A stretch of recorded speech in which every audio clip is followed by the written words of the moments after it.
Good morning, everyone. If you give me a moment, I'm just getting a few things finalized and sorted, and we'll be going. Good to see you all here. Thank you for coming. Much appreciated.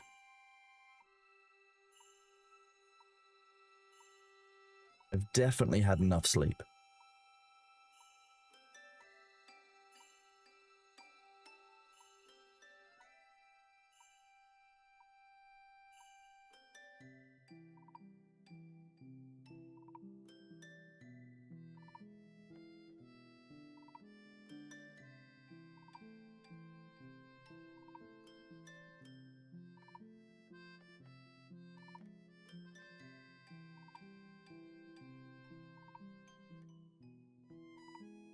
Hey, morning everybody. We are just humble water farmers here from the West Country. How is it going, everyone? I hope you've all had a good evening. I hope that the server reset didn't scare the shit out of you too much with people looking like they lost character progression. That was a nice surprise. But we are back. It is all working.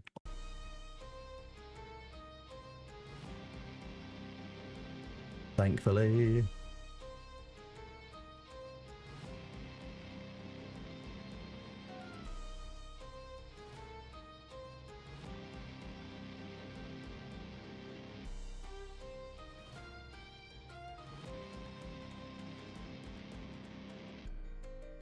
Yes, I was watching Shroud and his guild harvesting the Carryothrops too. Yeah, they've done a good job with it, although they didn't bring enough Thumpers, which is a bit of an error, because you want to be bringing a bunch of Thumpers from multiple people when you bring this, like basically like a whole Ornithop, Scout Ornithopter full of them. So you can basically just lead the worm off.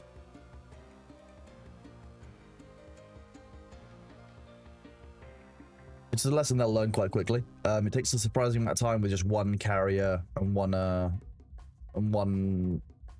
I call them spice suckers, but they're called sand crawlers. And I think it's also important to remember that, you know, it's only really been myself, Thor, Luther, and a couple other people who've been making kind of a concerted effort since day one. As more people get access now, well, we should be a bit better off with getting people in. And it's nice to take things a bit more of a slow pace. I think we're all having fun with the game, really. We'll be getting to that probably. I mean, I'd be surprised if we don't do it by Thor's Friday stream. If not before then. You may find that I wander out into the dunes today. Oh. Looks like ads are starting. Oh, I wonder. A sausage and bean bake. You mean a Greg's sausage, bean and cheese melt? Or something inferior but still good?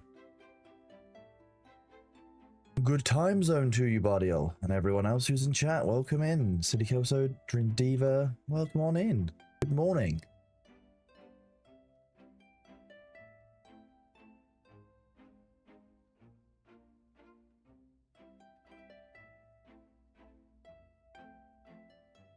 That is the nice thing about survival games. At the end of the day, like, it's important to play things at your own pace, have your own fun, and not to worry too much about, like, oh, I want to maintain, you know, pace with the meta, I want to be the best on the server, like, I want to win all the lands right on the first week. Like, realistically, the game's just about having fun, doing what it is that you want to do. And if you want to run around moisture farming, you know, just like collecting bodies, you do you. Like, have fun with it. I'm not gonna judge anyone for that.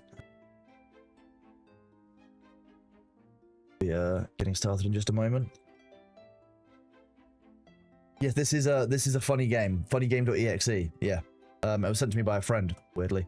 No. This is Dune Awakening. It's great fun.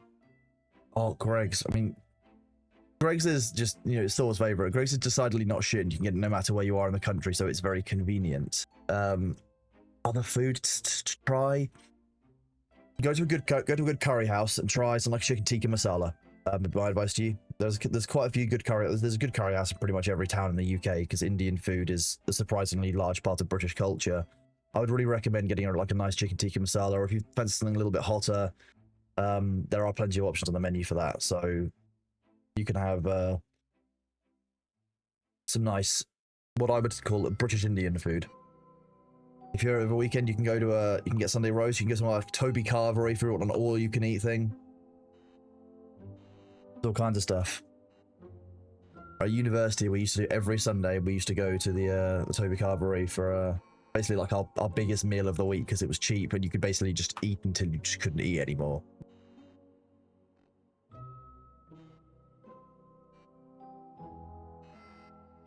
Rightfully so, yeah. And like the nice thing about kind of British culture is a combination of lots of other cultures combined, and so I think the nice part about that is we have a huge diversity of food, but we actually have none of our own food. It's quite interesting. But Indian food is probably one of my favorite cuisines here in the UK. Indian lamb with a whiskey sauce. That sounds very nice, actually. Good morning, everyone.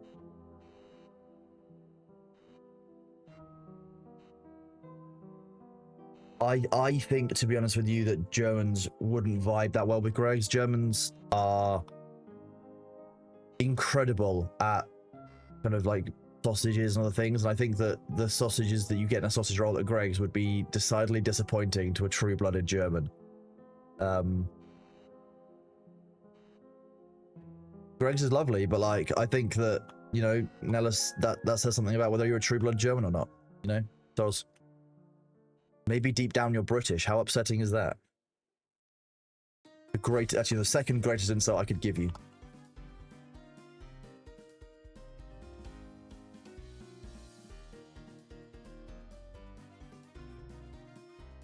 Hey, good morning. What is up?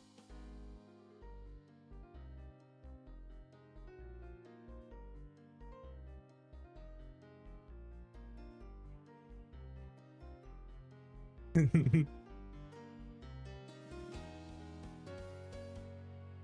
didn't know that Lidl did a sausage croissant, but that's horrifying.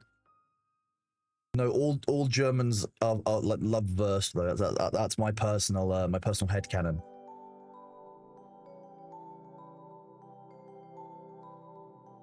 I can do a Welsh accent, but it sounds like I'm an old lady from the valleys, and it very quickly slips into Scottish.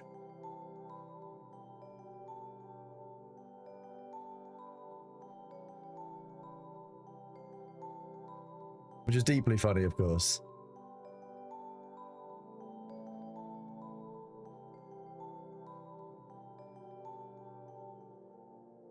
Yeah, I love a Danzag. Very nice. Very good order.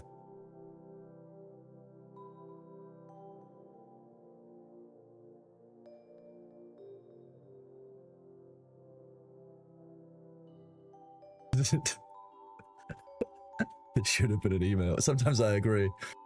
Okay, let me switch the scenes across. Let's do this. Good morning. Hello. How's it going, everybody? Hope you're having a good morning. Or if you're from the US, I hope that you're having an enjoyable late night. Also, rip your sleep cycle, because at the earliest, it's 1:45 in the morning. The stream is going very well, thank you, Bid. I'm actually really enjoying having people here, hanging out, just, you know, chilling each day. That's really nice. B is very, very good. He was sleeping next to me this morning when I woke up. Rather than sleeping on his blanket on my bed, which is his spot, he decided that he was going to be curled right up to me for a cuddle. So I've never been told that before. Let's go and look up who that is.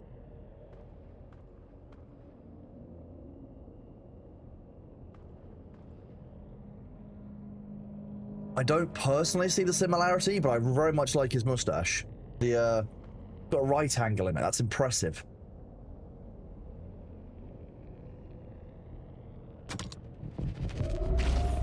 Good. My Meals on Wheels has arrived. But yeah, I've been given DoorDash. I'm using an Elgato Facecam Pro, so the 4K one, and the ones I use for the Bailey cams are all the 2K ones.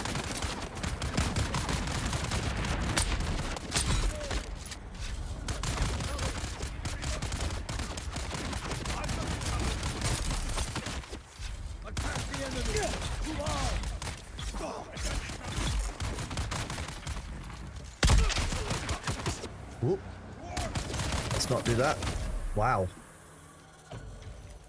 They are now much better. Why can I not respawn at my base?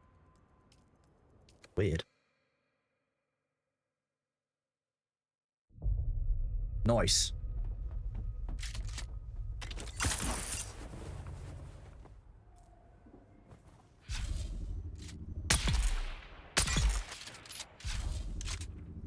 Revenge is mine.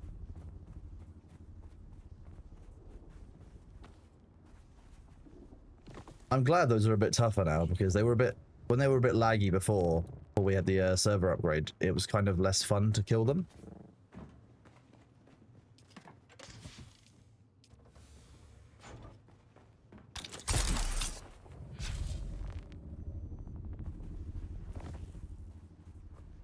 Meals on Wheels, yeah, that's exactly what I'm doing, yeah. They deliver me 4 bodies each night, it's great. That's 100,000 water at the moment. Or 180,000 if I'm using the advanced deck still. Yep, server migrated. We only had one hiccup, which was fixed quite quickly, and that means that Nitrado have got some lessons they learned for when they did their next migrations. We were the first server, I think, that they've migrated the way they have. Gone really well. I've been really, really pleased with how communicative they were. They were very, very prompt, you know, very, very responsive. That's all like I said, it's all I can ever ask for people. Yeah, so I have on my desk somewhere, I think it was. Unless I moved it out of the room. Oh no, here we go. This is what I was using before. You'll recognize this. It's Logitech C920. And I use this thing for probably... Oh, I don't even want to think about how old that one actually is. I think I've been using it for at least like 10 or 12 years. It's kind of nuts. So when I was doing my PC upgrades, I was like, you know what, I'll also upgrade my setup so I can have better Bailey cameras and other things, because I think that, you know, people enjoy the B cams and they're better off in a higher quality. It also means I can do things like put the blue screen behind it and that kind of thing. Can the worm eating you while you're flying the Thopter? Yes, if you are too low and the worm knows where you are and is chasing you, the worm can grab you out of thin air. I've seen it happen. It's a bit more, I haven't seen it happen since launch. I haven't seen it happen on stream because we're all a bit careful about it. But, yeah. The Facecam Mark II is a fantastic upgrade. I mean, if I press, hang on, if I do like that, that's a Facecam Mark II. That's on the floor, there's not very much lighting. This one's my desk cam, so you can see this. Right, you've got pretty good view. You can even see my writing of all my emotes. Emote ideas the chat was giving yesterday. And my terrible writing. Oh, I have a pipe. You are correct, I do have that.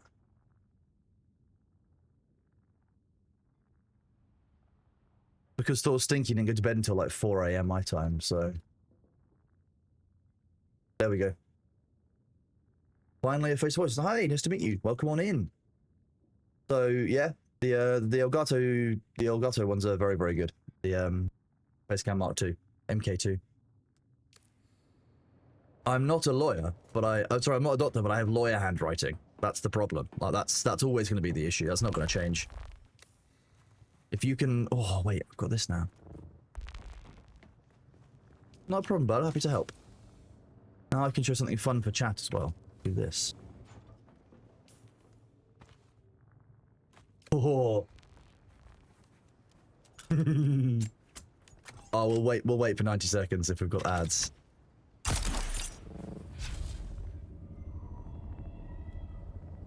And that's what I was saying on stream, like when you've got the assault helicopter, it's a very, very functionally different way of approaching the game to when you've got the smaller ones, because you can store the small ones.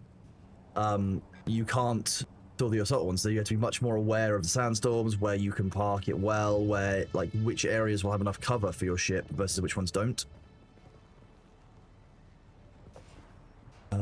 Are you just solicitor? No, I didn't go down the solicitor route. I did 1 week of it and decided that I hated how predatory I found it. It was more about bringing in income and billable hours, and it was about settling issues and bringing people, not to justice, but delivering people the outcome they should be having. So I actually quit the job on the Thursday night of my 4th day in the solicitor's firm, and I went to go work at a place called Citizens Advice Bureau in the UK, which is a government-funded, like, non-profit organization, which is designed to provide legal, immigration, tax, benefit support to basically the everyday person, people who can't afford to have a lawyer or an advisor for it. You can go to Citizen Advice and you'll get input on. So often, if you're signing a contract with a bank, or you're taking out a loan, or even if you're getting a mortgage and you want to get some impartial advice, you can go to Citizens Advice Bureau and they can explain the contracts to you. They can try and kind of help you out. There's no legal duty of care there, but it's about providing people the information that they need to have to make legal decisions on their own basis, and also how to navigate the bureaucracy of government. Because, to be honest with you, doing immigration and tax forms is a nightmare in any country, let alone, you know, doing it. I mean, I can't imagine doing it somewhere like the US, because tax stuff is awful in the US. We're out of the ads. Yes.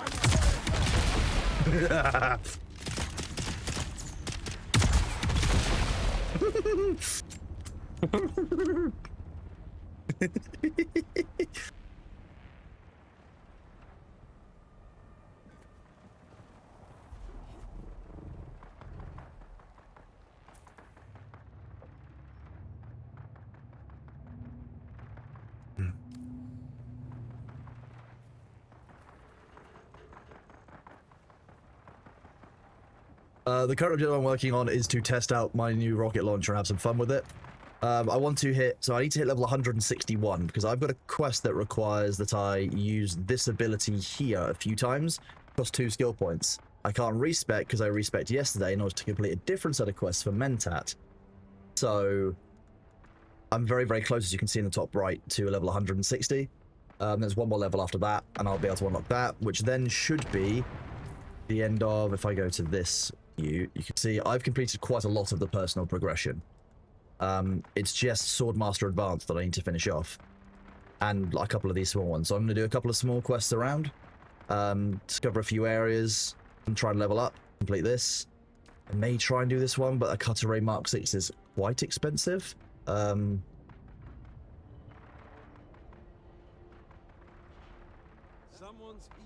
If the ping isn't showing up for you... Wow, you survived that very well, didn't you?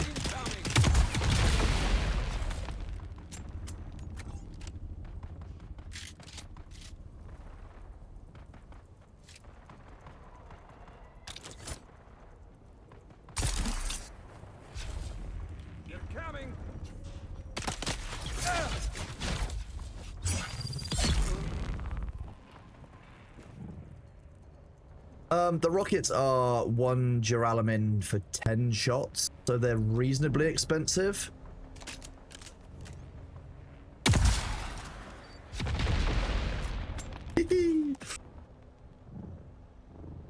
But to be honest with you, the glee that I feel when I get to fire that, very, very fun. I don't know who I just fired a rocket at, but they probably just pooped themselves.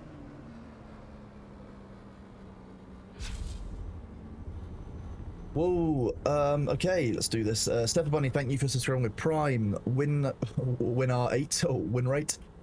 Who to give subs, thank you very much, but hope you enjoy your cosmetic. Predator88, thank you for the 1 month at tier 1, it's massively appreciated.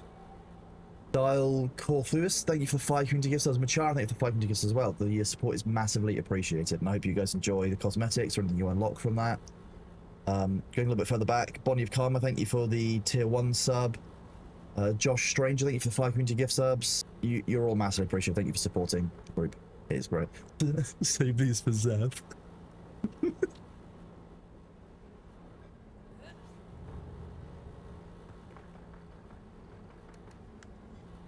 Oh. It's Felix Navidad.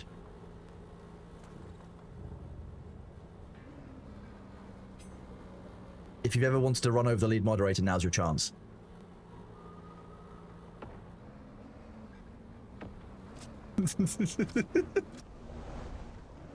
Oh, I definitely missed what happened while I was addressing subs. That's how I know that I'm a true streamer. That was surprisingly anticlimactic.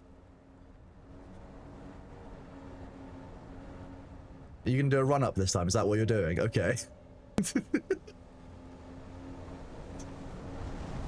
No, you missed! Felix!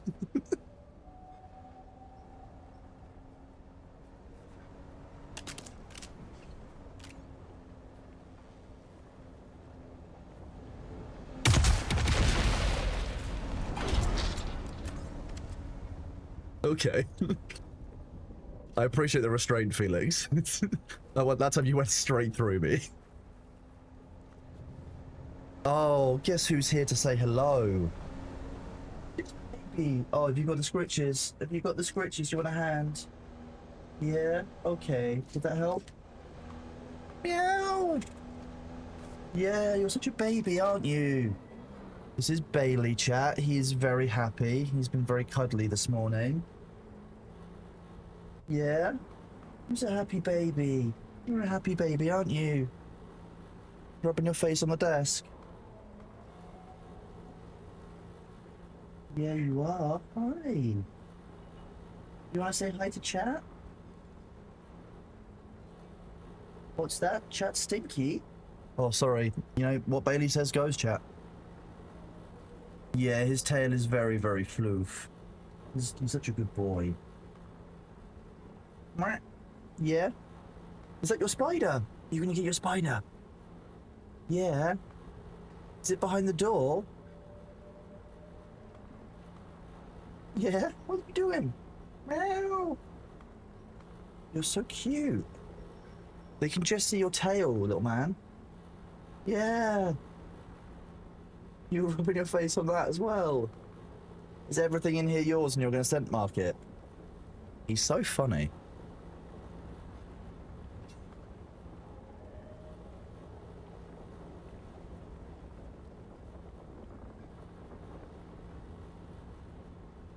So yeah, this is B. He's 15. He's a big bitch, but he's very, very cute, aren't you? Yeah, you are. You're super friendly. Yeah, you want to rub your face on my hand? You want a belly rub? Oh no, you want to have a clean. Okay.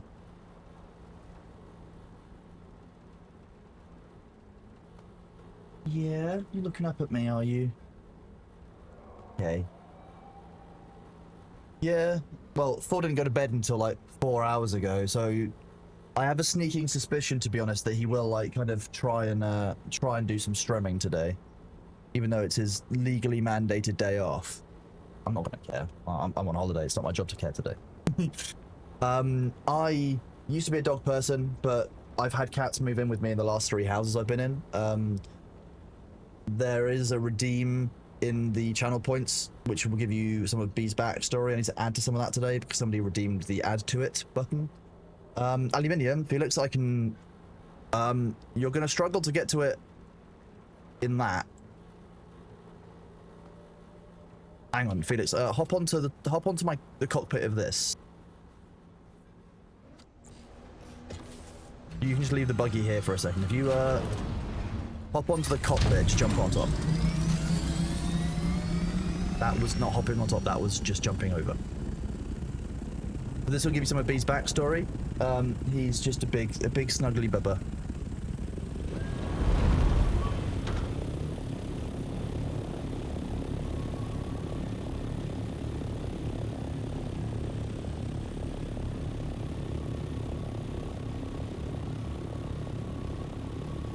So yeah, B is the third cat who has moved in with me in the last 3 houses I've lived in. In this house he moved in pretty much immediately. So, Felix, these rocks, you can see me pinging on stream, are aluminium. The ones that are different from what you've seen before. I believe you can get to them. There are some in there's nodes of it in the Eastern Shield Wall up higher up, but early game, this is the easy way I find to get aluminium without having to travel a long way, but I appreciate that's not so easy for everyone. So I can help you get some if you want. I can basically just bring it down to you. Otherwise you can, I believe... Oh, where is it? I think up here somewhere there's a bunch of them. Up in this kind of area. Bunch of nodes up in here where you can get it. Oh, B's gone for a snack. When did I start streaming? I started streaming, well, it's Wednesday. This is my 6th day. 5 streams in 6 days. I think I did take Friday off. I think it was. My 3rd day monetized as an affiliate.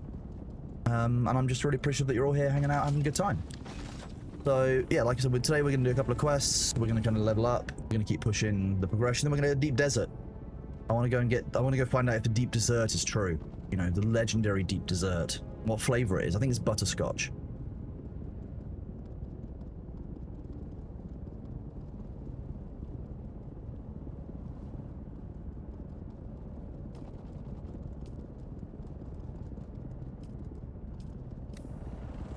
I need to check in at the crossroads.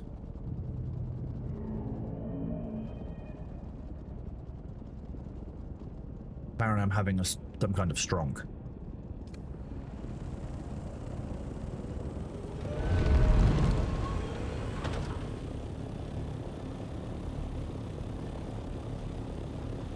You mean the bottom left corner of, you mean down here? Or you mean the one that's directly next to the base? Yeah. Ooh. Hey little buddy, you back? Why have you got the I want salmon meow? You had it I had sushi yesterday, B. You can't have more salmon today. That's too much. Too much, you'll end up all chubby again. You'll end up all chubby, Bubba. Oh, you're on camera, aren't you? There you are.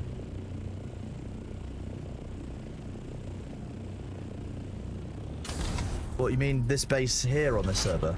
Killer Squirrel, you mean this base here, which, you know, you mean this base? This base that I definitely don't live in.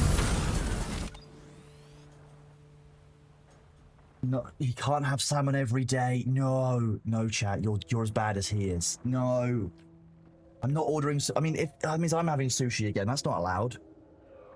Yes, we say aluminium here, unless I'm feeling my Valley Girl mood. Well, I'm like, oh my god, aluminum.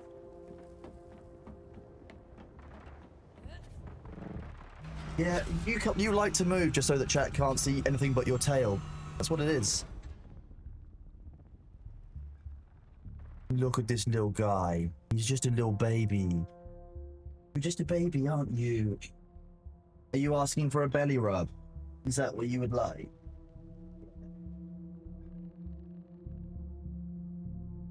Look at him. This angle is especially good for my spine. Don't worry about it, chap. Yeah, nothing to see here.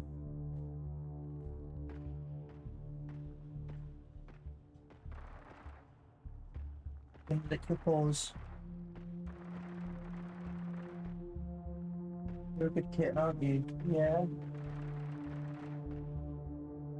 Yeah, who's a nice baby? Wanna give me a coin?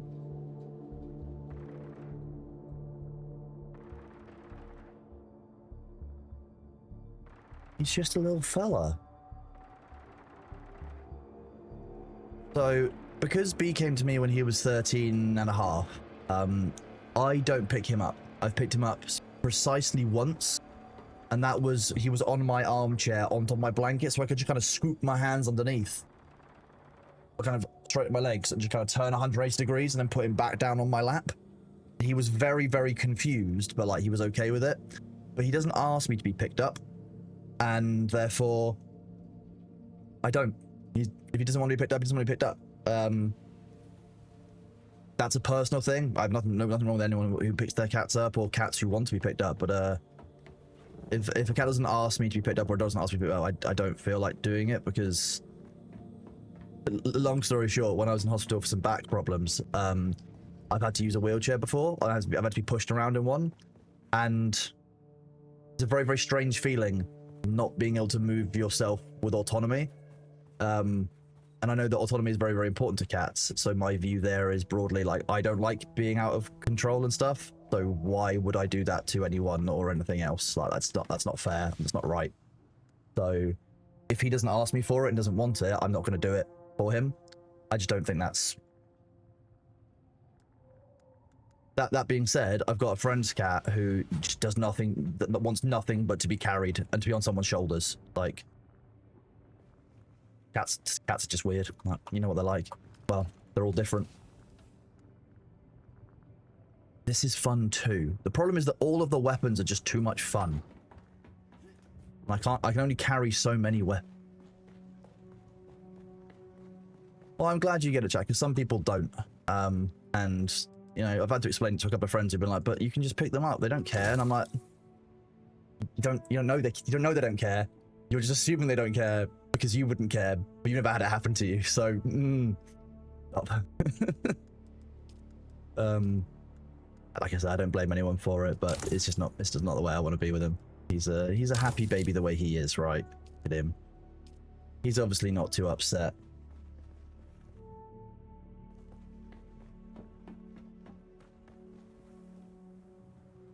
Yeah, see, my girl's been carried around like the princess she is. Boy cats, that's really interesting, actually. I know that it obviously makes a difference on how they were raised when they were kittens and such, but you know, it's just not for him. So, you're a good boy. Are you shouting at chat? Yeah, you are. Meow. You're so cute, aren't you? You're such an adorable bubba.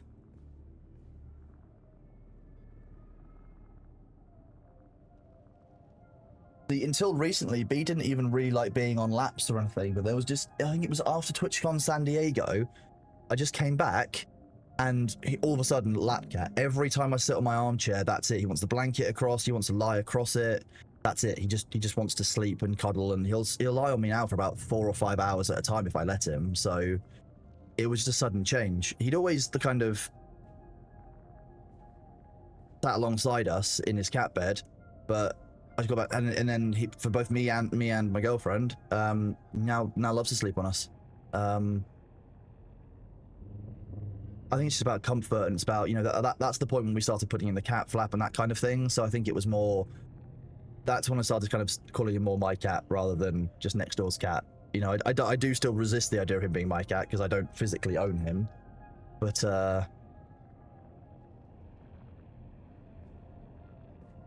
cleaning your legs, B. Right, then we can do this. We can go to the cat cam.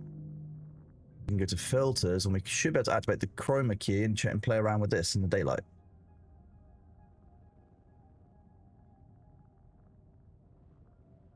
Oh, that's not going to work.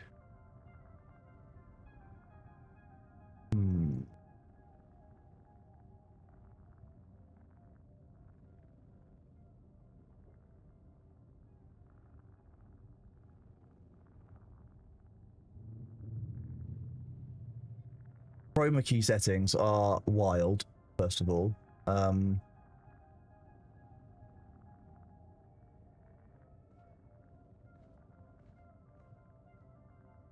I think you guys can probably start seeing this change as I do them. How is that? There we go. You can see the stream through it, all that kind of thing. I can probably move the source across a little bit. Oh, no.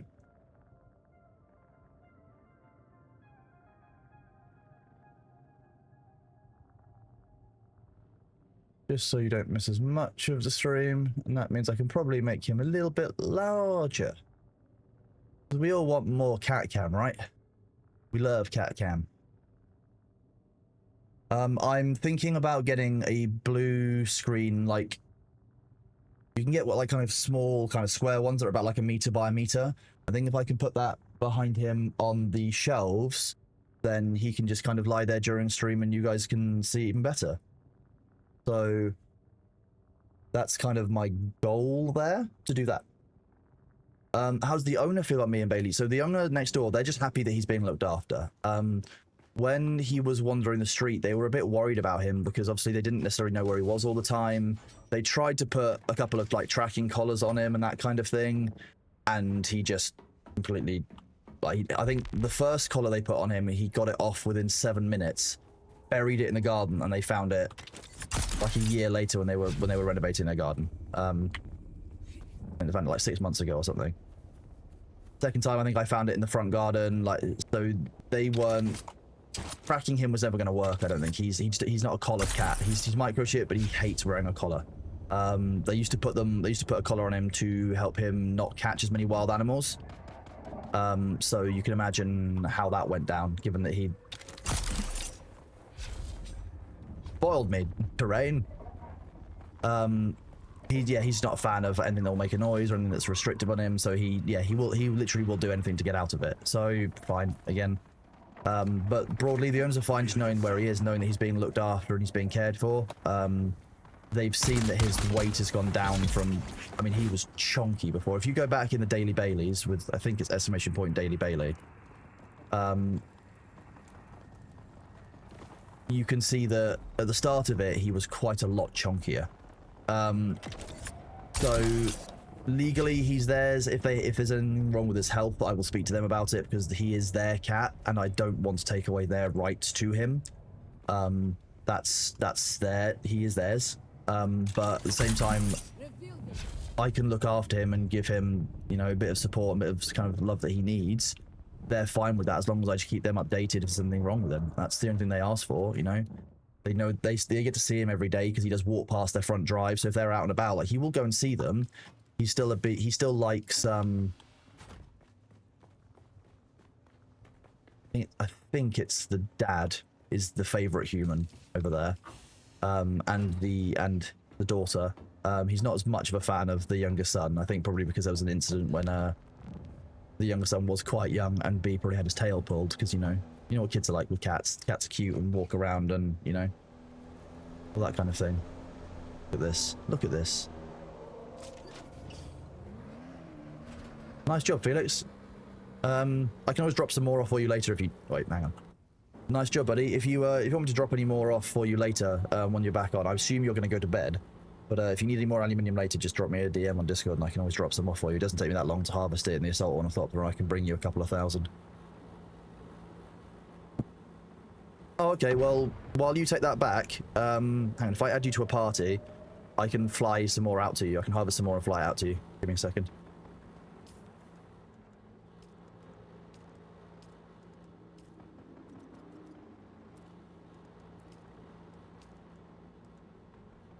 I have sent you a party invite, Felix.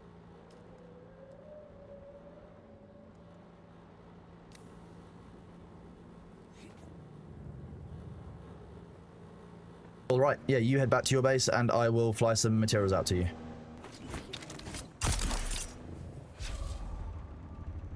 Yeah, I guess it's kind of co-parenting with Bailey. It's kind of a good way of describing it. I just want him to be safe, healthy, happy, all those kind of things.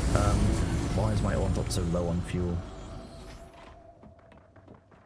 He deserves to have some support. And like, when I moved in, it was November-ish kind of time by the time I finally like gotten everything moved in. No, you don't have to re-enter the password. You should be fine to just enter the server. Oh, we're low on fuel cells. Bother. That is big. That's the Assault Ornithopter, so the medium one.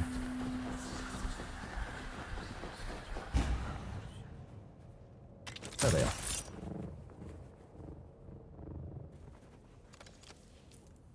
Sorry, where was I? Yeah, I don't live in the city either. He roams out and about. I mean, he only has a small territory now. It's about 7 or 8 houses. You know, a couple like 1 or 2 roads. But it's enough that I still kind of worry. I know that he's scared of cars, so that does give me a little bit more peace of mind, I guess. Morning, Little Ham. Also morning to Luther and Jake, who I think I saw in chat as well. My mods. Yeah, I worry about him with roads, but he is very good about staying away from cars. He doesn't tend to cross the roads. Excuse me. Come back here. It's my dinner.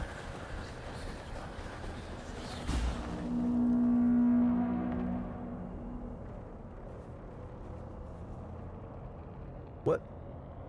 Where are my dudes? You're meant to deliver me free dudes. How am I meant to have water if you won't give me the dudes I require? Here we go.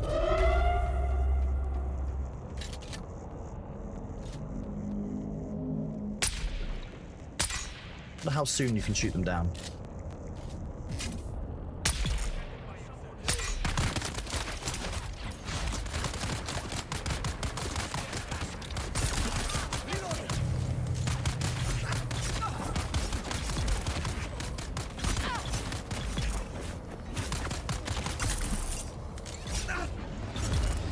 Look at the free dudes.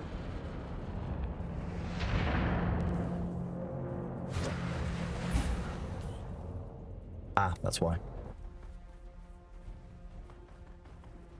Send dudes.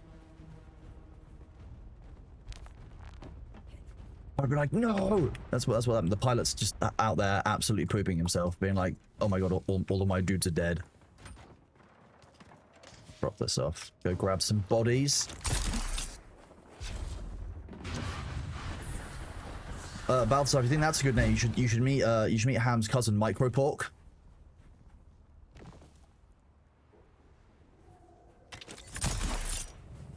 Is there an instruction on Discord on how to join your servers? Yes, if you look in the I'm gonna remember this one, in-game server info channel that I set up the other day, that will give you things that you need in there.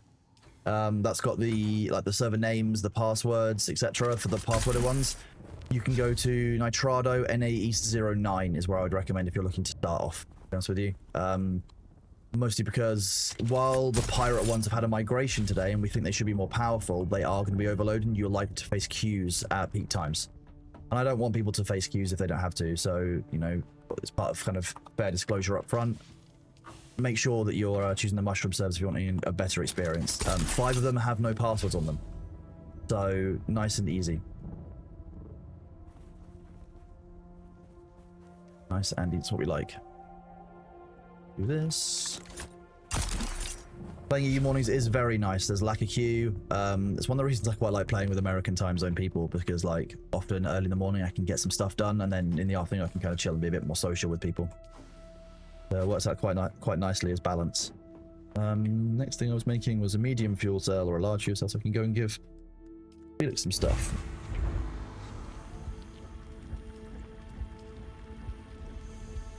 Do this. Oh god, that's a 600 of that queued. I'm gonna put this in here. Oh no, that one.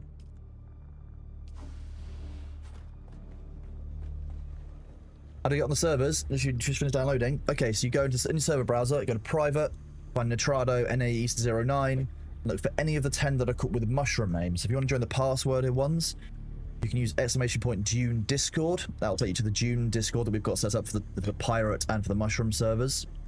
And if you want to go for the pirate servers, you want Nitrado NA East 100.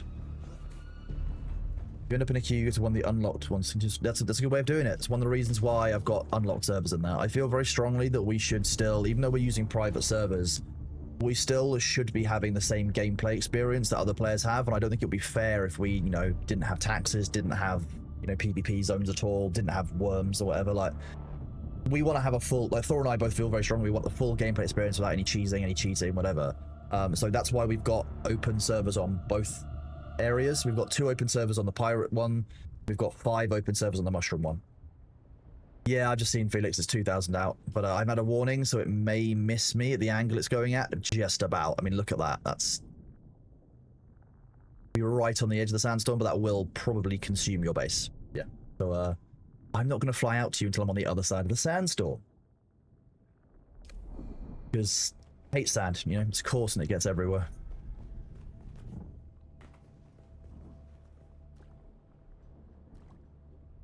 Although, after the,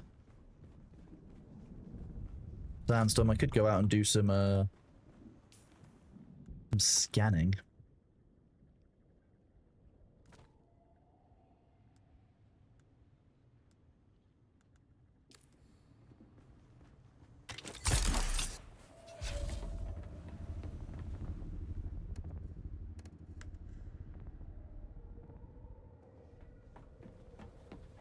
Gotta go mine the uranium for you first. You will need the medium ore refinery to progress, but I believe you can use the... Yeah, that one requires steel, etc. So are you needing steel as well, Felix?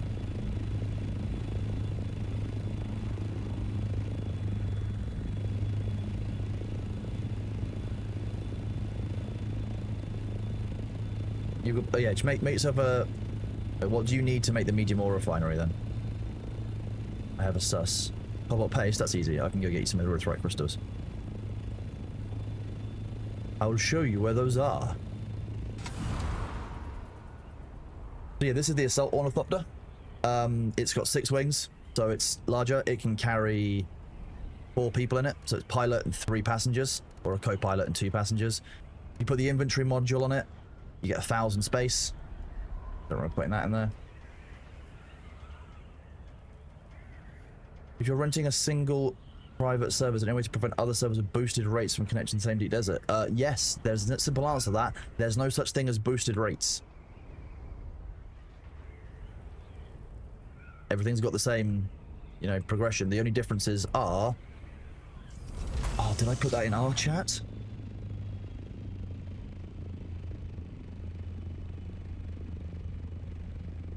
Okay, give me a second. Let me go copy that command across from where I made it on the Pirate Software side earlier.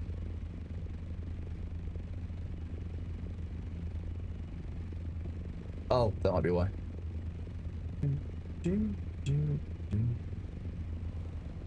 Nope, I didn't make it over here. Why?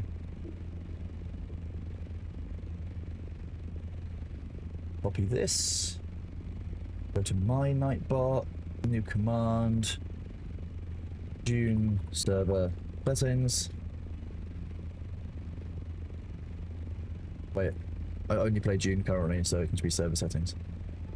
If you use exclamation point server settings, you'll be able to see the only settings that are currently available on private servers. These are the only options that you can do. Run that again. So those are the only options that any server provider, any server host is currently giving. So that's the only progression difference you can have against someone who's on a private server. And as you can see, all of ours are turned on. You know, we've got a completely default gameplay experience because that's ultimately what Thor and I believe in. We don't want to have an unfair advantage. That wouldn't be fun for us. Actually, to be honest with you, both Thor and I like having like kind of being the underdogs stuff. It's what we did in Eve. You picked up a body. Yeah, once you completed the Fremen trials, you unlock the ability to make death stills. Now, in order to fill a death still, you just put a body in it. And what? I'm just gonna stand here.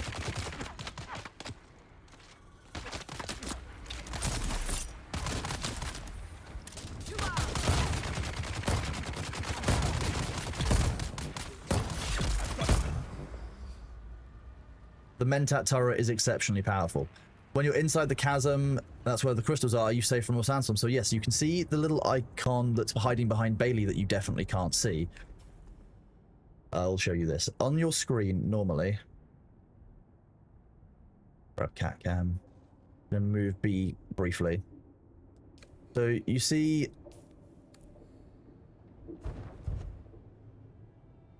So on the left-hand side of my screen, you'll see my water bar and my still suit bar. Above that is a little icon. It looks like it's a couple of chevrons, a little triangular chevron. If I'm enclosed, that's what that looks like. However, if I was to go outside of this, I'm just going to teach you all how to do it. Oh, fitness, I can get you carbon. That's a piece of piss. Not even a problem. So up here, however, on top, while I'm inside my ornithopter, I am, of course, enclosed. However, you can see very easily at the side, unsheltered. So I know that my ornithopter there is unsheltered as well. This is how you people have probably seen me do things like avoid the storm by climbing into the stupidest small gaps. That's the kind of thing you're looking for. Spencer Bell isn't doing too hot. Affiliates you said you need carbon and erythrite. Yeah. Do that for you.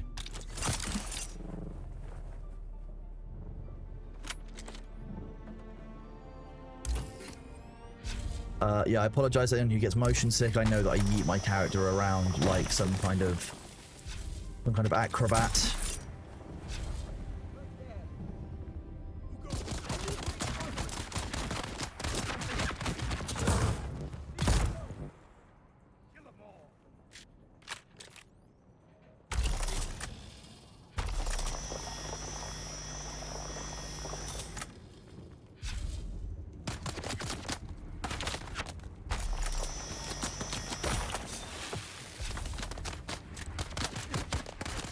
Aha!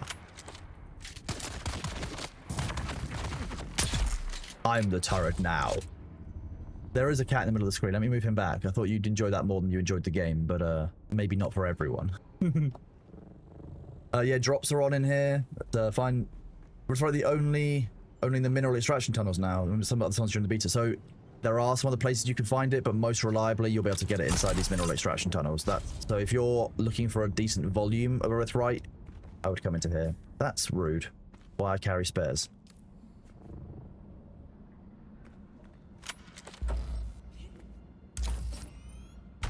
I'll be honest with you, my playstyle in this has basically just been like supporting a bunch of other people. So like I've been feeding resources to Luther, I've been obviously getting things for Thor that some of you have seen. No, I'm the streamer is the cat. The person on the right hand side of the screen is just like some random AI. Well, you know, that has to be there because Twitch says that cats by themselves can't be streamers, which I think is racist, personally. Yeah, if you run a buggy down here, one pass gets you a bunch of processed, but getting a buggy down here is a very, very long job compared to what I'm literally just grabbing a few hundred so I can get it to Felix so that he can make stuff. I'm just doing this as a favor to a mate. If I was doing this myself, yeah, I'd probably bring a buggy down and do a really efficient run, but I'm just trying to do some quick runs to help other people with their progression. That's kind of my goal here. Most of you have probably realized I spend about half of my time like either tabbed out of the game or just chatting and supporting others. Like, that's what happens. Like yesterday, I was just kind of going between the chat with Nitrado, keeping the server up, you know, doing other things. Or, no, I'm not hoarding gold and taxing people. I'm paying people's taxes in this, but in return, I need access to their bases. So basically, you let me have access to your base and your stuff, and I will pay your taxes. That's how that works. Mostly because I just like farming. Farming the Solari, it's good fun, clearing these points of interest and doing fun stuff.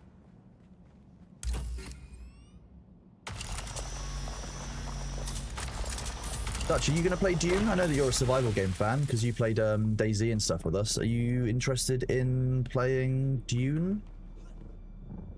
The Thopter can go in certain cabins easily. I don't like taking it in, mostly because I need to, but I went a bit further into this one than I normally do.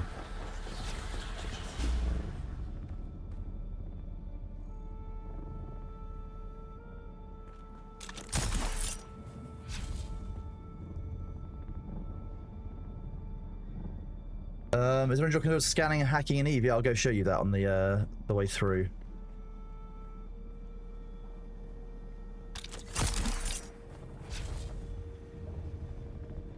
This isn't where I parked my car.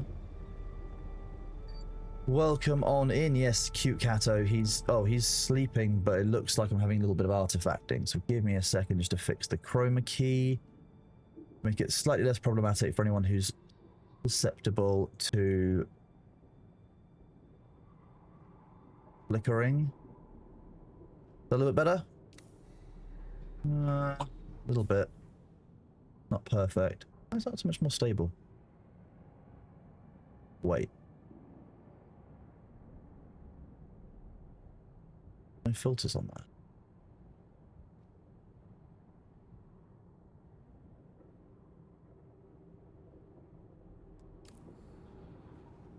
Why is it so stable when I'm paused, but not when I'm not? That's horrifying.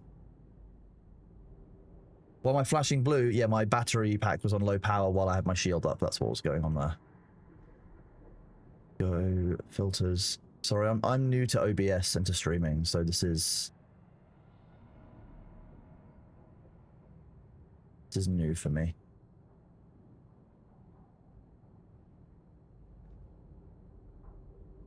I apologize greatly for the delay on sorting it, but hey, it's better streaming experience for everyone if I do this.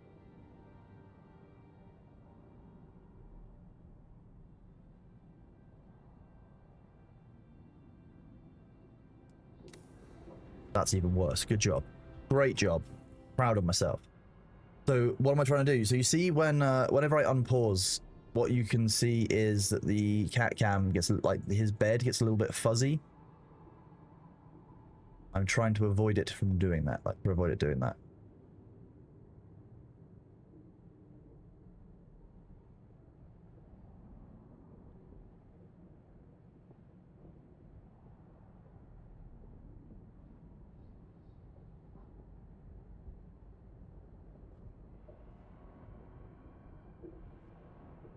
Worse.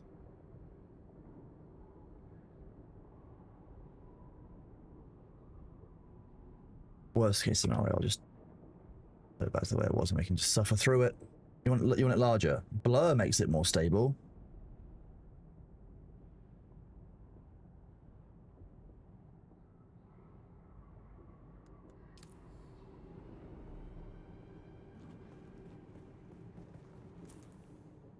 I know how to solve it.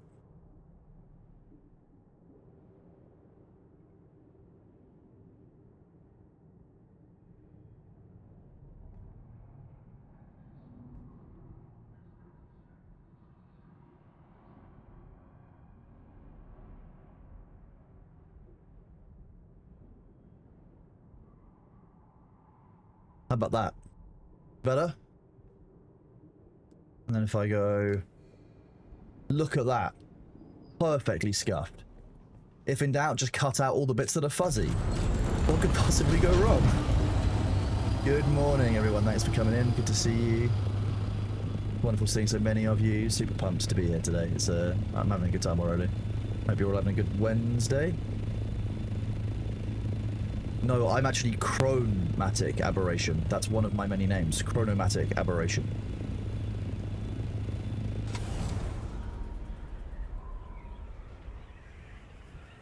Yeah, so what I'm going to do at some point today is I'm going to order... You can get kind of portable, like kind of blue or green screens that can go like behind you if you're doing like a photo shoot, for example. I'm probably going to get one of those that I can just kind of pin to the shelf behind him so that you guys can have blue screen all around it. And that way we can have no shelves in the cat cam. So we can just have extra space for B, which is basically what everyone wants and keeps asking for. Rightfully so. He is the main streamer. He was owned Bailey by his owners. I've never actually asked them why they named him Bailey, but it's a very good name for him. He knows it. And so that's all that really matters. He came to me with that name. It's kind of funny, the cats that I've had that have come to me before, at one point I haven't known their names, and I am not good at telling between like male and female cats. So for like 3 months, I called the last cat that moved in with me Buddy, because I didn't know the cat's name, and called him a good boy. But actually, the last cat was she was actually female. She was a very, very large female.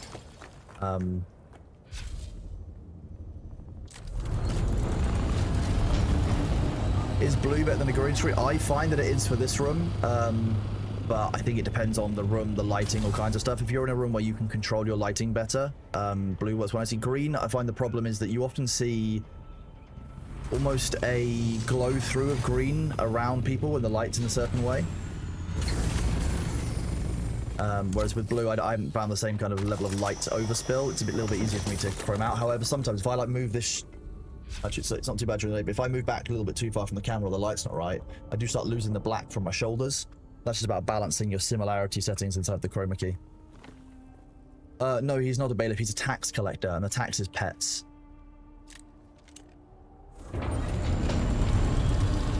Book, I know, right? It's insane, it's kind of mind-blowing. I try not to think about it, because I don't feel like I deserve it yet, but hey. That's a me problem, not a you guys problem. I've got to try and kind of... get around that myself, really.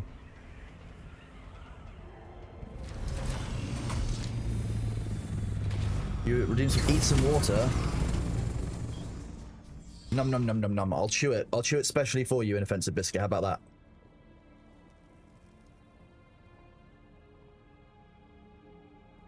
Oh, that's a fascinating concept. Imagine the idea of chroma keying your own eyes out. That would be really, really spooky. Oh, I'm gonna test that now. There's no way I'm in top 10 of the Dune category. Are you serious? That's... Feel slightly unwell at that, to be honest. Can we get pigeons? Okay, so here's something that happens on the stream is that I have... So Twitch now allows you to share your bans and moderation history with other streams. So between Pirate Software, Ferret Software, we do that. When I see somebody who's a suspicious user on this channel, I know that you are banned on one of those 2 channels. So normally I go and look at why before I had to do this. So give me a second. I need to look at somebody's messages. Yeah, I just put an hour cooldown on it because people were spamming it all the time. Let's go to twitch.tv/Retate software. I wrote that out by mistake. It is a very neat tool, and it works really well for like groups of community. So like if you have like a streamer house, for example, and you've got lots of people. Oh, bud, you cannot. Okay.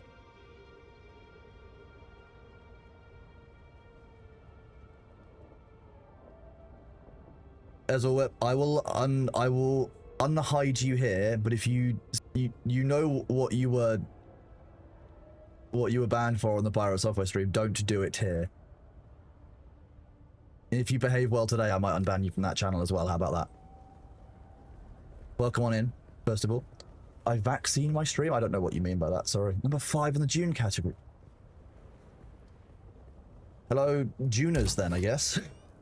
Anonymous Gifter, thank you for 2 community gift subs. You rock. Thank you for coming. Whoever you may be, wherever you may be. Thank you very much for the support. To be honest, like, I've decided that most of the stuff, like most of the money that's come in so far from like subs and stuff is basically just going to go into Bailey stuff. So one of the things I'm looking at is like a large cat tower, like a multiple tiered one. Actually to make sure that it's going to be easy enough for him to climb. Because he's obviously old, he's 15, and I don't want him to be forced to like climb something that's going to be too difficult for him. So that's kind of my goal really, is to do that. The other thing I want to do is, I also have this camera behind me, which I've shown a few of you earlier. So this is the desk cam. This is his other bed. This is a heated cat bed. So in winter, he likes to sleep up here. I keep it about like 21 degrees Celsius, or like, I think that's about 70 Fahrenheit. Yeah, 69.8 Fahrenheit. So I keep it about that warm so that it's nice and warm for him to like sleep on. Because in winter it gets quite cold. Even in the house, it'll be like overnight. I keep it about like kind of the upstairs rooms where it's about 18 degrees, but most of the house will be like 15, 16. And, you know, if he wants somewhere nice and warm to lie down, I like it to be here. So it's basically it's a kind of a comfy bed, but inside are a couple of like, it's kind of got quite densely packed, like basically like a heating mesh inside of it. And so, well, I don't know, that's like 60 to 65 Fahrenheit. I'm best around about 65 Fahrenheit. It's why, you know, especially when I'm sleeping, that's kind of where I'm happy. But downstairs in the house, obviously we don't have the heating on overnight. There's no real need for it down there. So it comes on in the morning. But I like to provide that, so if he does get cold, he has the option. But he will also come and join us if he wants to. So I didn't realise the Spotify music was still playing. I don't know if you guys had heartbound music in the background that entire time. Oh no, you didn't. It was just me. I was still enjoying it, however. So yeah, that's what I do. So he has the option to come up and join us in bed like this morning. Like obviously I woke up and he was cuddled right up next to me and stayed next to me for a good hour while I was doing the 7 migrations, sitting in bed reading my book. Which is my version of downtime. For those of you who wonder what I do in my downtime, I read an awful lot. Although earlier this week, when I go back from TwitchCon, I did watch all of Solo Leveling, which was good fun. Solo Leveling matches some of the styles of books that I really enjoy. We managed to get any more capture points for Harkonnen, so we currently don't hold either of these. I'm not focusing on Landsrad for the first week. I'll be honest with you, I think that's a trap. There will be a solo leveling game. There might be something you should watch Thor's stream for in relation to that, but I can't really talk too much about it because I haven't finished signing the contracts and doing the work on it yet. So, you know, we're working on it. Yeah. Ooh. I know Thor's a big fan as well, so keep it a secret. He doesn't know yet. Do I read the Stormlight Archive? I do read the Stormlight Archive. I've been following Brandon Sanderson's work since the second Mistborn book, so quite a long time now. Big fan of his work. I like to see the progression. I mean, he's come along a long way since Elantris, the first book he wrote. If you read through Elantris and then read his newer books, you can really see the progression in his writing style and like the maturity of working out the style that he wants. And I think Brand Sanderson is going to be the Tolkien of our age, to be honest with you. He's churning out books like No Tomorrow. He delivers, unlike certain other authors of very, very popular fantasy series, and I'm not going to name any names. George R.R. Martin and Patrick Rothfuss. If you could both finish your books, that would be grand. I've been waiting for those for a while. And the thing I like about Brandon Sanderson most is that he tends to be able to write female characters very, very well. One of the things that I find in a lot of other books and series is that actually most male authors aren't particularly good at writing female characters. But the way Vin is written is very, very good. Very, very enjoyable. Eragon, great book series by Christopher Paolini. I read the first one when I was a kid. Followed the series through ever since. Enjoyed Murtagh when it came out recently. You know, there's a lot of good stuff here. But yeah, Sanderson is one of my favorite authors. I'm looking forward to everything that comes next, to be honest with you. Felix, is that your base? That's sick. Dude, look at it.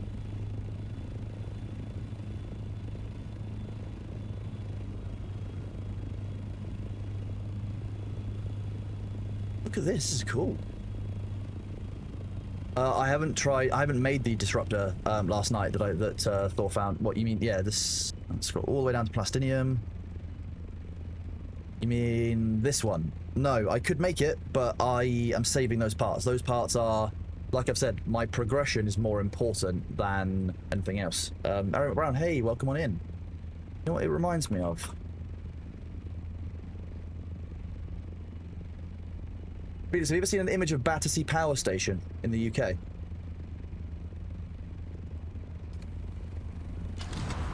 It gives me Battersea Power Station vibes. If you made the spires taller, it would remind me of Battersea Power Station. Yeah, so I actually discovered Brandon Sanderson. Oh, hey Felix. Nice. I discovered Brandon Sanderson through a mobile game. In a funny way. There was a game called Infinity Blade. It was a basically hack and slash for iOS that I played when I was my mid to late teen, I mean, probably late teens at that point. And there was some interim book series that actually went with that were commissioned to basically give you kind of a bit of backstory or filler. There were prequels to each game. And there was a book that came out after the first one and after the second one, which were written by Brandon Sanderson. I really liked the way the books were written. I was sad that they were over. So when I finished that, I was like, okay, I'm going to go and look for more. So I came across Elantris in the first book of the Mistborn for Era 1, and from there I was hooked, like, very, very easily. As soon as I read Mistborn Era 1, I was like, you know what? I'm super into this. Brian Jack's Redwall series. Those were books I read when I was growing up. They were given to me by my late grandfather, well, my late step-grandfather, who passed away when I was 11. He gave me a bunch of them when I was probably about 9 or 10 years old. I remember very clearly when his will was read when I was in year 7 in the UK, so just after secondary school. He left me about 7 or 8 of them that he'd planned to give me over the years, and so I cherish those. I've still got them upstairs. One of the things I want to do behind my blue screen, the shelves are currently empty. What I want to do after that is I want to put my books up in here. I want this to be my books and my Warhammer room. I've got some of my Warhammer in here. That's actually down behind, underneath where like B is. It's on the shelves down that side, down that direction. But that's my basic plan. I've always been a big fan of Brian Jack's books. I really like things like the Badgers. I think the Salamanderstron is an incredibly good kind of concept. It's really fun to have the idea of you have this badger lord and lady, and then their children, they go off, they have this nomadic drive to wander, and then eventually they return home and they take up the kingship with the lessons they've learned. That was great. I really enjoyed that. I really liked all the Badger series. I really enjoyed the Otters, who are a really great kind of set of characters with a lot of personality. He wrote really good anthropomorphized animals. And actually the split between kind of predator animals and prey animals was really neat. It was really quite good to see. So that's Brian Jack. Brandon Sanderson's the book I was talking about. So yeah, people in chat, Toesfall are saying that. My apologies. Sorry, I've missed a couple of questions. When it's good for the 3rd tier map for steel. So for steel, you need a couple of items. You need iron, which you'll find in the western and eastern Vermilius Gap, and you can get carbon, which you'll get up here in Jabal Ifrit Al Junud, or in Haga Rift. Get a lot of it. The best way, to be honest, to get to the steel that you're going to need is to go from the anvil, where you've got this trader that you're doing stuff here. You just go across here into Haga Rift. There's a ramp that comes up here because you're going to be on a sand bike. that point, and then you can get up here onto the top of it. There are carbon deposits around here. Coming across here, it's a bit of a dangerous gap. As you can see, you've got lots of quicksand, but you've also got a couple of routes through. Worms do patrol this route. There's a particularly aggressive worm who lives just here. You have to be very, very careful. And they will come out from both sides and try and get you in this gap. There are worms that wander through this, so just be aware of it. But yeah, you get the carbon for steel here and here. I need to give Felix the items that I promised him. Sorry, I just realized that I'd forgotten that I was doing that. Caffeinated Minds, I very much understand the whole concept of not really being able to stop working, and that they've been able to stop writing. So I think it's kind of a neat thing if you can channel it in that way. That's really neat. Can't believe Felix won't let me in. Hello, I bring deliveries for you. This is your Amazon delivery driver. Please ensure external lights are on and all pets are secured.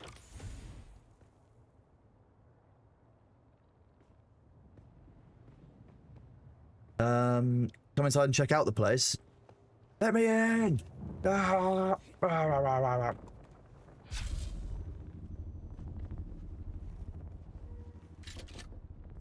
He's just a happy copter. His tail is wagging, okay? Don't worry about it.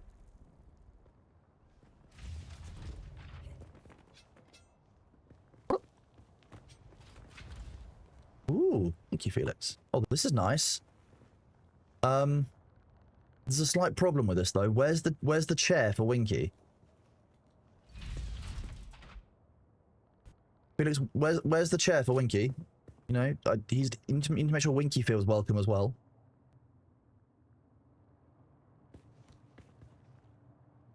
So Felix has obviously cared much more about aesthetics than I do. As everyone sees, I'm not allowed to make bases because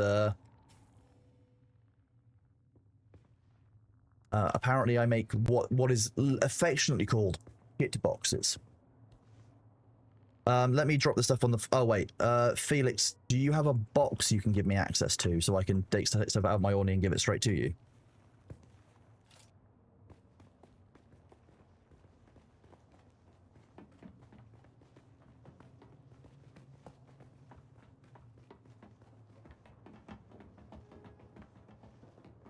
Yeah, it would need to be one of these larger ones, and I will probably fill it more than once. No, access. There we go. Use.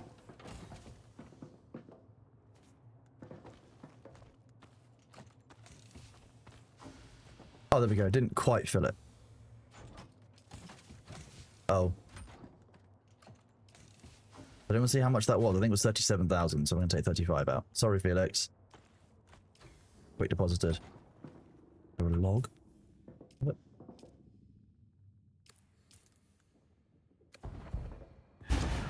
Wrong one.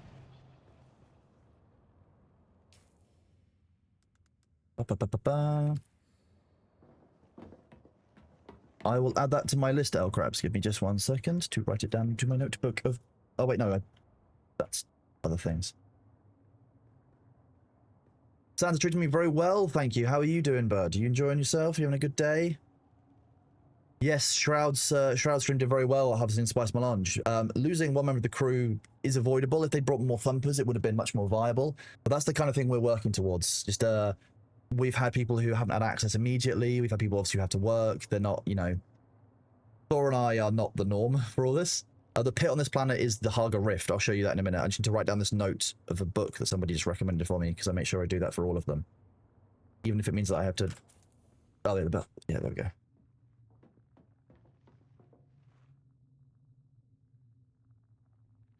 Really? Belgar was your introduction to reading fantasy? I cannot tell you what my introduction to reading fantasy was. It was probably Lord of the Rings at an age when I was probably too young to understand some of the depths of it. This is... How long did this take you, bud? Like, dude, this looks awesome. Like, how long did this take you? This is probably one of the best bases I've actually seen.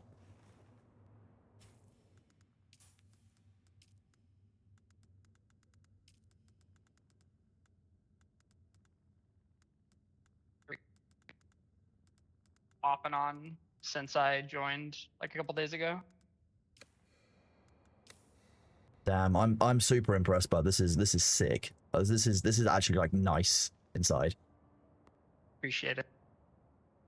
To be honest with you, if I'd spawned in here, I would have thought it was created by the devs for the purposes of like being like a quest area, for example. Like this is better laid out than certain bits like Riftwatch and such are. Like this is really nice. Good job. Like props to you. Building with like different games with build sets for a long time, so I'm pretty used to it, but I really appreciate it. It's far better than what I would have done because I like making shit boxes, which are just like 3x3x3 cubes full of stuff.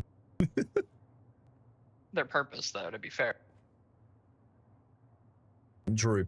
Right, I need to go back out and keep doing my progression, otherwise I'm gonna get distracted again. Cheers. Oh, wait, no. Wait. This one. Yeah, I'm lost. I'm trapped.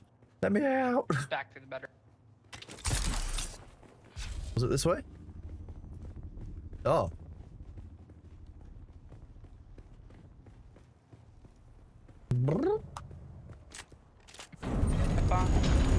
Bye-bye. And off we go.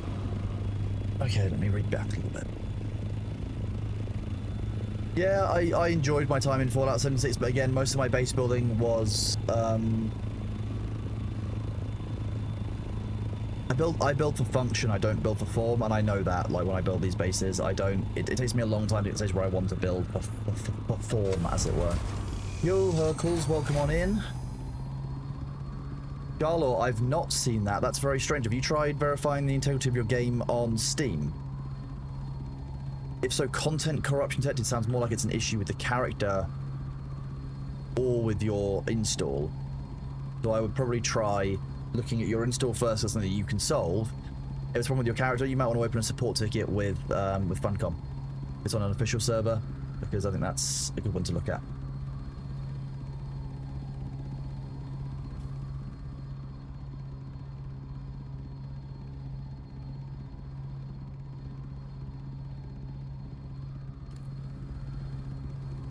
Sorry, which Six Solar store issue?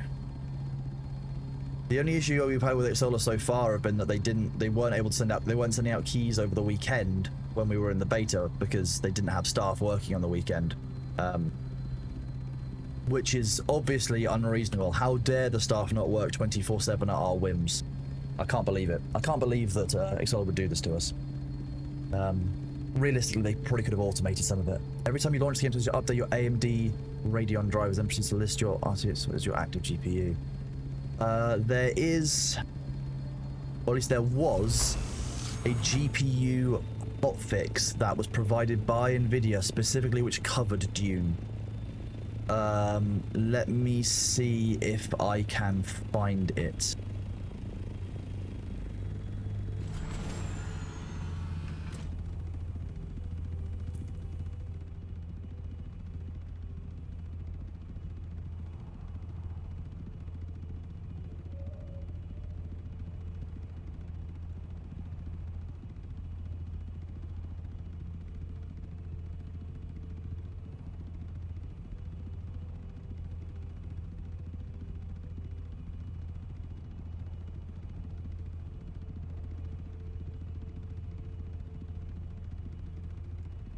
This one?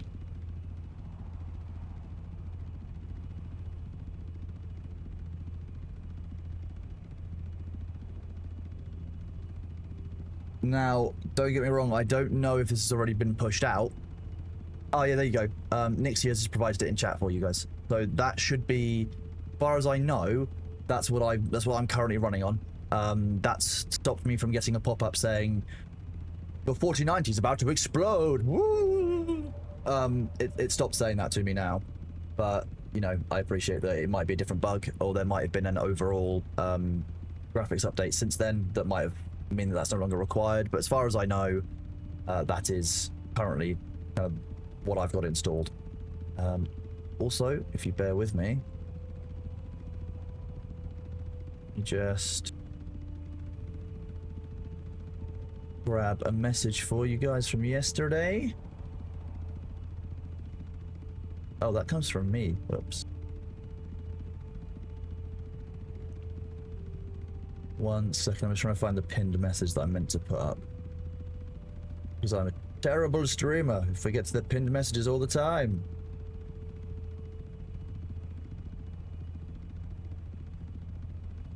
I can do this easy by going to Thor's chat and just using my own. What am I even doing? Honestly. It's like I haven't been moderating for years.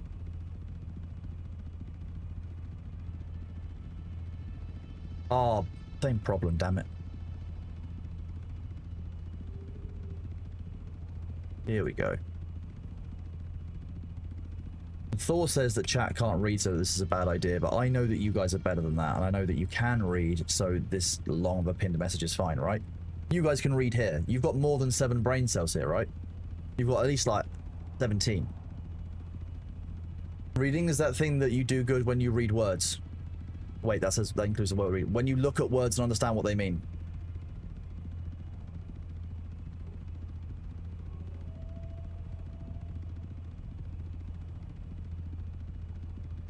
Wow, look at all the 7s. I'm impressive. I'm impressed even. You're impressive. I'm having a strong. God damn it. That tab of Carlos Villagrán open, and I don't know. I still don't know why you guys think I look like him, but fine. Crazy. Thalia Knits, thank you for the 5 tier 1 subs. You rock. Thank you very much. And Viva, thank you for the 1 community gift sub. Thank you for supporting the channel. Hope you enjoy. Glad you're all here. And it's just really nice seeing you all, to be honest. I'm really pleased that you're all enjoying the stream and having fun, and you kind of want to be here and hang out. You guys are awesome. I appreciate you greatly. If anyone has any questions about Dune or anything you want to see, just give me a shout, because, you know, there's not much I haven't done in this. And, I've got... I want to know how many hours I've got. I've got 72 hours in game. In this one, we're looking at what I've had from the ones before. It could be even more. Okay. Real quick read. Sorry, I've got a message from Retrard. Let me have a quick look.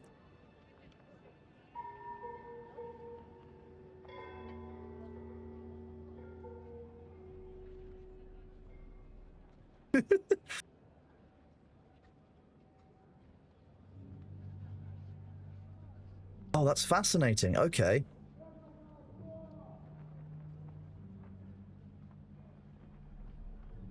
So our servers are called Nitrado US East 100. That's the servers that we're on, or you know, Nitrado. You know, we've also got Nitrado NA East 09. The reason that we had the issue earlier with lost characters, because your character is tied to the actual name of the world we're on at the moment. Whoa, whoa. Gundor, thank you for the 5 community gift subs. IR Moves, thank you for the 6 months of tier 1, absolute legend. Viva, 22 community gift subs, you absolute badass. Oh, that's to update my sub goal again. Wow. At least you guys are making me learn how to use Twitch's tooling properly, because I mean, I'm kind of having to do this most days. You guys are awesome, honestly. Get sub gold. Nerd. Yeah. Cheers, Mirror. So at the moment, the way that the individual characters are identified is they are tied to the server on which they are, which is, I think, really quite kind of, it's just an interesting way that bug came about, that issue. So that's why we had the issue where we launched earlier and then had to take the servers back down and do half an hour of extra downtime to migrate the characters. So that's what happened there, for those of you who are asking. IR Moose, thank you for the 2 community gift subs. You absolute legend. You are awesome. I appreciate you.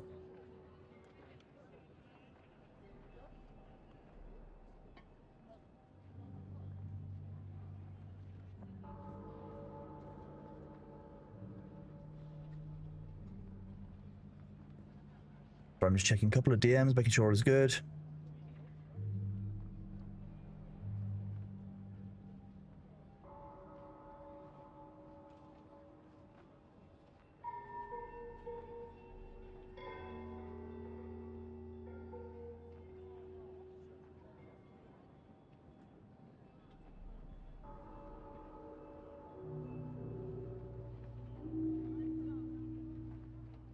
Wow.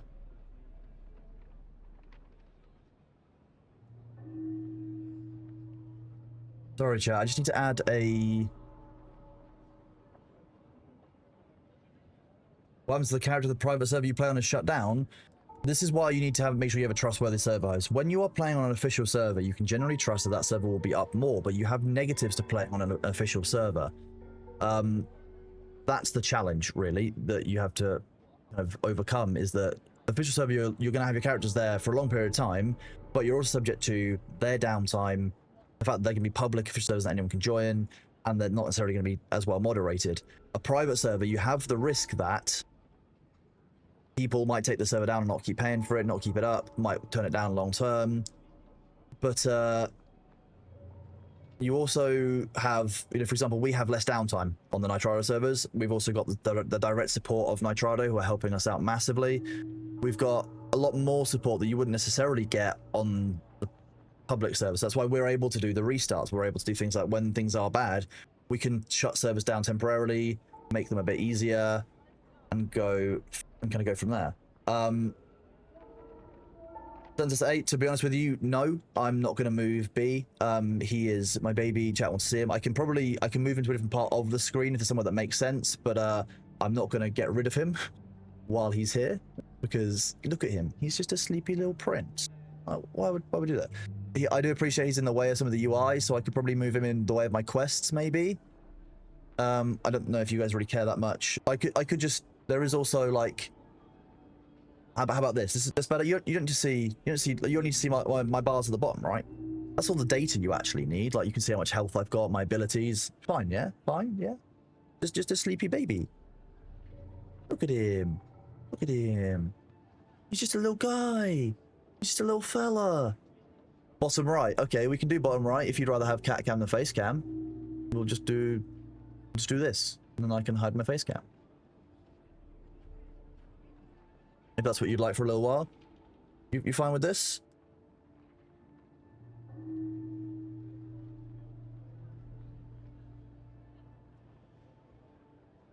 Full screen with 50% transparency. I know that yesterday I had him like this for a while. But people were worried he might fall off.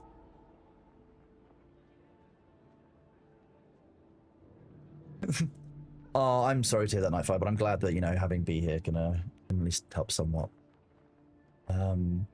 He's just a little bubba. I just like that he's so peaceful and sleepy. IR Moose, thank you for 2 community gift subs. Sileus, thank you for 5 community gift subs. America, Oniki, thank you for 2 community gift subs. You guys rock. Great Spray, thank you for continuing your sub from Prime to Tier 1. You guys all rock. Thank you for being here and supporting. You know, it's amazing. We'll just move B around the screen and see what you guys prefer after a while. So for now, you can go here. The quests don't really matter. You can see my water bars, etc. That's kind of fine. Oh. Oh. Was that it? Oh. Okay. I was hoping for more. Okay, we're gonna go and see if we can do some journeys instead then for XP. So that's, you know what? We'll try and do a story mission.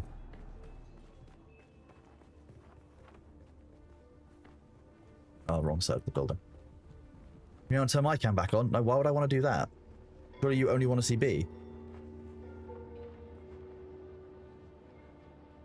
DVD bounce across the screen, and then whenever he hits the corner perfectly, we all cheer. Yeah, is that how that works?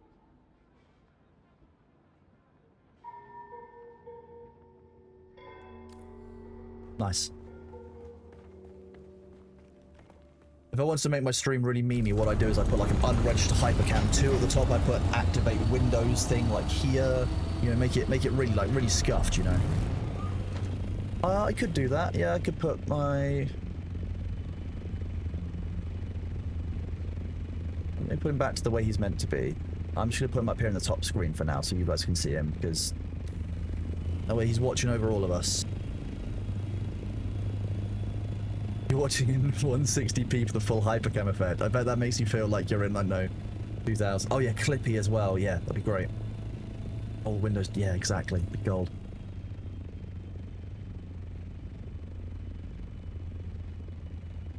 one skill point. I need, so as a reminder, what we're working on currently is trying to unlock this ability so that we can complete the advanced sword master chain.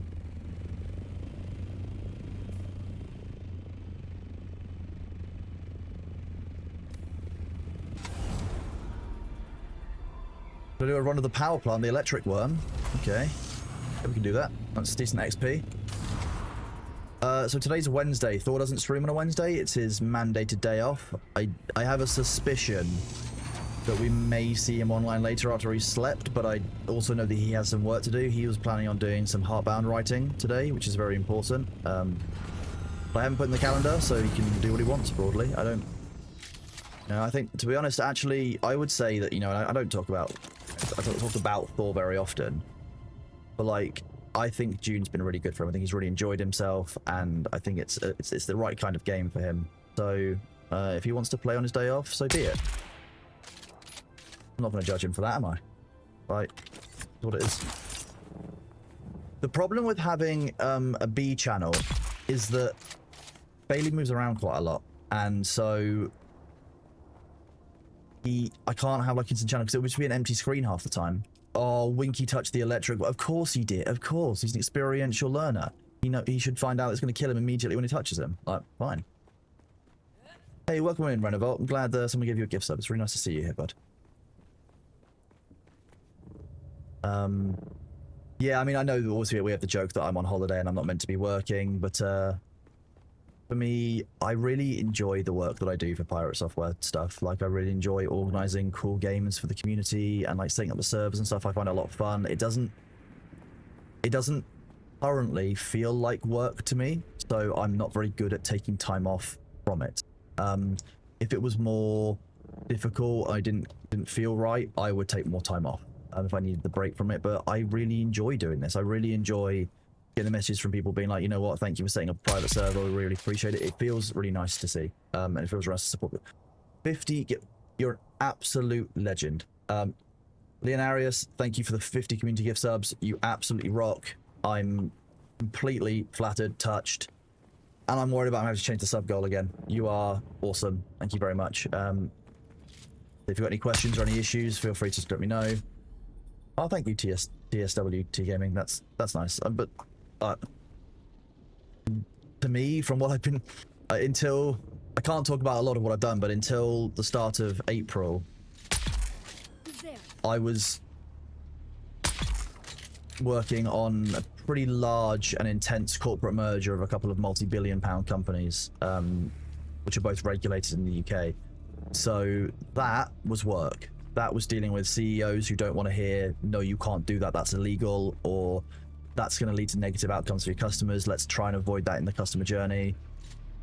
Here, I don't get that. Here, Thor will always listen. If I have a real view about something that I think, no, the community feels this or needs this, Thor will always listen. The mods, you know, the mods are really good at doing the right thing for people, not just because it's the process or the policy. So the reason I like it here is we are able to be much more flexible to do the right thing for people and to help people out. Yeah, sometimes it involves banning people, but sometimes it also involves giving people another chance.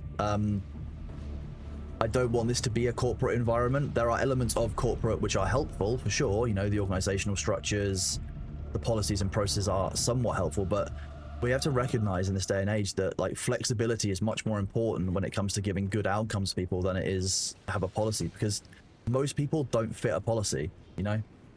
Like, most people don't fit a one-size-fits-all approach, because there is no one-size-fits-all approach for a lot of things in life. And so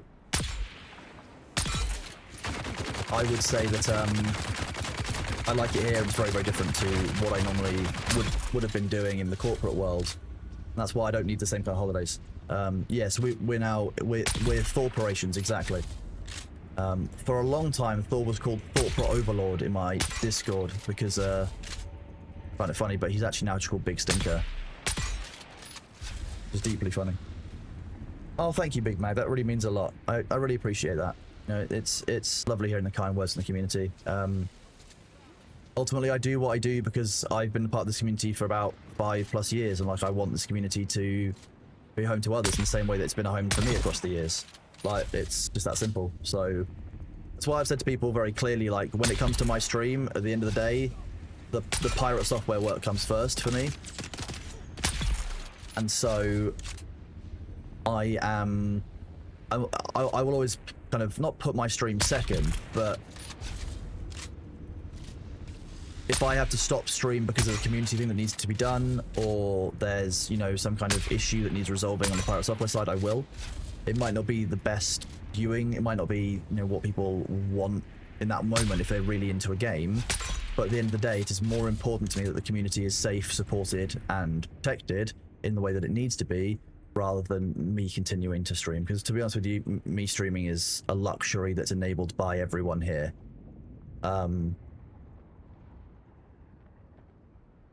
Let me just put the comma and then at this. So right now I'm just updating a regex filter on the main server because somebody has been they've basically been harassing someone's sending in bots to basically harass a member of the community, so I'm putting in a regex filter to prevent that from happening. That kind of thing is pretty normal, unfortunately. B comes above both, probably above both, to be honest with you. Like if there was an emergency with B probably about a year ago where the reasons that I get angry about what I think about, to be honest with you, give me a second.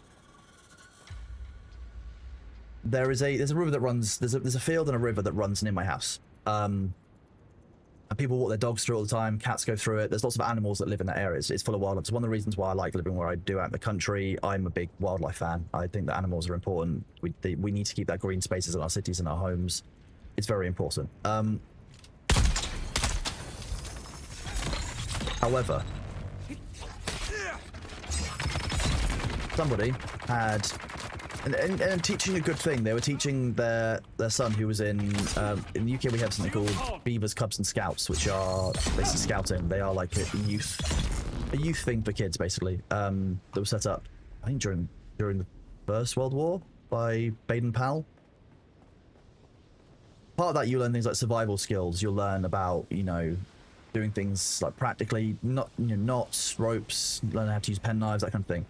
Somebody was teaching their son how to set snares, and unfortunately left one that they'd forgotten about. So, and they were basically doing it in the kind of the field river area that was behind the house. I unfortunately found B with one raptor. I'm getting a bit upset about it.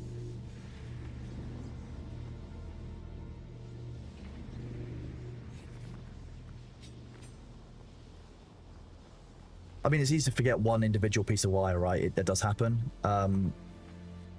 It's careless and you shouldn't do it, but, you know, if you're with your kids and stuff or you're in a rush, so I can see why someone would do that. But yeah, I had to look after B quite a lot and get some wire out of his paws and stuff. It wasn't particularly nice. He was okay. It took him a while to recover. A couple of days off. The mods told the mods about it, so like that will always come first. Sorry, give me a moment. Ooh. Yeah, we're alright. Yeah. Get back in there. At that moment from Cloud with a Chance of Meatballs when the guy like pulls his tear back inside his face. Yeah.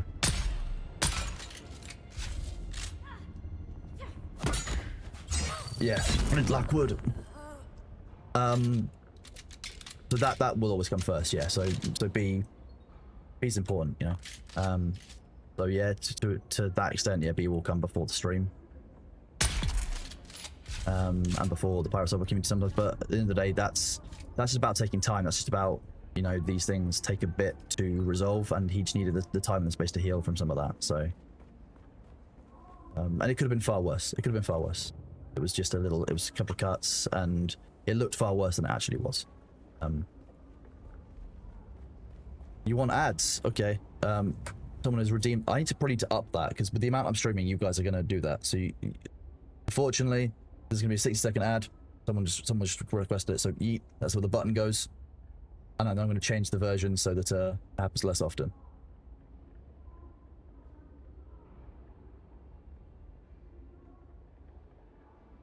One second. Ad time. Let's put another 0 on that. 5 redeems per stream. Change this. I didn't really expect to be streaming this much, so.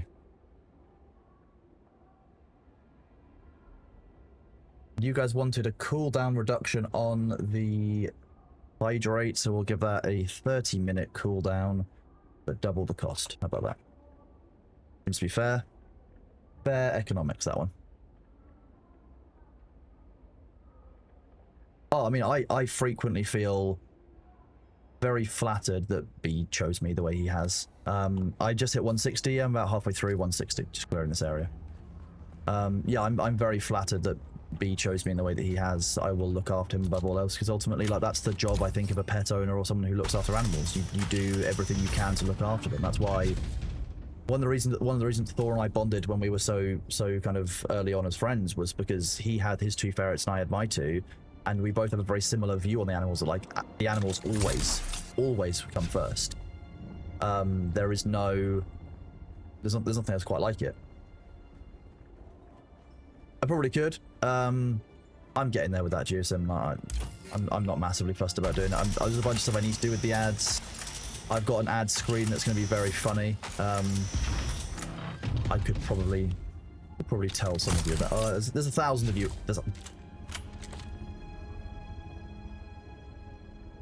Wow.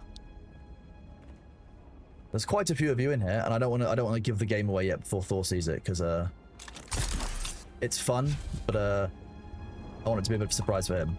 So it's gonna be similar to his ad screen, but slightly different, and I think that'll be enjoyable for people.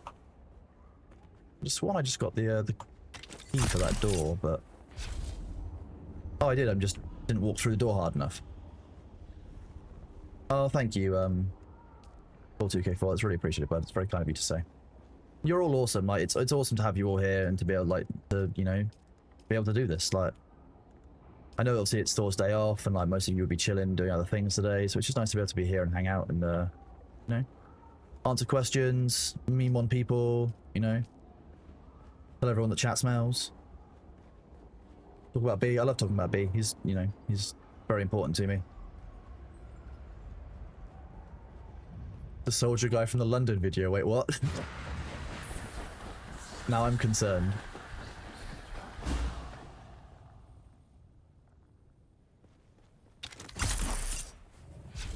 No, you're breathtaking.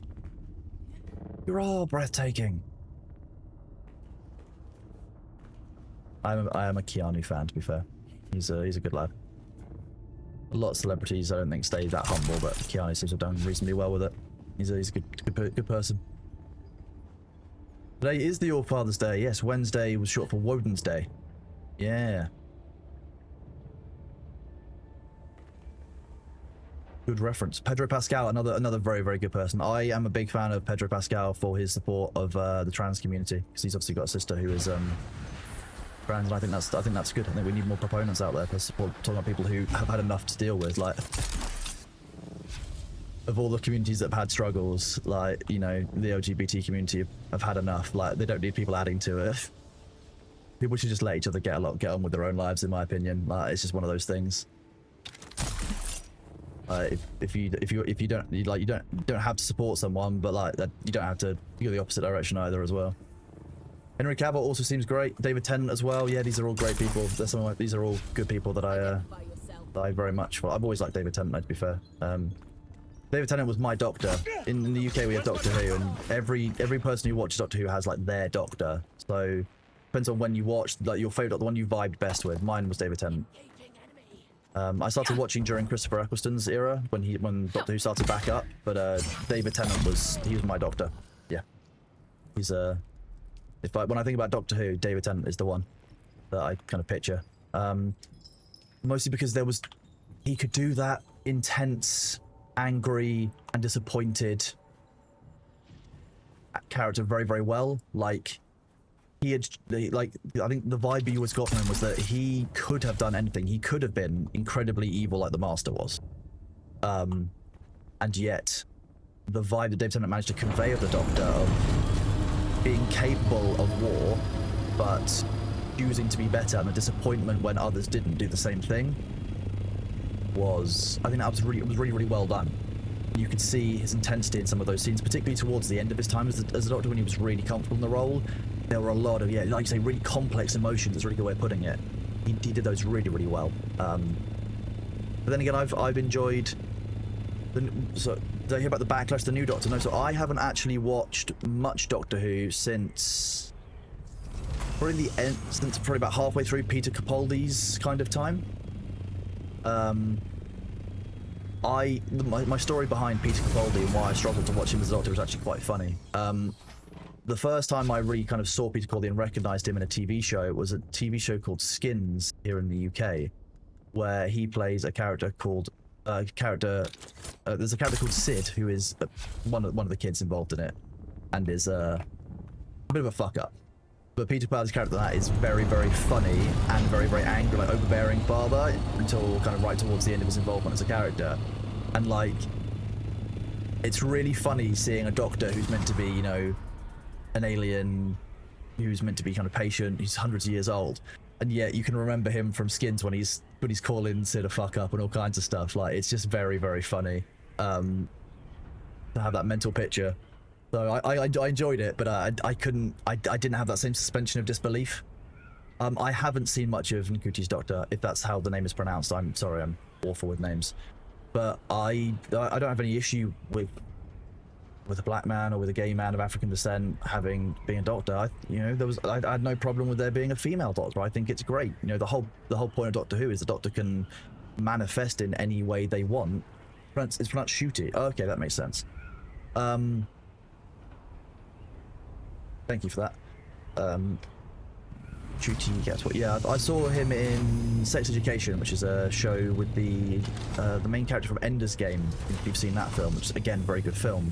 So I've seen him in that, so I knew that he was a good actor. He's very good at conveying emotion, very good at conveying excitement. I imagine that he would make quite a good Doctor, but probably not as, I don't know, I'm not sure I can imagine such an intense,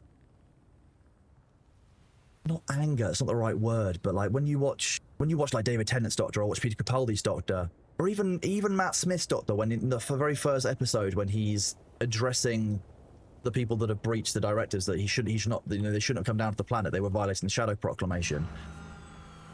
They all did anger very, very well, and I currently can't picture Shooty doing the same kind of level of anger. I'm sure he must have been able to do it, but no, I want to go back and watch Jodie's and Shooty's Doctors and finish off Capaldi's at some point. But I don't.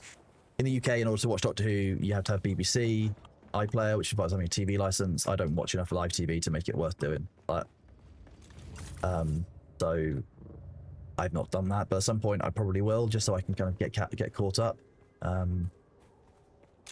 Doctor Who's been running for a very, very long time. They took a bit of a break in it, I believe, and then it started up again with Peter Capaldi. It's not necessarily about the cost, it's just about the practicality. Like, I am the kind of person who, if I pay for something that's put on subscription and I don't use it, I will forget about it, and that's not a good idea. Like, it's like 100 quid a year, and I disagree with the concept, because you can get, well, then again, you know, Netflix etc. exists where you pay more than that a year now for access, so I guess there's no real difference.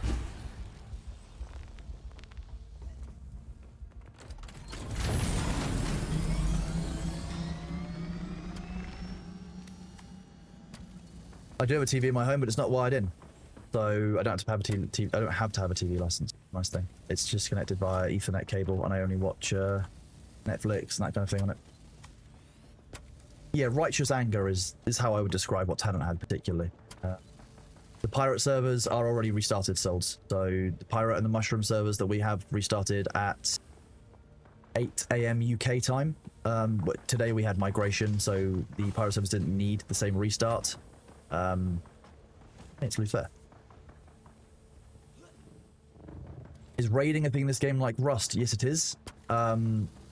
You can, in the deep desert, in the PvP areas, outside of Band A, you can make it like a forward operating base, like Thor has done. When the sandstorm comes, after the sandstorm has hit, for 5 minutes after that's done, you can raid other bases. Walls can be broken, generators aren't up. Felix is the mod Felix. No, I don't also stream to YouTube. This is my 6th day of being a streamer. I haven't got the hang of multi-platform streaming yet. I'm not gonna lie to you. I don't like YouTube streaming because I disagree with the fact that they've got such shite moderation tools. I think they could do a lot better.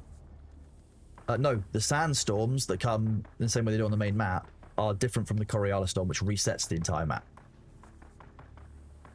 My girlfriend and my friends all try and tell me to watch Doctor Who, but I can't get over the fact that the main character swaps people who watch it. Do I need to bite the bullet and just watch it? I think once you do watch it, you will find that the character swaps make sense. They are often done in a very good way. The switch to Eccleston, to Tennant, to Matt Smith are very poignant. They often have very good reason. Even from Smith into Capaldi, I haven't seen the Capaldi into Jodie or into Shooty, so I can't talk about those, but there's often a lot of emotion, and it's very well done when they transition in between actors. So that is a thing. There's always a reason behind it, and it's often the right time. I would say personally, find out if you like Doctor Who, start watching the Eccleston era into Tennant. So give the Eccleston series a go, and then go into the first series of David Tennant. See if you like both actors and see if you can make it work. I haven't seen who's replacing Shooter yet. No. I heard some whisper that it might be Billy Piper, but that seems more like it's an advertising stunt. Is it confirmed to be Billy Piper?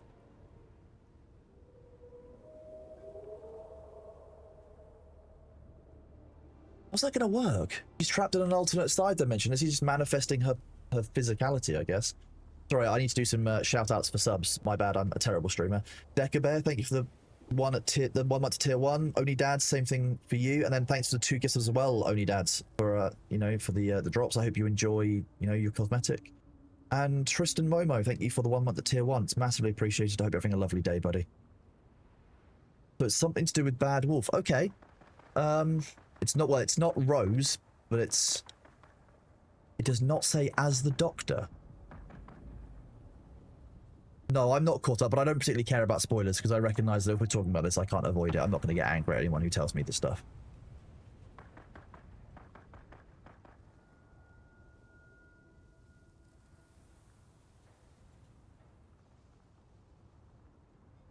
He poured regeneration energy into the time vortex. Didn't Piper stare into the time vortex at one point? Wasn't she connected to it in some way, if I recall correctly? Hey, Cobra992, welcome on in. Hope you're enjoying your day. Sorry, we're chatting about Doctor Who and other things. The thing is, if they were going to bring back one of the sidekicks kind of as the Doctor, Dr. Donner would I think, make the most sense. In some way that, he regenerates in London near to Donner and she absorbed the energy. It would make some kind of sense. But I'm not sure I can marry up in my head my understanding of Billy Piper's departure from the show and her becoming the Doctor. The quack, he's up there. Look in the top corner. He's just hiding. He's watching over you in his sleep. That's the okay. I know they did a couple of kind of show ups recently where they kind of went back to a couple of the core, the more popular times for Doctor Who. They went back to the golden eras. So they brought back Tennant. I think that's a nice thing to do. I think that's a nice callback. I wasn't the biggest fan of Catherine Tate before, to be honest, Doctor Who, because most people in the UK knew her from things like as Vicky Pollard, I think it was from Little Britain, which is a very, very different vibe. But actually, after that, I actually had a lot more time for that, because it's a big difference between, her as Donna Noble and I'm a bothered. Yeah, but look at my face. I'm a bothered. I'm a bothered. Nah, I'm a bothered. They're very, very different. I hate doing that. It says no. Yeah, exactly. Like, very polarizing roles indeed. Yeah, very, very funny. Someone's going to get really upset that I've done that.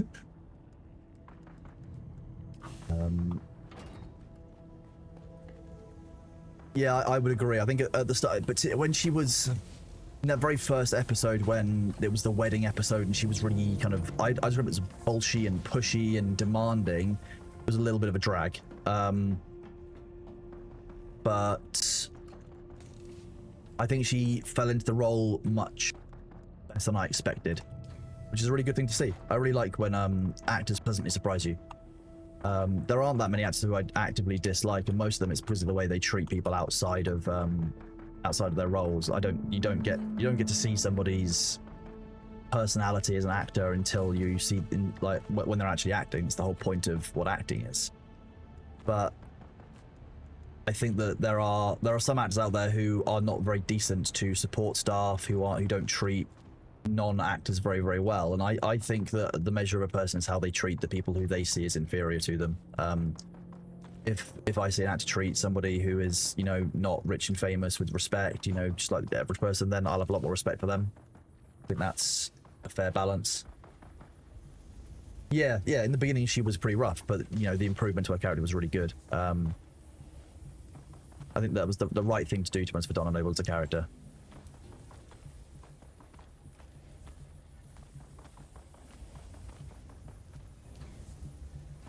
Yeah, Matt Lucas. Yeah, he was in Doctor Who and also in Little Britain as well. Riversong as a character. Riversong was...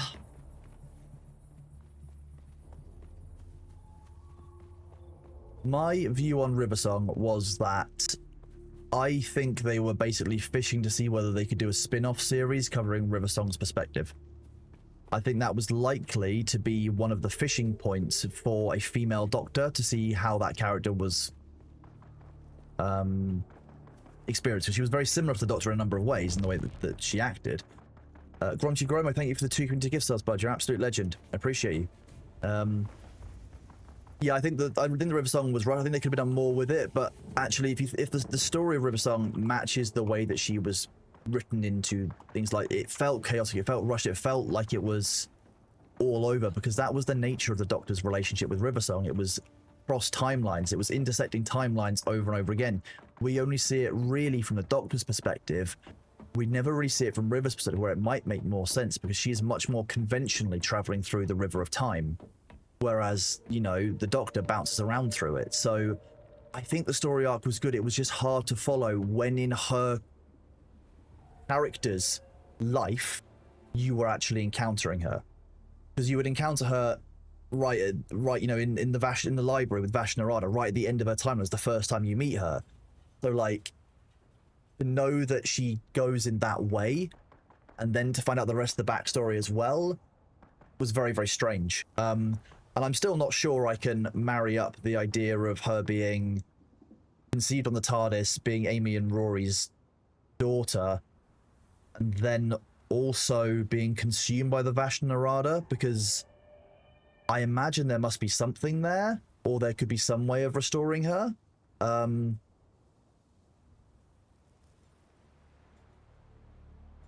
But hey, I think that the time was right for her character, really. And yeah, I would have loved to see the spin-off from the Doctor Daughter. I think that Georgia Moffat did a great job as that, and I think it would have been a cool thing to look at. And I like the way they ended that episode with her heading off out into the universe to go and basically go and experience things. Only Coco, thank you for the Prime sub, bud. Massive appreciate it, and for the community gift sub. And Tristan Momo, thank you for the 5 community subs, bud. You absolutely rock. You're a legend. Really pleased for you. Oh, of course, yeah, she wasn't. She was just in the Vash Narada episode. My apologies. She fried her brain out. Yep, that makes sense. Winky, I do read chat. I'm not you, and I don't ignore them, because I like my chat. Again, unlike you. Get wrecked. Winky, shouldn't you be in bed? Or are you just up ridiculously early? Absolutely agree, Winky Smells. I wonder if I could write a bot that would make it so that whenever Winky talks in Discord, talks in stream chat, a bot says Winky Smells. That'd be good fun. That'd be a good way of testing my new streamer powers. Laurent, thank you for continuing the gift sub, bud. Good to see you here. Hope you're doing well. Looking forward to playing some games with you soon. It is Stinky Winky, yeah. The rejected Teletubby. Whoa, Laurent, thank you for 10 gift subs, buddy. Hope you're doing well. Appreciate that. Thank you for the support, man. It's awesome to have you here, man. See you. For those of you who don't know, I knew Laurent from a previous community before I was you know, in pirate software all the time. Laurent's a good person. Unlike Winky, who smells. Winky also doesn't pay his taxes. I heard your plan last night, by the way. Always watching. Always watching.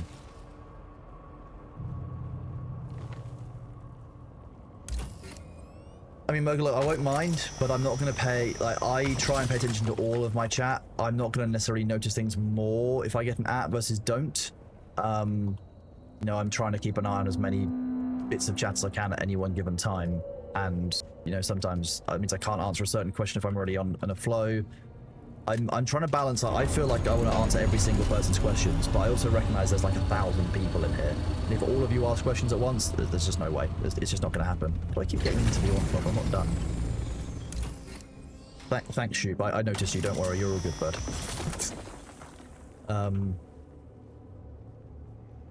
Yeah, exactly. Like that's what it comes down to. It comes down to doing it proportionally. So if people do it a lot, then I'll just stop it from being a thing. But if people manage it nicely, then it shouldn't be a problem, you know? It's about kind of being considerate to other chat members and to the streamer, right, you know? I only at Thor if it's an important message because I know that he's more likely to read it, but at the same time, if everyone spams Thor with an at Pyrosoft whenever they want his attention, he'll never answer anyone. So it's about proportionality. If you've got something you need to let me know, you know. What's up with Bead? I don't know to what you're referring, but unfortunately. Flying kiwi... But flying we in broccoli... Fly we in broccoli. What a name, personally. Great, first of all.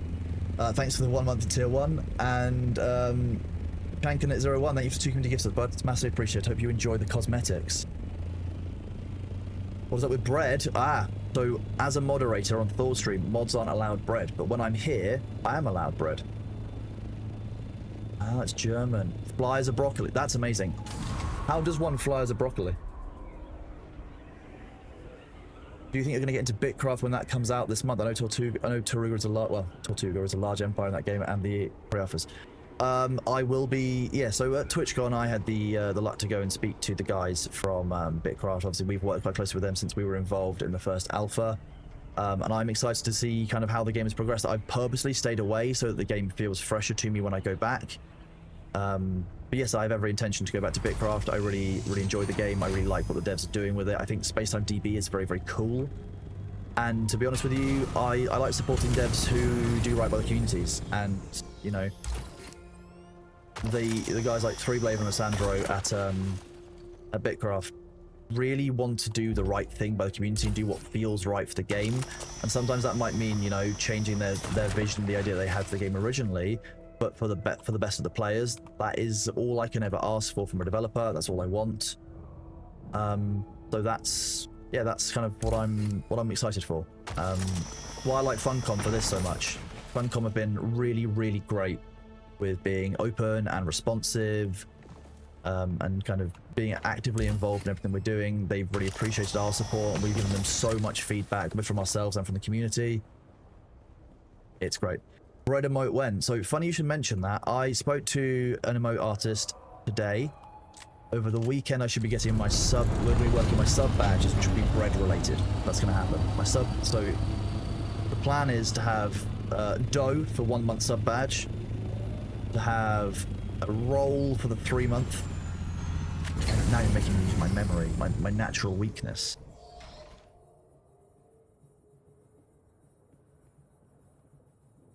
Oh, Winky, I saw your message earlier.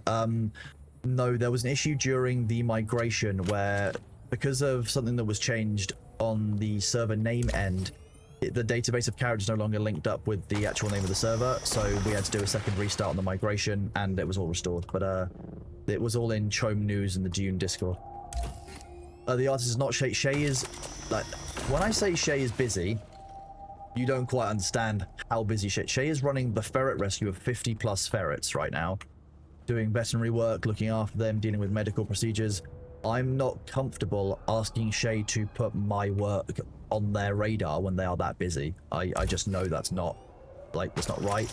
We're trying to get Shay some more help, and once the ferret rescue is kind of more established down the line, we've got more people involved, and we've got the new ferret rescue built, it would probably be easier for Shay to do some additional art and step away from stuff. But I don't want to ask Shay to do commissions, etc.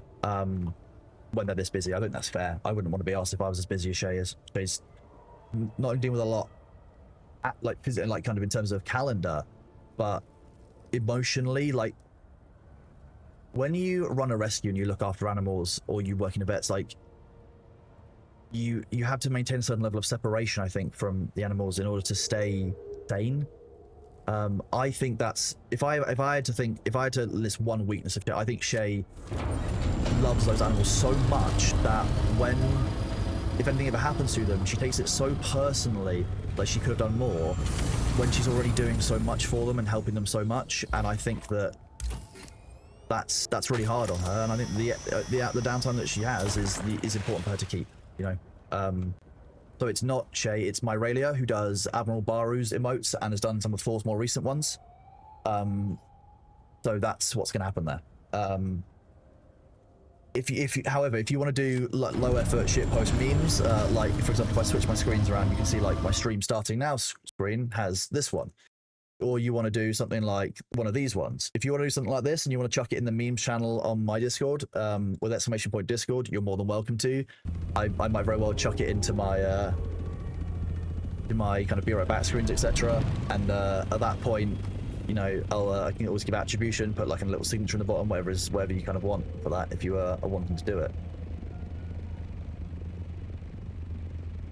I like how B has become ethereal in the night sky of Dune. Exactly, yeah, the emotional load on Shay is incredibly high with the ferrets, and I do not want to add to that in any way possible. My entire job is to reduce the level of stress on Thor and Shay. Nothing else on top of that. So yeah, there you go. Cranium guys linked a couple of the new emotes. These are the ones that we're working. So they're cool. Good little ferret emotes. Oh, that camera has gotten. See if I can do this.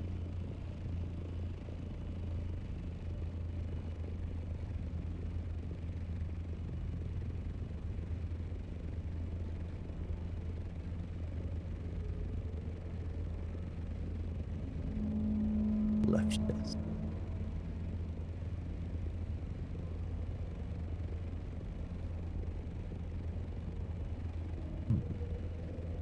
There you go. You got a better view of B now, I think. That's looking better. I look slightly more unhealthy, but this is where you can see the cat better. Neat. Hey, Black Box, welcome on in. Come on in. Apex Cthulhu, thanks for the Prime sub, bud. Appreciate you greatly. You're doing well. 40k lore streams. That's a good question. I'll probably do some of those when I'm doing my Warhammer. So I have this camera, which points at B's desk, but when B isn't sleeping on it, or isn't using it, I will likely use that to be my painting area, because I have a couple of lights set up so that I can do things like this. You can see things in really good light. Whoop. Slightly loosened that. And on this one. So like, I can make it so that things are quite well lit here. I've got 3 lights that point onto this, so the plan is basically I'll do some Warhammer painting, some Warhammer like kind of other stuff, and just talk about it at the same time. That's the plan. This is where you'll be able to see it. I'll probably be side on at that point. I'll be like this, but I might be able to move my other camera around or move things around so that it can be done. That's basically the plan for that. So that's going to be the goal. But I want me to make a space room with my duck kennel. I probably have to carve that out of green stuff. There are lots of lights. Yes, in order for a blue screen or a green screen to work well, you need to have good lighting. So the primary reason for the cameras and the lighting was for the cat cam, but also like I do want to be able to paint Warhammer on stream. I'm very nearly done with my kind of rehab from my surgery on the 8th of May. The shaking in my hands is subsiding from the nerve damage. I'm no longer needing to be on painkillers every day, which is quite nice. It's a big difference. So hopefully I'll be in a position where I can do a bit more of a Warhammer for people. They could do an Ashen. Bailey is the best boy on stream, yeah. I have seen Star Trek. My favourite Star Trek, however, is Voyager. I'm a big fan of Janeway. I think she's quite a get things done captain, and I quite enjoyed that. Quite a dire situation that Voyager was in, and I've heard that Janeway is the British like the British person's captain. Apparently, quite a few British people quite like Janeway. Car's obviously very good as well. The Dutch has an awful lot of progression and character growth throughout.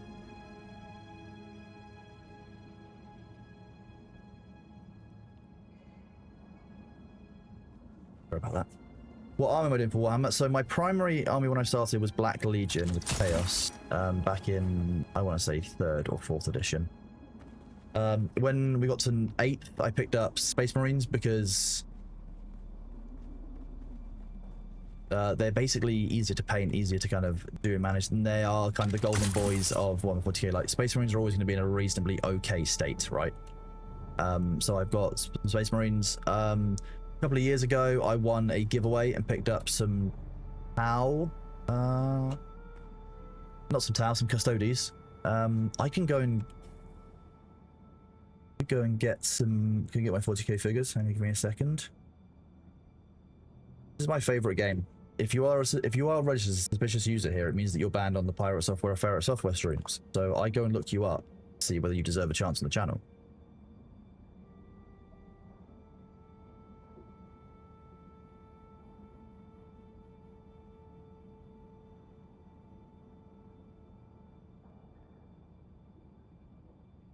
Oh, you made a really bad joke, but you're allowed to live. Do not make a joke like that here, because I will keep you banned. I'm not unbanning you from Thor stream for that one, though, fortunately. He would not unban you, so I know that. Yeah, so the one thing that Twitch allows for is, I said this earlier, if I can share the moderation history of this channel with Ferret Software and Pirate Software, so that if somebody's been banned from Thor's channels or the Ferrets, I can see here they've automatically registered suspicious user. The main reason for that is obviously Thor gets a lot of people coming in to troll him. I don't want people coming in spamming all kinds of stuff that is designed to disrupt him. You know, I'm not him. I'm a different person, but some people forget that, weirdly. And also bot waves. So, you know, there's that as well. So I will look up anyone who I now see is restricted, because that's where you get put as, and I can check up on what they've done. And a lot of people who I've seen so far, that it's against Thor's channel, it's against the way that he wants to run his community. I will give people a chance if I think that it's not completely egregious, but there's a limit on that, you know. So it's about doing what's right. What would I recommend between PlayStation and Xbox, especially with the direction of each considered? I'm not sure which to purchase. At the end of the day, Godwin, I can't tell you that one. I owned a PlayStation 1, a PlayStation 2, and then an Xbox 360, and then I've been PC ever since.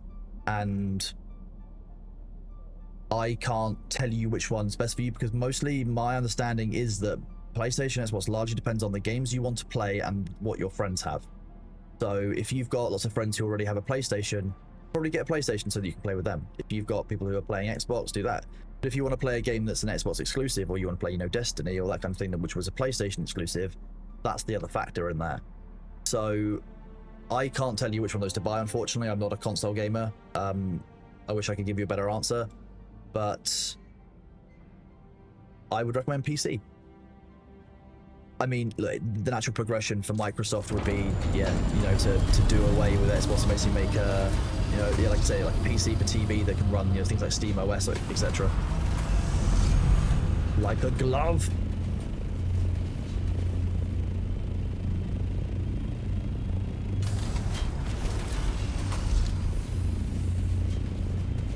Okay, this isn't working.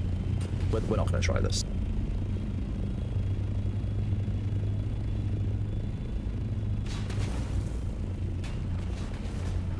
Look, it might not be meant to fit in there, but it does. See, look, I can do this. Zero 12, thank you for the 5 community gifts, as Bird. Massively appreciated. Thank you for supporting me in the channel. I hope you enjoyed the cosmetics if you're doing it for drops. Like, having a lovely day. Hope you're having a really good time. Winky, are you working today, or are you playing? Are you live? If you're live, we can hang out if you want. We can do whatever. I'd be down to chill out with you if you're around. I guess you're not that bad. I just have to wear a peg on my nose, of course.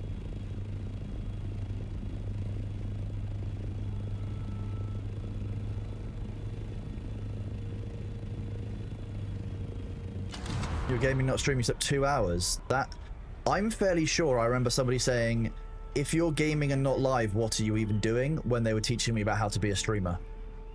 No, you don't appear suspicious. You're fine. Like I said, you'll only appear suspicious if you're fully banned. Not if you have been banned once, not unbanned. And again, because I review all of the unbans on Thor's side, like, I generally will do stuff. Ah, see, Winky? I've caught you with your own words. Winky seems super sus. Winky always seems super sus, because Winky is sus.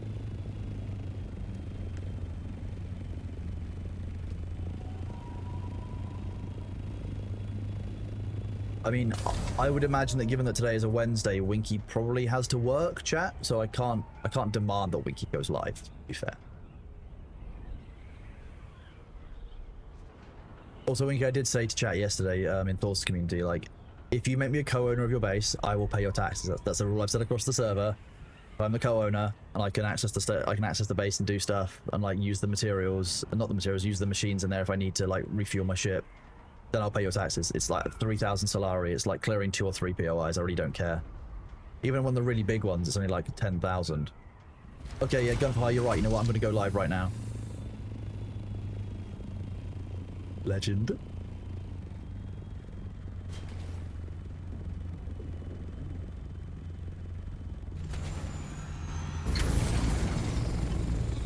But like basically the reason that I'm fine with paying tax to people if I have access to their machines and that is because like if I'm flying around in my ornithopter, often I will like not notice how low I am on fuel, and like I have this much of a large vehicle, so a small one left. That's not even gonna touch the sides of the Assault Ornithopter. Where was Felix's storage? Drop him off some more stuff in. Oh, damn it.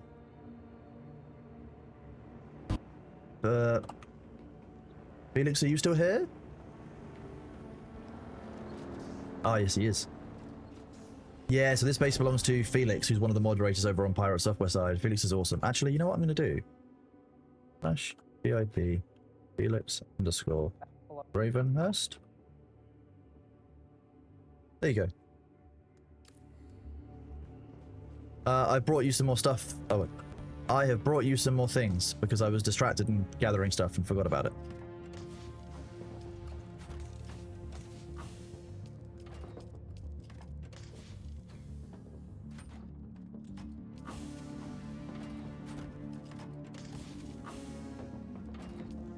Shit. No worries, but anything I can do to help, just give me a shout. Drop me a DM if there's anything that you need me to grab. Like, if you need, once you move beyond, aluminium to duralumin, you'll likely need jasmium. If you need some help getting jasmium, just give me a shout, okay?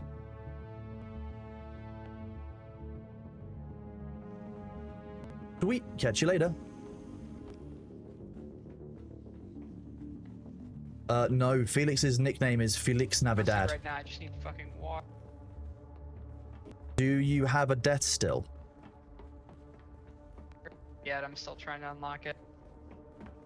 You need to go through and do the trials. Yeah, there's genuinely, the death still is so worth it. You absolutely have to do it. It's a must-have. That said, if you've got blood you've got blood machines and then some.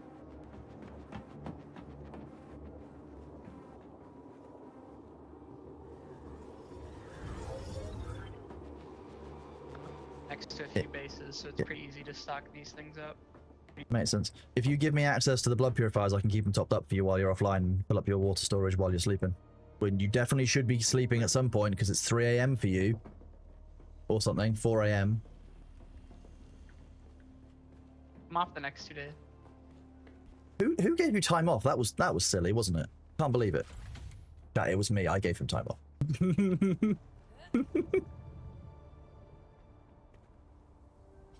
Oh, you wanna see my character? Yeah, I can do that. Hang on, let me just settling helicopter. This is Emily Slider, you know, the half sister to the Slider brothers who can't be trusted. I'll be honest with you, the main reason for playing, and this is the level of min-max. Smaller character model, smaller hitbox. Smaller shadow, so you can hide more in the sun. That was the main reason. That's just, the tail is wagging on the ornithopter because it's happy to see me. That's how that works. It's a happy ornithopter.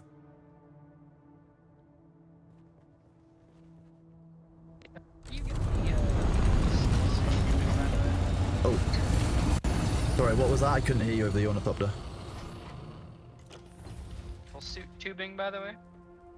Yeah, I can get you some of that. It's from the Udan. It's the masquerade you have to kill in the far left-hand corner of the map. I can go grab you some if you want it. How much do you need? Enough to make the tier still suit. I think it's like 12. I can go grab that for you. That's really easy to do. Give me a second.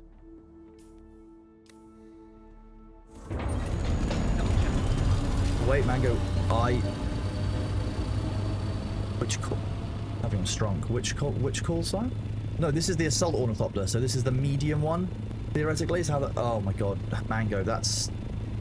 I can't believe you. Not again.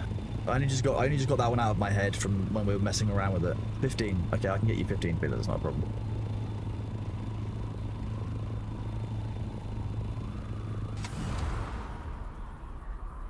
So yeah, this is the assault ornithopter. So this will carry 4 people. With the cargo module on it, it'll have 1,000 carry weight. It can also have jet engines on it, and this thing can also take rocket pods. I believe in replacing the storage, you can put rocket pods on it instead. Shroud's group has a carrier ornithopter, which is what we're broadly working towards that, but I'm not in a huge rush on all of it. Pushing certain other structures is actually more efficient to do it first. So we'll be working on a carrier ornithopter today. Hopefully be able to show you a they're called sand crawlers. I keep on calling them something else. I don't use rockets on the ornithopter because, to be honest with you, I don't think they're efficient. They're reasonably hard to use. They're not that fun for anyone to fight against. Don't really see the point. I'd rather fight someone on the ground and actually have fun with it. Yeah, and he's put as a carrier too. We've foregone a carrier to build something much more fun and efficient. For example, making Spice Melange is much cheaper for us now than those organizations have it. So wait and see our progression. At the end of the day, oh yeah, that does obviously help with does help. Yeah, there's aerial combat. You can basically, it ends up being. Look, I can't speak for the people who are watching. I don't know which aerial combat games you might have played before versus not, but it's very easy in aerial combat games to end up jousting with each other, where you'll basically circle and you'll just go towards each other firing, then you'll basically like kind of miss, and then joust again. Being able to fight properly with rockets is something that I've not seen many people be able to do yet. Thrusters are actually a much more powerful weapon. Thrusters will get you out of combat faster, they'll get you traveling faster. Thrusters are, to me, the better outfit for any of these. And then you've also got the use of the storage. The rocket, yeah, the rockets aren't too expensive, but they're just like to me it doesn't feel fun yet, right? If this gets shot down, do you build another? It depends on how it gets shot down. This thing can't be stored, so I'd be more careful about it. It's like leaving it up here is a risk because it's out in the open. If there's a sandstorm, oh good. This worm, that is very much dead. Yes, that's a dead electro worm. Winky died 3 times here. Okay, jeez. I can imagine that, to be fair. That was AI. That makes sense. Was it deep fakes, Winky? Deep fakes.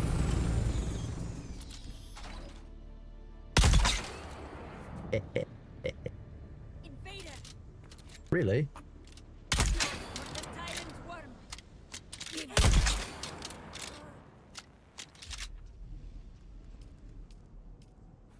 Still suit tubing. Harco village is, oh yeah, so once you've got the ornithopter, you can didn't hold E, fine. Once you've got the ornithopter, you can fly for free to the places, and you basically Keep an eye on your own fuel.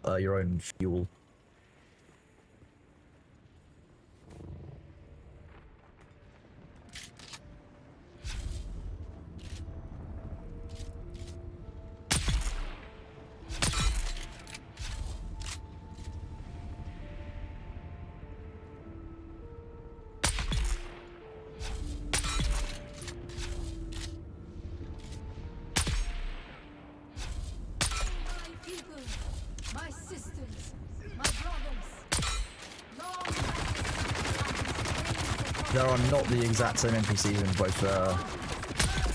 in both cities. No, there are different ones in both. You'll need to go to and from both many times. I'm too far away for a headshot. I also heard that Winky walked on the electro worm despite having been warned that it will just kill you. True.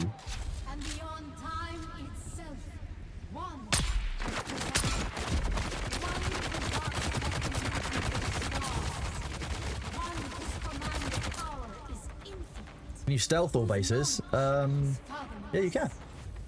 You can do a certain level of stealth, but at the end of the day, at some point, the enemies are going to get kind of triggered. Like they are. Go on, start firing.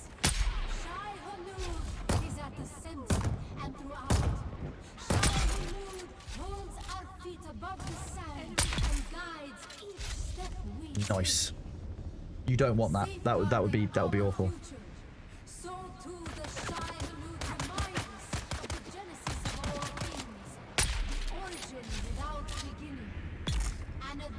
Yeah, Mentas has some pretty good ability. I mean, all the class have some good abilities though. Like, you know, I can sprint 600 meters across the dunes without flying, and a worm can't even keep up with it. So health is pretty low. Yeah, my health regens up to half, and then I just kind of sit at half health. I don't tend to mind that much. I know people get upset when my health is low, but I just don't even notice it at this point when it's that low, because to me that's not low health. Field is the more important thing, really, on all of this.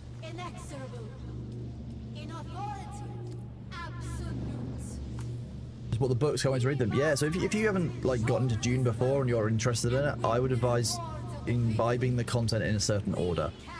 I would say start with the David Lynch film because it's genuinely crazy, and then watch the two most recent films, and then read the books. There are also TV shows and stuff you can do, but I think that kind of combination gives you kind of the best kind of overview of the universe and kind of what you want to do and kind of what other people know as well. Good morning to everyone who's joining. Oh yeah, everything by David Lynch is crazy. I mean, that's the point. You know, David Lynch films are fantastic, but fantastically weird. Okay.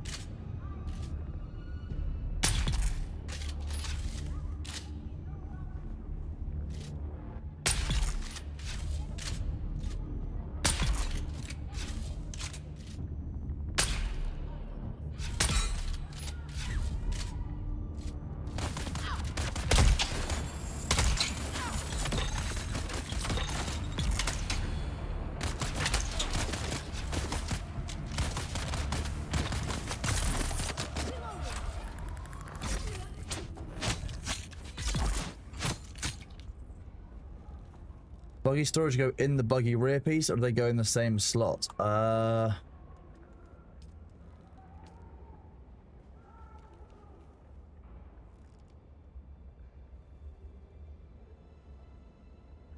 know the turret goes in the buggy utility rear, so I am going to imagine that it goes into either the utility rear or the normal rear. I think the normal rear has 2 slots for people in it, rather than...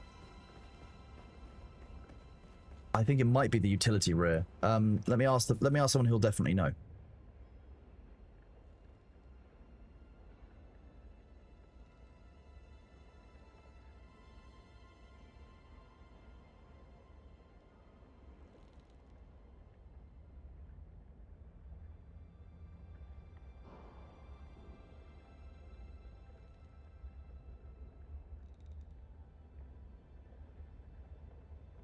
I'll be honest with you, I've not actually assembled a buggy in this. I don't tend to use them. If I'm not in the air, I feel slightly uncomfortable. So that's what's going on there.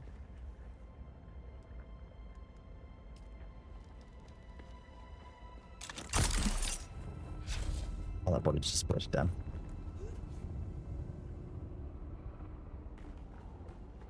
Do these respawn? Oh no! If you watch the original David Lynch Dune films, you see exactly what this the Holtzman shield looks like. This blue glow for me, and that's broadly what it looks like in the newer ones.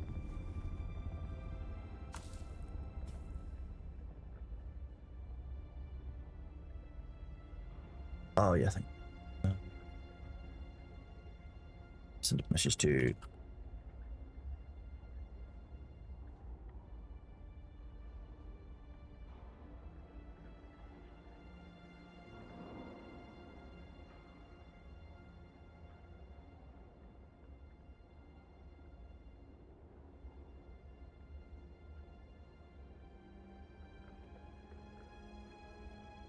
I'm just setting up some future content for you. Unlimited powers.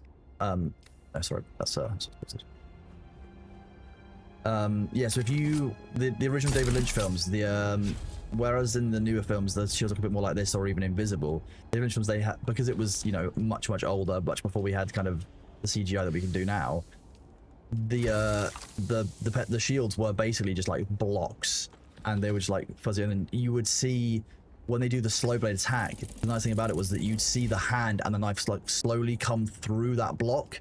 And it was actually really done quite well to show kind of the slow blade mechanic of it. So that's kind of a fun part of the David Lynch films, and they show that in a kind of a more meaningful way, really, especially given the time and the age of them, than the modern films do. That said, the new films are very high budget and very good production quality, so you know they are very worth watching. Rotoscoped cell animations hand drawn over the actors. Yeah, see, that sounds very animatory and complicated, but cool at the same time. The new ones, I think, are doing a really good job of getting people interested in the Dune universe, to be honest with you. That's how I feel about, you know, quite a few things. Like, as long as you can, like, getting people interested in some of these universes is very important.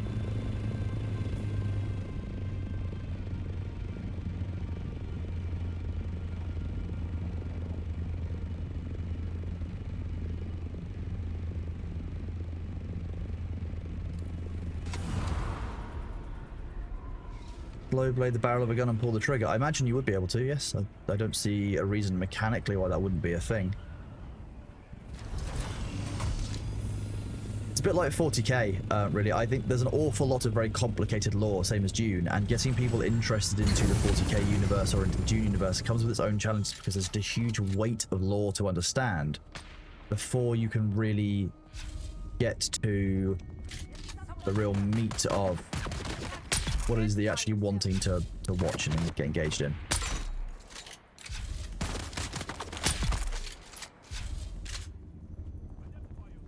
Yeah, it's very easy to get overwhelmed by some of the depths of these huge sci-fi universes. Like, you know, I recognize there's a huge amount of Warhammer 40k lore out there.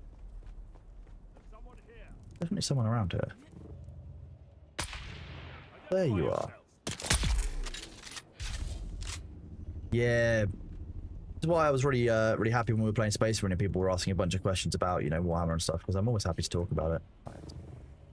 I don't know everything, but I know a bit of Warhammer. Like, I'm nowhere near as encyclopedic as Bricky or someone like Lutin would be, but you know, I know enough that I can call myself, you know, reasonably big fan of Warhammer 40k. What's my opinion on streamers who only stream what's popular? If that's what you want to do, that's what you want to do. Like, if that's what works for your community, that's what your community wants to see, so be it. Like, good for you. Honestly, like, I very much believe that people can do their own way of doing stuff in all of these things. There's no right or wrong way of doing it. It's just about personal approach. And if, like I say, people's communities support playing only what's popular, or, you know, only the one game, either way, like, that's completely fine. I'm only going to play what I like, to be honest with you. Like, I might give some games a try if people want to watch them, but like, I'm not gonna lie to you. If I don't like a game, I don't want to play it. And if I want to play it, then it's not going to be good for you to watch, I would assume.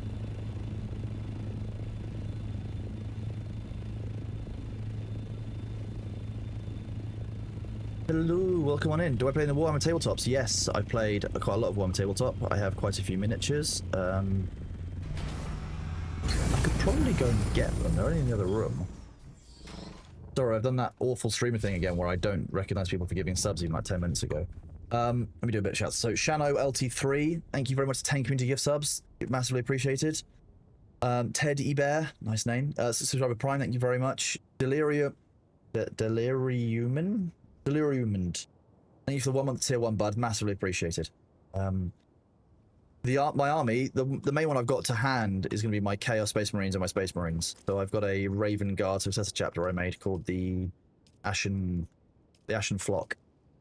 It's so suitably edgy Raven Guard bros, but like kind of like grayish. Let's see if I can go get them. Hang on. Can you give me just a second? He's in the same room as me. Ah. Okay, I'm not gonna go get my Warhammer now because it will wake him up. And I don't want to do that. Look at him. Look at how cute he is. I can't wake him up. And it's Black Legion. But I'm collecting my Chaos Space Marines. They're all Black. Actually, that's Black Legion with a couple of Emperor's Children I painted a very, very long time ago. Yeah, I don't want to wake. No wake, Bubba.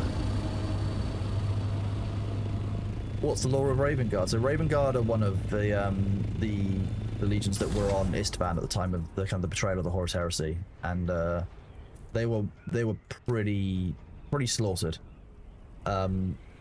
Their forces were so depleted by what happened on Istvan, they ended up deking out their gene. They stole their gene seed and sought to basically have a rebirth of as many Space Marines as they possibly could.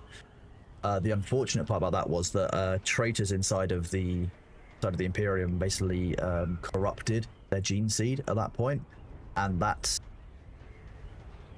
birthing of the Raven Guard was quite considerably prone to mutation and degradation.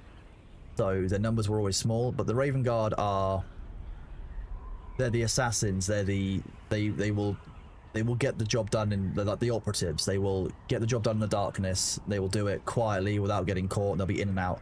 It's similar to the Night Lords, except the Night Lords relied on terror in order to do what they were doing. The Raven Guard purely basically relied on stealth, organization, operative cunning, and basically strength of will. And then having solved some of the issues kind of post heresy or kind of during the heresy, yeah, Night Lords are now Chaos, correct. Corvus Corax, the Primarch of the Raven Guard, was like, you know what, the normal mortal realm and space isn't edgy enough for me, so I'm going to go and chill in the warp and go and kill a bunch of demons, etc. So the last we kind of know of Corvus Corax is that he is in the warp somewhere, basically hunting down demons, as far as I know. Yeah, I mean, who doesn't want to hunt Lorgar, right? You know. So you know, he's one of the Primarchs I'd like to see come back.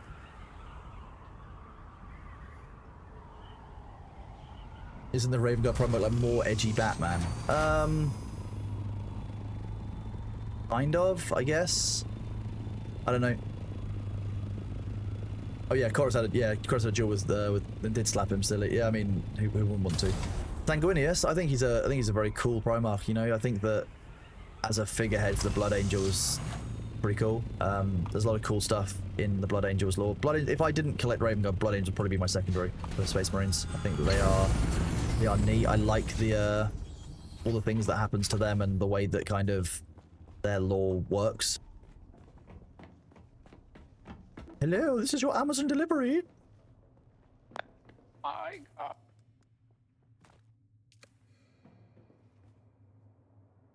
Oh.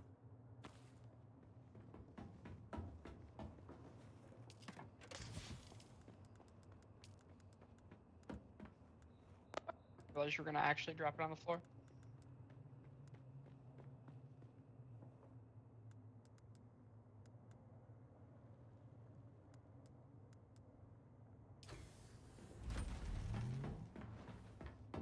Right. There we go. I'm going to get back to doing some killing. I love killing. Oh boy, here I go killing again. I'm very much anticipating siege mode in Space Marine 2. I think it's going to be great fun. You're going to bed? Good job. All right, I'll catch you later, bud. Take it easy. Good job, Felix. Go to bed. This is a battle. Have very nice models as well. I mean, a lot of the new sculpts from 40k are very, very nice. I'm really glad that Eldar personally are finally getting an update because so many of their models are, well, were hideously outdated. And I think the players deserve some of the refreshes that they are now finally getting. Also, the Eldar are a very cool faction, like an underrepresented one. You know? Yeah, Town Crew. Yeah, so it's a good shout. Bringing Crew back. I'd like to see them do more of the kind of the auxiliary forces in Tau, because I think that that's not been something they've tapped into really enough.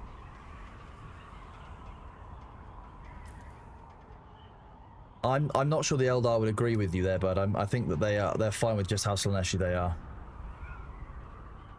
Brotus, power supply unit. Or are we just saying computer parts? Are you asking what card I'm playing on? If so, you're missing a question mark.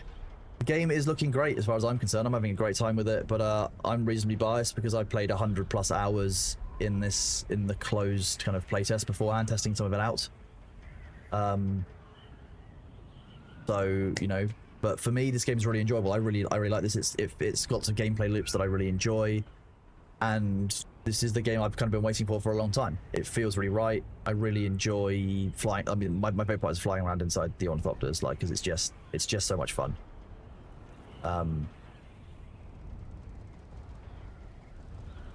Hey, hype train complete. Thank you all.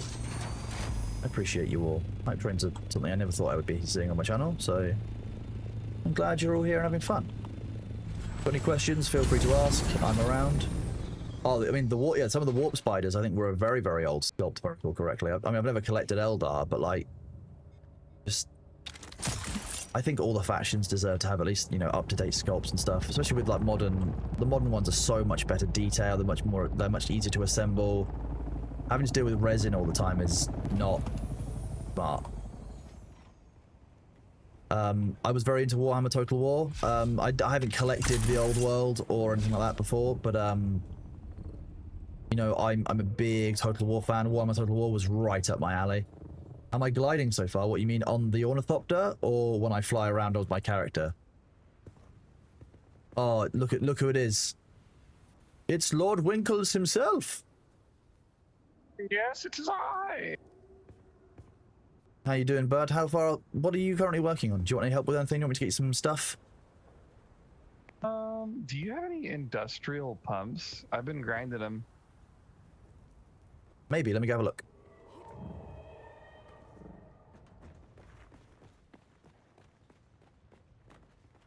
No, chat, that's Winky, that's not Primogen. You can tell Primogen because Primogen would have stuck a fake mustache onto the character.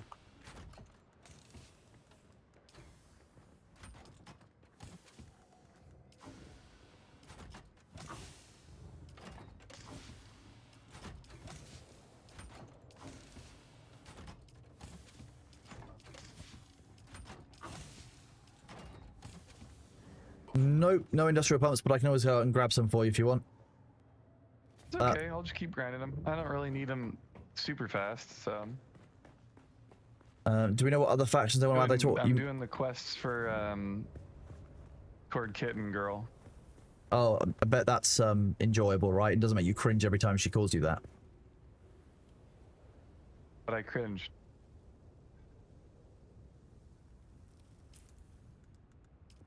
Cringy about being a kitten. Horrifying. Right, industrial pumps are... Do you not like being a kitten? I could take or leave it, to be honest, bud. I'm not too fussed.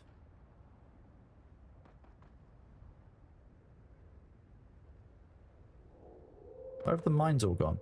That's machinery. Winky likes being... Okay, that makes it... That tracks. I can believe that, to be honest.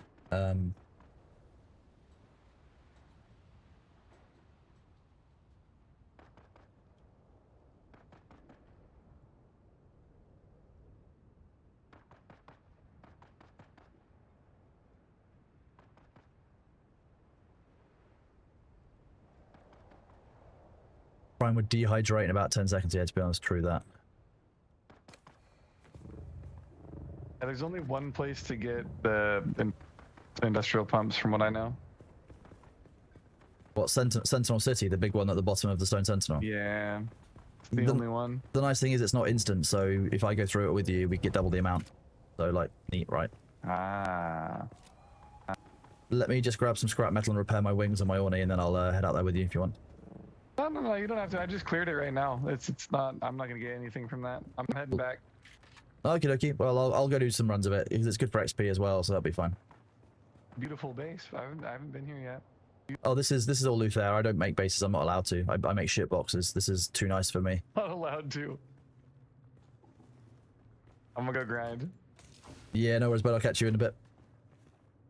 Oh, bye. Wait, I was looking for... Oh, this is out again. I need some more Meals on Wheels, damn it. Okay, so we'll do that while we're out as well. Get up here. Content corruption of the team. Steam will validate your Steam.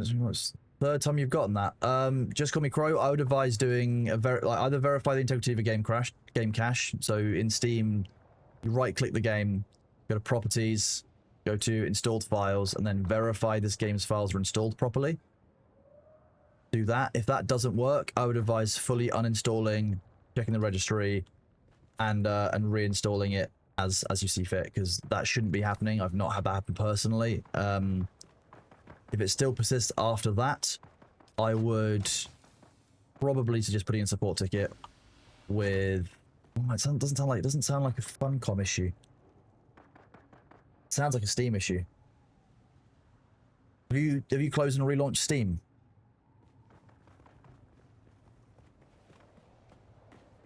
Yes, Guest Slayer, we've had our server migration that completed about 3 hours ago now. We noticed something fun that's been passed across to Funcom about how your players, like your character state, is tied to the name of the server that you're on. So, for example, if we rename, Nitrado any US East to, I don't know, Beans on Toast, everyone loses their character progression, which is just, interesting, right? Kind of weird. Mark 4, marked, bother. That's very different.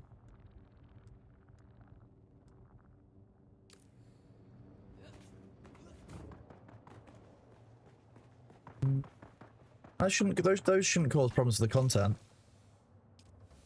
Yes, you need to make sure you're doing your machine spirit rights correct.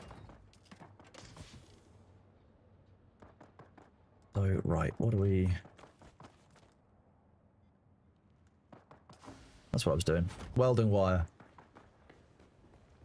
Matt, you're a sign of poorly planned server infrastructure.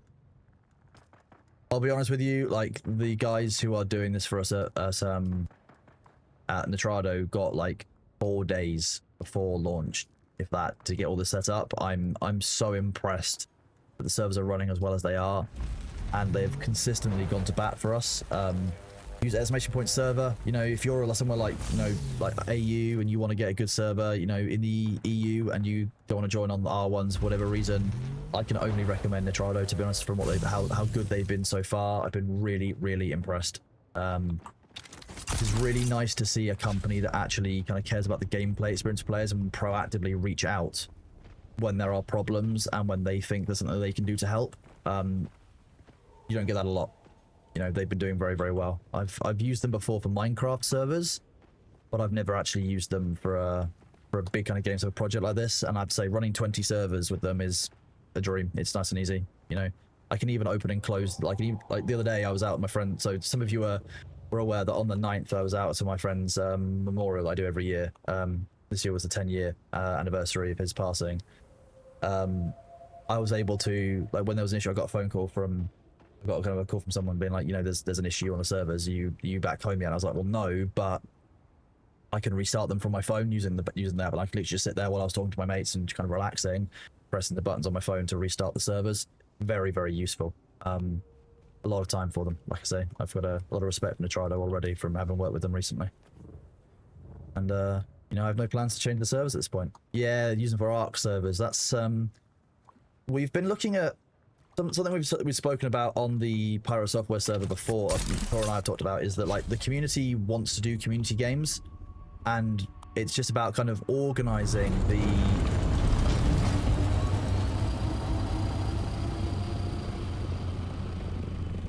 yeah, okay, that's what I was doing. Organizing the servers themselves, getting the game set up is actually quite a lot of work. With Nitrado being this awesome, we might look to have like a game of the month that we'll do like a month of a server, say like for Ark, for example, for the community, and people can just kind of log into it and play on it. And we'll administer it, we'll moderate if anyone's kind of being shitty, and we can go from there. That's kind of the plan. So far, that's looking like it's actually really doable with Nitrado's help. So that's quite promising. And if that's something that you guys would be interested in, you know, feel free to let us know. You know, it's something that we want to do. I like to deliver these kind of fun things to the community. I do it for Thor as well. I like delivering fun, like, surprises for him. What's the lore behind the username? I have been very into Greek mythology since I was young. You might notice a bit of a theme in how we name things on the Pirate Software side, is that, you know, we have Mimir, for example, which is obviously a mythology name, you know. I'm quite into old mythology and kind of proto-religions, kind of what's come before what we have these days. I think it's fascinating to see what people studied and believed in and the stories they told back then. So Kronos is the Titan of Time in Greek mythology, often confused with Cronus, the father of the gods, who is famous for eating Zeus and his kids. Kronos is the god of time. That's where we get the name chronology from. The Greeks didn't have the letter C in the same way, so it would be with a K. So it's kind of the same. And obviously number 7 is a great number. But I've had this name for a long time now. Yes, I was in Hades too, yeah, 100%, yeah. I mean, that's because so the reason for that is that some of the more recent Greek writers in their histories combine the two as well. There was I think it's the Orphic traditions combines Cronus and Kronos, whereas others don't. And that's what you get with ancient mythology. You get kind of slightly differentiated stories, because we're talking about, you know, 4,500 years ago. Like, there are very few other what are basically stories that have stuck around in the way that some of our religious legends and stuff have. Yeah, Zagreus, Dionysus. There's loads of very cool. My actual kind of favorite god, Hephaestus, the lame god, the god of blacksmithing and kind of innovation. Hephaestus is very cool as a Greek god because he is crippled, and the way that they are. I'm obviously, you know, I vibe with that. I have a back problem. Some of you have seen that I have a cane. I was using it at TwitchCon. So I vibe quite well with that, and I kind of like the way some of the stories reflect that actually Hephaestus is the way that he treats disability and the way that he was treated for it is very cool. So yeah, I quite like Greek mythology. Kurzek, hello, welcome on in. Those of you who don't know, Kurzek is an awesome animator who is one of our friends who Thor and I see at TwitchCon each year. Do this. Good to see you here. How you doing? How you do? Let's do that. I mean, the spelling it's the same. It's the same thing. The Greeks didn't have the letters. The ancient Greeks didn't have the letter C, so it would have been a K. And then I think the H was just basically because I think KH fits better for the wording names. See, this is why I always carry fuel on my chat, because I keep getting distracted and forget that I've got fuel needs. And also what I'm doing, because I've completely flown past the objective that I actually set myself, which was all the way back up here.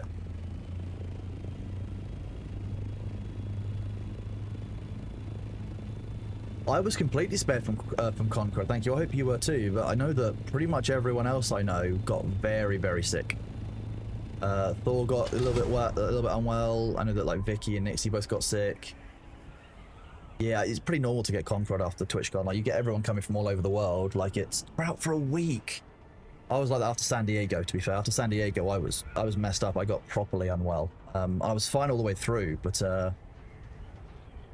you know, I've actually got Mythos by Stephen Fry. It's actually it's one of the next things I want to read physically when I've get some bit more time. So I've just bought myself an egg chair, you know, one of those ones that you like sit outside and it kind of hangs from a chain that kind of you can swing back and forth and stuff. So I'm going to be, when the sun is actually out in the UK, we get our next kind of burst of summer for a couple of weeks. I'll probably be sitting out there in the sun reading Mythos, going from there. No, I make a point not to fly over TwitchCon EU. I find that whenever I fly, I get sick because you're trapped in a closed environment most of the time. Even if it's only for like 45 minutes, it's still enough time for recirculated air. Yeah, because everyone I know who got Conqueror is now feeling a lot better, thankfully. But like, yeah, this year I managed to avoid it, which is really nice. Oh, it's okay, Jesse. So the devs have confirmed that at the moment we've got House Hark and House Atreides. They've confirmed they're going to add a third faction at some point post-launch. They haven't told us what that faction is, only that it's designed to disrupt the other two houses. So a lot of people have theories it'll be people like the Bene Tees. Some people said it's the Fremen. I don't think it'll be either of them, to be honest. I think that there is... The Fremen, everyone will choose the Fremen because they are the heroes of the story in the films. Everyone would like the new faction that hasn't been seen before in the Dune lore. I think we're more likely for it to be the Scavengers or the other groups that we already know a fair bit about in this. No, bad. I'm stuck. I'm dead. Let's go die somewhere else. Okay. Nope. Nah, there we go. See? That's all it takes. Not paying attention. What I was doing was bad. Should look at my abilities, not look at chat. Yeah, the UK, you can fly to the Netherlands in 45 minutes. So like going to Rotterdam or flying to Amsterdam, pretty easy. I'm now out of suspension belts, aren't I?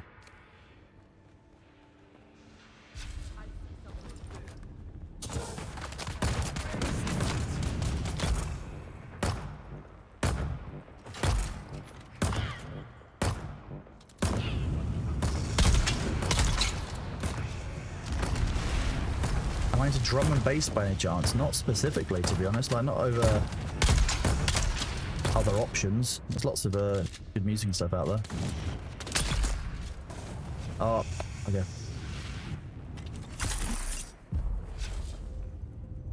Down again.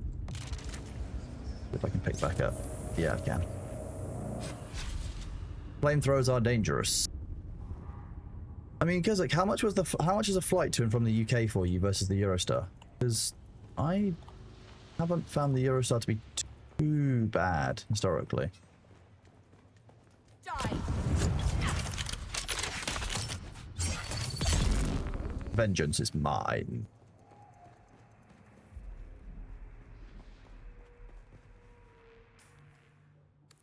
That.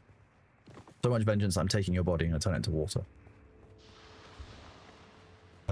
The Eurostar for me was 74 on the way out. The way back was a bit more expensive because we had to get a very, very early train and there weren't very many seats available when I finally got Thor available to book it. But yeah, if I had the time and, you know, it wasn't like, because obviously Thor gets in, he flies into the UK for this one, so basically it's his annual Greg's run. That's the main reason for it, but you have to remember that. We tend to... the Eurostar's quite nice, and it's also quite chill. It's a good way of, I think, separating, I think, like getting straight into a flight, it just feels very abrupt. Matt, was that the Eurostar both ways? And the flight both ways, or was that just one way? Oh, Eldridge, I'm not sure that we could commit to that. And to be honest, I probably wouldn't support that as a meme. Like that wouldn't feel right to me. But I'm only here because of Thor's community. Most of, like, half of you guys know who I am because of Thor's community and the work I do there. Like, I really appreciate you all being here today. It is very nice to see you all. But I wouldn't want to do that to Thor. That would feel bad. Yeah, Thor doesn't care at all about TwitchCon. The only thing he comes to the UK for is Greg. So that's 100% right. Yeah. He actually hates Europe, especially. Any European members in chat, yeah, he only cares about us because of Greg. That's how that works. No, not at all. No, just kidding. If you tell him I said that, I'll laugh and say it was AI. I've learned from Winky. Greg's is decidedly not shit. That's how you define it. It's oh, stretchy boy, what you doing? Look at him.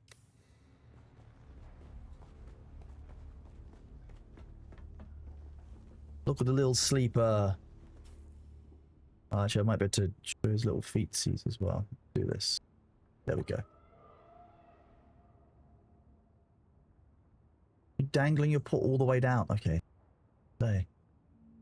There we go. Yeah.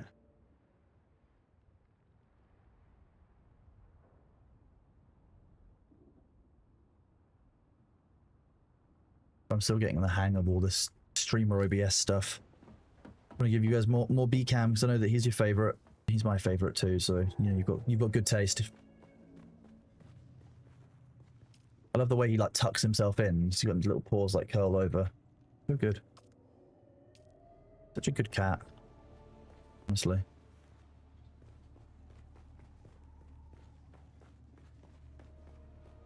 What's the current state the lands are at? I don't really know. I don't pay attention to it. Same as yesterday.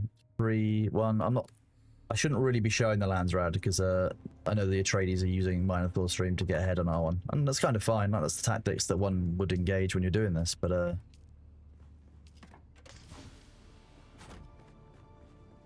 hello, it's going well, buddy. How are you doing? Welcome to the stream.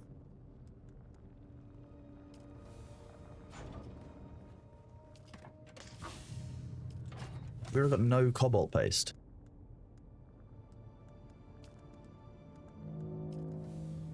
Again.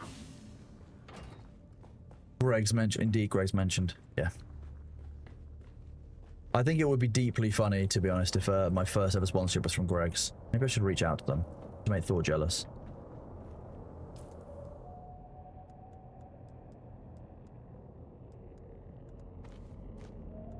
How upset do we think Thor would be?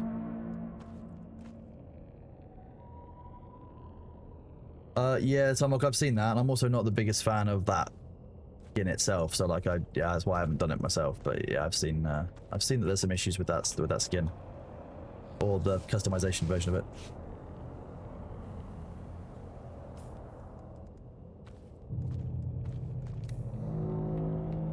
Oh, wait, Meals on Wheels. Where's DoorDash? No. Ah, wait, I haven't got my... Oh, wait, no, I can't do that.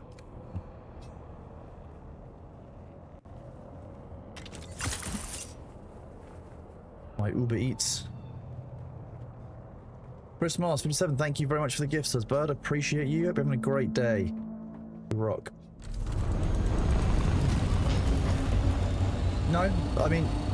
That's the nature of these games. Like, if there is an imbalance, there's an imbalance. Like, we have to try harder, and it's more fun, in my opinion, being the underdogs.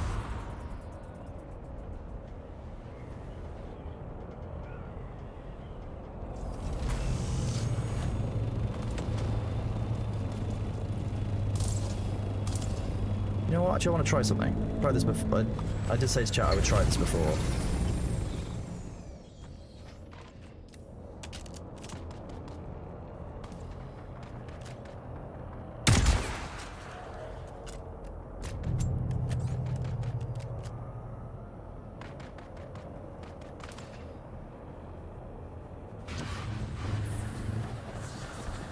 No.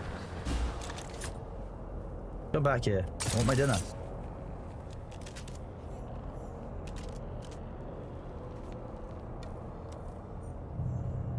You bitch. Okay, not worth. I can just go and get more bodies. I haven't got a dispenser field. Whoops.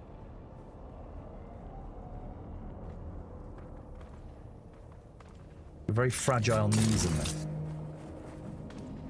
This is in Haga Basin, yes. Yeah.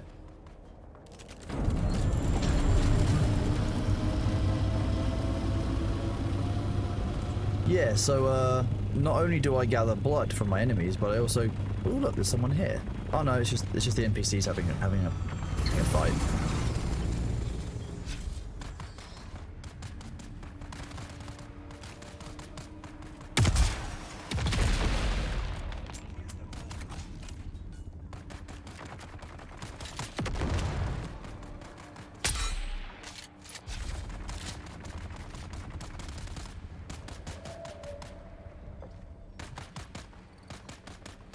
Look at them all. Look at them all just being silly. I'll take the heavy out. There you go.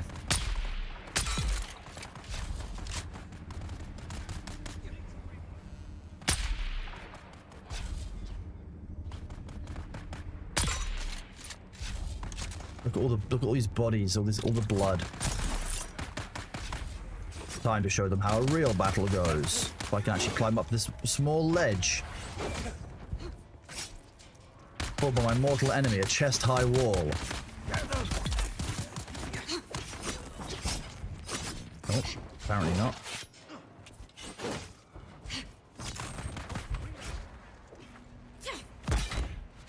There we go. You are... How many of you are there, melee guys? You are all bitches. Oh, that was red.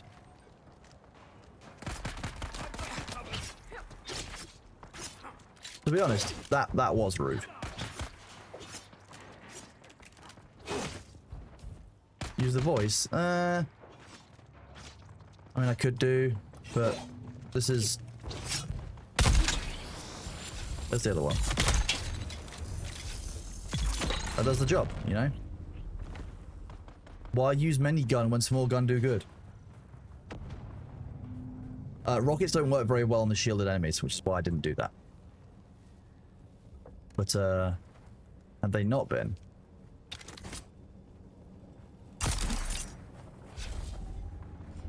I'm glad you're all enjoying the cat camera. It's, good. Point blank rocket launch them. That will go really well, Matt. Yeah, really well. But why don't you go on to the deep desert and then we'll test it out, yeah?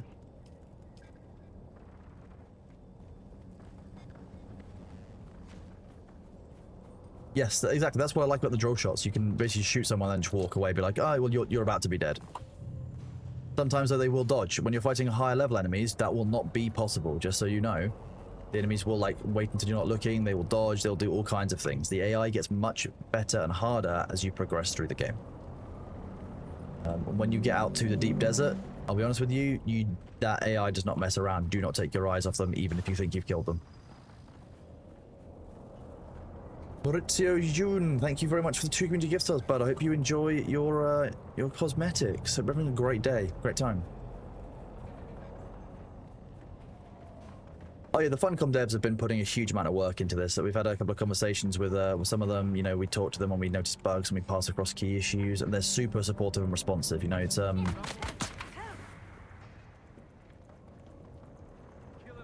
Friend.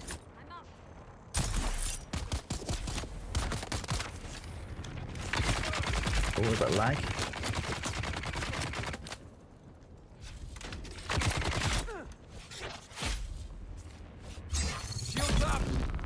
Grape Juice, thank you for the gift sub to Keros, and Blind, I thank you for the 5 gift subs, bud. You absolutely rock. Hope you're having a great time today. Hope you're enjoying the stream.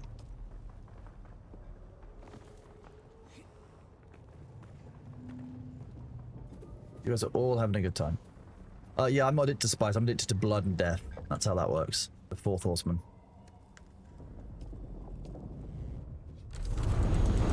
Oh no, I'll gather some more. How about that? This first, do.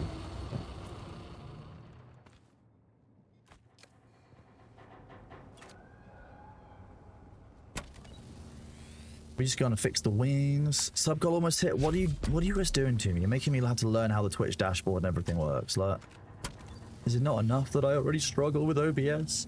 Am I a joke to you, chat? Probably yes. Rightfully so.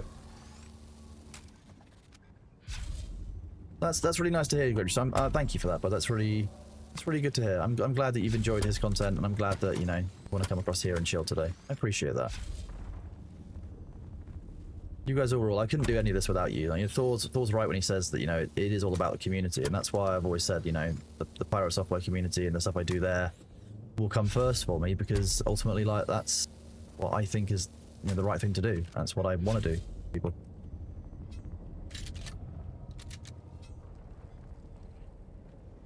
More bodies.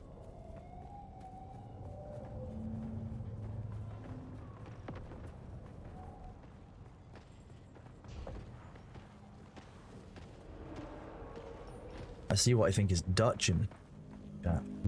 I just got word from Gota's lab. They need a live subject for testing out Inkvine. Inkvine. We took this kid out scout yesterday with a little bit too much fight in him. Bastard broke my nose. Bastard broke my nose. Yeah, we've got our volunteer for the lab. I'll need a couple of you to take him there. See if you can pick up some more Krimskell bindings while you're at it.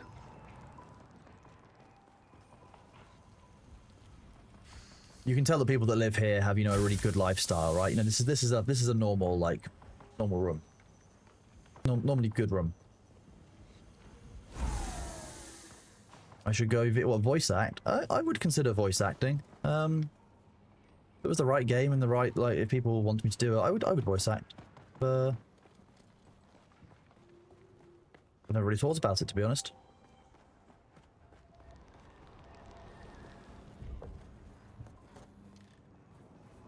Oh.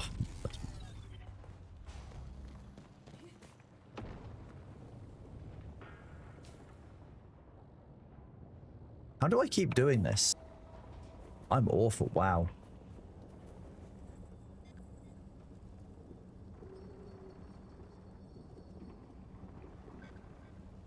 Hey, Callum MK. I mean, thank you very much, bud. It's awesome. Callum MK7, definitely. Yeah, not Mark 7. MK7. That's how this works in this game. Perfect voice of being aggressively I am aggressively British. It's difficult to be anything but. Yeah, Mike 7, correct. Yeah. Mikey 7.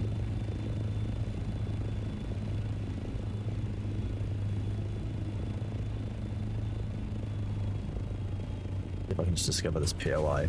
There we go, from the air. Like a glove. Full of holes.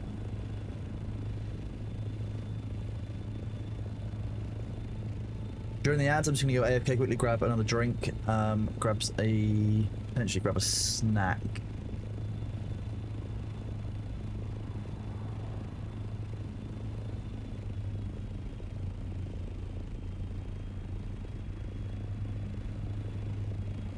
Oh, well, that suspense bell, that's gonna suck.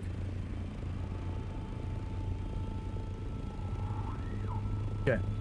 I will show you guys where the pit is. Here we go. This is the pit for here. The up ahead. The pit. Oh yeah, you're getting the beans. Welcome to the pit.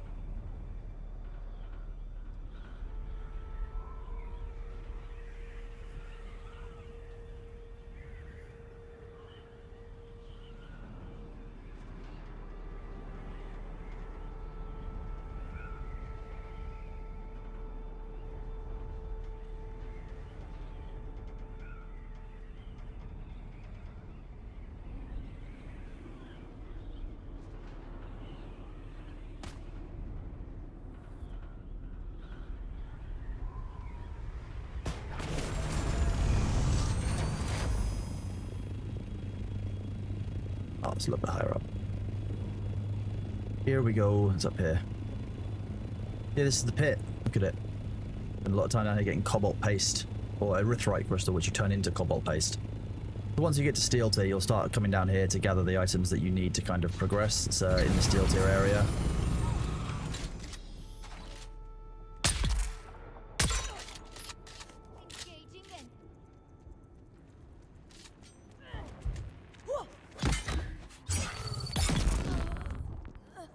I like it when the bodies come to me.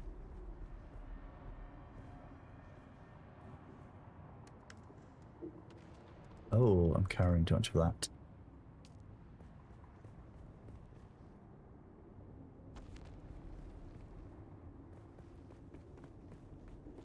Where do you find hydraulic pistons?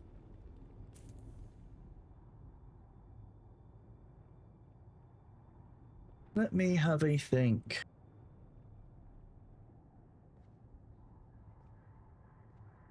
No, tier 5 component. I think you find them in the Udan, don't you?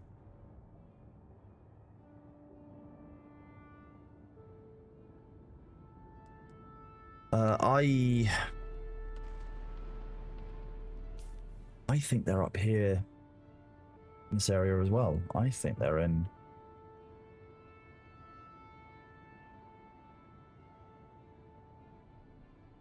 I think they're in this area up here, up in the Western Shield Wall, under the Passage of Artemis. I know you can also get them down here, but if you're looking for them early on, this is full of radiation, and therefore it's not the most available. Whereas up here, if you've got an ornithopter, it's quite easy to get up to. So I think try up here first for hydraulic pistons, and then go from there. Or you can buy them. You can also buy them in Arconan and villages, I believe. Yeah. Bloody Knife, I can't remember if I thanked you already, but if I haven't, thank you very much for the gift subs. Landa2211, thank you for taking me to gift subs, buddy. It's massively appreciated. Yeah, the problem now is like only the one is radiation free here, and then you've also got obviously like one down it, but like, that's not. I think up here there's like 3 or 4 bases that you can get it from. I think up here is the better suggestion for people who are looking for them. Oh, while I was yapping, the body despawned. That's oh well. Okay.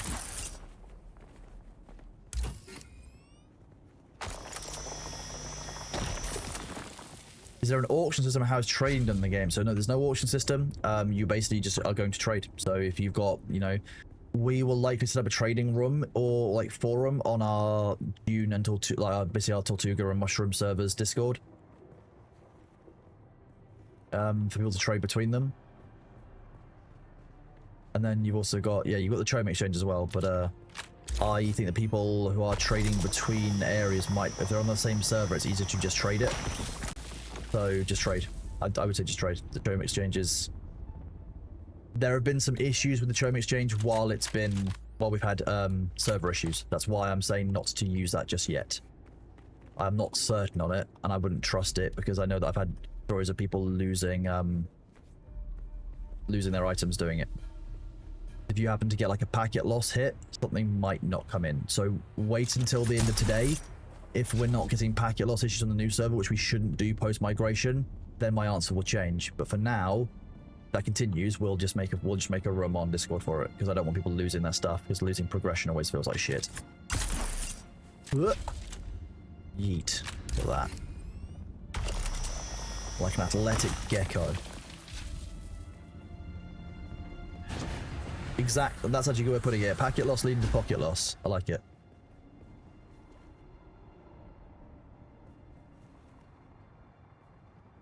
I'll be honest with you, Primax, Primasite, we don't actually have a guild bringing resources into Thor, myself and I, very often. I've got a few people who are doing their own progression in the background who I'm leeching off of, because, you know, they're kind enough to let me use their bases and stuff. But realistically, like, pretty much all of what Thor has done has been harvested by myself and Thor. Mango, every time you actually me, I gain 5% power rating because I enjoy it so much. Every time someone's mad enough to need to correct you, that's when you know you're winning.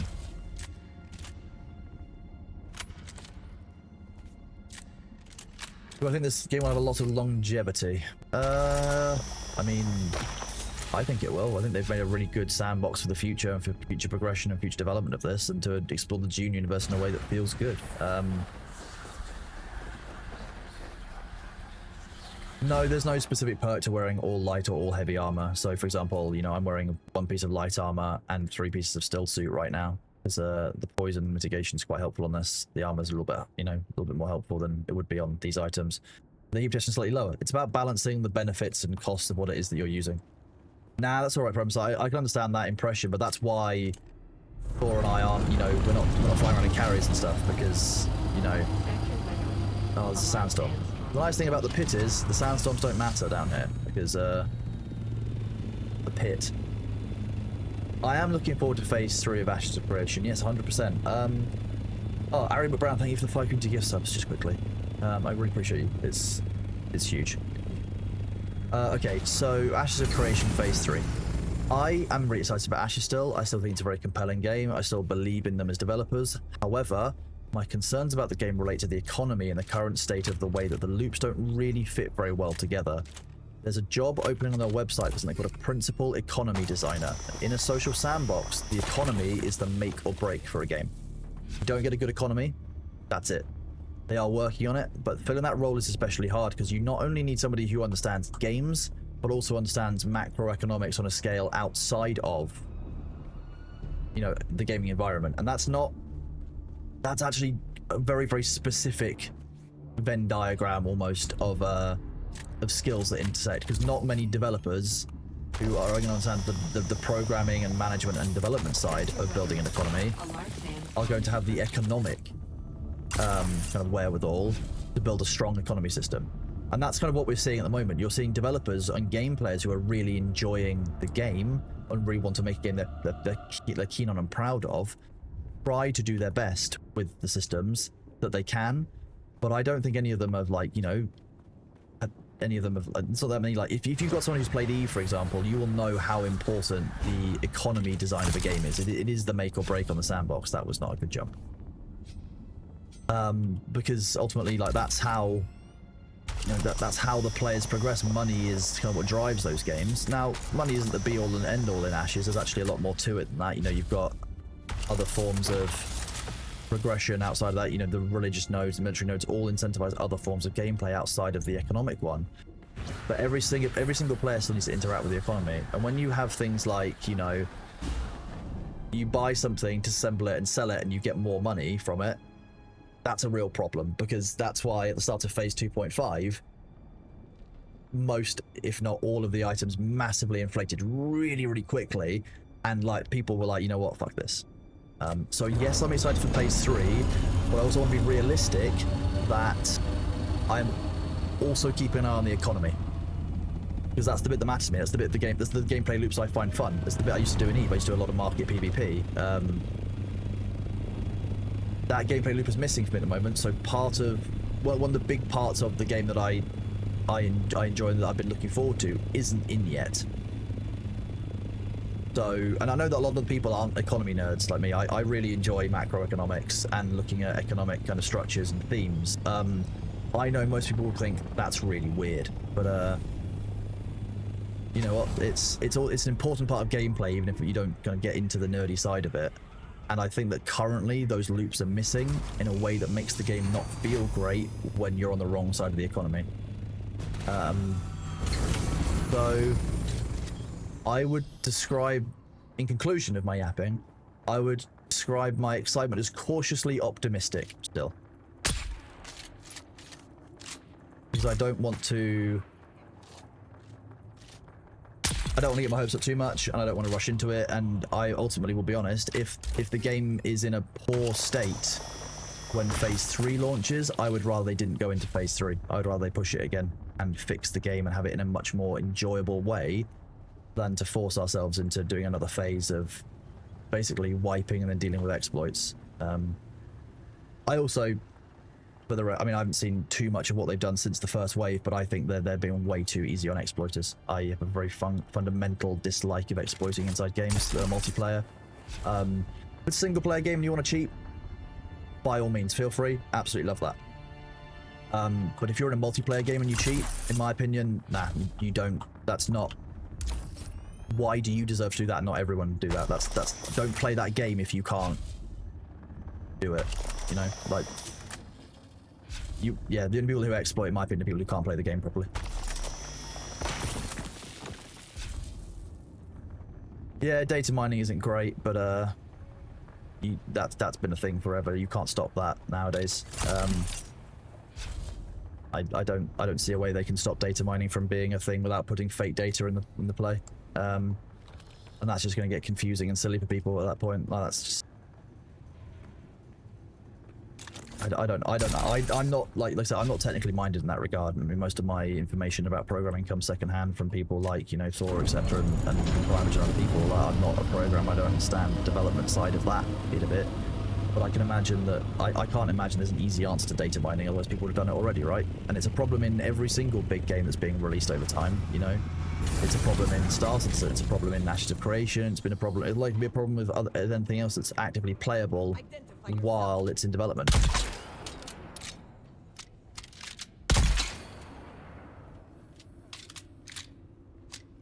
Good morning, Cosmic. How you doing?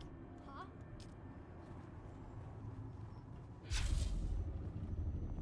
Heard a ha. Reveal yourself. Sound the alarm. Did hear a ha. Marvel, and how does that work for them, Warchild? Don't mind me asking. Like, do they generally find that works for it in terms of the fake data? is it generally well received by the community? Do they mind when there's fake data releases? Because to my mind, if something is data mined and people get excited about it, and then it turns out to not be the case, people are gonna be disappointed.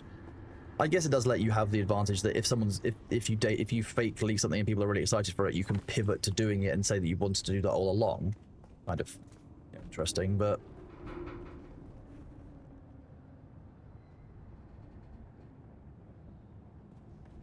good morning, Legendary. I hope you're having a good day too, bud. Thank you for being here. Appreciate it. Matt, yeah, 100%, 100%, you know. I feel that. Leading projects were the only way to actually fuel them with data and stuff. That's an advantage. Yeah, and I think this is the, just let me check my shout out. Shout out to the Mullinator for subscribing with Prime. Thank you, buddy. And also shout out to Malachite Kelvis from 6 months of tier 1. You absolute legend. Thank you very much. I hope you're enjoying yourself today. Having a good time. There we go. Corpses. Millennium, thank you for 5 gift subs. You are absolutely awesome, bud. Thank you. I very much appreciate you. You're awesome. I mean, Matt, if you are... Yeah, you're leading projects for Ashes, aren't you, that are relying on data mine stuff?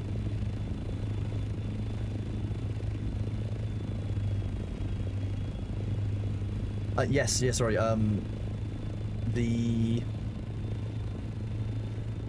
enemies will get more powerful and more, I'd say interesting is what I call them, but basically they'll do more activities and be more human-like as you progress through the game. Bye, Bailey. For a chat, B's gone out. He's probably gone for a snack. So as you get through, you'll find they start doing things like looking to revise themselves on each other. You'll find that they will do things like hide from you and then try and jump out at you as an ambush. They will do things like group up and wait for you. You'll get flamethrowers who will attack you only when you've been disabled by a melee guy. Like, the enemy will start working together, and the enemy cannot be, like, I don't want to undersell, like, the enemy is, like, the AI is good when you get to the end of the end game.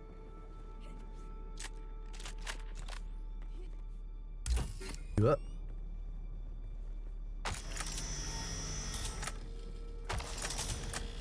Will work.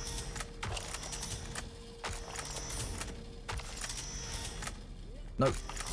Damn it.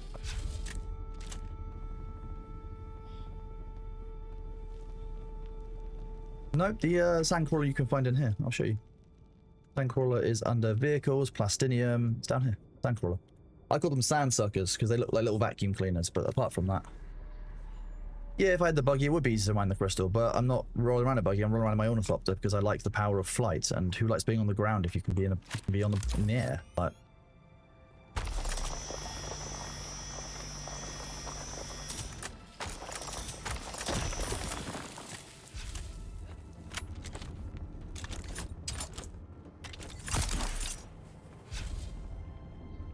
drink water should not be.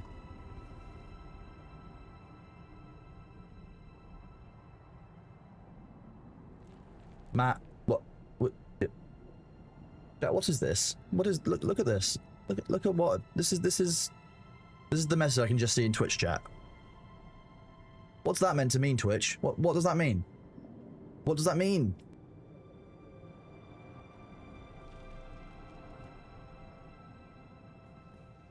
For those of you who don't want to click the link, it says Madison or Sheep added permitted term to fuck you. Wow. Man, rude. Look at that. Look at that hate. Look at how abuse. They do say that, you know, you make friends and then they become your Twitch mods and then they abuse you in Twitch chat. I'd like to say that isn't the case, but that's 100% what I did to Thor. So, you know what? I'm fine with it. This chat is wild. Well, thank you, I think. Maybe.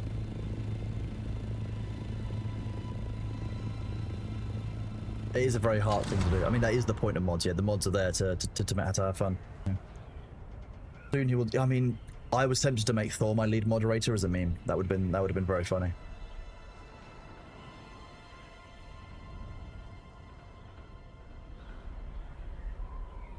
I mean, no, the buggy laser is incredibly good. Like, I know that I underutilize the buggy 100%, but I just like flying too much.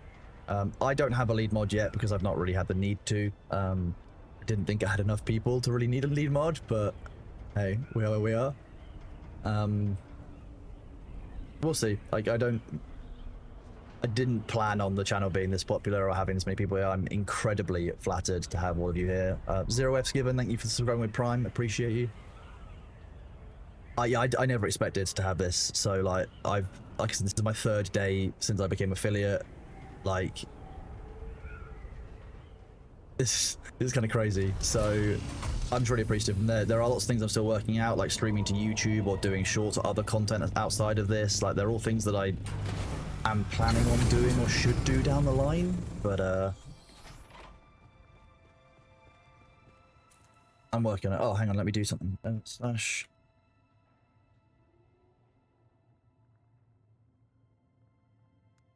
The Pally front's a really interesting one because we were talking to them for a while and they just went quiet again, and I don't think that...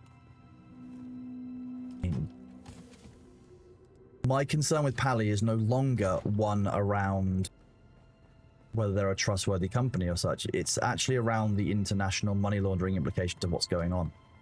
So my background is financial services. I've worked quite closely with the money laundering directives in you know, the UK and that work worldwide, and they govern how we do banking and money transfers around the world to verify who is sending money to who, so we can counter terrorist financing. When I signed up on Pally, you don't provide a huge amount of information. You just create an account, type your PayPal. They assume that because you've got a PayPal account, you are therefore trustworthy, because in order to have a PayPal account, you need to at least be somewhat verified. They need to know that they are paying the right person. I don't personally think that's enough level of trust under the money laundering directives to be verifying the person who is making the payment and to whom the payment is being made.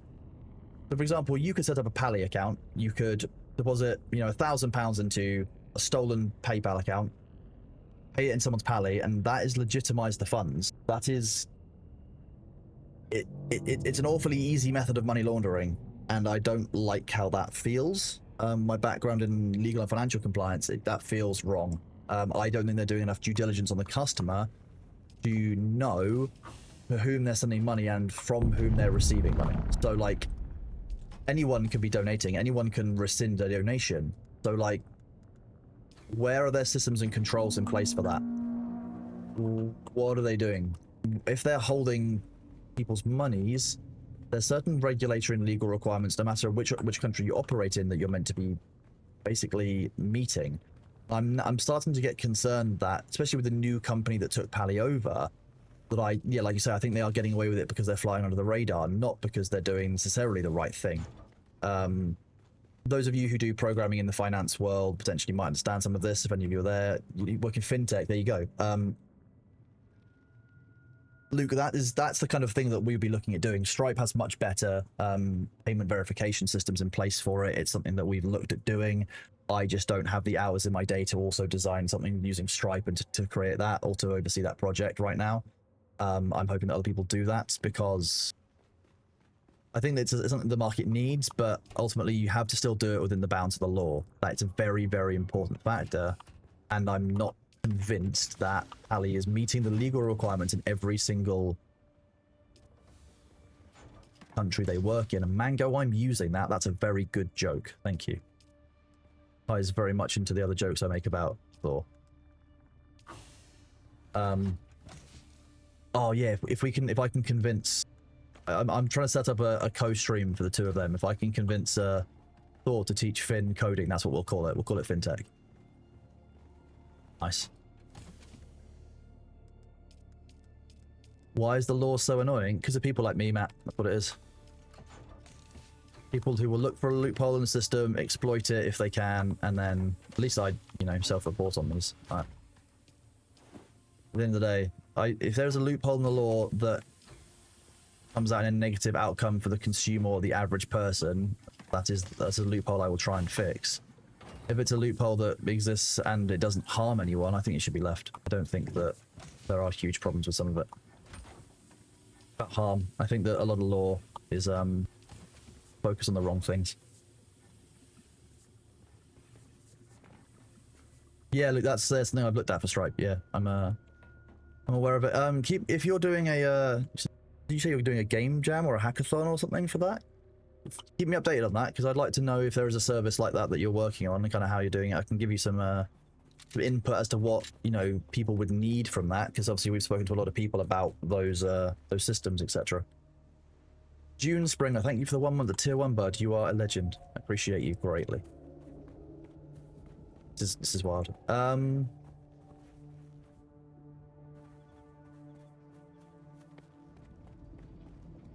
Hackathon billing to be submitted by the end of the month. Okay, if you drop me a DM on Discord,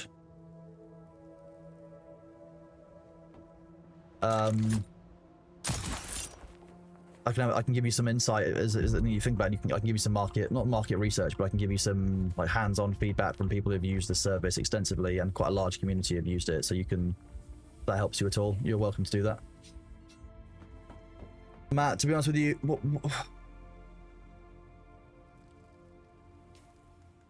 hold up. This is disgusting.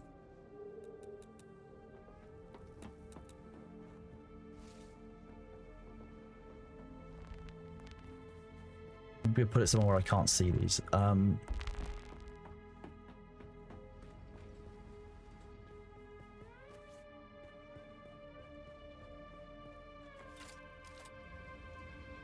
That's not what I wanted to do. Okay.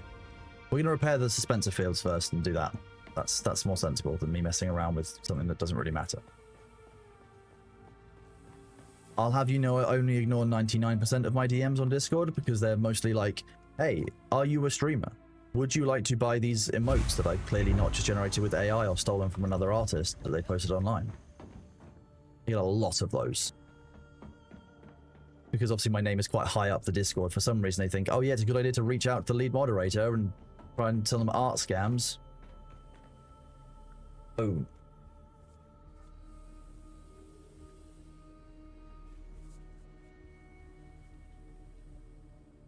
Comic MKC, thank you very much for the sub at tier 1. It's massively appreciated. Right, I'm just going to go AFK for a second and top up B's food because I can hear him in the other room. So I'm going to run an ad now for those, and then I'm going to go be right back. So let me switch to this screen, do this. Nope, that's broken. Why is that broken?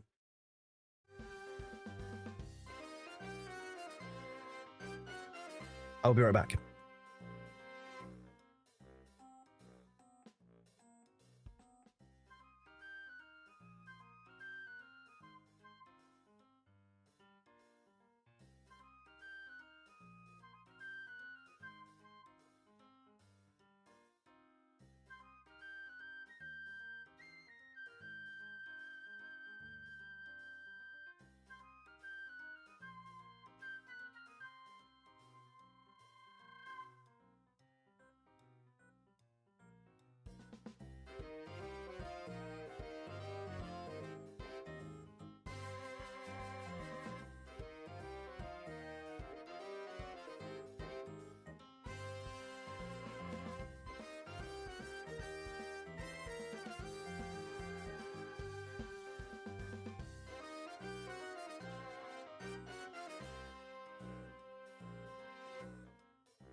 Hello, everybody.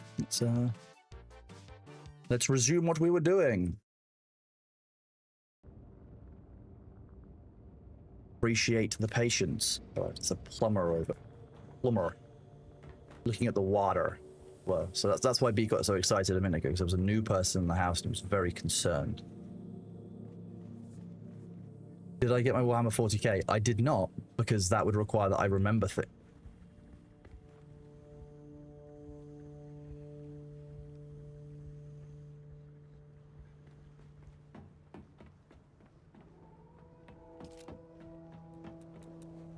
What do I get for these? Oh, it's a granite stone.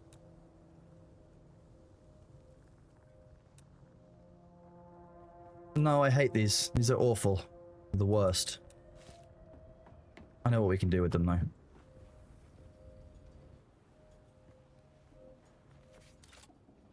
I'll do it without Spencer Field, damn it. Nah, Matt, they're getting demolished. I hate them. For him. Look at this. Look at awful. Awful. Awful. Disgusting. Atrocious. Betrayal. Death. There we go, done. Much better. I already feel more at peace.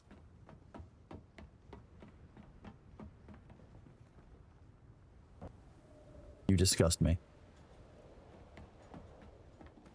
Good afternoon, chats. Good job. You died to the worm. Oh. Hey. Sloth. I think I was the lead mod for a fast-growing channel looking to learn from the best. You've been a big influence already. Any quick tips, resources, things you wish you knew early on? Appreciate any insight. Yeah, so one of the best things you can do as a moderator is to have stable moderation tools. So there are lots of systems out there that they'll be very supportive of you as a mod. Things that will make your job a little bit faster. So, for example, there are programs like Chatterino, which are very helpful. You can set things like custom filters up so that you can get flags, so that it can make kind of certain things easier. So certain words, certain phrases that might be problematic, certain trolls. That's all. That's something that you can do. My big advice is Discords. When you are moderating on Discord, if you've got Discord for your community, you want to make sure that you are keeping a track of what people have done. So when somebody has come in and spammed the N-word, for example, you want to make sure that you've got a log of what they did, what they said, and what their username was, so that if anyone ever comes in the future and says, oh, I was wrongfully banned, because people do that. They'll go onto Twitter and they say, can't believe, Pirate Software banned me for being, being LGBT, for being black, gay, straight, up, down, left, right, whatever. They will come up with some kind of narrative that makes it your fault that they were banned. That's when you want the logs. You have to be able to provide the logs, provide the proof, and you have to be able to know that you banned them for the right reasons. Also important, for example, and a really good example is what I do in chat, is if someone wants a second chance, often they deserve a second chance, but you need to be able to look at what they've done to know whether they deserve it. So, for example, because I share the moderation here with Pirate Software and with Spirit Software, if someone pops up in chat restricted or suspicious, they're also filtered from chat. I automatically know that they have done something in that channel. I can go across the Pirate Software channel, I can click /user, their name, find out what they said. If they deserve another chance, sometimes I'll get on the chance. If not, then I'll ban them here as well. But you need to be able to know what they were banned for, so you know whether you can give them a chance or not. That's the only way you can be fair. Those kind of things are very important. However, in Discord, if you're deleting stuff that's against Discord terms of service, you need to log that somewhere. You don't want to store that on your local machine, because sometimes you will get unspeakable things. There's only, I think, 1 or 2 categories of things that we don't ever save down records of to prove. We will just put a note in instead. 9 times out of 10 we have an external Discord that we would use just for logging the information of the bans. At the moment, Discord does an awful job of logging ban reasons, all that kind of thing. Even if you put it into the notes when you ban them, you can't put in a link, you can't put an image very well, it doesn't work nicely, it's very hard to navigate. Having it at the channel where you literally just put, a violent mango was banned for, racial slurs with a screenshot of what it was. Don't put that in your main Discord server, because Discord have the right to action your server for that stuff in that channel, even if it's for moderation purposes. So where we could build something, and we might be doing that. Watch the space. Something that we're looking to do to build something that will sit around that to allow us tracking those things. But you have to remember that, like, you want to store that, but store it in a way that is safe, protected, and functional, that you can do it quickly. Of course, Mango. So that's something that we're working on. Realistically, yeah, like Little Ham says, there is some stuff that we can't. And I made you a VIP. Why did it not VIP you? You got 2 underscores. You little bitch.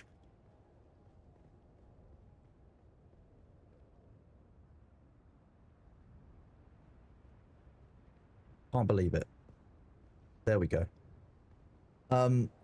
Yeah, so that's one of those things that I think is very good. Be able to have that log of why someone was banned is absolutely critical, because you need to always be able to back up. At the end of the day, people don't deserve to be banned for no reason. People deserve another chance if they did, like, you know, unless they've done something unspeakable.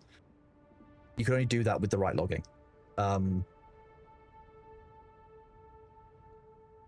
Other advice, to be honest with you, make sure you take breaks. Moderation's exceptionally hard at times. There's some stuff that you will see which is scarring. If you need to get therapy for it, 100% do. There's a reason why Thor pays for the US mods to get therapy as part of their benefits, and there's a reason why we encourage the EU mods to get therapy with the money they would get. Because the EU mods get paid slightly more net, like kind of like in each bulk sum, but they don't.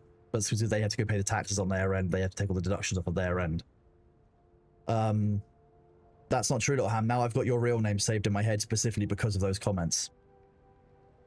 If anyone wants to know, Matter's real name is, his first name is Matter and the second name is Matter. That's how that works on our Discord server. That's how this works. So Little Ham's first name is Little and second name is Ham. That's the legal name. That's how that works, just so you know. Yeah, Thor doesn't stream Wednesdays and Thursdays, chat. That's why. You're welcome, Matt. It's because you're from the north. Yep. Yeah. By all means, like, yeah, you can come. Drop me a DM on Discord. Sloth, I will try and get hold of you. If not, you can drop into my Discord server. You can use exclamation point Discord. I think that will give you the link to the Corona Zone. You can drop me an @ in there or something, and I'll try and remember to DM you at the end of my stream, or when I have enough social beans to send messages again. Because that's the challenge. I find I can see now why streamers run out of social energy to message people and stuff and to respond to DMs. I'm still getting there on the delegating mod work, to be honest, Jaden. I'm struggling with it, but delegation's never been my strong suit on that front, so I've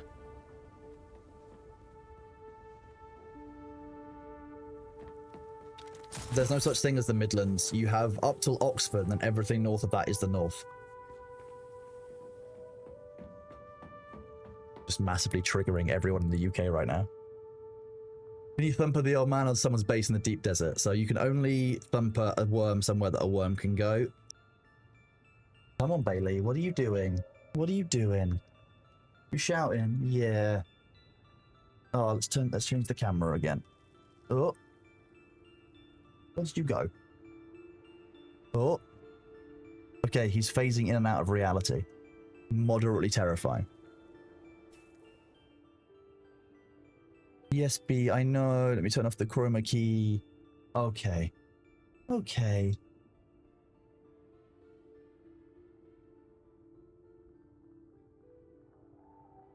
Okie dokie, there we go. And then we can do this.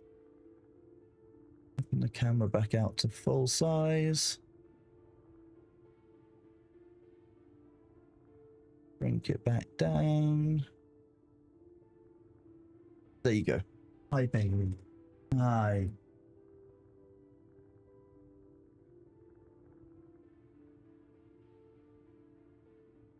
Yeah, just wanting attention. You want Clem? Okay.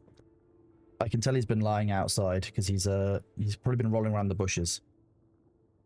He's a strange cat. Biako, thank you for the community gift sub, and Varnick, thank you for continuing your sub from Prime to Tier 1. You're a legend, thank you. I appreciate you greatly. Good morning, everyone. Sorry, I think I was in the middle of conversations and definitely got distracted.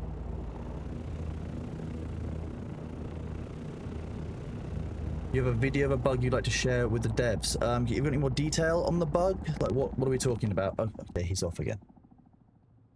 Trying to decide what he wants to do. Top the morning to you. Okay, Mango, what are we talking? What are we saying? Okay, save image. I like this. This is going into one of my screens. The chat can then see it. Do this. Okay, the be right back. Do image. BRB4. Browse.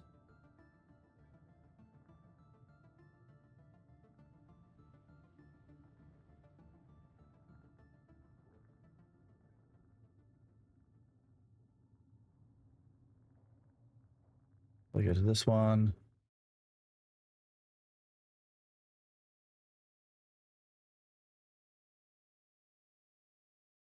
Look at this. This one's great. I love this. Good job, Mango. Proud of you. I love this. Gold. Absolute gold.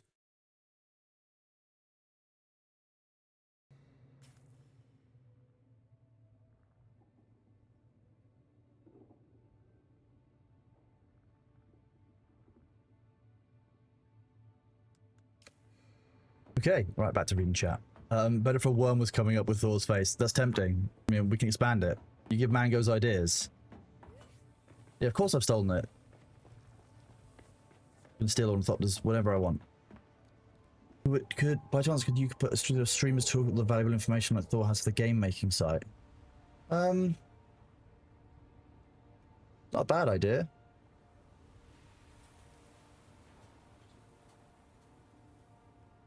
Very doable. I guess, yeah, we can do something like that. It's just about time. Like, writing a website is right at the limit of what I can reasonably do. Writing one well is something that I think is the limit of what most people can do. I was in the middle of doing something, jeez. I really do need to repair these suspense buttons. I've tried to do this like 5 times. Let's actually remember to do it. Why is that? I queued 500 of it. Where is it all gone? Oh, it's outputting to circuit 8, that's why. More sense. Yeah, we could definitely do some, and if not, I'm happy to provide a bunch of information on stream, like while it's live in my head, while, you know, we're doing stuff, like, it just kind of, there's no reason I can't give you the information live, as it were.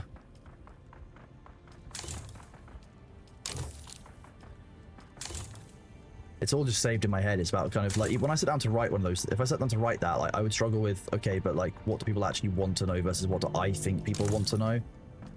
Because there is a bit of a disalignment there between the two of those. So if there's anything you want to know about moderation or anything like that, center vertically and center horizontally. No, that's not that. That's no fun at all. Nah, no fun. Varus, if it summons worms faster than any other thumper, that will mean it will draw the worms off of their current target faster than another would as well. I think that's the key point there. It's actually that not only will it summon worms for aggressive reasons, but it will also draw the worm away from whatever you're targeting. Let's have a look. Once you've been moderated a while, you kind of forget what someone knew. Yeah, that's fair. That's very fair. Is Block Game back online? I don't believe so. Block Game is down while they are working on the updates and while Jake is doing a bunch of different things. Effectively, Block Game will be almost like a new game when it is ready, but like let Jake cook, you know, because he knows what he's doing. Jake's a good lad with that and working very, very hard on it. But like, Jake also deserves a break, and I know that people are keen to get back into Block Game, but we'll do a community notification about it when we know Block Game is ready again. We also have to do a bunch of testing. Oh, there you go. Jason chat saying it's not ready. There you go. Answer straight from the source.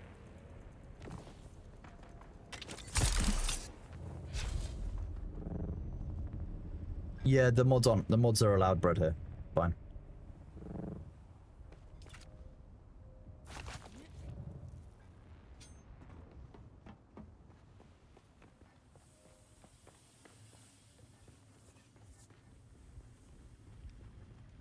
Yeah, chocolate milk is, yeah, definitely like water. Sure.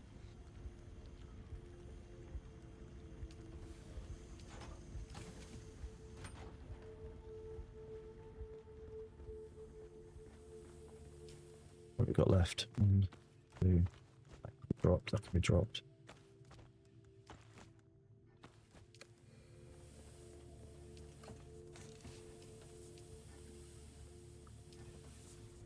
This is indeed the Thor offline support group. Daymok, thank you for the 1 month tier 1 bud, massively appreciated. Giant Spain 27, thank you for the 1 month tier 1 and the 2 community gift subs.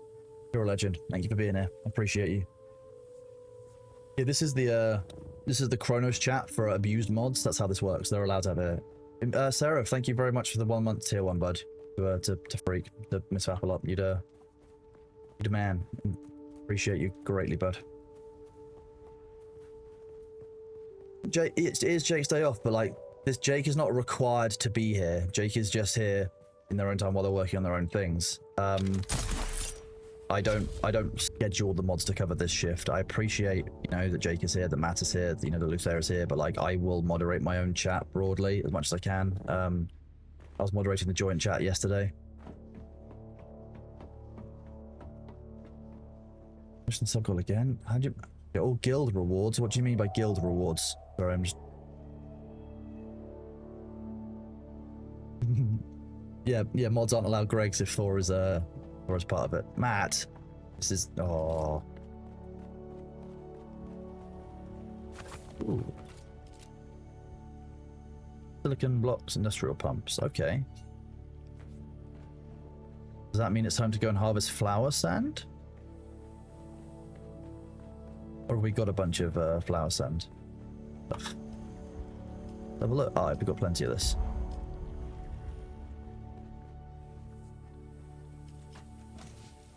Yeah, so if you join Atreides first and you level them all the way up to level 5, you can purchase all the Atreides rewards, which you can get from level 5. Then you can betray the Atreides, join House Harkonnen and get the same rewards. And then you can join the right side. That's the best way of doing it. So once you've gone through the Atreides line and you've unlocked it, you have to go and speak to Peter de Vries in Harko Village. That's how you can then switch across to Harkonnens and get their stuff as well.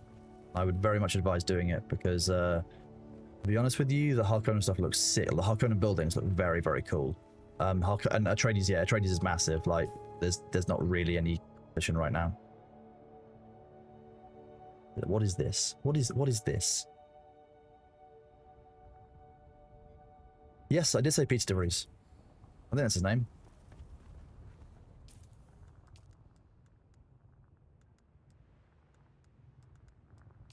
Yeah, Peter de Vries. So currently the only two factions you can join as main factions are the Atreides and Harkonnen. The devs have said in the dev interview with Thor they are planning on adding a third faction after launch, in which, you know, you will be able to disrupt the other two. So rather than being their own competing force on Arrakis for control of the Landsrad, I reckon they will be designed in some way to disrupt and break the stalemates on the way the Landsrad works. I'd be very, very surprised if it was Fremen. To be honest with you, the reason I think it would be surprising for it to be Fremen is because I think everyone would choose Fremen. If you are watching the films, if you read the books, the Fremen are the good guys, are the cool ones, are the, you know, they're the technologically advanced underdogs who are, you know, secret and hiding from the Emperor's oppression. Like, it's... yeah, I think it's more likely it will be something like smugglers or scavengers, etc., who will be the third faction, just because I'm not a Dune lore nerd anything like I am with Warhammer 40k. I just really enjoy this game particularly. Thor is the lore nerd for Dune, and even then there's so much lore to it in Dune that even he's got stuff that he's looking up and learning because it's been such a long time since he touched on it. So yeah, I think at the moment the Atreides are, but to be honest, like, I think with the films and the fact the Atreides aren't so visible, I think you're more likely to see that people will choose the Fremen. Thor is the Dune lore goblin. Yeah. If it's Warhammer 40k, then yeah, we can talk about stuff all day. My mandatory taxes. I paid my mandatory taxes. I paid mine and everyone else's.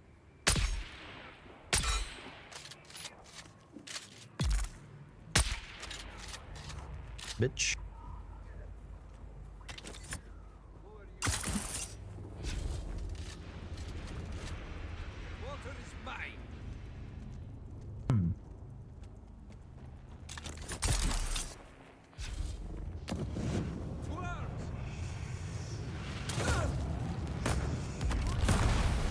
Your flamethrower is no match for my turret.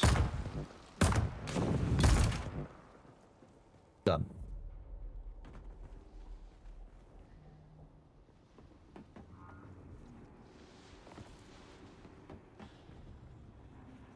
Nice, there you go. Full bite for the cobalt pace is good going. Yeah, exactly. That's, you don't need to do so. I'm not going to go down the Atreides route and betray the Harkonnens. My plan is to just get enough Solari to buy the cosmetics that I want from the salvage vendors. Yeah, like Runic Crystal says. I was going to do shoutouts for Tar for 1 month sub.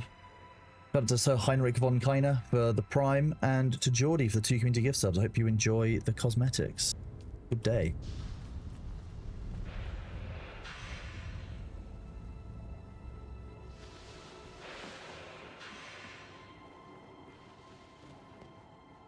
Oh, there was another body that I knocked off the edge, like here or something. Yeah.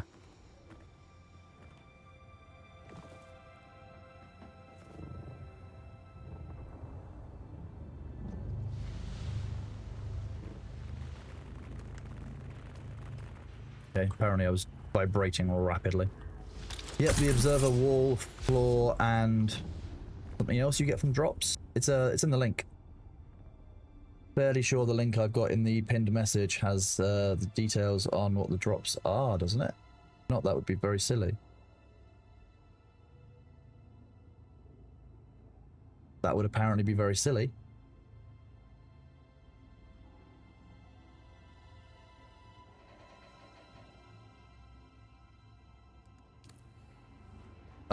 Runic, actually, I disagree with you. I think there's nothing more Harkonnen than taking over Atreides base as an infiltrator. A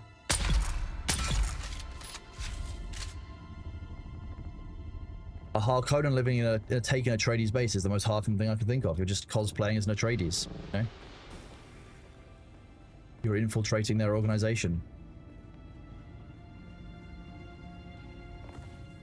The devs are working on the ability, apparently, to betray more than once. There was some feedback that was given in the playtest that it would be good to be able to return to a faction if you change your mind down the line. So I believe that's something they're looking at. It's a lot of feedback they got that said that.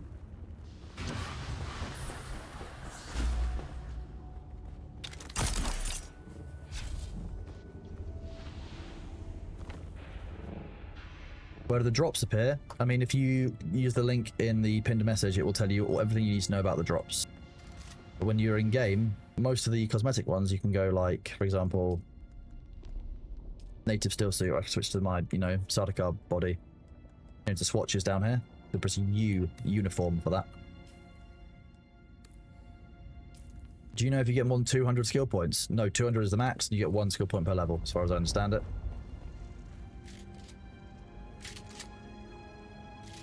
So I don't believe there's any additional ways to get a...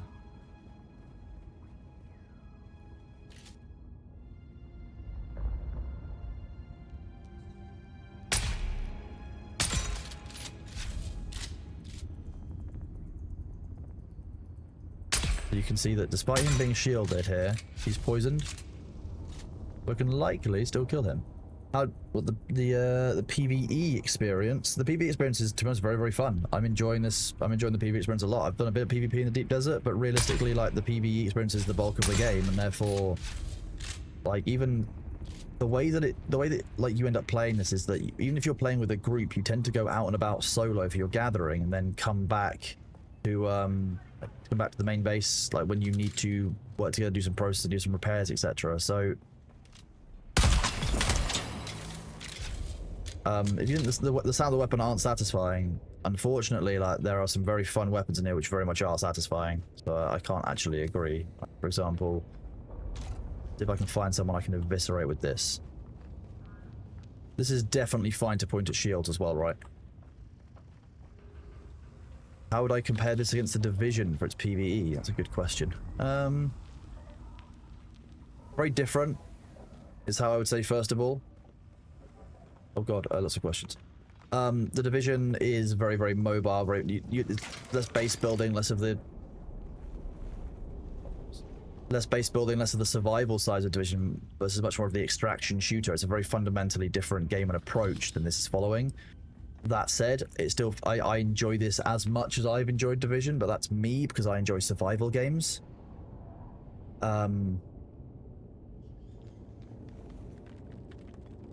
There are, I mean, yeah, like you say, the bullet sponge enemies when you get to the high-end parts of Division are, I think, a little bit less fun, personally. I think that they could do some of that better. I don't think that bullet spongy enemies are fun. I think that fun enemies are mechanically hard is better than just being, you know, takes a lot of time, a lot of bullets to do it hard. Like, it's just... Jasmium. Jasmium is hidden from you. You'll never find it. I'm not sure. I'm not even sure you deserve Jasmium. Have you, you know, can you prove it? No, that's fine. Jasmium you find... Jasmine's all in here, in the shield. So what you will do is, you'll see the Jasmium crystals. They're all in here. You'll find them inside these little, like, kind of acidy craters. You're going to need to make sure that you've got a rad suit. And if you've got a rad suit level 4, you may also want iodine. I would advise getting a buggy, either basing it here so you can go down these, or getting a base and getting it off one of these, because this is outside the rad zone. This is outside of the rad zone. That's outside the rad zone. So you can make a little base, head in with your buggy, and harvest some of the stuff that you need, and then fly back out. My #1 tip for new players is something that people don't realize. You can fly up to the edge of any side of the map in the Haga Basin, any of the 4 sides. On the world map, it's basically got like 12 kind of clock points, but like, yeah, like you've got 1, 2, 3, 4, 5 around the edge. Where you enter on the world map makes a difference to where you spawn. Where you exit on this map also makes a difference. So if you exit, say, if I decide to leave out of this side, I can literally go into the overworld map, fly around here, and come back in this side in about 5 seconds, versus having to fly all the way across the map, which could take a few minutes. It's about being efficient like that, and at the end of the day, when it comes to a survival game, the speed at which you complete the survival elements are going to be what makes or breaks your gameplay. You know, if you're going to compete, you're going to want to be able to process through it quickly, effectively, and efficiently. That's ultimately got to be your goal.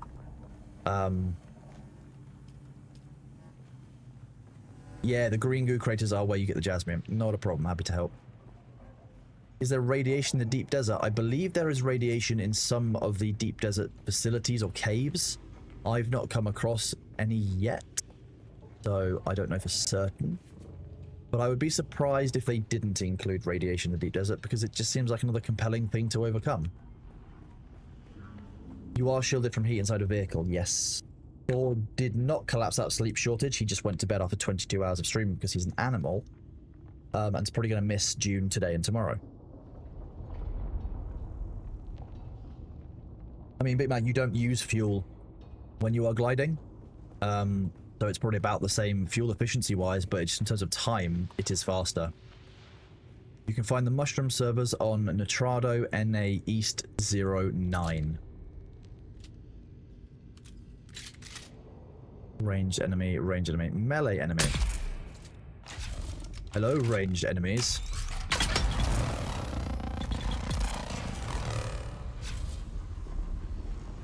Oh, that was too fun. That was very much fun.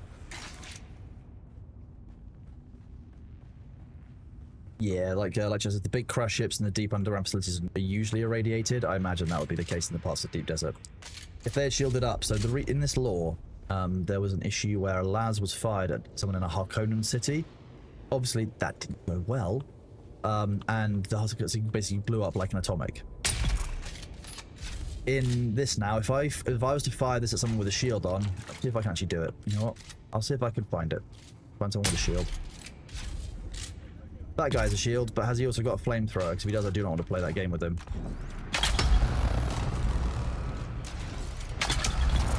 Oh, okay, because he was firing, the shield wasn't up. Annoying.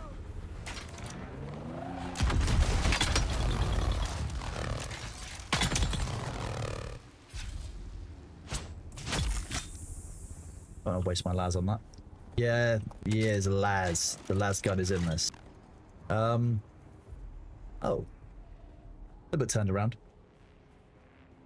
I'm going to be honest with you, I wouldn't suggest playing from AU onto the NA East servers. I think you'll likely have a very, very high ping. I don't think that's going to be worth your time, and I think you'll likely have a worse experience of the game as a result. On Arrakis, in this game, for law reasons of being able to have the las gun and have Holtzman shields, they've made it so that there was an incident on the Harkonnen City where the Harkonnen City got blown up, and now, ever since, there is a decree that any las that is shipped down to Arrakis has to include a safety, which means it will deactivate when fired at a Holtzman shield, so that it cannot go into that thermonuclear state. However, if I'm firing like this and Thor runs into it, it can hit a shield. So the law reasons and the game mechanics aren't quite aligned there, but they're as aligned as they can be. I think, you know, they're doing their best to make the law and the game put together in a way that feels fun. And I'm always in favor of, you need to change the law slightly to make the game more fun, that's the right thing to do. Because ultimately, like, if people aren't going to enjoy the game because of the mechanics of how one piece of law thing works, that just kind of feels a bit shit. Hello, any enemies? So yeah, like...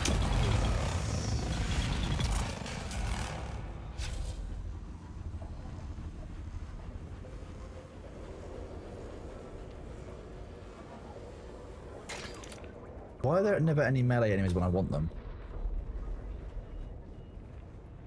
Oh yeah, the las gun would be super overpowered if you could use it on shield enemies. Like most things like explosions and other things don't work very well against shields as part of balance reasons as well. I'll give that to someone else.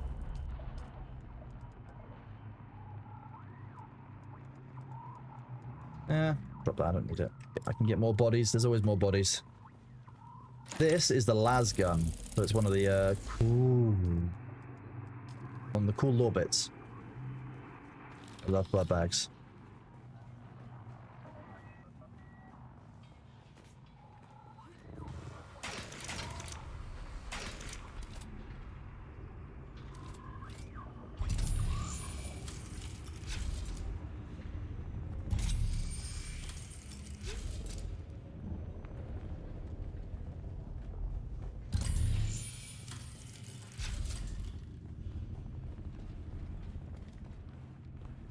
Disappointed.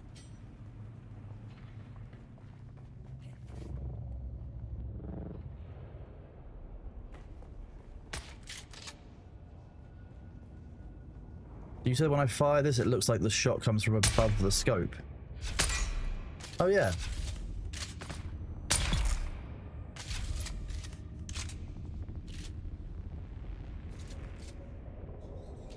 That said, that's a melee dude. Let's go show you the melee dude. There you go, so he's got his shield up. Deactivated. Now he's... Because he was shooting at me, his shield was down, so I could rip through him with that. Are there any secret rooms in these areas? There's... I mean, secret room is in quotation marks, I would say, because, like, there's always going to be a level of... You know, is a side room secret? Is a side passage secret? Is there a jumping puzzle secret? Like, the game rewards exploring massively. There are likely areas and secrets that I don't know about. There are probably even areas that the whole community hasn't quite recognized and realized yet. Like, that's the other thing to remember. But like, we might not have found everything.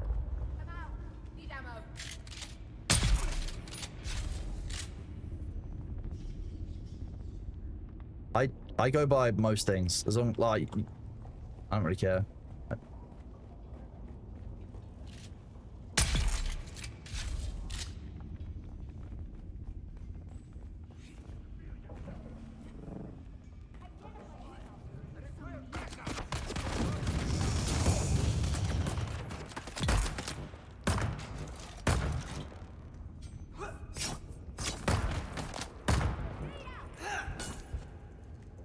Very nice.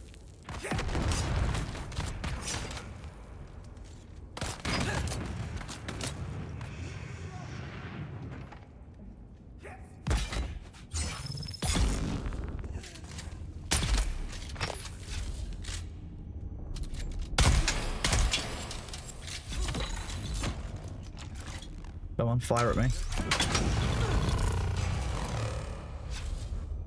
Flamethrower does do friendly fire damage. Yeah. That fire effect hits you and procs to full, it will kill friendlies. That's why there's a member of our group who's like properly banned from using flamethrowers because they keep on inflicting friendly fire.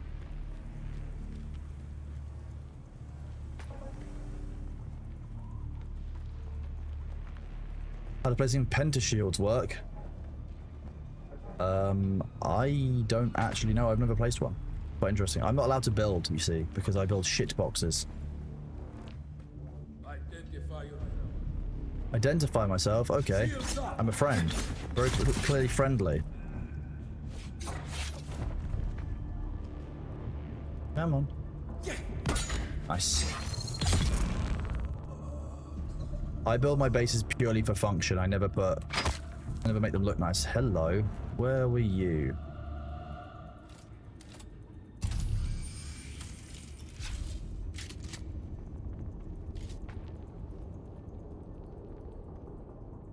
Hello.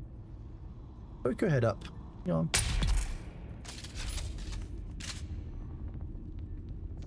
There you go. Someone in chat has asked. Diesel in chat has answered you. It's a click and drag. There we go. Sounds like a problem for people who are allowed to build. Couldn't be me.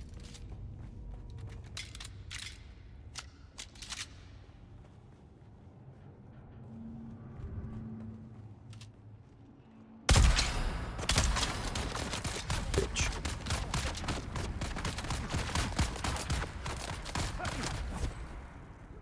Come on. Come on. Come on. Nope. No stab. Bit rude.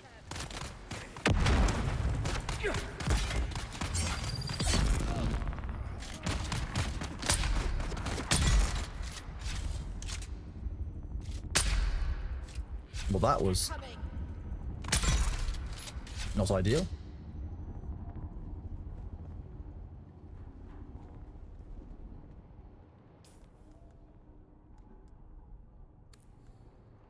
Wait a second. Oh, we've done it, chat. Done it. Here we go.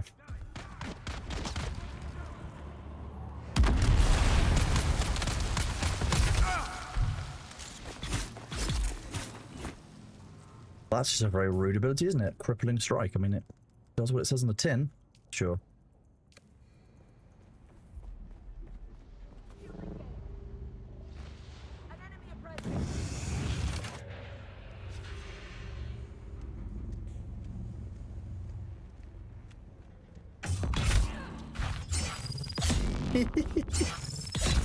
But that was deeply upsetting. Sub goal is oh my god. Oh, that crippling strike, actually, I can think of a very good combo with that.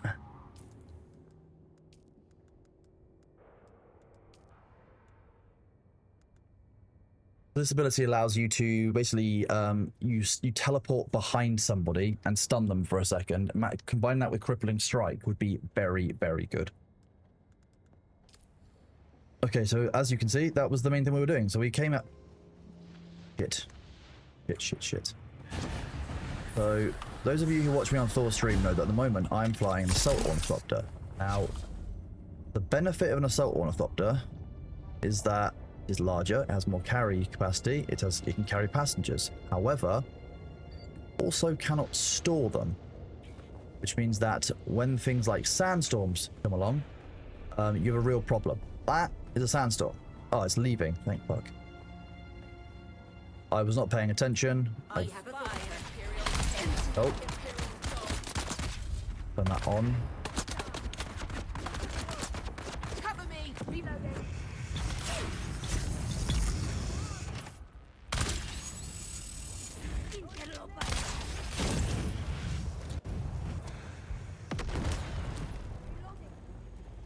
Not mess around with that anymore. Forgot I haven't got my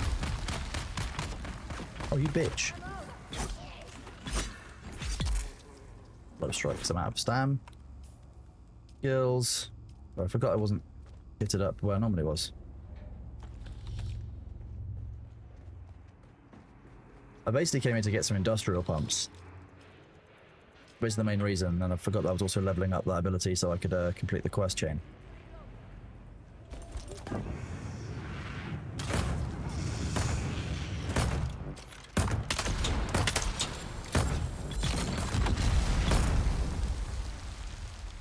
So that turret is why I recommend people start with Mentat when you start playing the game, because it just makes combat a joke. Even as you get through the game and you level it up to level up with the enemies, it's incredibly powerful, even against shielded enemies. It's probably one of the most powerful abilities for combat that is there. So I normally try and keep one combat ability and 2 mobility abilities. If that makes sense. Well, exactly, yeah. The storing tool is indeed a crutch for flying. I started as Bene Gesserit, yes, but I'm mostly a combination of Bene Gesserit, Trooper, and Swordmaster now. The kiddie is currently, he's probably outside. He slept in here for a few hours with chat, had a nice little nap and some cuddles, and then you know, now he's probably gone out. You know, he's a free cat to do what he wants. I can't make him sit here. Before, if people aren't in your group, in Deep Desert, that sounds like a skill issue. You know. That's they should be in your group or they should die. It sounds like it's doing exactly as it's intended. The Sword Trainer. If you're talking about when you want to unlock Swordmaster, you'll find them in here. Swordmaster is here in the Pinnacle Station.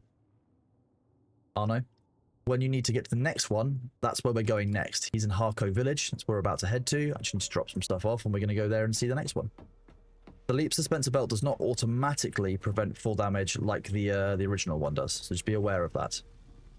Hey, welcome in. X ability unlocks when you complete, I believe it's the 4th trial, which is inside. Oh, you can't see it from here. The Hollow Hammer, where the 4th trial is. So, if you want the quick rundown on the trials, first trial is down here. Second trial is in here. Third trial is over here, somewhere. And that 4th trial is inside the hammer. 5th trial is somewhere here. 6th trial up here. 7th trial is down the bottom of the rift in here. Look for a red glow. And then the final thing you have to do is in a little gap in the wall, which is around here-ish. And that's the kind of the main progression of that. Is it possible to get the Atreides outfit without subbing, or is it a bit limited? I think currently the only source I know of the Atreides outfit is via these drops. I don't know if they will make it available in game separately or another way. I don't know. Fortunately, I can't help you there.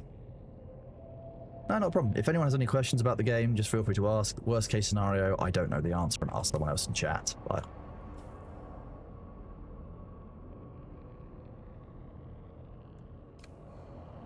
Before, thank you for the 2 gift subs, bud. I hope you're having a good day. Thank you for the support. And hope you enjoy your cosmetic.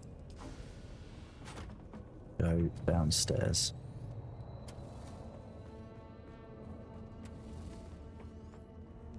There are new Twitch also, so Support a Streamer has now started, which is something that Funcom are doing, which is basically get 2 subs. If you get 2 subs in a participating channel, you will unlock the Harkonnen officers in. I can't show. How big is the whole map? I mean, this is just the individual player server. So this is the server that you are on, the Siege, which is quite large. I believe you can sub and gift one. Yeah, that's my understanding, but I don't think it can be a prime sub. This is a reasonably sized. No, I don't think they'll add Fremen class with worm riding. Not in the foreseeable future, at least, because the Fremen aren't even in this. The whole point at the moment is the Fremen are missing. We don't know where the Fremen are. They've gone. Blackout, thank you for the sub at tier 1. Green Machine, thank you for the 20 sub a while ago. Sorry, I didn't see those 15 minutes ago. My bad. Atreides officer is available, not Harkonnen officer. Did I say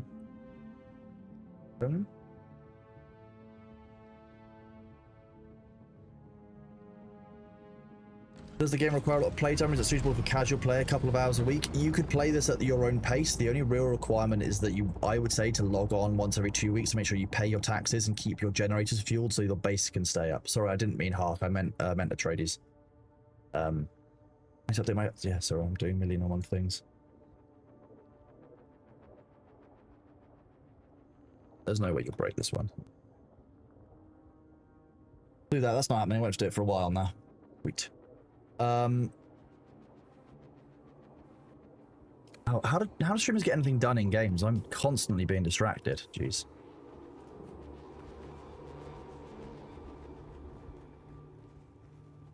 Indeed, Atreides nuts.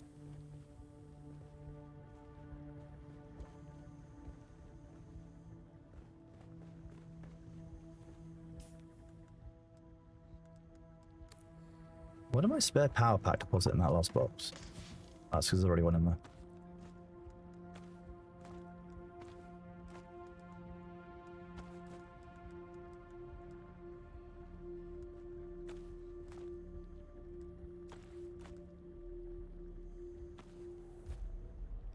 I'm assuming Winky's gone to work. If he hasn't, I'll put that weapon to one side so Winky can have it later if he wants it.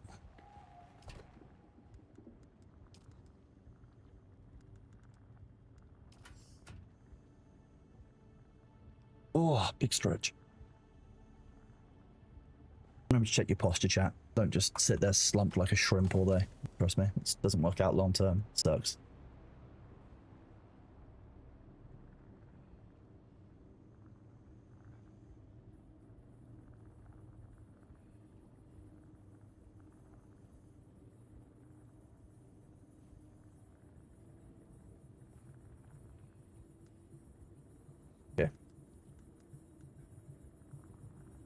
I mean, yeah, you're very right. Most streamers don't grow this fast. I'm very, very lucky that all of you are here, that so many of you are kind of...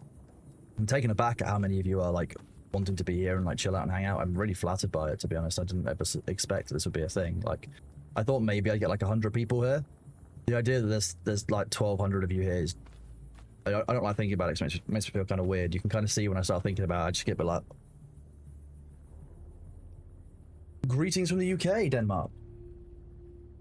But I think that my work for Thor has only given me practice of like talking to and interacting with chat, especially when like we're doing Ashes of Creation. Thor needs to go AFK for whatever reason. I just kind of sit there chatting to people for a little while. It kind of, I've got a little bit of an unfair advantage with that, I think. So, oh, well, I'm really glad you guys are having fun watching, and you know, I'm just glad that you guys are enjoying the show. Really, it's very flattering. I'm glad you're all here, and I'm glad you're having a good time. If there's anything you want to see, any questions you want to ask, feel free to do it. You know.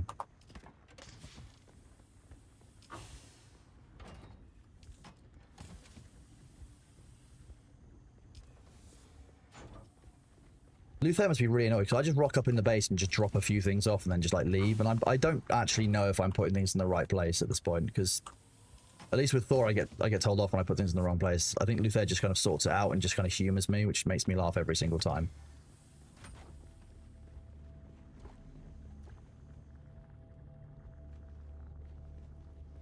I'm surprised beer gone. Mango, you have to pay extra for that. It's a different site.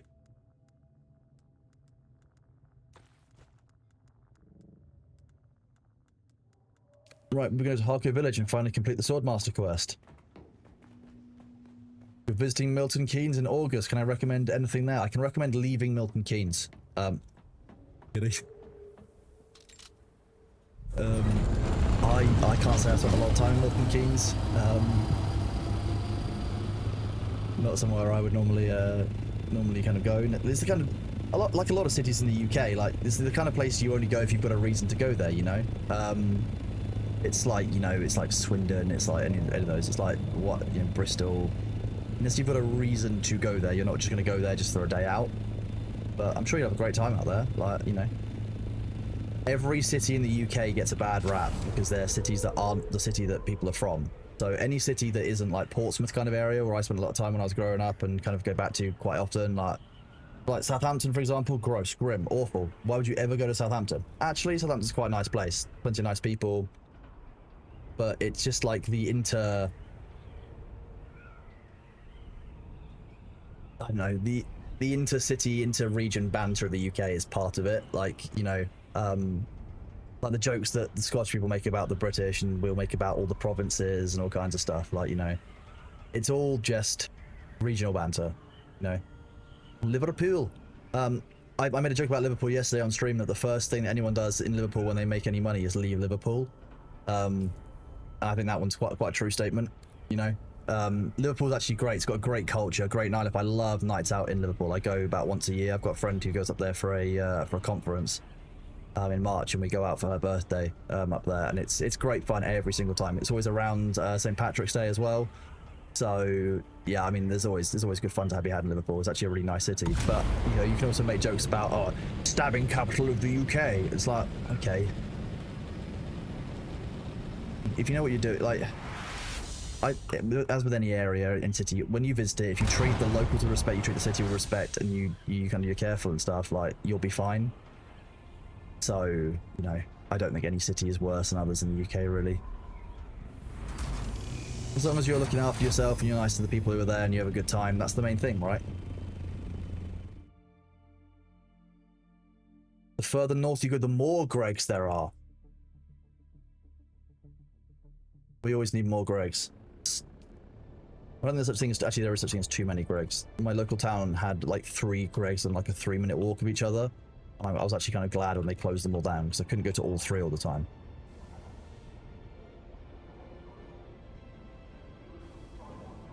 Yeah, the main thing that's actually different across the UK is most cities and places are the same. It's just the accent becomes vastly different, and what they call bread becomes vastly different.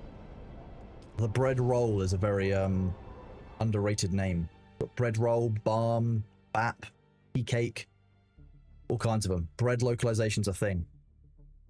People in the UK, people in chat who are from the UK, what do you call a bread roll in your area? Dotty, nice one, it's a good one.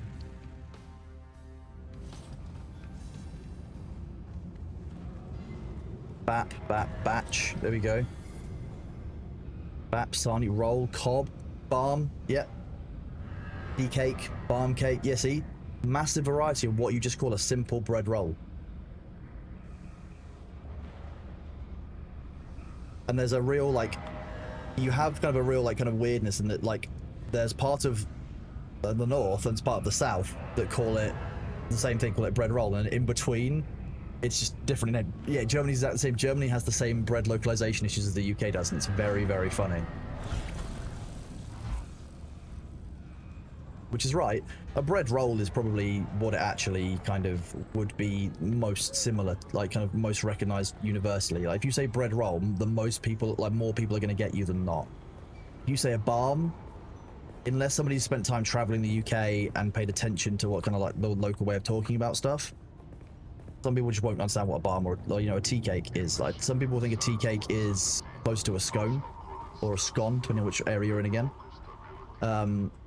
Some of it's like one of those, it's like a roll with raisins in. There's all kinds of different like varieties, and different places will call like a balm something different. So depends what's in the breakfast roll, caffeinated minds. Depends what's in, yeah, it depends what's in the breakfast roll. Yes, you're right. You've proven yourself. I have not. I once trained young. As I trained them, something in their arrogance and soulless brutality. The way to divide chat, jam first or cream first on a scone depends on the thickness of the cream. If the cream is thick, like really thick and properly like clotted like butter, it's better to put that on the bottom, because that way you're not gonna be spreading a thick butter onto jam which you can't stick it onto.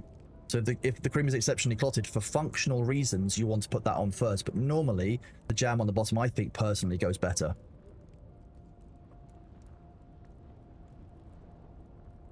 I'd rather... He said, I'll dumped me, wretched and mutilated in the purgatory of these Harco village streets. Yeah, but... No, function is more important than tradition, chat, unfortunately. If there's a functional problem with putting either one on first, you go down the other route. How that works. I've done all the quests bar one, I think, now. Oh no. Can't have cream? I am sorry for that. No. What Clotted have you cream is... I think everyone in the UK calls a chip butty, and if they don't, they're wrong. Tell me, pupil, why do you wish to match the adepts of Ginaz? Why would I want to be a sword master? I ain't give a fuck about. Nah. I'm not a Pokemon trainer.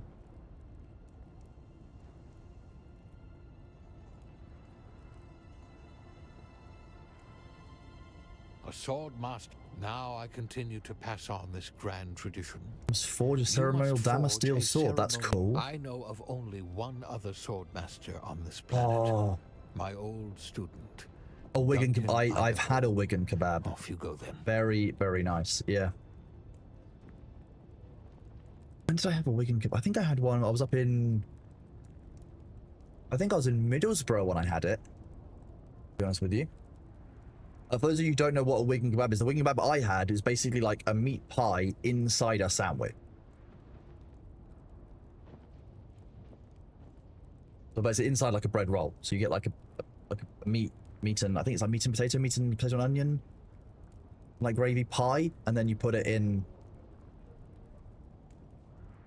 So I had one of those one day, and I had something called a parmo the other day,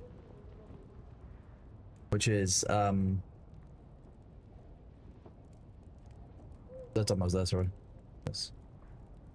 A Wigan Slappy. I mean, that might be what they call it locally. Parmo's great, yeah. Parmo I've had before.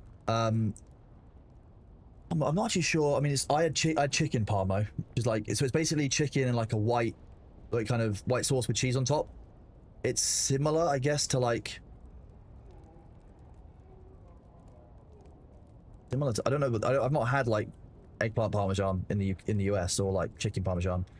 But I imagine it's broadly the same, but I think that's made with tomato sauce and mozzarella.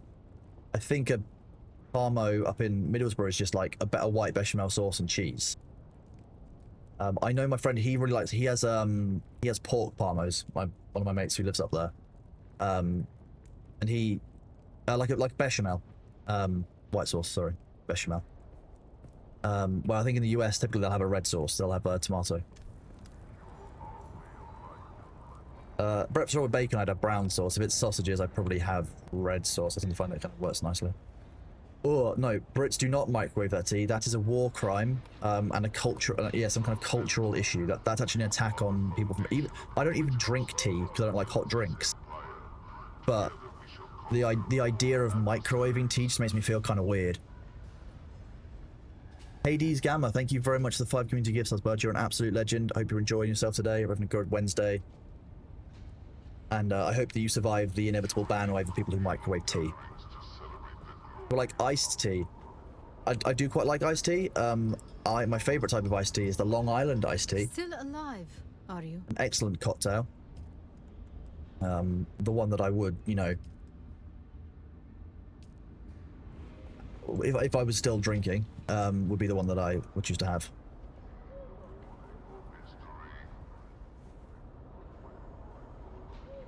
Oh, you can't. Oh, you can emote out here.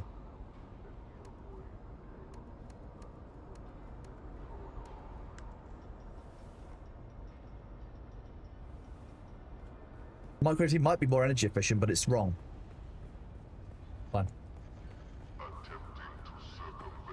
Australia loves a Palmer. Okay. Oh, a pint of Palmer. That would be nice. Yeah. I'm looking forward to visiting Australia, to be honest with you. I'm planning on getting Thor out there for... It will likely be end of autumn, early winter Australian seasons, 2026. So like April, May, June kind of time. That's the goal, because Thor works well at like 18 degrees Celsius or 65 degrees Fahrenheit. He's from Washington State, so that's like the only time of year when it's going to be cool enough that I think he will be the most comfortable there. Spend time there. Why? See, all these things, just keep him up in the head, keep him rolling. This place has a way of... but I'm sure you mean what can we do for each other? Yeah, huh? I think June I've is got probably a access good to time for vehicle next year. schematics Yeah. too. If any of that, I'm not sure what we'll do out interests there. you, There's some look discussion. around. I just need You to can try. speak with a It's few a people question, about but what, listen, like when they're what's on your available, what mind? we can do out I there. assume Then myself. there Now may the we little- may also arrange. I know Australia is fucking huge. That's when you look at a map, Australia doesn't look too much larger than, say, you know, Spain, France, etc. But like, I know that Australia is 3.5 time zones, so therefore logically, I think it's probably going to be like at least as big to cross as parts of the US. Like, it's going to be, if not the whole thing. Like, so I'm very aware that we're not going to be able to visit everywhere in Australia in like 1 week, 2 weeks. And I'm also aware that taking 2 weeks away from stream is not something that Thor particularly wants to do very much. So we also need to solve the IRL/remote streaming problem in order for us to do stuff. Where am I going for this? I didn't pay any attention to the quest. He's in Haga Basin. Okay.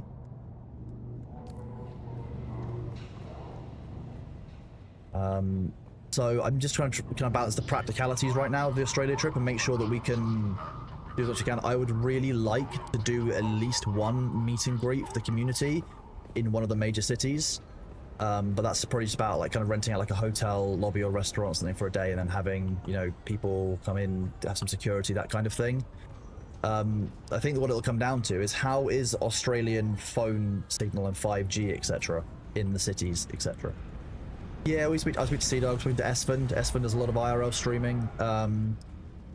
So we're very aware of what Esfand uses as a setup. My concern it comes down to is the 5G connectivity in Australia, because that's basically what Sea-Dog and Esfand have been relying on. Across Europe and across Japan, there's quite good network coverage. I don't hear particularly good things all the time about Australian network coverage, and that would be a concern about IRL kind of streaming there. So it might be, I see in capitals, it's good, that's good to know. I do not believe you for a second that Uluru has the best internet coverage. That's horse shit. Not that silly, don't worry. Short-term Starlink, I mean, possible. Alternatively, we find somewhere where we can rent, you know, we can get a hold of a machine or get a machine out there that he can actually do, like from a studio, for example, for a week, and, you know, and do that way. There's all kinds of options. All kinds of options. Did you use Starlink a lot in the last cyclethon generational? Well, I know that he did very well with it in the Wales trip. I didn't know he did it on the last cyclethon. I thought he was still using 5G for that. My concern about using 5G in Wales was the cloud coverage, because I know that 5G doesn't do particularly well with large cloud coverage, and Wales is known for just being the rain capital of the UK. I work in broadcasting as a multi-camera remote streaming kit, UK-based. Oz Internet as rubbish. Yeah, see, that's Uluru. Or Uluru. Uluru. I don't really,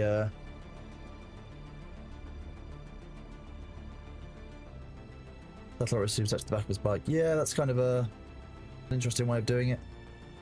How do you get to the screen you're on there? The StarCraft point and click screen. I just fly out of Haga Basin, so you just fly in. I'll show you. I'll fly back out in a second.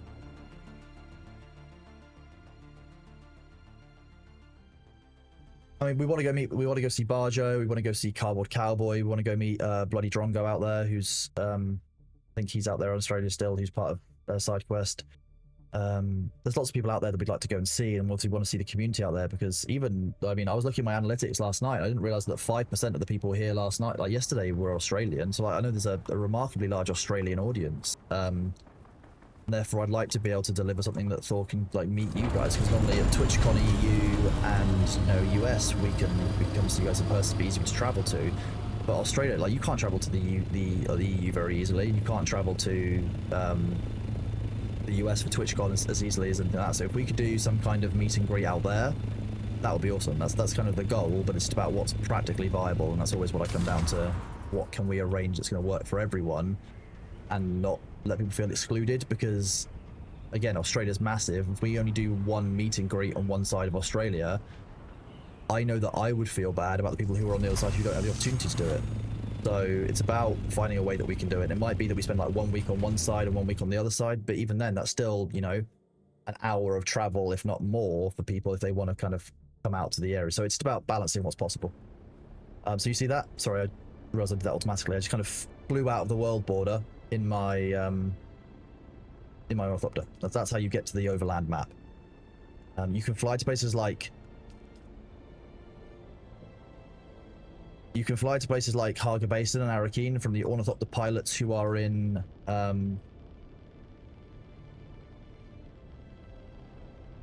each of the kind of stations, the Pinnacle Station, Anvil, etc. That costs you some Solari, whereas if you have your own ornithopter, you can fly yourself.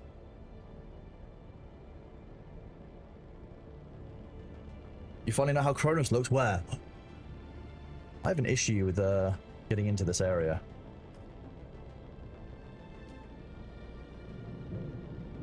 Fairly sure I have a quest for it as well.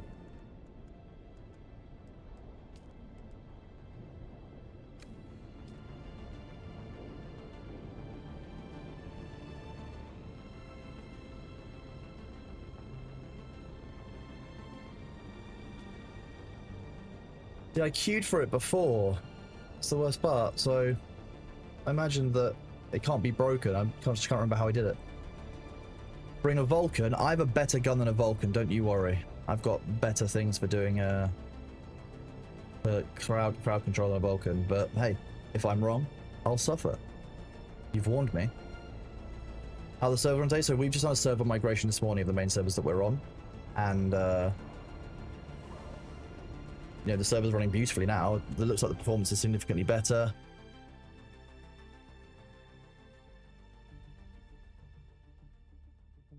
It's a good shout. Someone's recommended that I reach out to Pestily, who does a lot of Outback kind of streaming and stuff. That actually might be a really good way of doing it, because someone with experience of streaming out in kind of the Australian wilderness. And I was saying on Thor's stream that I would really. I'm from the UK, as you can probably tell from my voice, and I am very aware what the British people did when they went to Australia to the natives who lived there was completely unreasonable. Because of the way that we took over. I mean, it was true all over the world. This is why when I go and visit somewhere, I like to generally look at what the local culture was like before Britain got themselves kind of stuck in. So I would like to go and actually kind of meet with some, would like to kind of learn about kind of the tribal elders, learn about the actual kind of proper Aboriginal history of Australia from the perspective of actual residents who still kind of keep up the traditions and the beliefs and the culture that we, you know, were not great with protecting. Yeah, so that's what one of the things I want to do out there, but that's obviously going to involve going out, and I'd love to be able to stream that or to be able to broadcast that for you guys on Thor's channel, on my channel, because I think that's hugely important. I think it's really cool and educational. I think that a lot of people would really enjoy that. So that's the kind of thing I want to do. I just want to shout out quickly. Shirt Show, thank you for the Prime sub. Fish Gone, thank you for the one with the tier 1. Chase 8222, thank you for the tier 1 gift sub. Emrys the Mate, thank you for the 6 months of tier 1. You're a legend. Thank you for the confidence. But Kronos was an American name. Fair enough. No, but that's one of the things I want to do. I want to go and see some of the kind of the real history of what's there. Yeah, so I think that's the kind of content that I would like to do. I'd like to kind of discover stuff that I don't think I would like. Reading about it online is not the same as meeting somebody with whom like that the history actually exists. So I think that there's no reason, especially if I'm over there, I'd take it because it's what, like a 16 or so set like hours worth of flying, let alone, you know, any like layovers or anything like that. So, you know, if I'm out there, it's probably worth putting the effort in. Good day, sir.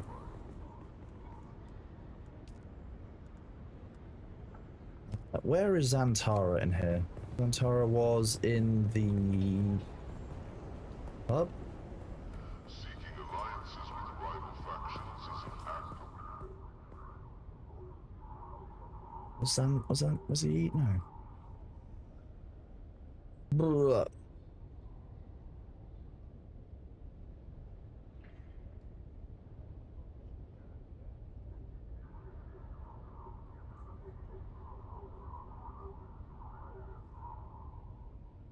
Can anyone remember just north of it? He's up here.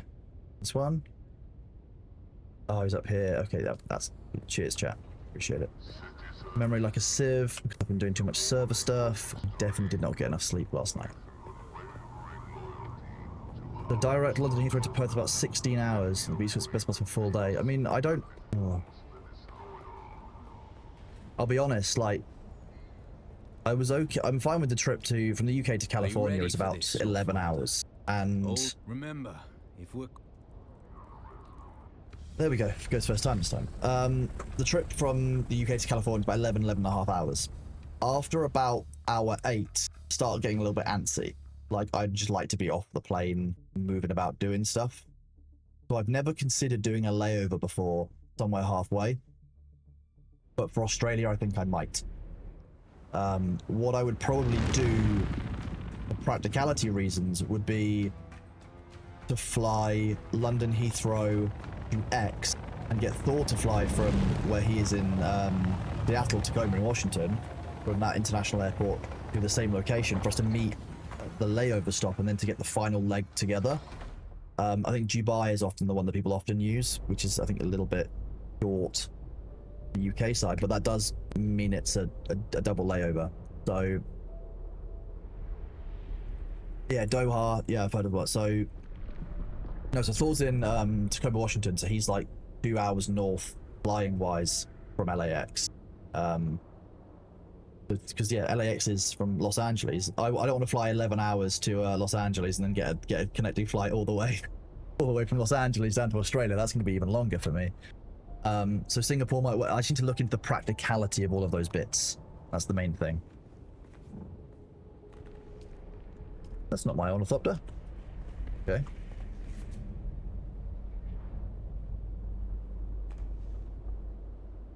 And yeah, you know, generally when I travel with Thor, I just keep an eye on things, and he naps and fast travels, so I just kind of wake him when he needs to be aware of it and let him sleep when he needs to sleep. That's how the Eurostar works. That was very funny. I got notification of the hype train as I was thinking about the Eurostar, and my brain was like, oh yes, those are both trains, we'll say the same thing.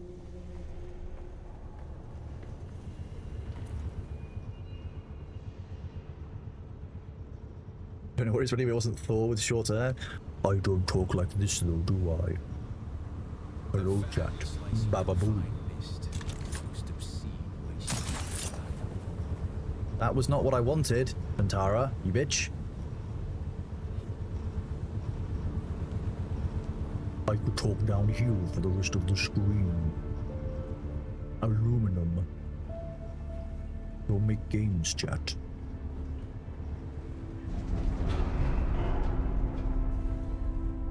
Sadly, the voice changer is actually only works when I'm there in person, because I have to carry it around for him. It's so big and heavy. That's actually what that cane was. People saw me with a TwitchCon. It's actually Thor's voice changer. It's hidden inside the cane. Sorry about that, you know. What you should know.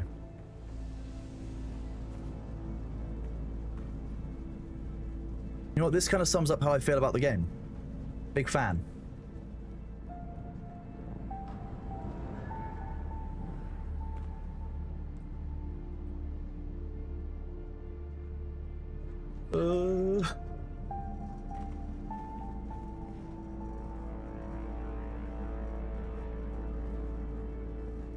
Oh, hello.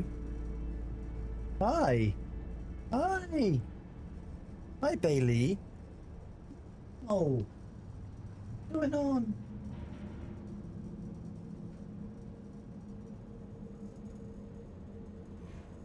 Look, Chad, look who's come to visit again. Look at this. Winky, you not a big fan? Do you want a refund on your sub?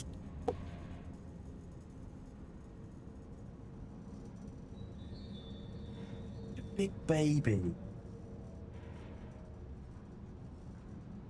Look at him.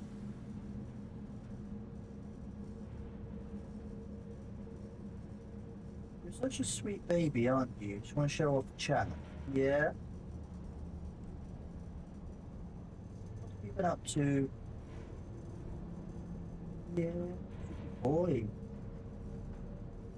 boy, aren't you? So this is why whenever Bailey is in here, I do not move my chair. Because like, look at how close he sits to the feet. I do not move the chair at all when he's in here. It's not something I can do. You okay there? You just kind of chilling. Yeah.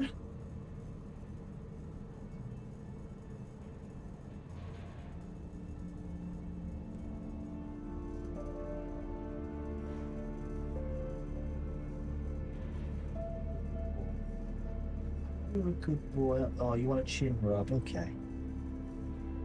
Yeah, this is Bailey. He's 15. He's my grumpy son, my second boss. I call him irate software sometimes. He just loves attention. He loves attention and fuss.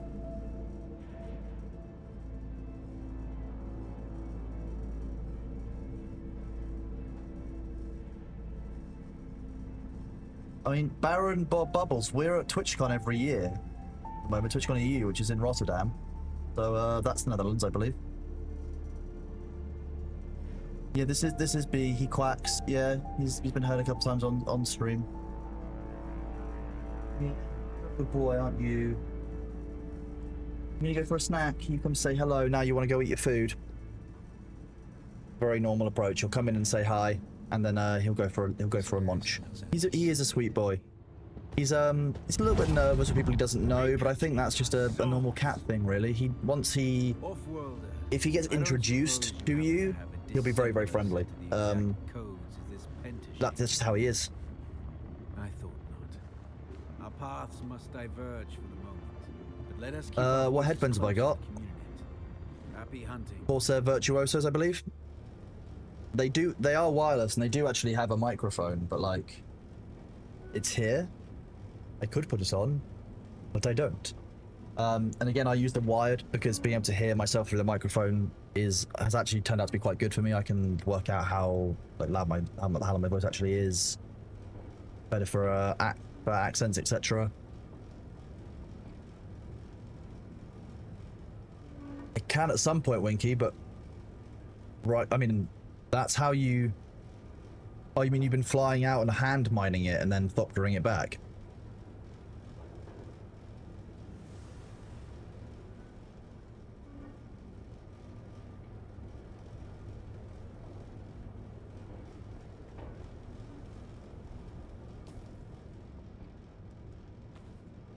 You have to go and get yourself trapped, don't you? Honestly, these NPCs.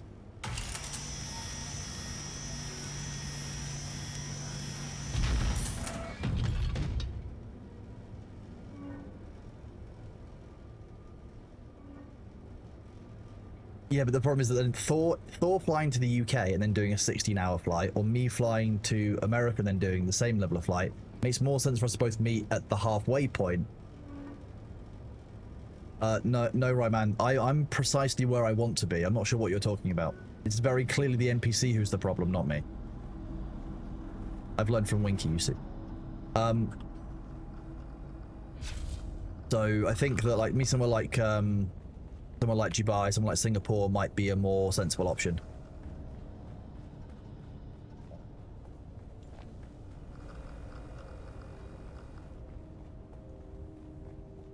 Hello, Saint Ledger. Welcome from South Africa. Nice, very nice. South Africa is on my list of places to visit. Very much. I used to work with quite a few South African people. I worked with a company which is very well known in South Africa for a long time, a banking company, one of the big ones out there. And I met a lot of very, very nice South African people, to be honest with you, who are all very, very friendly. The problem with meeting in South America is that for a number of reasons, Thor can't travel to parts of South America, and also I'm not allowed in certain parts of South America at the moment. Because Thor has knowledge of power plants, etc., and my background is financial systems. So unfortunately, I'm not meant to go to specific countries in the world because of the nature of the financial market knowledge I have. You guys are still thinking halfway between us, not halfway between both of us and Australia. That's the bit of it. Like there has to be some midpoints in there. So Thor's not allowed to go to. Well, one of the reasons we weren't able to go to Brazil this year is because he's basically on the list of places that he's not meant to go to. It's like you can't go to Russia, funnily enough. I mean, what are they going to do if you go there? They're not going to be, you know, like, they're not going to immediately lock you in prison, but the reason they advise you not to go there is because ultimately, like, it is actually not safe if you've got so much people know that you're going there. So, these are Twi'leksu. We must be. yeah, but I mean, the nice thing about visiting South Africa is that you get to leave. Like, that's how that works. Meet the Pyramids of Giza. That'd be fun. Very funny. I've been to the pyramids. They are very, very nice. I went before things got a bit bad when I was much younger. Probably my late teens when I went to the pyramids. Where were you born? Where is your... Dangerously close to politics, Jim, so I'm not going to address that one. Just be aware that is the rules in the channel.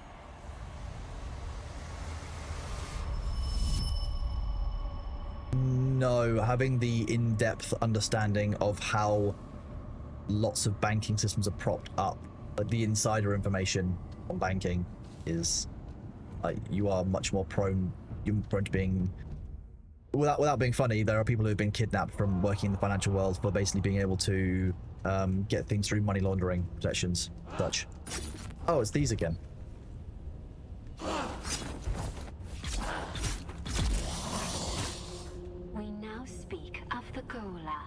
Perhaps our finest product, our finest prayer. Yeah, fix it right. It really is. It really is. The radiation suit, because I had to go into some radiation back there. I don't trust myself to remember to put it on if I had to go into some more, so I'll do this. Oh. Now what, man?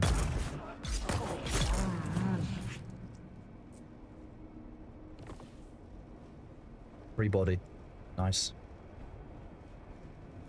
We have a lot of bullets. Who needs bullets? Twi'leks off-worlder.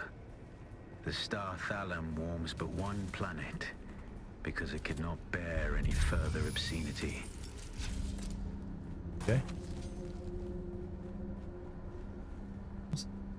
Figured no, I just kind of liked the look of the character. I just kind of was playing around the cosmetic options, and this was one of the ones that I kind of enjoyed the feel of. It was.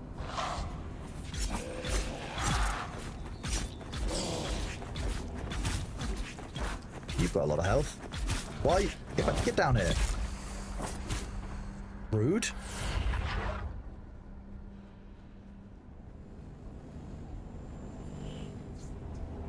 Yep, yeah, Indigo, exactly that. That's all it takes. And to be honest with you, I'm fine with just without the stress of it. Like, I don't have to worry about it because I don't have to worry about it. Like, it's kind of fine.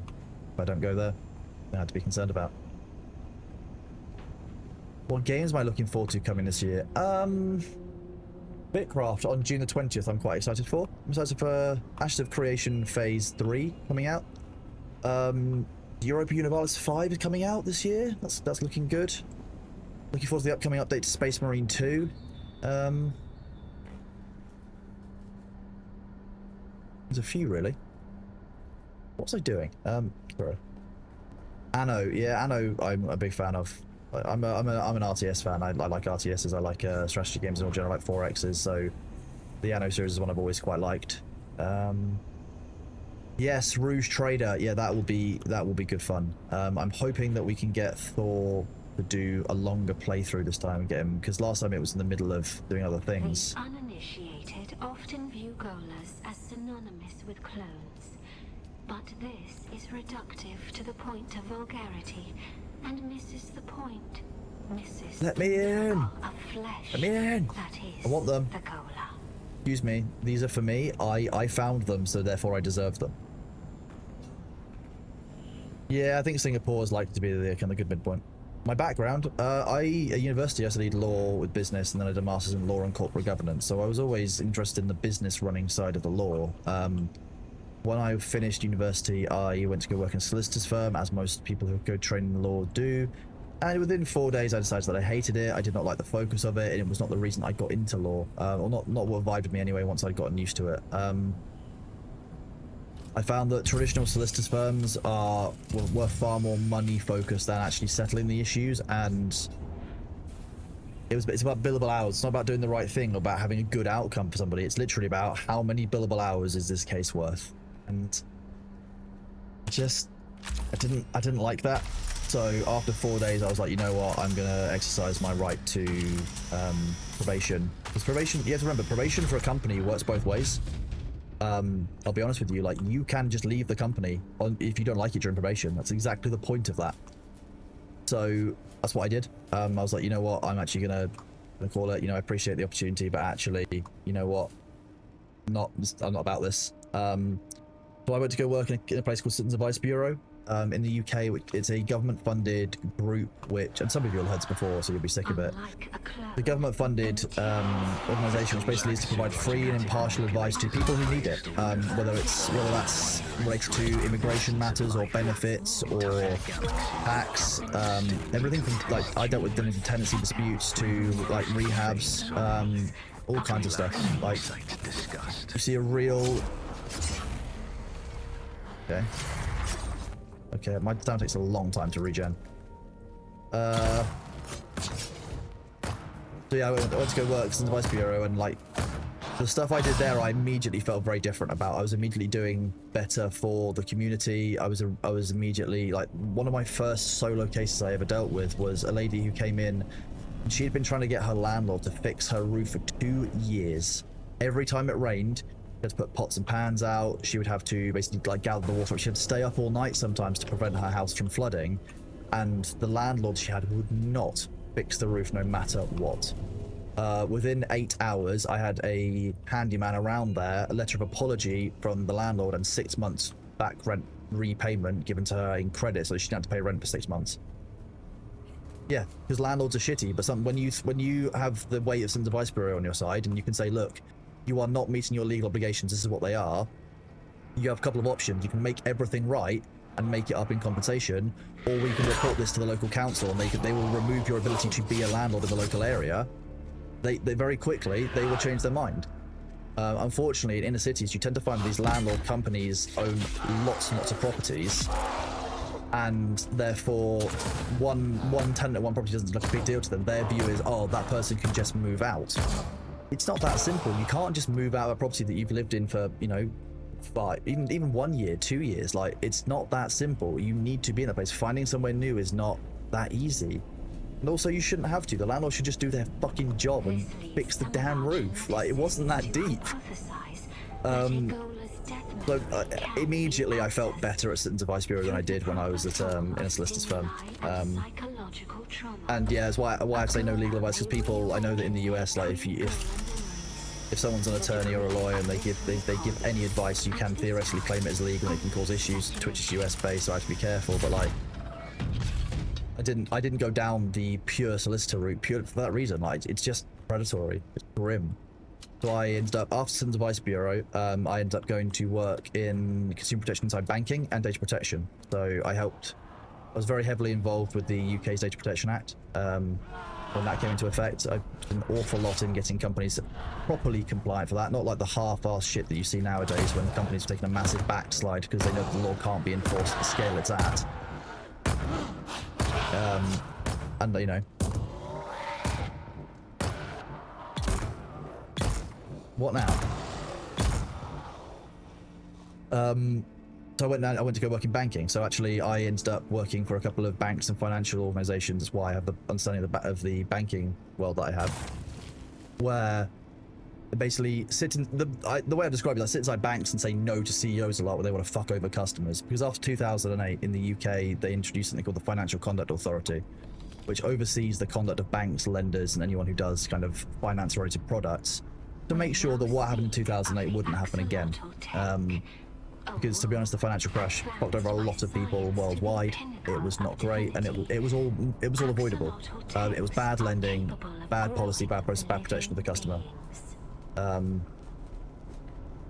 So part of my work there is basically to make sure these companies meet their obligations, and part of that most recently has been delivering something called consumer duty, which is the idea now that banks and financial institutions, that's everything from insurance companies to banks themselves to car lenders, they have to deliver something called positive customer outcomes, which is a really nice way of not giving you a very specific requirement from a regulator.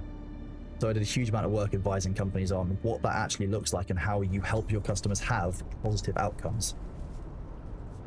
So often that's like reducing things like levels of debt, you know, making sure there's a fair way of complaining and challenging if there's a debt like a bill you don't agree with.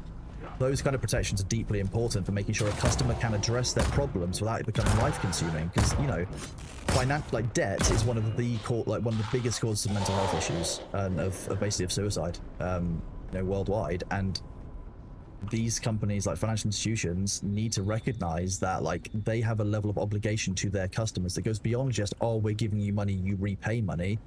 It's the debt that we have should not be chased up in a way which will damage your life and damage your mental well-being. Like it's all part of it. It's about making sure banks treat their customers fairly, and it goes beyond that. Yeah, so that's what I've been doing for the past couple of years. I recently finished up working on quite a large merger for a couple of multi-billion-pound telecoms companies in the UK. Can't tell you which ones they were yet, because I'm still under NDA for it, but the news could give you information. It's a fast.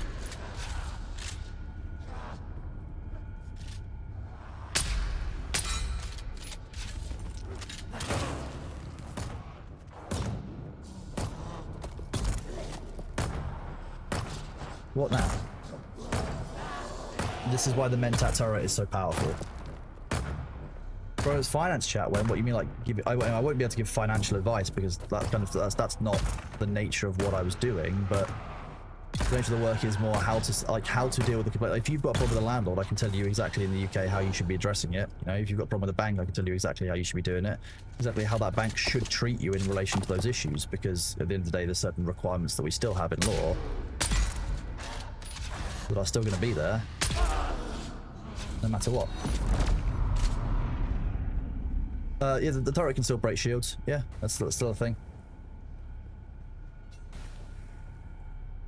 I do like that the Cronus Finance chat is KFC. Yeah, very funny.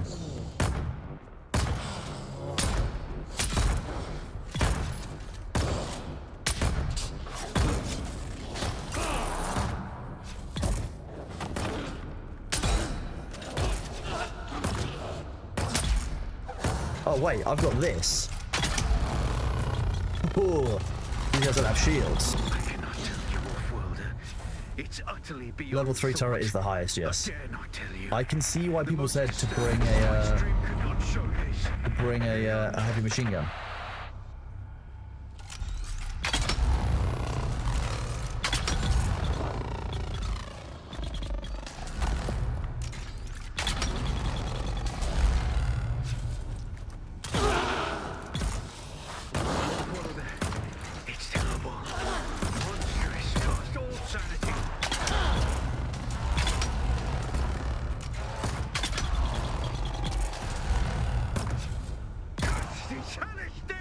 How did Thor do this if you say he did it the hard way? Just manually.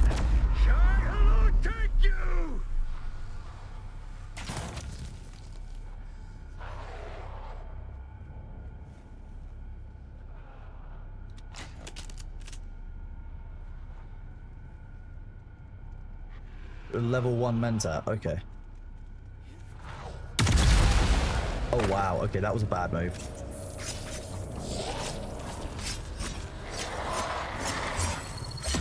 Okay, that sucked.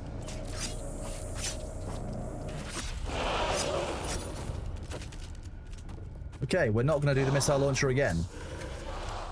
Who would have known that a missile launcher has quite a large amount of damage in melee?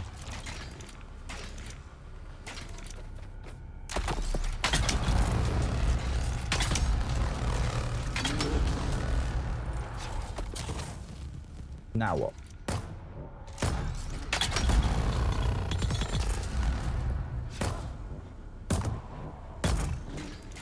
It was going so well. I got cocky. That was the problem.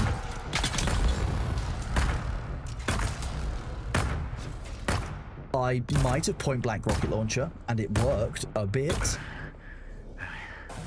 Hey, question, was streaming now just more balancing between being a streamer and your mod duties? Yes, definitely. At the end of the day, Thor's community and the work I do as a moderator will come first above my stream. Not only because of income, but because this is what I wanted to do when I quit what I was doing on corporate side. Like I wanted to help run the community. I want to help deliver fun things, and I think that like while it's awesome here, like streaming to so many of you, there's 10 to 13,000 people on that side who want to see what's going on and they want to keep the community alive. We've got sponsorships. I've got there's all the mods to look after. That will always come first for me. At the end of the day, if I had to stop streaming for like an hour to do some mod work, I would normally find a way to manage that or talk about it while I'm doing it. What t-shirt is this? It's a cat on this. As you can tell, I'm a cat fan. Look at it. Ooh, a little bit distorted because of the colors in it, but you can see it's a cat. I mean, yeah, it's amazing there's 1,000 people here. Like, I don't believe it, to be honest. I was expecting maybe like 10% of this number. And that was me being like hoping beyond hope, like, you know, being like, okay, cool.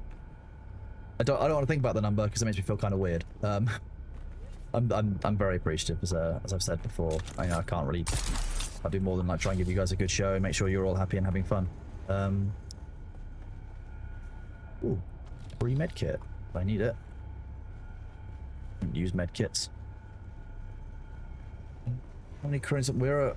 Nope, not looking at that number. Makes me feel weird.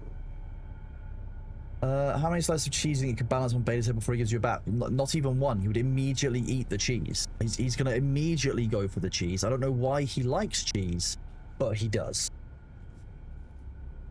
Maybe. I don't know what it said. Might say cocky, might say clocky, who knows?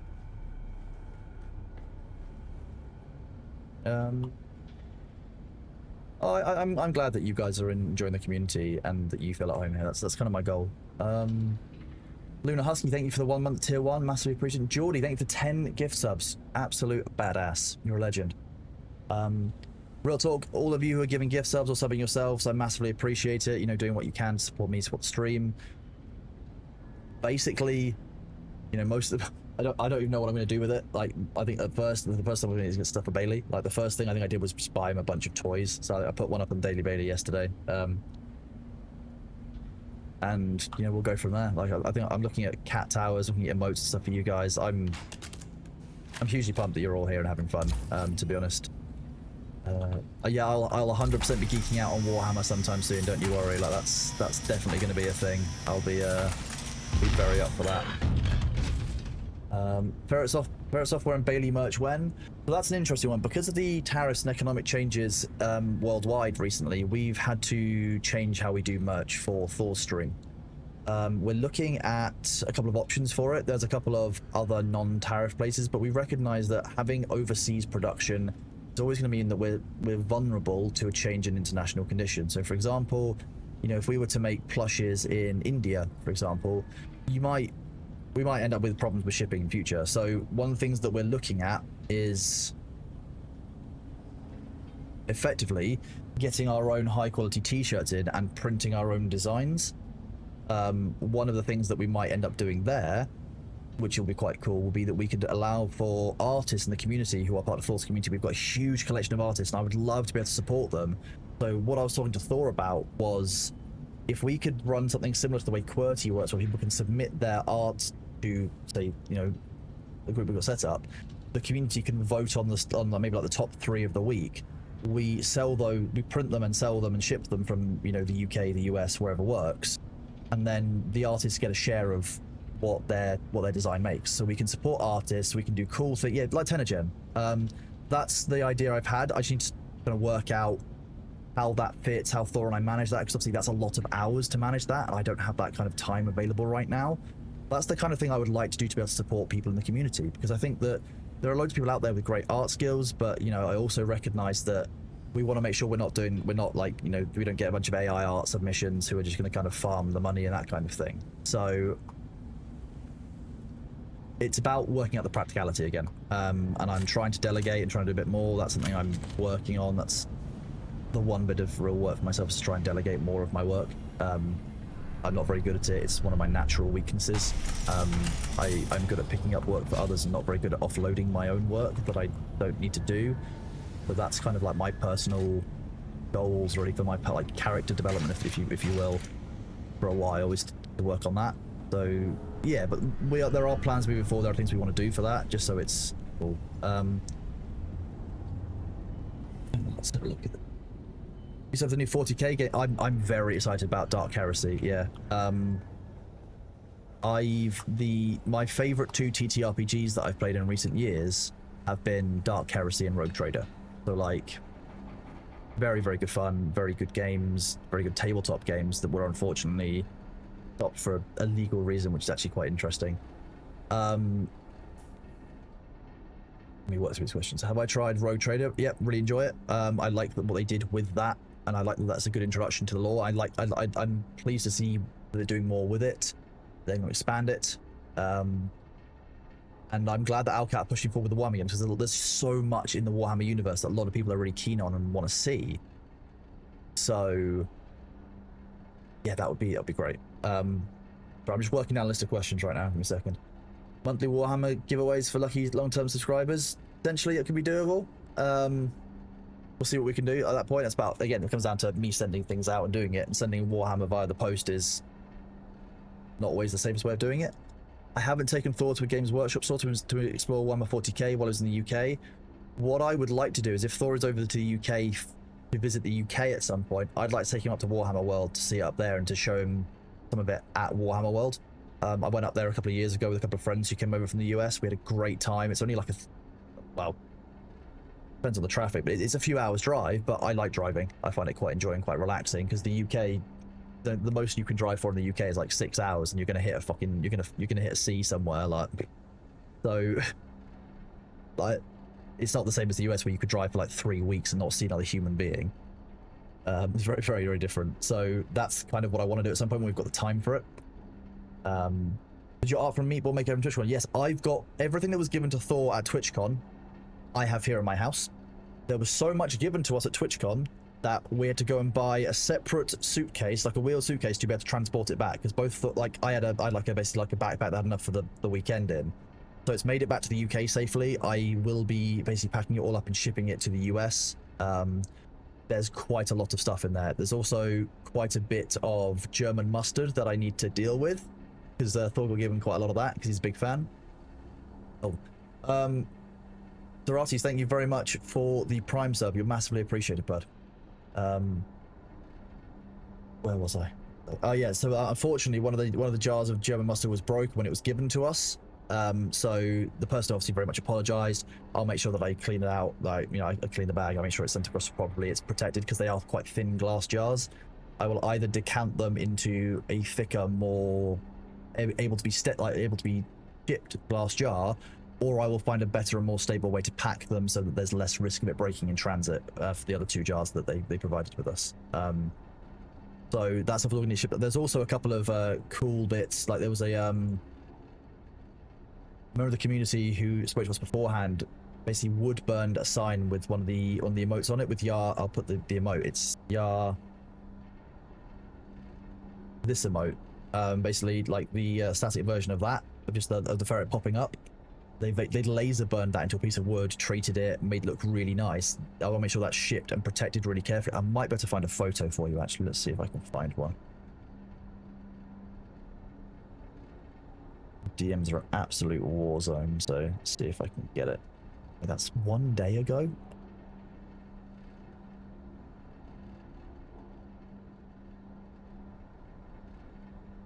Where's this? At TwitchCon. Here they are. Let me open up Paint. Good old Ms. Paint.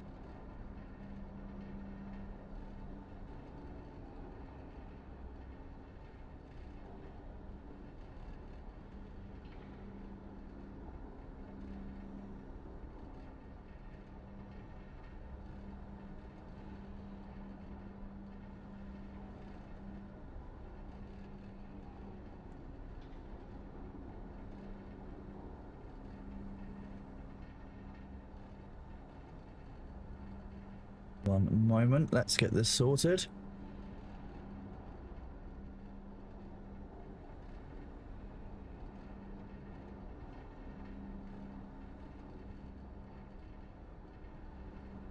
Control V, make it a bit smaller. Rotate by 90 degrees. They look like this. Paint.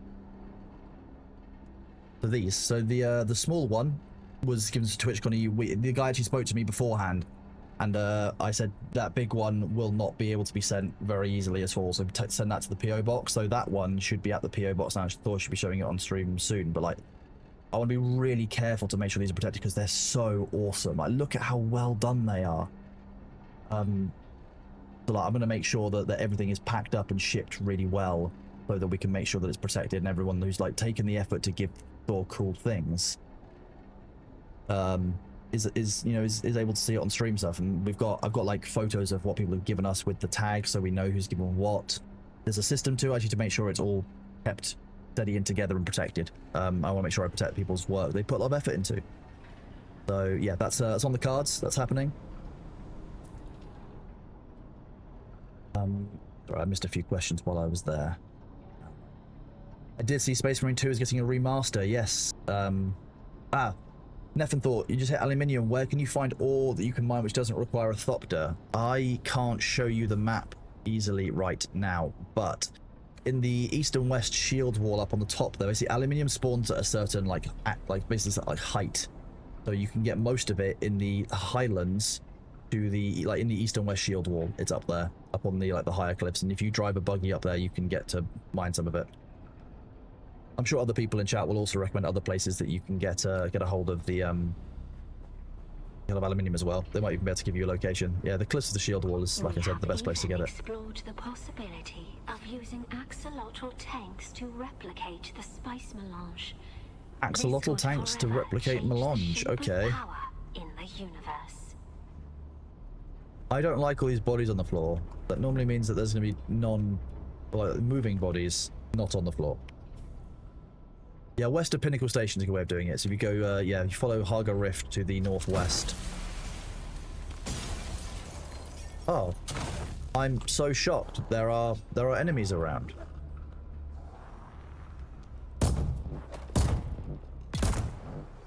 Don't worry, chat. I'm just hanging out.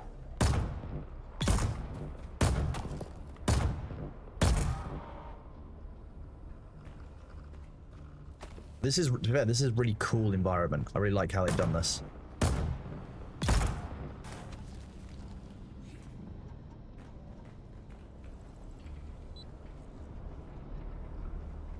Oh, is it? Oh yeah, of course. This is old Carthage, isn't it? This is the ruins. And we'll await you here.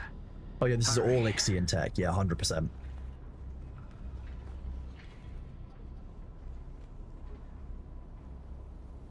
To be honest, some of this looks like it's forbidden tech, to be honest.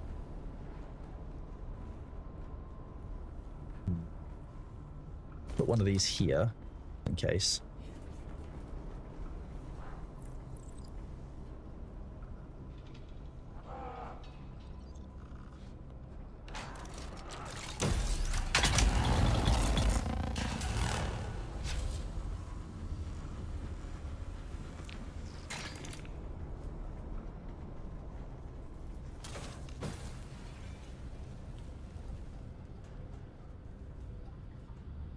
Glass breaking noises normally means something's escaping from the tank. So, let's see what we can find.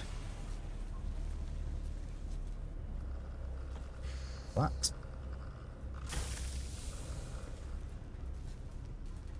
Realistically, I'm just looking for like what's happened here. There's so much cool stuff. Just awesome. Pretty easy to forget how much there is outside of like what Dune has covered before.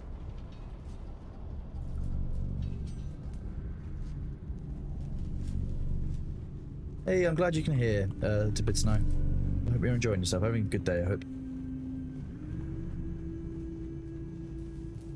No.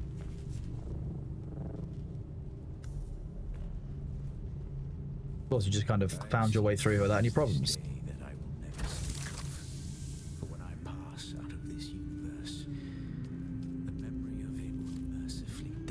Not worth taking the body. I'm gonna be we going in? We're looking for answers, are we?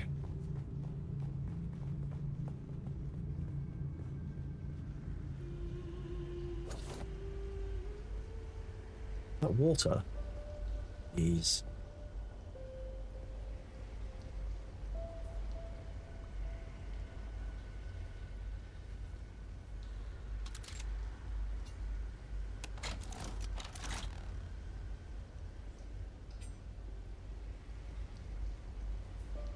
I've had to update the sub goal to like, I don't know, 2,000 just because people keep on making me change it midway through the stream, which is kind of horrifying. So like, there's just no way.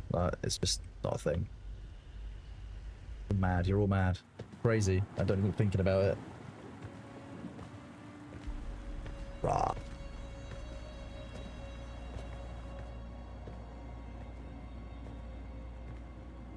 Our cat's paw returns and brings a desert lion in Oh, tow. he's What here? is it you seek? The sleeper is not here.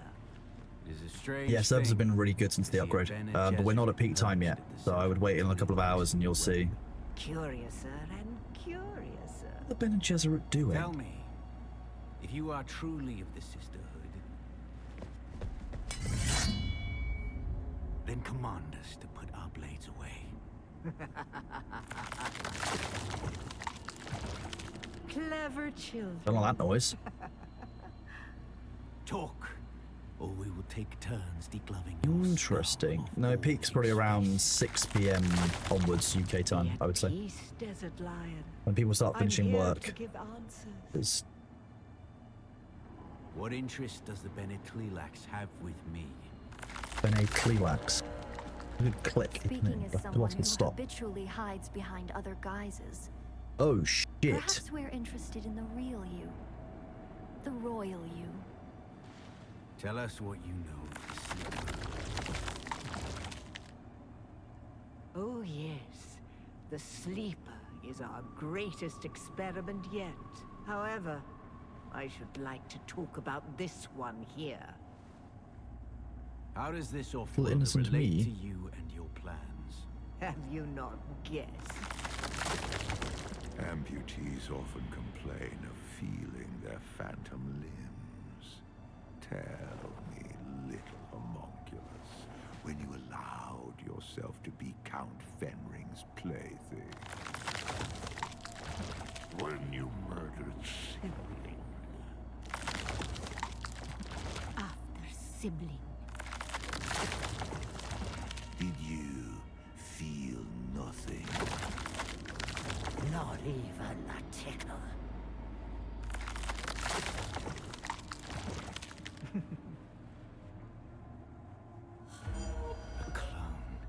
I was gonna say, I'd like to know more about face Grown from dancers cells because taken from the living. Golers are harvested from the dead. They are walking mausoleums. how are they getting the mental haunted by image the of each of memories these and the a voice corpse. note, which is still the interesting part. You'd need to be picking up memories or to have actually met these Oh, people. my poor child of the tomb. Your life Somehow. is not yours. Your memories and identity are product, code, content. You are one of many, a ghoulish fractal, repeating and repeating and repeating. Well, I've got a solution. Exterminatus, please. You know, just a nice planetary exterminatus. Blow the whole thing up. Just rinse and repeat. Done. That's more than enough.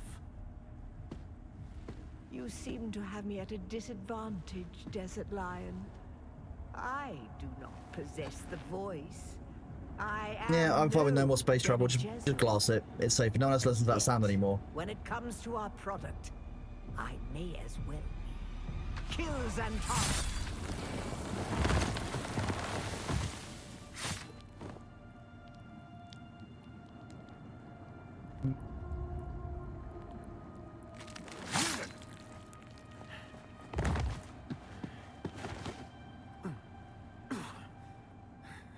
It's a flesh wound. Walk it off. It'll be fine. You still don't know what cadaver you were scraped from.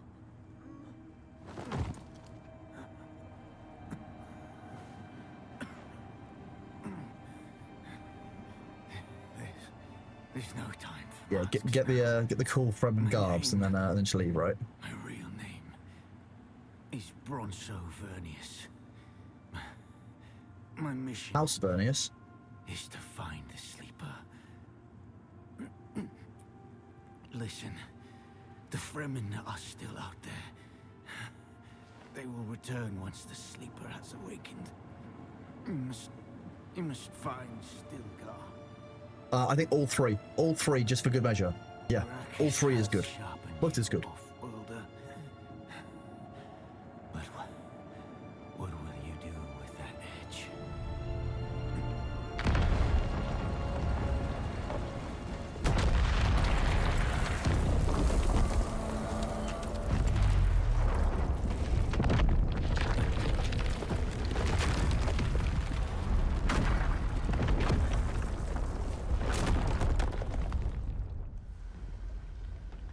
Oh. Oh, you didn't make it as easy as the Watership's Mansion. That's not as fun. Okay, there we go.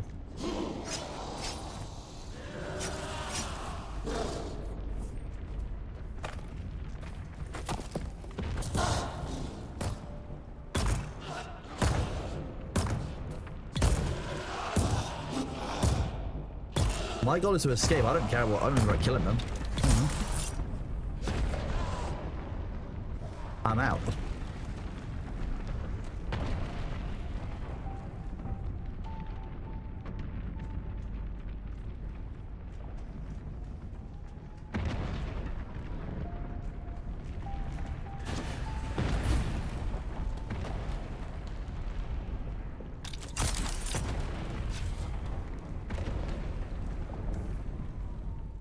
One minute.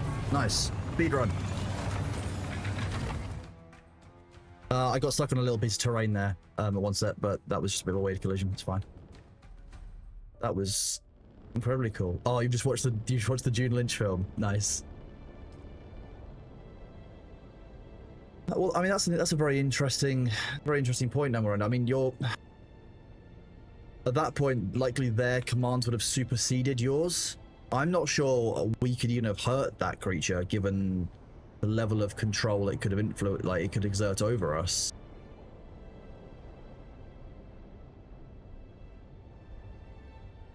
You don't have clearance for that, Phalad, don't worry. It's secret. Don't worry about it.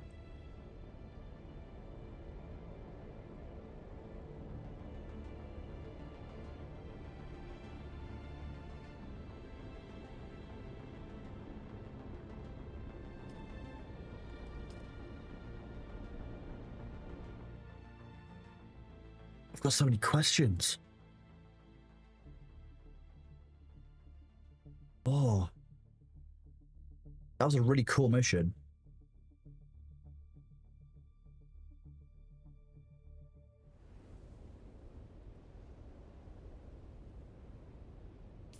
I was having a bit of a moment to kind of like...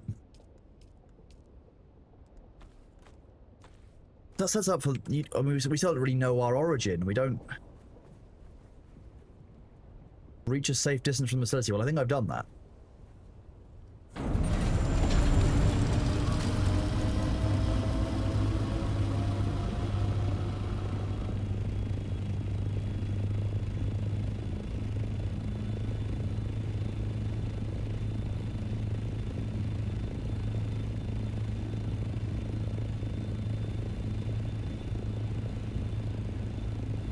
Oh, Mango's base. Every time I enter this area.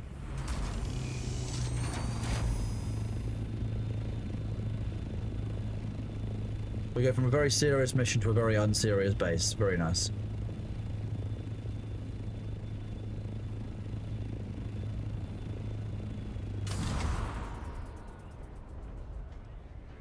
Just a rocket, yeah, sure, yeah.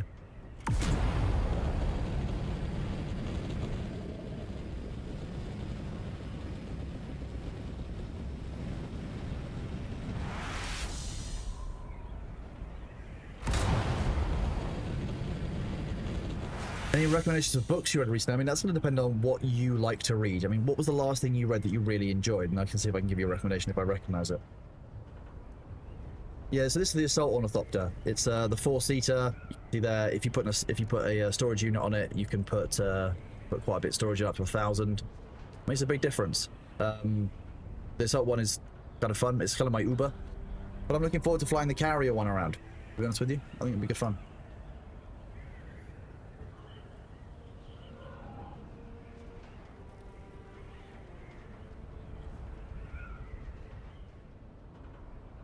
Hey, Con the Couch, how you doing, bud? Well, if you accidentally switch the passenger seat while driving, let's find out. Cinematic mode. Yeah, I'll clear that. It's fine. I wonder what the co-pilot can do. Oh, just getting even more zoomed in view.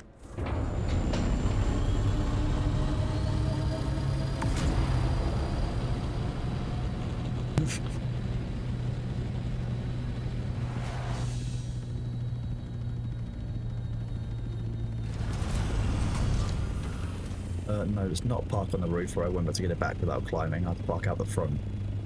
This is why no one likes the Atreides base. You can't land in the middle of it. Gross.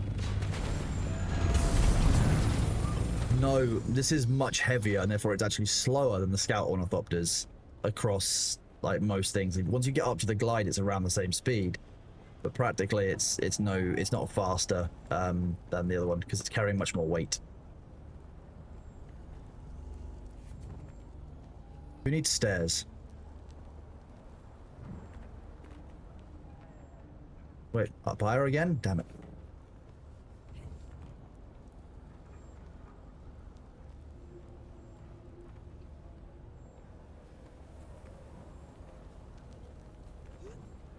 In. Oh my god. Really? Up again? Okay, up one more.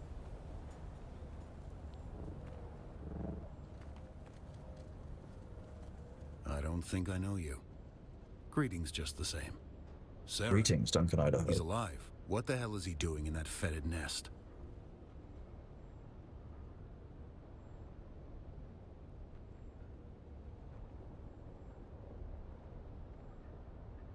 The glide is only very different, yeah, so that you can't get such a stable glide. You're definitely going to have one that's dropping down your height much more, but you can still maintain, you know, the same kind of but there's a reason why I fly the way that I fly.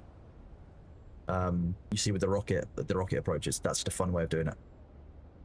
But it will still, there is no way of maintaining height and also speed in the assault ornithopter, is what I found generally. This is the new Assassin's Creed. Yeah, I just climb around everything. People were saying yesterday when they were watching Thor vs. I that watching Thor play was like watching Death Stranding, and watching me play was like watching Assassin's Creed. The Queen of Knives. I don't know if I know the Queen of Knives. The camera has frozen, has it? What? Has the camera frozen?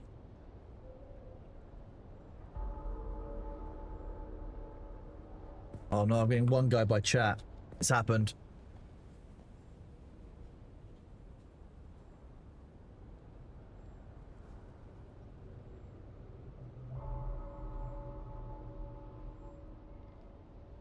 Refresh this.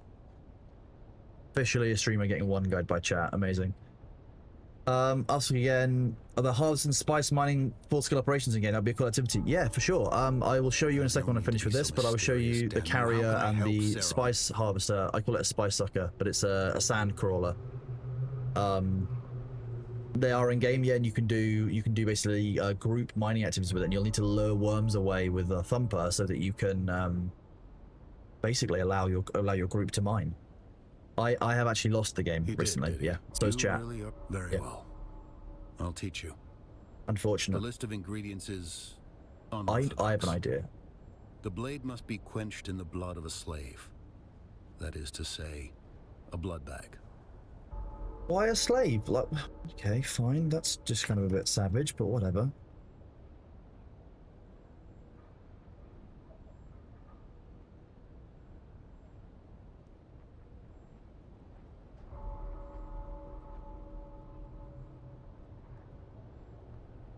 Just writing an idea down for something I can do with a bot command. Transitioning from hanging from a roof to climbing on a wall has some problems. Yeah, I can see that. Yeah, it's been a bit of a challenge. What, you mean a Bailey Jezerat? Is this game plan for a purely PvE player? There's no dedicated PvE mode, but like, I've not engaged in any PvP directly, other than a guy firing some rockets at me and missing a bunch of times, making him waste his time. Like, most of this is PvE. You can engage in PvP if you really want to, but you can also just avoid PvP if that's what you want to do as well. Like, I thought he was calling the slave the blood bag. Here's an Imperial permit. You'll need the materials and a weapons fabricator. Now pay attention. I'll only teach you this process once. He taught me. I paid attention, honest. So, if I go into here, go into research, into vehicles, you can see at the bottom in this tier, you've got the carrier ornithopter assembly. It's your carrier ornithopter, the 8-winged ornithopter that allows you to carry things. And then this, which is a Henry Hoover with wheels, which you can drive around on the sand, soaking up the spice, and then the carrier will pick you up and transport you away before you get eaten by a grandfather worm. VC Wiz, thank you very much for the 10 gift subs. You are an absolute legend. Thank you very much, buddy. You rock. Hope you're having a good day. Amazing. Okay, so...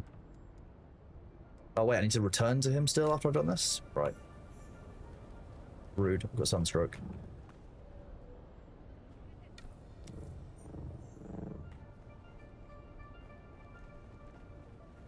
Oh, well, that's annoying.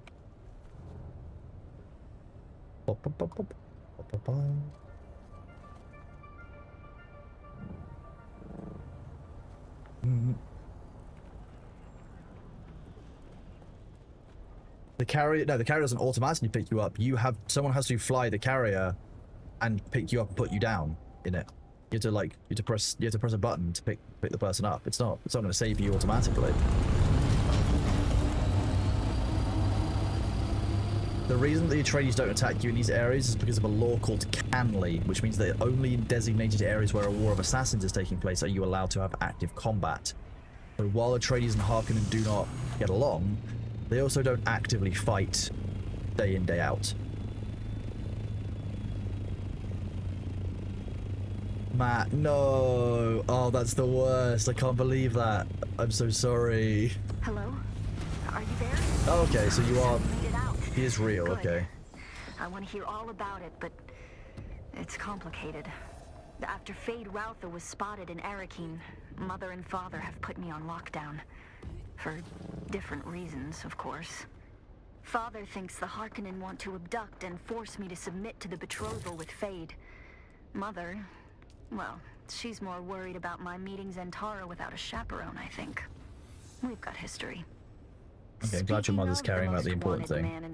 That's good. He's disappeared again, hasn't he? Thank you for the 5 gift subs. You're a legend. And Scraver X, thank you for the Prime sub, bud. Massively appreciate it from all of you. Hope you're all having a good day. Hope you're all feeling welcome. Got any questions, feel free to ask. Be safe. PvP just so rare, or is that because the game just launched officially and people were ready for it? Look, PvP in the deep desert should be the norm. However, you can always engage and not engage as you see fit. If you've got a scout ornithopter with a rocket launcher, you cannot have a scout ornithopter with a thruster, and therefore you're not going to be able to necessarily keep up with somebody who might want to get away. So, really, how do people normally say your name? What?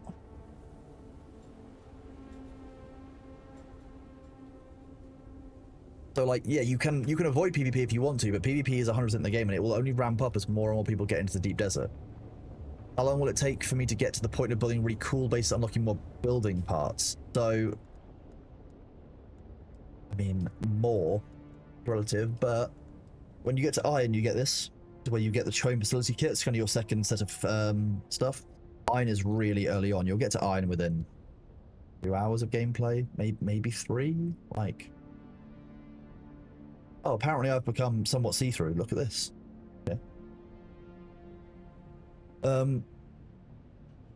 So yeah, it's difficult to say broadly kind of what kind of, if you're talking about the Harkonnen and stuff, well, that's just about progressing down, you know, the trees that get you, like if you do Harkonnen Spycraft, for example, and doing these tests, when you get down these, you'll unlock Harkonnen Standing, which means you can unlock the like the building parts, etc. So if you want to just rapidly run those, you can rapidly run those to unlock those things that you want early on. So that somewhat depends on, broadly, the speed at which you want to play at. Die in PvP, what do you lose? Just money like a normal death? Yes, you'll drop things like... It's... Okay, that's parked.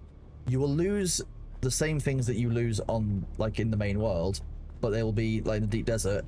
When anyone can kill you, they can be grabbable. So you'll lose like blueprints, you'll drop rare materials, you'll drop, you know, a share of other things, you'll drop your money, your salari. That's what you just accept. One of the things that can come out of the Landsrad, well, there isn't one here that will do it, but we definitely need to be doing Landsrad for that one. Actually, that's huge. one of these could be to turn the deep desert to full loot PvP, which means that if you get killed in PvP in the deep desert, all of your items could drop. How's the Lands thing? I mean, I'm not really taking part in Lands too heavily. I think this is a trap, to be honest with you. In the first week of gameplay, the Landsrad's a massive trap. You put too much effort into doing these, you're not going to put effort into your own progression and having fun with the game and the story. You'll be behind, you'll be weaker. And also, like, so what if the Atreides win? Like, I don't care. So yeah, they took 3 yesterday, and I should stop showing it on stream. So sorry, that's my bad. I need to get better with that because people are using it for intel. But yeah, they've got 3, but we've got the rest of the week. Yeah, the Landsrad is the speed race each day for each of them. So I find it very funny that lots of people still want to focus so hard on the Landsrad early on, because actually I don't think it's the efficient way. What the idea to win? What's the okay? What is winning in the survival game? In Blinky? Is the guild base still staying in the deep desert? I don't know. I haven't been out there yet today. Yeah, I do. That's probably. Well, actually, I might mention that to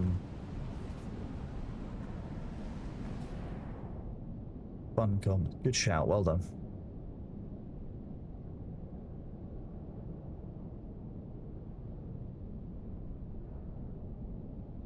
I know you have already. Okay.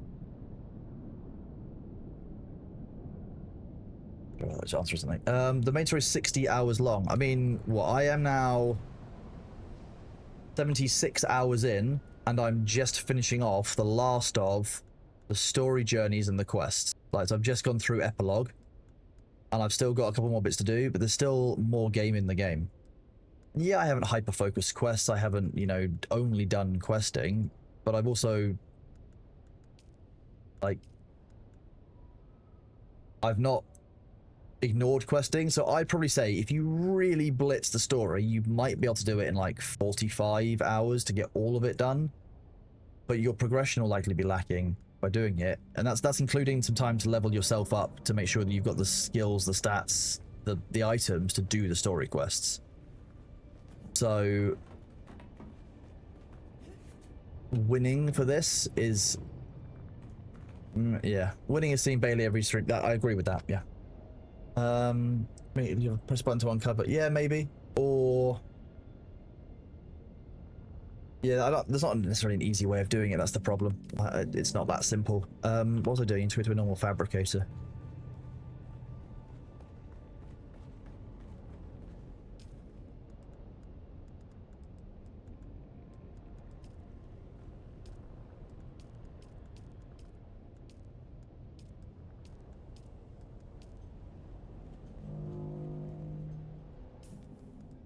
Let's go and have a look at what the requirement is. It doesn't tell me where I make one.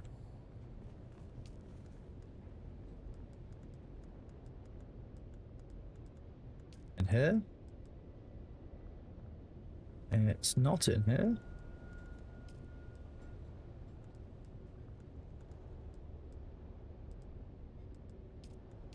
I wonder if it's in an advanced weapons manufacturer. Let's send a DM.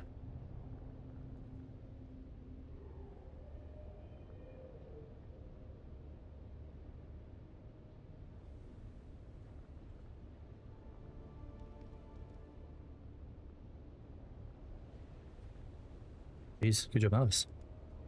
Yeah, Winky is taking away his tax money. Wait, is there? That's why. I need to learn the research schematic first. Wasn't the same color as normal. Ooh.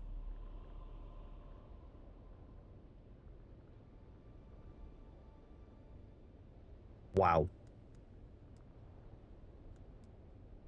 A lot of damage. The Landsrad's very important, I think, for status, and it is, you know, a definitive part of winning. Thor is more competitive than I am as a whole. That is something that he has always been. I don't really care that much about it.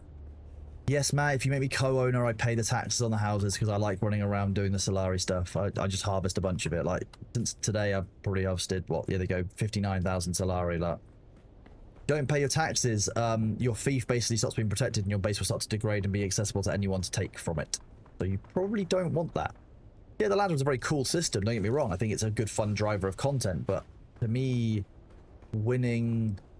yeah.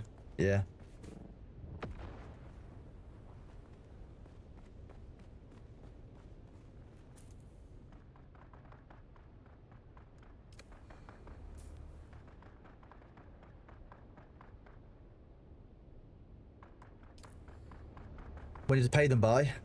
I think it were... okay, it was... I think about 5-6 days left, potentially. I think it's 2 weekly. I'll go and check in a bit. Let's make this sword part of the mission. When we go to Harko Village, we can check. Because at Harko Village, when we have to hand this quest in... oh, I'm going to get 6 aluminium ingots. Aluminium. That was fun. There's an explosion down there. They're having a party. I mean, don't get me wrong, the Lancer can make, like some of the stuff the Lancer had, can make a huge difference. Like, the Lancer weapon vendor is very cool. It's got, it got the Atreides access to high-level weaponry, for sure, but, like, I don't know. For instance, a VTuber, but I'm already a non-VTuber. The VTubers are, they're terrifying. They can be approaching your location while also, like, resting. They can be on stream and approaching you all at the same time. Is that not concerning to anyone else? You never know where they are. Flesh tuber, yeah, exactly. I'm in before I become a mech tuber, that's my plan.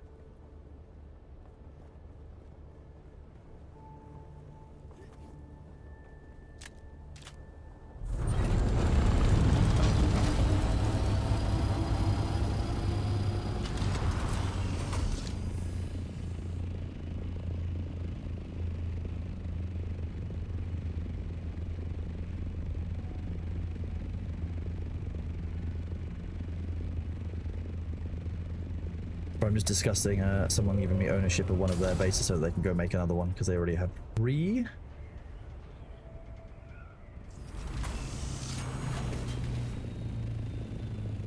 Shai Halud's actually Shai Lily's brother. Yeah, that's how that works.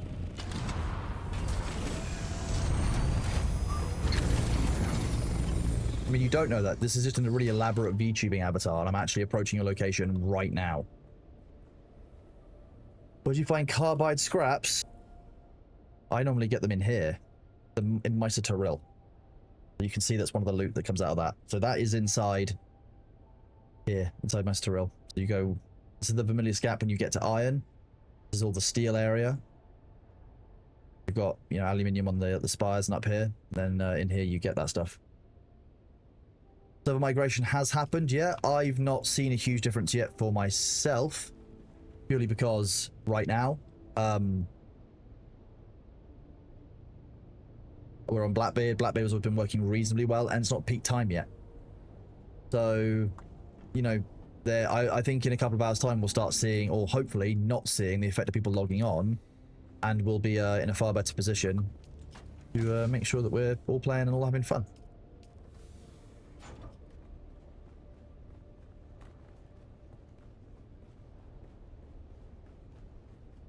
Yeah, I need to meet someone at another base in a second. Let me just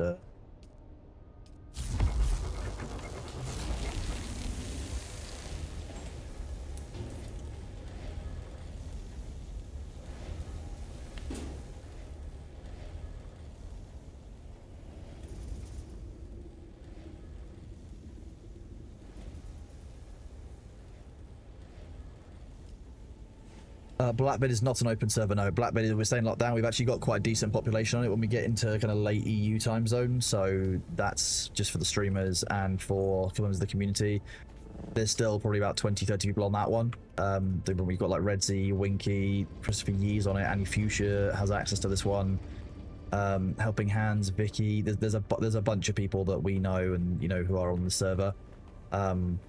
That's why we've got the 9 others in this server group, and we've got the 10 other servers on the mushroom ones. So this one's not open. If you use !Dune Discord under the in-game server index, you'll have a list of channels that are you'll have with a list of servers and passwords that you can join.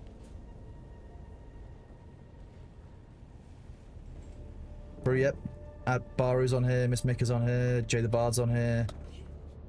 What emotes do I think I have? I got a bunch of ideas from chat yesterday. I'm speaking to emote artists. We're starting with my sub badges because I think that those are the ones that I can get done most quickly. I need to think a little about what I want the style of my emotes to be. I do want them to be like Bailey related, but there are also other ones that don't make sense to be Bailey related, so I just need to kind of work out how I want them to look and do stuff.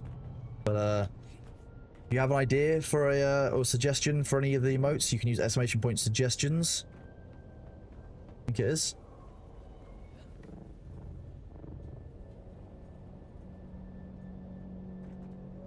Man, gonna use an upper water hollow feature. Okay. So yeah, you can use that form that was lovingly created by one of the moderators. And go from there. Rasputin is sus. Thank you for tier 1 sub, bud. I appreciate you. Having a good day. Objection emotes. Like a... actually. Yeah. Gold.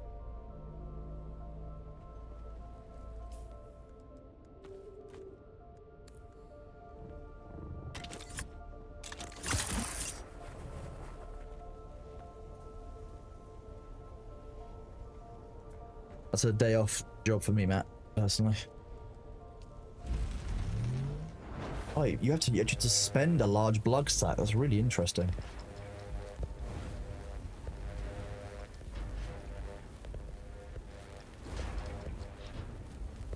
No, B is not in here currently, so I'm sorry, Salamax, but sorry to disappoint. Wait, I don't even get the sword to use. Badge. Pointing. Okay. Away we go to Harko Village.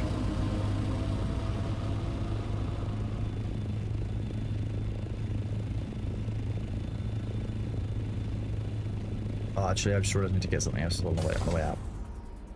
On the way out, we're gonna stop by some of these and just grab.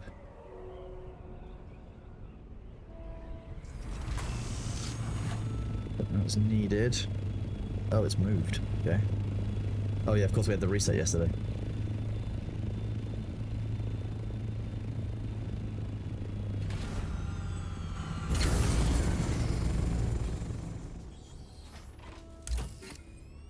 One of these.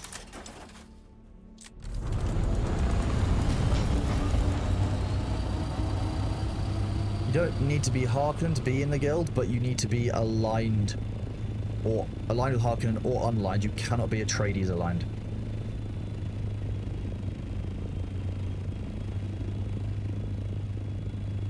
I mean, it'd be rude not to, right?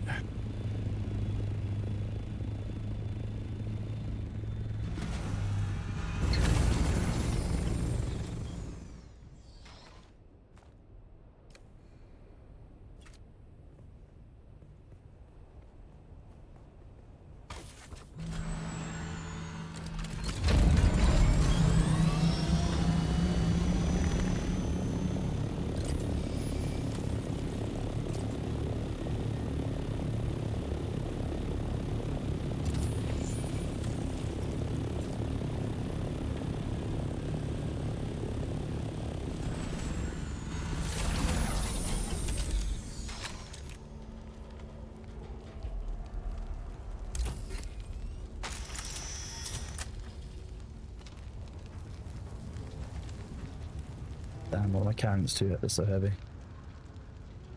Shit.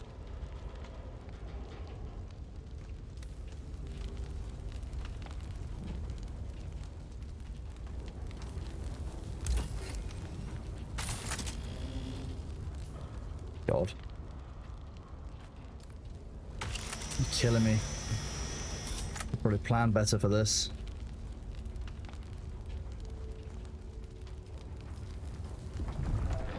Nope. Nope, I'm out of it. Yeet, yeet.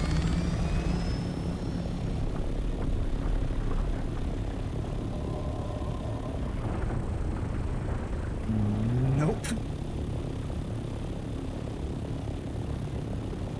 That's not running away, that's bravely retreating. Very different. Very, very different. I can understand how to the uninitiated that looked like it was running away, but actually, that was just a strategic retreat. I ain't trusting him. Advancing in the opposite direction. Very, very brave. Exactly, exactly. You all get it, see? Perfect, good job. Proud of you all. You know how it is. Morcup, thank you for the Prime sub, buddy. I appreciate you. Hope you're having a good time.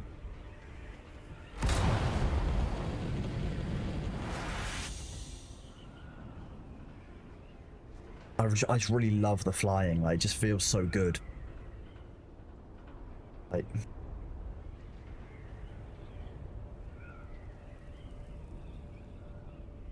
My trick so far has been... So far, I've not been eaten by the worm. The worm, since launch, doesn't know that I'm delicious. That's the main thing, okay? As soon as the worm knows that you're delicious, you're gone. That's why Winky he's cooked. Winky's cooked. I'm sorry, Winky, but, like, the worm knows you're delicious. If you're out there, the worm knows. It's too late for you. Me, I've still got hope. The worm doesn't know that I'm tasty. Yeah, see? That's why the worm's gone for you so many times.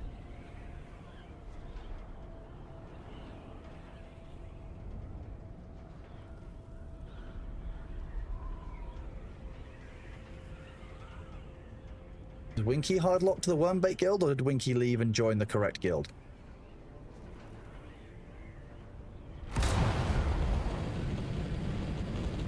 Good luck, Winky. Have fun.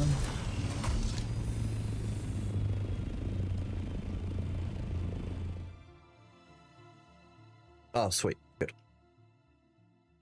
Winky catching strays, but Winky's in chat. Winky's not catching strays. Winky's catching direct fire. That's how that works.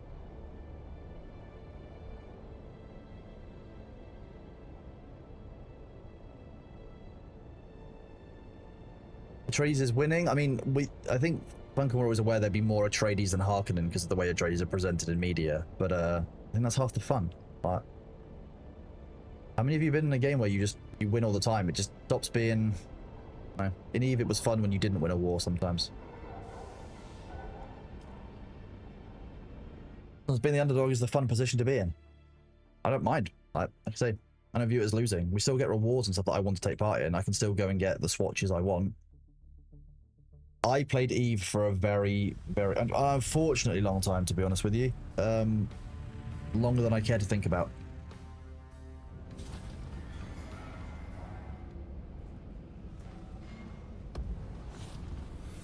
There is only one correct thing to do with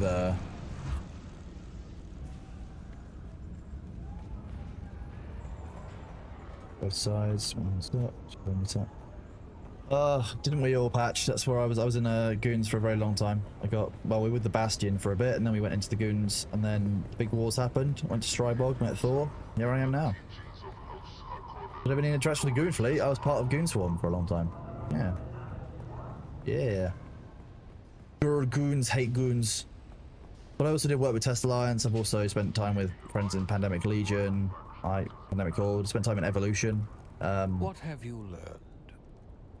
Yes? I spent quite a lot of time going on. Yeah, I met Thor through EVE. Yeah, that's how we met. Truly. Forgive me. Being emotional. Let the blade fill your hand.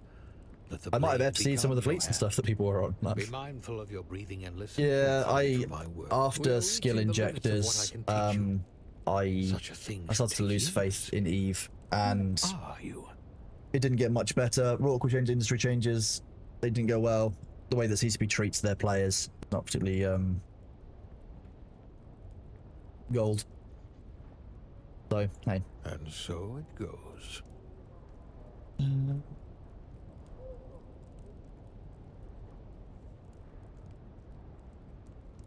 Skill Inject IRL is called learning.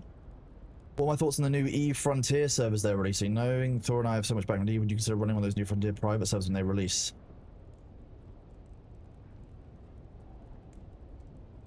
Depends. If we're subject to the whims of CCP, then no, it's not something we'll support. Unfortunately, I don't.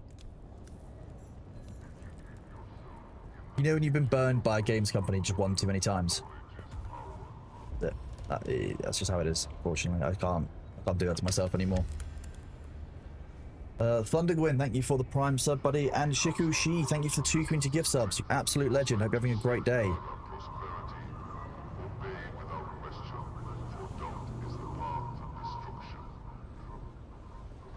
Hello. Welcome. Would you like to Oh, I was deposit going to pay my or tax, though, wasn't withdraw I? That's back this way. Get out the way, Trenga.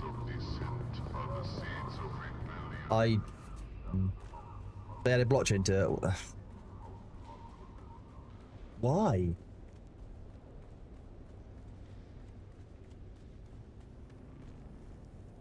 You're back. See, I don't actually own any bases. I don't have a home. I just kind of live in other people's houses at the moment when I'm traveling around. So I just pay everyone's taxes they make with the co-owner. If I can chill in their base, I'll pay their taxes. I don't care.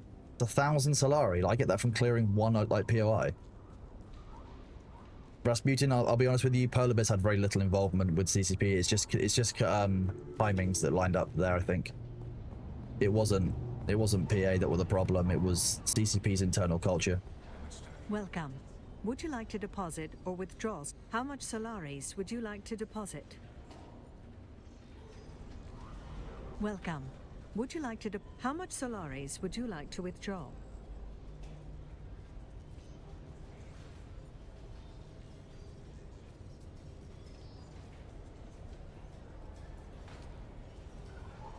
Welcome. Would you like to deposit or withdraw?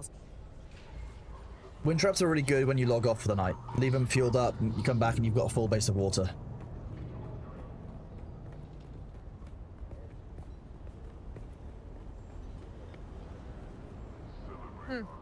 Can't get enough of me, can you? So this is where you can start unlocking. Someone was asking about when you can start unlocking like kind of buildables and kind of furniture and stuff. This is where you can do it. You can get a bunch of stuff in here. You know, that's the chime. You've also got the faction ones, which are at Harko vendors. Hello again. Expensive.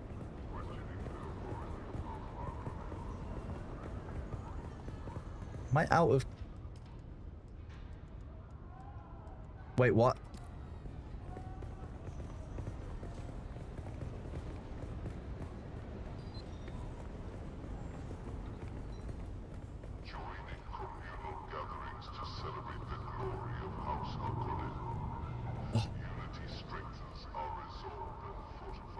Yeah, they've got floating lights that follow people.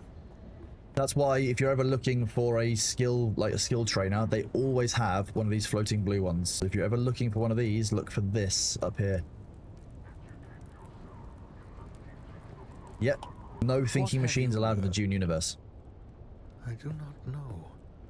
Holding the Damasteel sword, I wanted to weep. But I don't think these damned Tali Laxu eyes are capable of such a... You've been a good pupil and friend. But these wrong... What have you learned? You're quite formal today. Well, take this letter.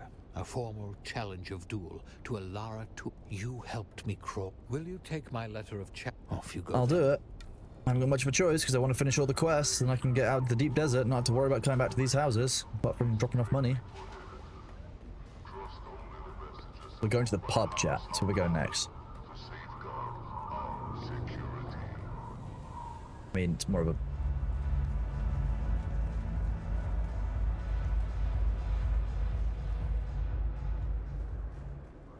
Yep, we're going to the Winchester. Have a nice pint and wait for it to all blow over. Business? A challenge? Oh, do be serious, kitten. Our relationship is... Let's see your mysterious... Oh, dear. A duel, you say?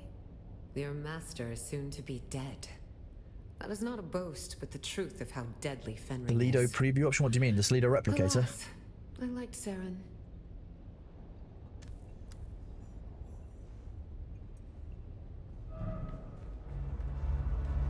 Don't fight the Count of the Harkonnen, you'll just die. And any of them. Even a Swordmaster. Still not really wise to go up against a member of... Yeah. Yeah, that's how the Sleader replicator works. What yeah, have that's you the point of it. Yes? But what? You think me weak? Hmm? What of it? You're right. Fenring is an Imperial appointee, soon replaced. Let the blade fill your hand. Let the blade become your hand. Is he? That's interesting. Be mindful of your breathing and listen carefully to my words. That was nearly perfect. Go forth into the world, Sword Master of Ginaz. The eyes are kind of creepy, but...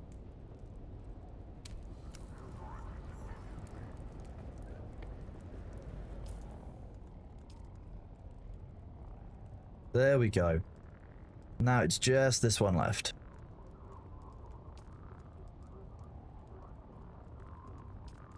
All of these. I've done this though, which is odd. You guys saw on stream yesterday that I traveled to a control point and took one over. So like... What?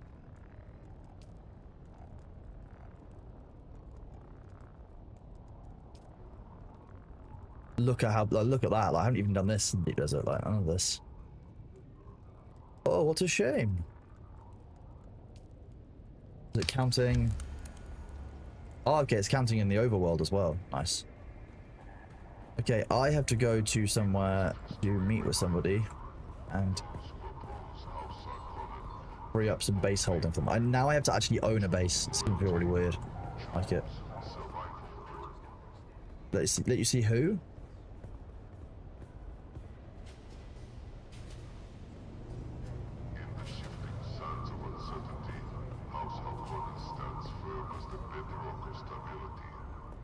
See, none of the, I mean, that would be very strange. Yeah, it'd be very, very strange. Oh, I probably will make the minimum shoebox. It'll be very functional. Oh, the cat. I don't know where he is. Where is he?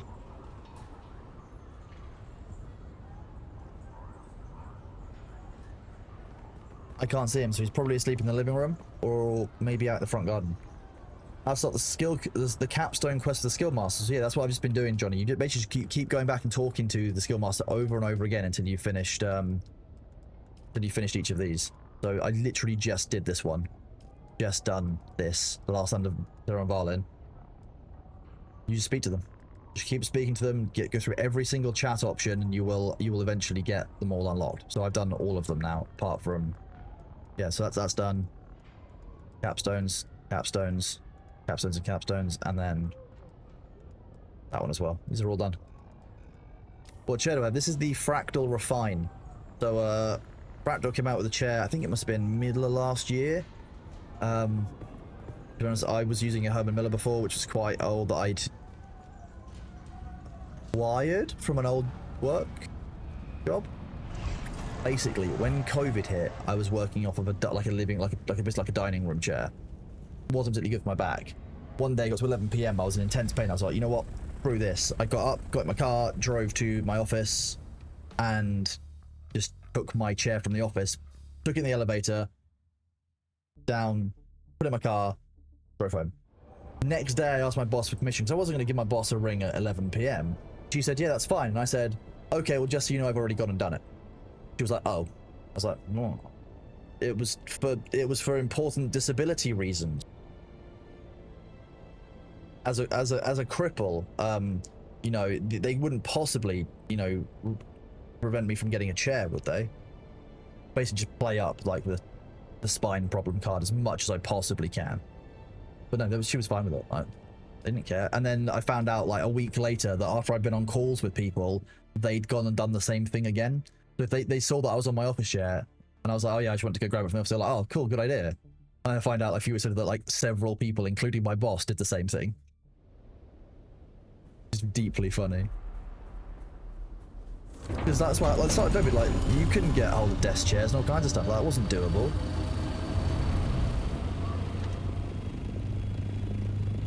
Oh, let's do this. Let's, room. Oh, no, I need that.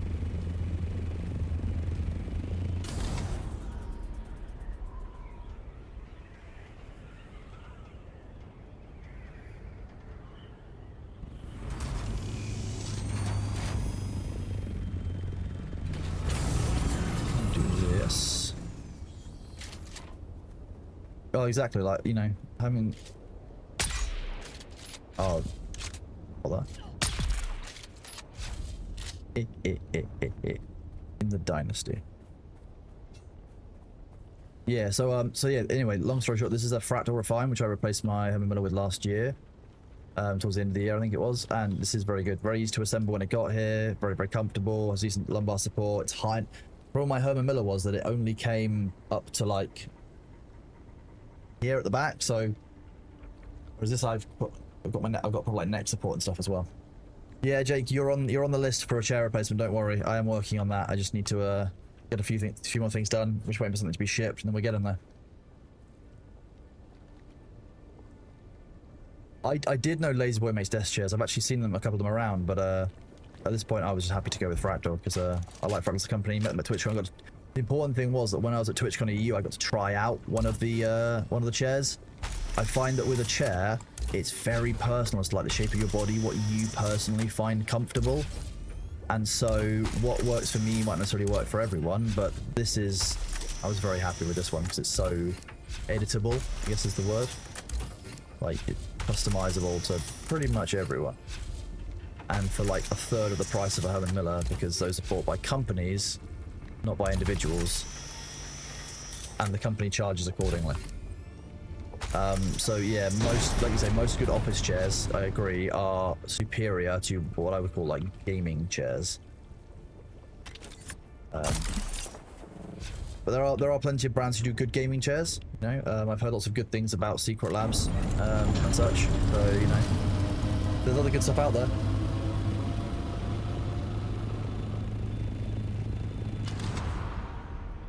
Yeah, this is the Fractal Refine. What I would say. I'm more comfortable in this than I was in the Herman Miller. Yeah.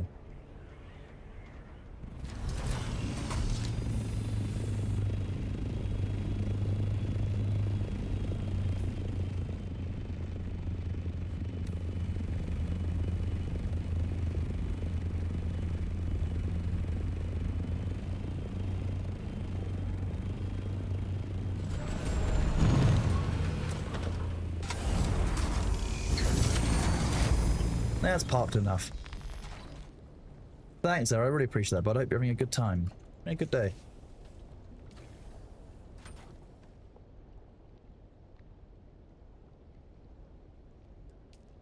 No.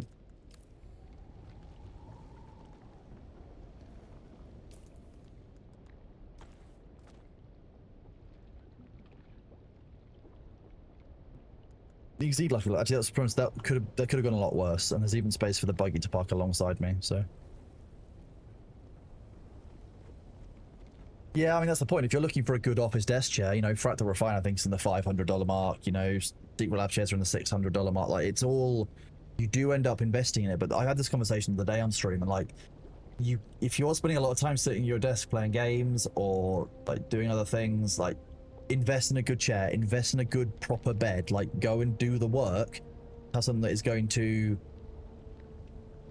basically support you properly, because like you only get one spine, like real talk, don't waste it, like.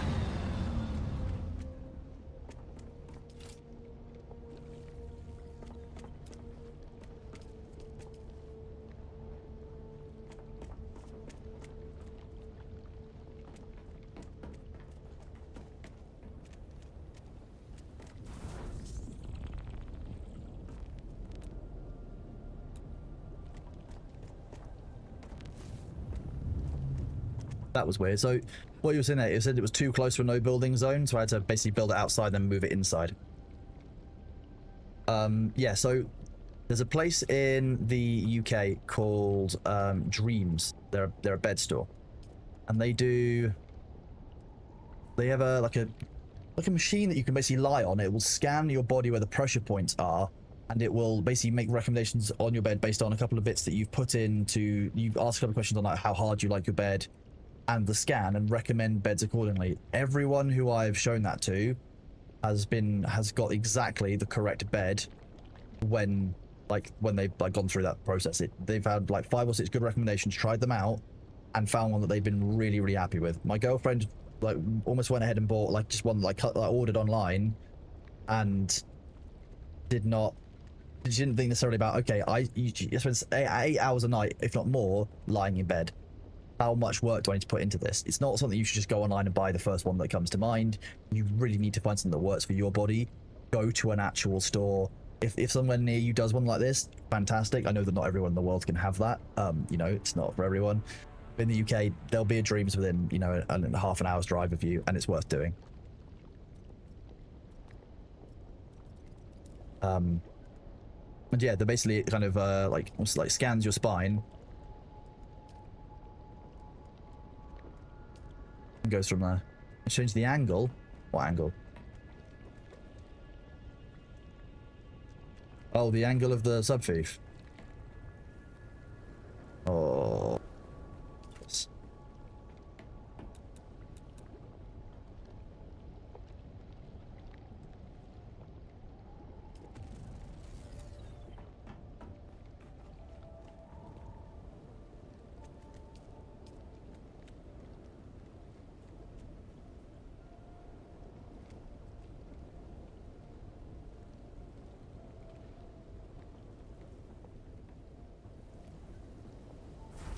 Is that Mr. Luther? Cover it.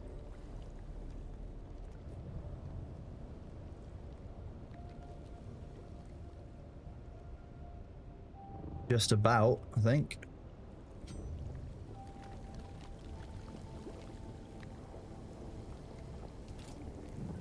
I mean, that's just outside. Is that going to be a problem? If it works, it works.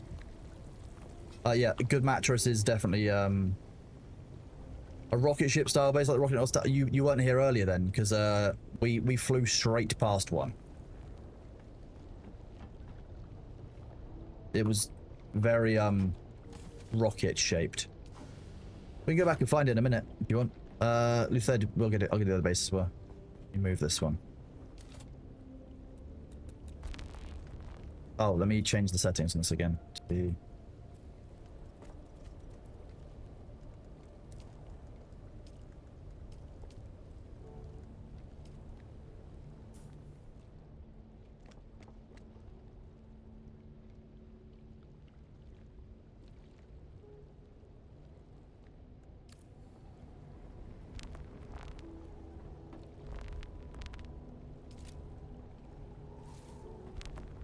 Move it inside. Were Possum, first of all, great name. What a cool creature.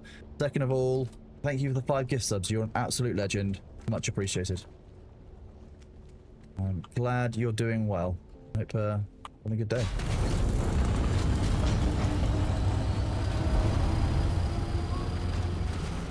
Like a poorly fitting glove.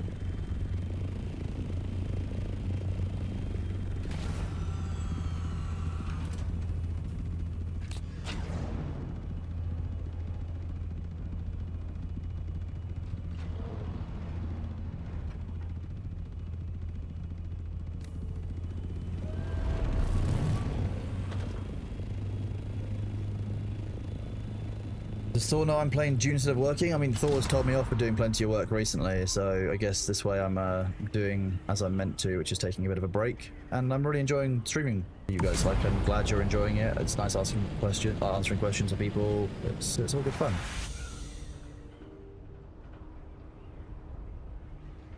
Yeah, I'm glad you enjoyed the bread discussion.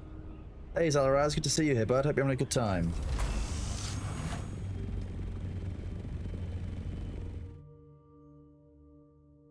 If Thor is shrimping away in chat, I mean, it wouldn't surprise me, but...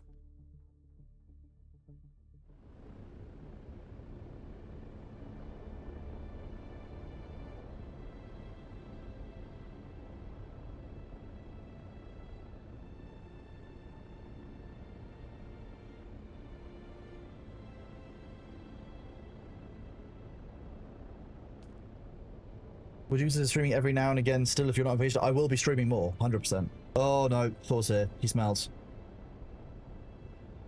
Hide. Who's... Pyro who, where? What, huh?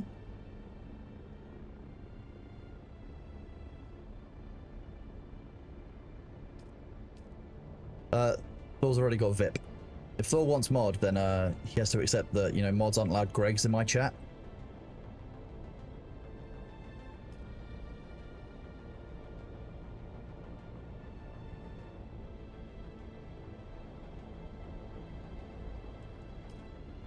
Mordak, you can't drop me in it like that. That's rude. So rude. No tables. Do not give me the sword, I will have.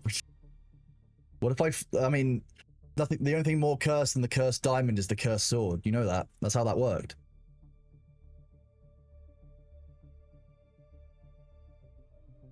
This is the part where Thor watches Dune, gets jealous of Dune, and ends up going live for another like 16 hours because he wants to fly around the desert.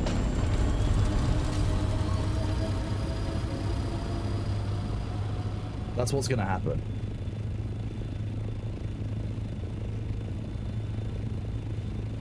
Winky's in a meeting. He can't do anything. Winky can't save you here. You could go live now. You're here. You're clearly not programming if you're here. So what? Based on yours and Winky's advice, why are you not live, Thor? Winky's here. So Winky's here, but Winky's working. Why is Winky not live? Why aren't we all live? Why isn't everyone in chat live right now?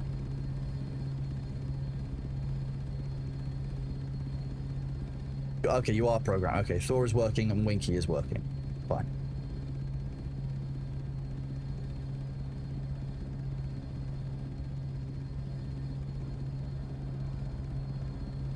We're gonna go find the tower over here. Oh my god, Mango, thank you for giving us up to Thor. I mean, I'm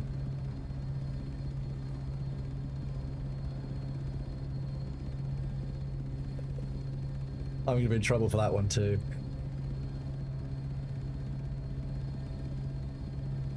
Avoid Oculus, thank you for the 2 gifts, bud. I hope you enjoy the cosmetics. Hope you're having a great time.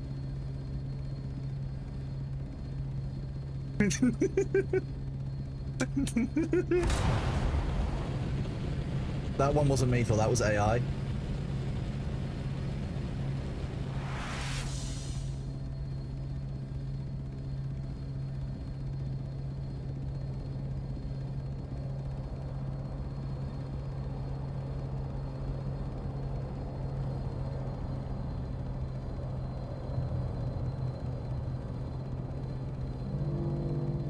The tower. For those of you asking about, you know, the tower, this is it. It's very normal, very normally shaped. What major did I do in college? I mean, in the UK we don't have majors and minors in the same way. My degree was in law with business, and then law and corporate governance in my master's.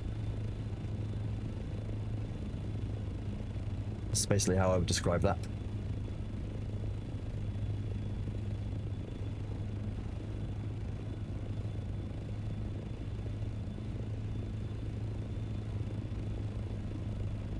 It's very tower-shaped, yeah. It's the most tower-shaped, one might say. Look, chat, it's the pit. I thought, have you missed the pit?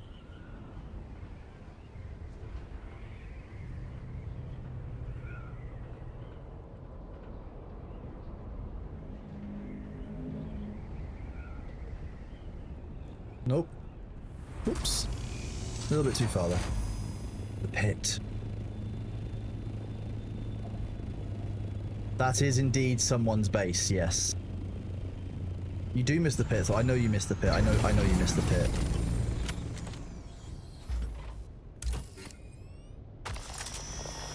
I thought I hear you had some trouble last night doing the old Carthag.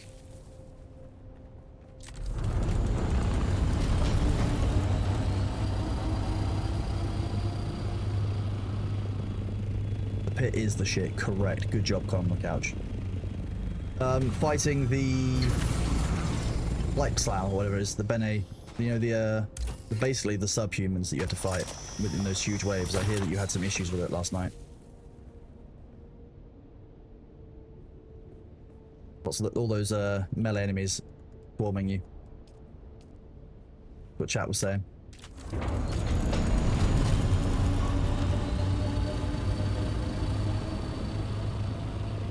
Calibrated servox? Yeah, sure, I can tell. I can see. Calibrated servox you get in these kind of areas here in the pit. You get these in chests in these areas. If you go into these mineral extraction facilities, that's the best place to get them. I see. If you'd taken along one of the las guns, it made it easy. Except if you fired a missile launcher point blank, it did get a little bit close. Apparently, hitting yourself with a missile launcher is bad.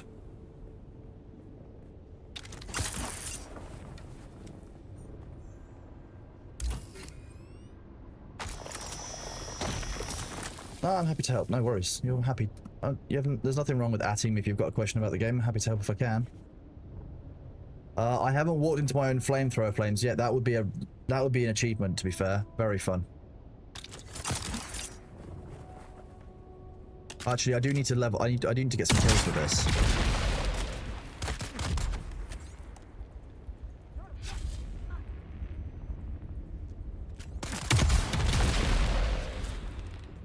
I mean, it just feels good, okay? We find out if you want to find out if we can use the rocket. We can rocket jump.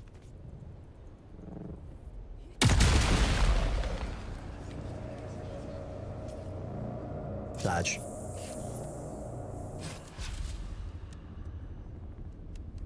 I did it.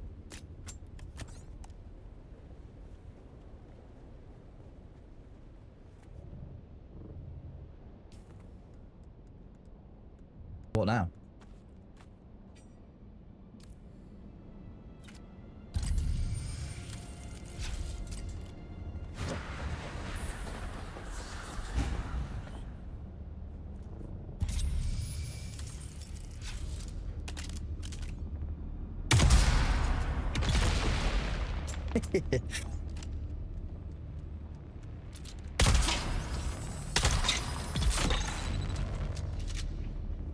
Sector weather alert. A large sandstorm is approaching. Oh, good. Just what everyone wanted. What happens when you hand in the Xantara quest after the final mission? Handed in Xantara quest? So my Thopter is inside the rift. The rift counts as enclosed. So my copter will be safe out there.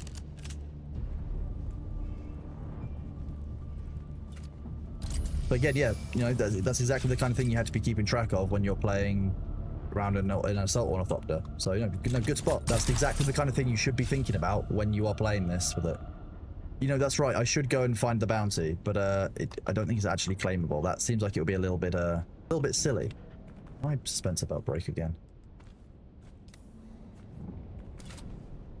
Yeah, but are you going to be able to prove that you've got his body? Because, oh.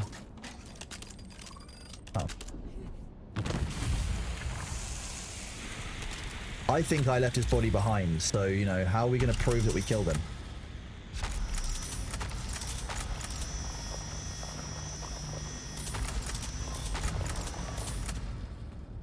Good boy. Don't even need that.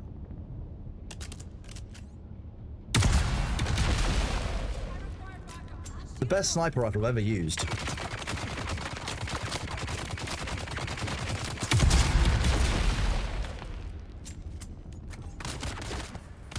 So there was a bit of an issue with the auction house due to the server instability. There was basically there was a chance that when you were uploading your item basically into that, if you had packet loss, you could think you would theoretically get pocket loss as well, where the item just kind of disappeared. I'm hoping that now the servers appear to be more stable at peak times. That will be that won't be a problem anymore. So we will see how that goes today. I'll go. You know what? We'll go back and try that out in a minute. How about that?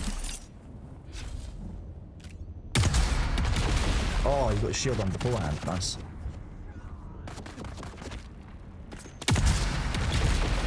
Revenge is mine.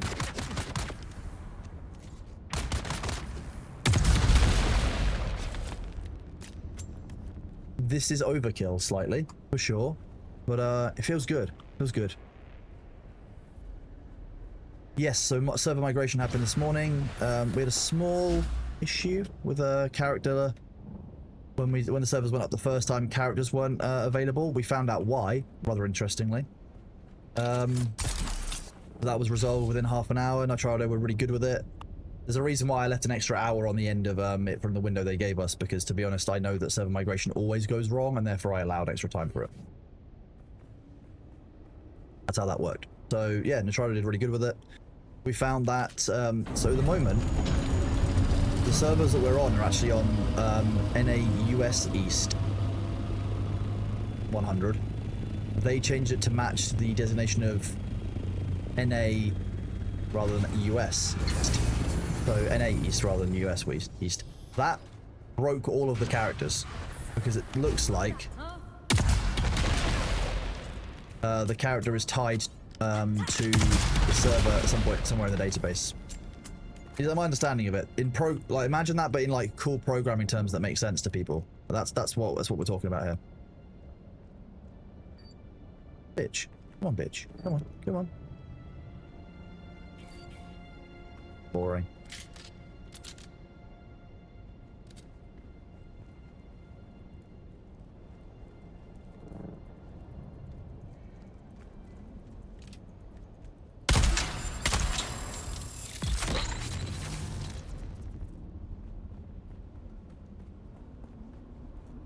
Okay, so that's that one done.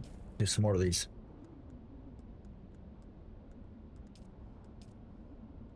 Sandcrawler stuff. I've done that one. Fine. There we go. Free one that we found inside the wreck. Another one finished. These journeys are a great way of gaining XP and just progressing through your levels, so I should probably do this at some point, for example.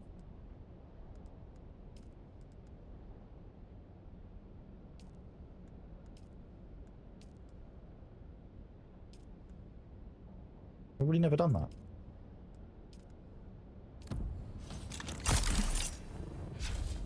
We will fly out and go and look at the exchange house, and I'll go show you guys the auction house next. How about that?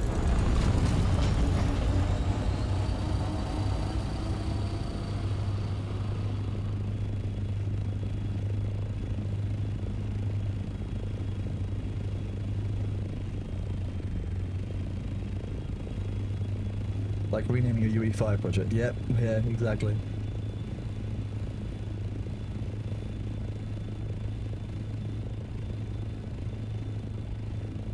Yeah, this is an assault thopter. So the difference between the assault thopter and the scout thopter is that this has slots for passengers. You put the storage on it, you can carry 1,000 rather than only 500. But this thing is slower. It's a bit slower to accelerate. I mean, it'll climb faster when it's in wing mode. The vertical ascension, I think, is slightly faster than the Scout Ornithopter. Glide speed is lower. I think the fuel efficiency is significantly lower. But it can have storage and a thruster, for example. Whereas, you know, that's not necessarily a thing that you can do on the Scout Ornithopter. There's trade-offs. There's all kinds of things. You can also put rocket launchers on this at the same tier as you can for other things. So yeah, you can put assault rocket pods on this as well as you can on the Scout Ornithopter from tier 5. So, you know, it's a thing that you can do. I'm still not certain that rockets are worth it, to be honest, on an Ornithopter. Nitros, that's what I've got. That's what my boost is. The carrier speed is low, 120. It can have a scanner as well. Yeah, I've got one empty slot on it, so it could have a scanner. I've not spec'd for scanning. That's something that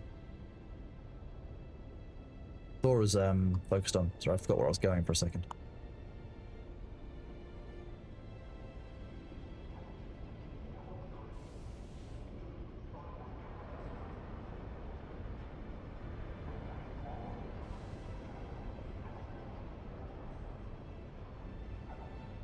Aerial combat is it's quite tough right now. Yeah. I saw Shroud. I saw a couple of clips of Shroud trying to do it, and it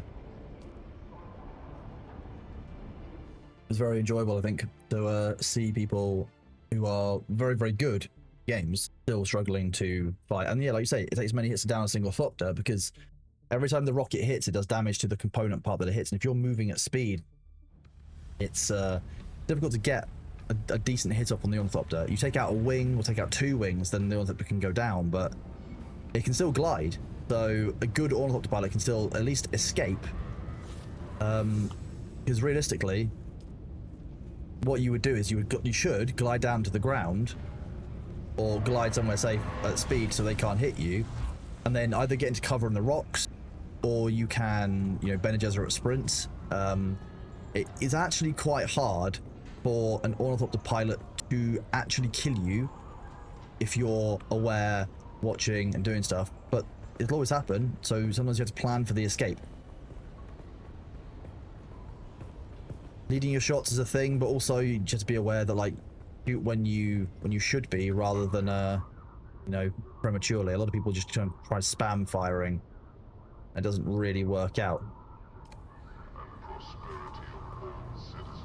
Why am I not using the Harkonnen skill on my Thopters? So I know which Thopter is mine.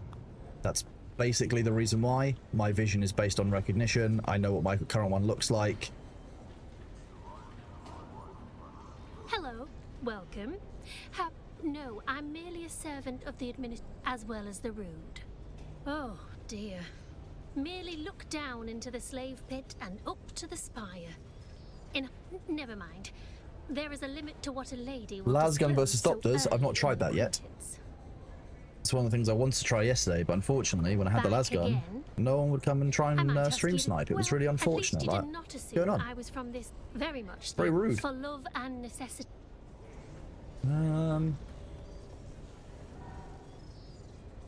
Is the exchange meant to be in here?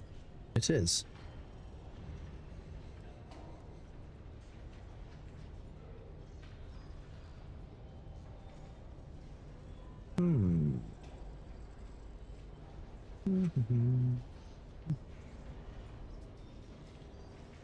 Is it the small consoles at the rim? Okay, let's see if this is working.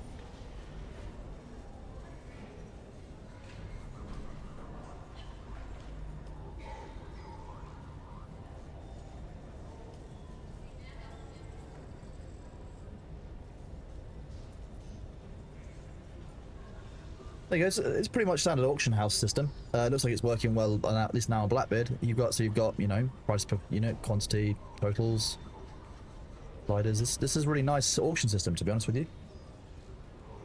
Oh, this is just neat. So I put this up for say 3 days. There you go. Collaborative Servox are in here. So it's not in short blades. It's going to be under.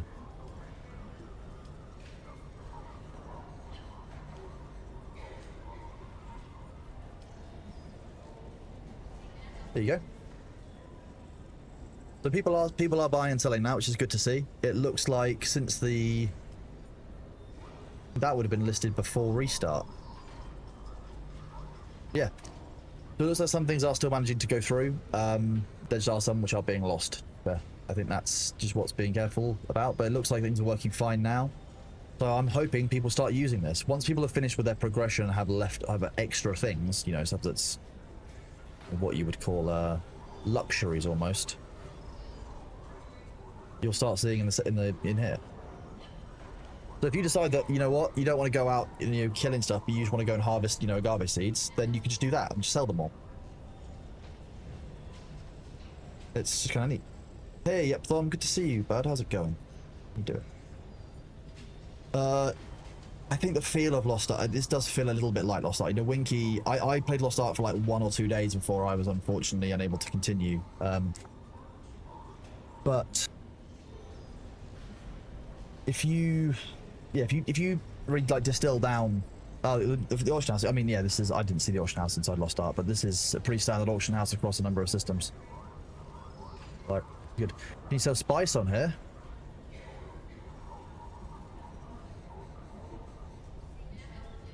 So you can at the very least sell raw spice. You'd then be looking at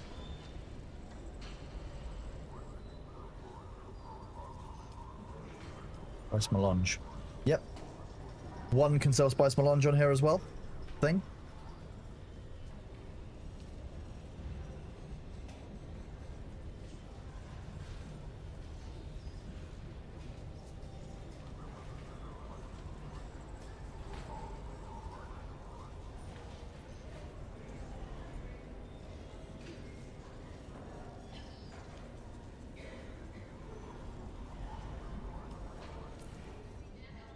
Yes, you can only sell things what you've got on you, so you can't. I mean,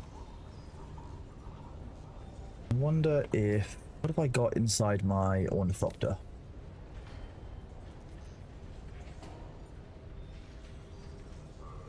I've got a thruster. If I look for sell, if there is a scout thruster in here, No, so it is only what you've got on you, but you can still bring a number of sales in. Like, that's kinda how that works. So, you know, there's things that can be done. Right, I probably should find the quest where I can, I can't remember where the quest giver is for the bounty for Xantara. The no working thing's going quite well. I've done a very minimal amount of work. I can't say I've done no work because that would be a lie, but I've done a minimal amount of work. Been quite nice. Welcome back. Oh, it's Griffin's Reach. All the way back there. Oh, thank you, Runic Crystal. That's fine. I don't mind doing that. When did you end game with Pirate Software? I think you went to sleep and you were still going. I went to sleep about 1:30 in the morning. It must have been going until, I think he did another 3 or 4 hours after I went to sleep, to be honest. Or like 3 hours after I signed off. Which is silly, but hey, you know.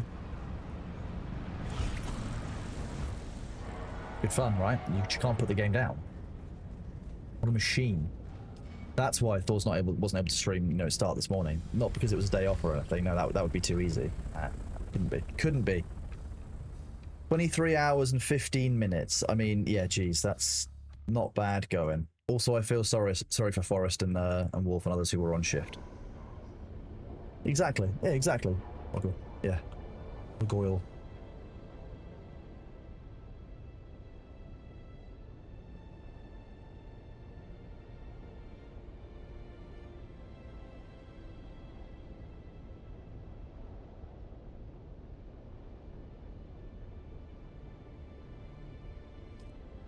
Am I still on vacation? I am still technically on vacation.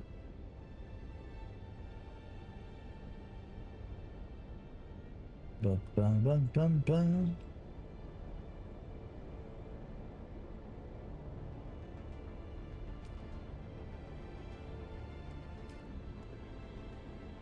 After my forced vacation, I will continue streaming. I've decided that, you know, I really enjoy this. I like hanging out with you guys. I like having people in chat.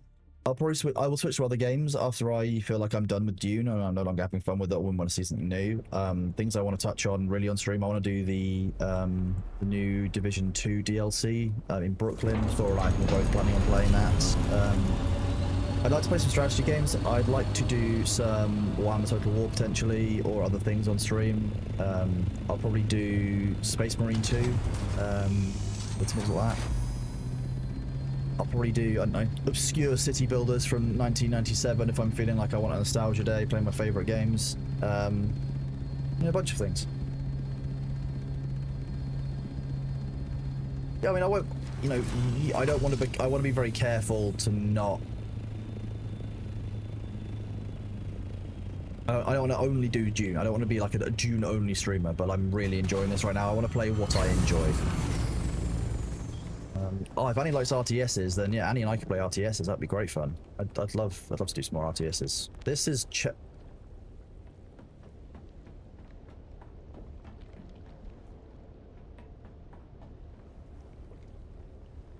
Where's my staking claim unit?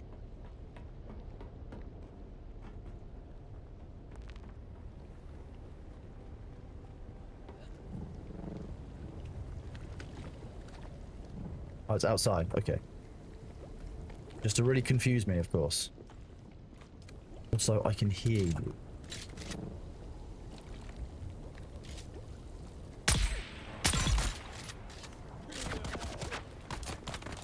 Two of you.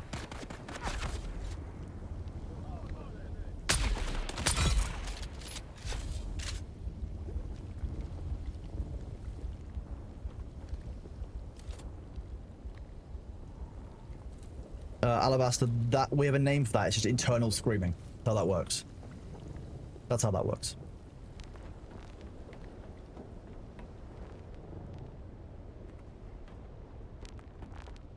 No, I to be honest, I didn't even think last week that I'd be like doing this and you guys would like be supporting me. I'm very touched, flattered, screaming internally, all of the above.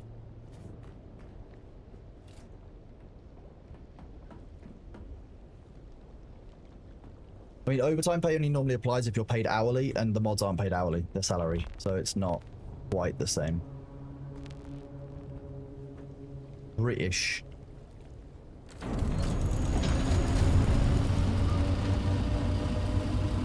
Oh, wait, that's not... This is not a fast ship. Well, thank you, Ross. I really appreciate that. Just trying my best, trying to have fun. Ultimately, like, I tend to find that most Twitch streamers' chats are just like the streamer is a reflection of the chat. If you have good people in chat, generally you'll have a good time on stream, right? That's how that broadly works, in my opinion. So I couldn't do it without you guys, and you know, I'm grateful that you're all here hanging out. Really, the main thing. Except for Mango. Mango kind of scares me because he keeps on sending me more memes in my DMs, which means I have to make more be right back screens. Oh yeah, we don't. None of the mods work more than 40 hours a week. I don't do that. I think the average is about 28 to 30, depending on which mod, and because obviously, depending on the situation of each mod, they might need time off. Like for example, when I had surgery, you know, I would have been able to take time off if I needed time to be away. You know. Really?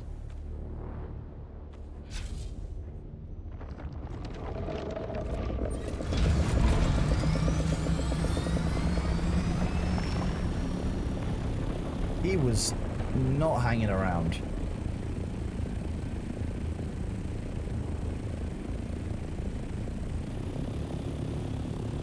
Getting a little bit addicted, I don't mind, I don't need a mask. I don't believe I didn't have shields on there. That was the main thing. I also didn't see where he dived to. There he is.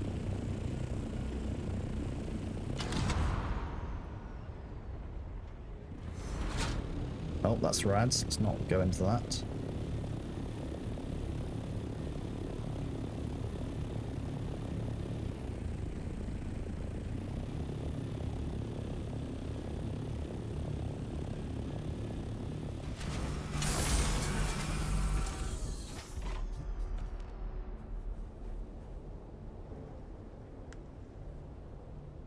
Damn. No vibrations, the trick. Maybe some vibrations.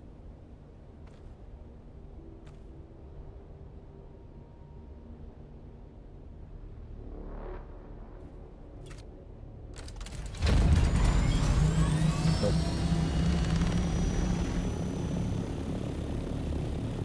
Yeah.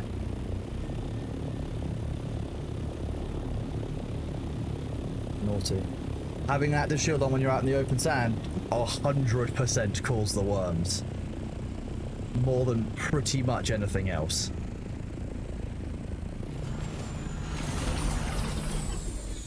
We could try it if you'd like, but it might make me poop myself.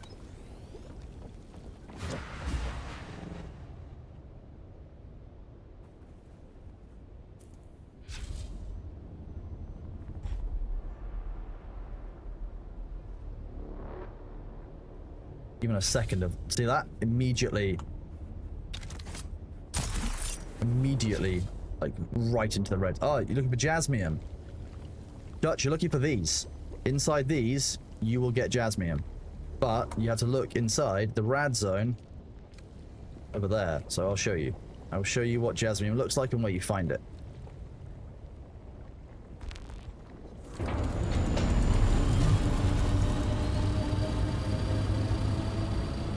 On a scale of 1 to yes, how much silicon can you borrow? I've probably got 500, but I can just harvest more for you today if you want it.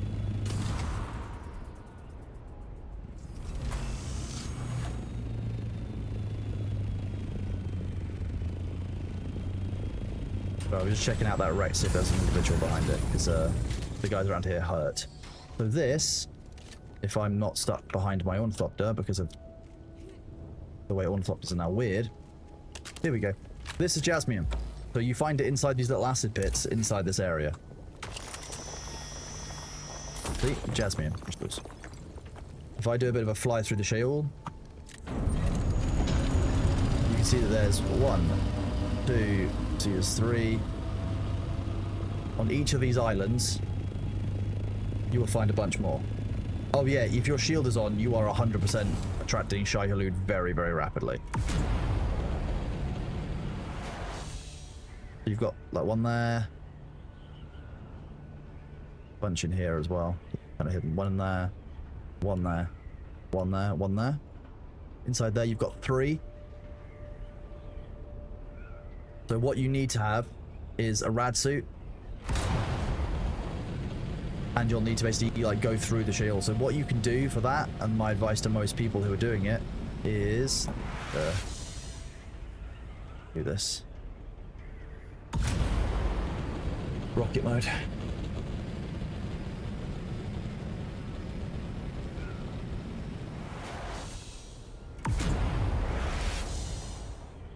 So, if you see this base here is outside of the rad zone. So is this, so are these, or that one there potentially, although that's got an enemy camp on it, so you probably won't be able to build. Up here is out the rad zones. If you build yourself a base in the shield on the rock outside of the rad zones, it's a good place so that you can get yourself a buggy. Be careful when you go across there, there are worms, but that's a very good place to get things. No, Altizy, I don't believe that the rewards for the sub use the Prime sub. You can find out by going into Twitch's drops menu or using I think the link may tell you about that. As far as I understand it, it's a normal sub or 2 gifted subs. So, you know, normal sub, a normal sub and a gift sub, or 2 gift subs. No, you're right, Dutch, not a problem. I mean, the Ornithopter can't carry a lot. I would say be aware of that. But, you know, it's enough to make a start on. I need to go and get Winky. Hang on. The chair that I was on, sorry, it's the Fractal Refine is the one that I'm sitting on. People who are asking. Fractal Refine.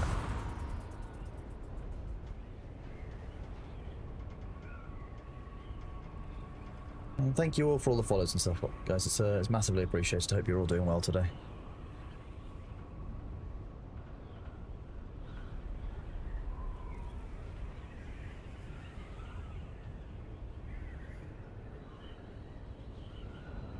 Have I eaten? Not yet. I won't be streaming for as long today as I have the other days this week.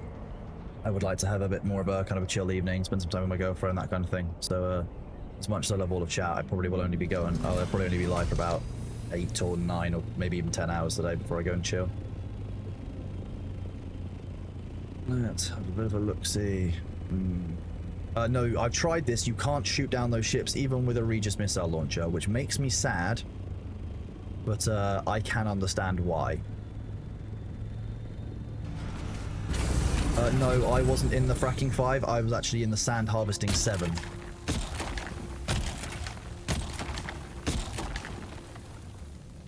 Realised that I've got a completely full inventory.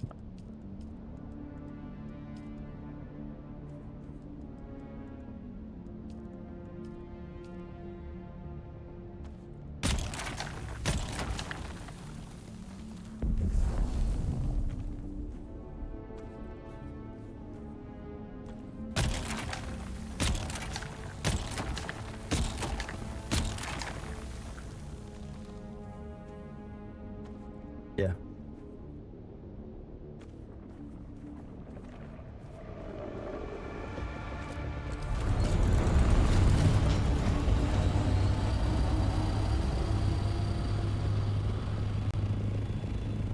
Any chance of adding the Road Trader RPG game to list again during stream? Yes, I believe that Thor and I were going to play through Road Trader at some point when we had the time to get stuck into a narrative game. I believe they're bringing out another DLC for Road Trader at some point. We'll have to see what's kind of going on there. If not, I'll definitely be playing Dark Heresy when it comes out. Mango, I think that was fixed after launch, wasn't it?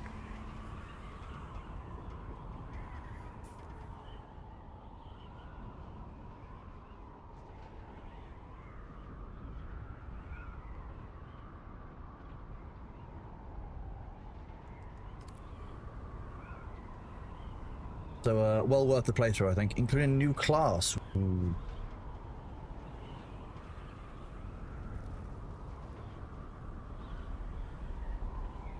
I'm still young and my back doesn't like it, so don't worry. I've been having back problems since I was 12 years old. My favorite Warhammer tale. Ooh.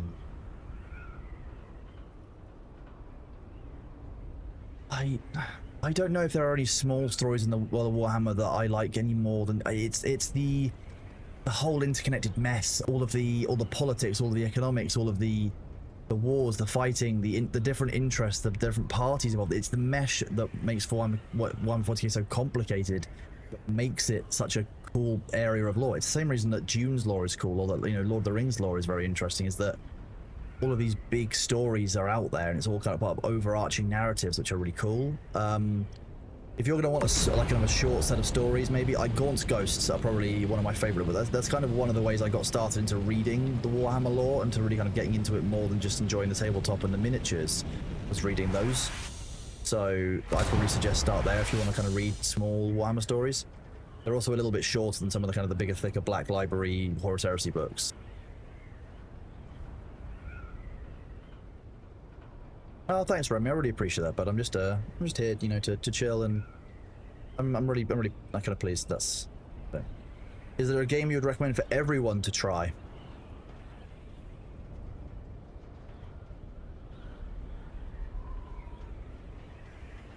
I mean, no, because I don't think that there is a single game I can think of which is right for everybody. There are games that I've personally really enjoyed. You know, I'm a big fan. I mean, I've said this before. My favorite games are actually, my favorite game is probably Master of Olympus Zeus, which is a 1997 city builder by Eidos Interactive and Sierra Entertainment. I played that when I was. It's probably one of my first ever games I played on PC. It's part of the Pharaoh and the Cleopatra series, and it was kind of where I first kind of got into Greek mythology outside of just reading, like kind of just like enjoying it as a game. And so I like that purely because it's one of the ways I got into gaming. It's like a city builder. It's, you know, you get to do like kind of, you manage an economy of a town, you manage conflicting needs. It's, for me, that's what got me into survival games and then city builders and other things. Like it's, I think that's, you know, that's my personal favorite, but I wouldn't recommend it for everyone because I don't think that it's right for everyone. I know Outer Wilds was absolutely incredible.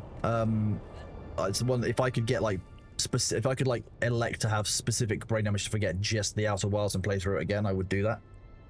I know, obviously. Oh, original Command and Conquer Red Alert was the first game I played on a PlayStation. I believe it was PlayStation 1 back then. That's the first one I ever did. So I remember that very clearly. That was my first start into the Command and Conquer series, which I enjoyed until it was rudely killed off and turned into a mobile game. There's so many good games out there that like I could spend weeks recommending them, honestly. Oh, Decabet, it's been awesome streaming for you. I hope you have a good day. Thanks for being here, bud. I appreciate you. Hey, Tony the Tiger, thank you very much for the 5 gift subs, but I massively appreciate the support. You know, it means a huge amount. Have I played Tempest Rising? No, Tempest Rising I think is on my Steam wish list. Let me go have a look.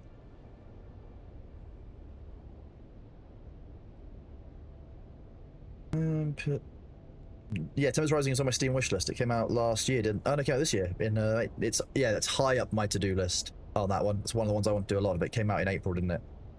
I think I said to myself I would do it. I would play it after my surgery when I could get stuck into it. And then was recovering. Then TwitchCon. Then this. So it's still on the plan. But like many things, it keeps getting pushed and pushed and pushed.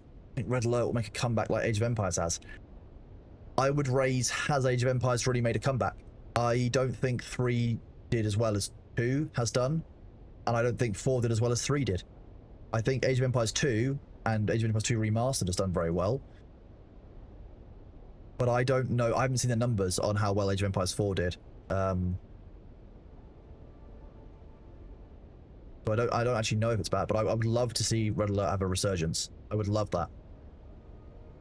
I agree that the gameplay in Age of Empires 2 is a classic and it's very, very fun. But Age of Empires 3 did something that I think that the Age of Empires 2 game didn't really do, and it let you experience some of the like kind of Asian histories in a way that I never really would have touched upon. And I think that Age of Empires could transition to more of a story-based mode, and it would be good fun. Uxical, thank you very much for 10 community gift subs. You're absolute legend. You've started a hype train. Jeez, thank you guys. I really appreciate it. Yeah, I've played all the Age of Empires. 1, 2, 3 remastered, 2 remastered, then 4. I haven't got the the other states that ads come on. So that is using StreamerBot. I am nowhere near as good as StreamerBot as Thor is. He's got the thing that comes slides in with Moist Jeff or Dry Jeff. But if you use StreamerBot, which would I do this?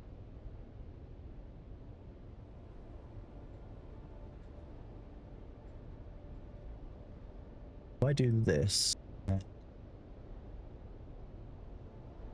do that. This is StreamerBot, so this is what sits behind the stream, kind of like ties in. Alcy, thank you for 2 gifts, bud. Massively appreciated. I hope you're having a good time. Band Mondays, thank you for the Prime. I agree with the name. Especially when I was back in corporate, Mondays were awful. So you can set up actions where it'll do certain things, and then you add a trigger and add a source. So for the ads approaching, because Twitch will tell you when there's an upcoming ad. So you can literally just go right click, Twitch, ads, upcoming ad. You can select how many minutes of warning you get. So I just chose 1 to give you guys a 60-second warning, show when it would be. And then it says Twitch act. So you need to use a Twitch action. You want to send a chat message, send a message to the channel. It literally says ads will run in 1 minute. I'll try and pause it if I can. With the ads now, you've got the ads are starting. The ad runs enabled yes. Ads have begun for 90 seconds. What I need to do in here is add an OBS pop-up to do a scene or to enable source.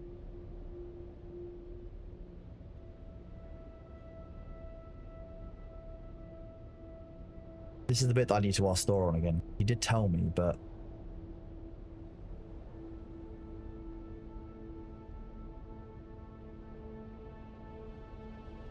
Thor knows this one. That's what I mean. Duso, thank you very much for the 5 community gift subs. You're absolute legend. I appreciate you. And you pushed the hype train to level 5. Jesus, my God. There's a huge amount that can be done with this. There are people in the community who do a lot with it. Let's enable cat cam. That's not a bad idea if he's in here. Ross Light, thank you for 10 community gift subs. Absolute legend. You badass. Jello Fiendly, I have plans for what I'm going to do with the ad screen. I can't possibly tell you what they are because that would spoil things. You know, see, one of the things I need to do is I need to do one of this. I'll do it. Ads are currently charging. So I did play They Are Billions. I quite enjoyed that. I just didn't. It didn't have the same oomph for me, I think, that Age of Empires had. I enjoyed it, don't get me wrong, I played a good few hours of it, but it just didn't have the same challenge and frictions. I didn't find it difficult enough in a certain way, but also too difficult in other ways. Very difficult, very, very different. It's a Melbell, thank you for gifting 1 month to a Winky So Stinky. You know, I have to respect it, you know. Maybe Thor in the banana suit instead of Moist Jeff, isn't it? No, I mean, the official headshot for Thor is very funny. I have played Factorio, yes. The factory must grow. Let's see if I can work this one out. It has to be an OBS. It has to be an OBS scene. If you get Noitered, I have played Noiter. I might. Well, if I play it on stream, I know full well that I'll probably end up getting Noitered by chat. That'll definitely be a thing. It's not a scene. It's going to be a source. Flip source, is that flip source to turn it upside down, or does that mean enable, disable? Because surely there would be an option to toggle a source in here, like.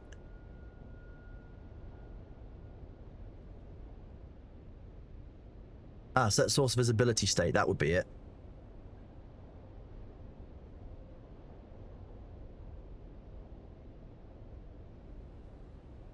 So OBS, so I need to basically connect it up to OBS properly. So that will be what it is. It's basically OBS. So what will Thor is what I imagine doing is setting the source visibility on. If it's coming on, it's showing. You can set the transition for Jeff to slide onto the screen and slide off. Do it that way. Streambot might have a dark mode.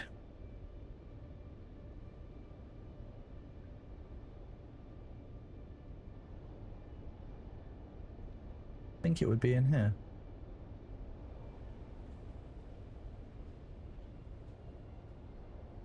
Yeah, I think with the white light, the black becomes similar enough that the things are going on.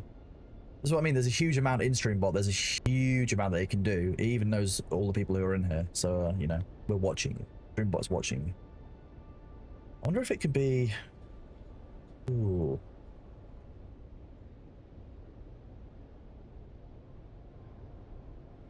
Could I... So this is what I wanted to take. Twitch. Ah.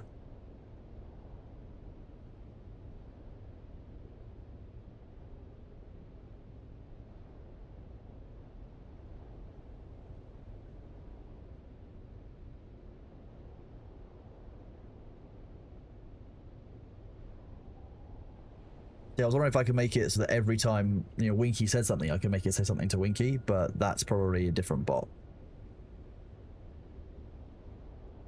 Like I said, there's a huge amount that can be done with this. Like, I just need to have a play around with it one day when I've got some headspace to think about all the possibilities that it can be delivered, because, you know, like, I could get lost in StreamBot for a week. Maybe the alpha, I probably do. I'll probably get the Patreon version now. I know how useful it is. Ah, the alpha, that's why I thought it has the dark version of it. It's in... Makes sense. Yeah, I'll need to start the OBS WebSocket server and do a bunch of things. Like, it's all in the plan. All in the plan. This is only my first week, so, you know, doing what I can. Winky, thank you for the community gift sub.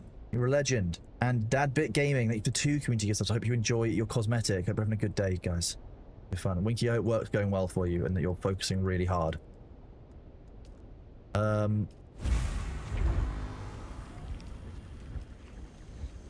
Winky, you said you needed silicon, right? Let's see how much we've got that I could spare. I've queued 200. Winky, would 200 silicon work for you?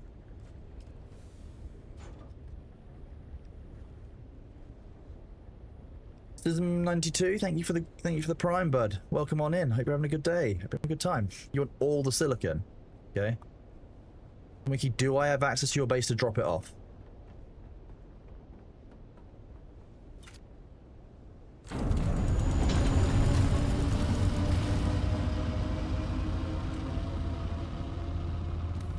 Perhaps if I remember to do this, refuel the oil. I should really do... Oh. Okay, I can't use even less fuel.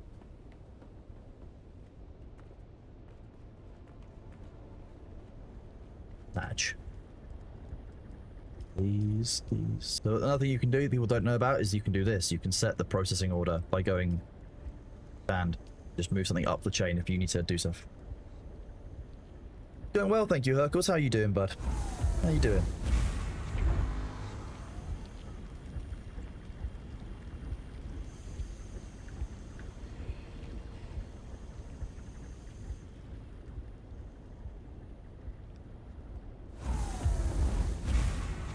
Well, you said memes. I think we've got memes in my Discord server.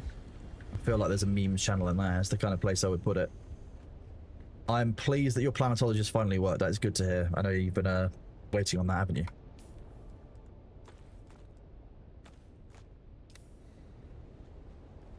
So yeah, often people like don't realize that you can expand those things out and look at craft priority, but it's a good thing to do. Thanks, Winky. I will fly there, but I probably will get it confused with one of the other million of them on my map.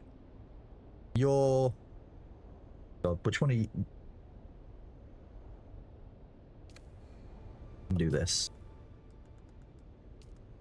The base of Richard Slider. I've sent him a party invite. Hopefully I can see what it is. Just like at the moment, I'll be honest with you, at the moment Twitch takes this because I haven't done the actual like payout setup yet for Twitch. Direct north of mine, or up here on the cliffside.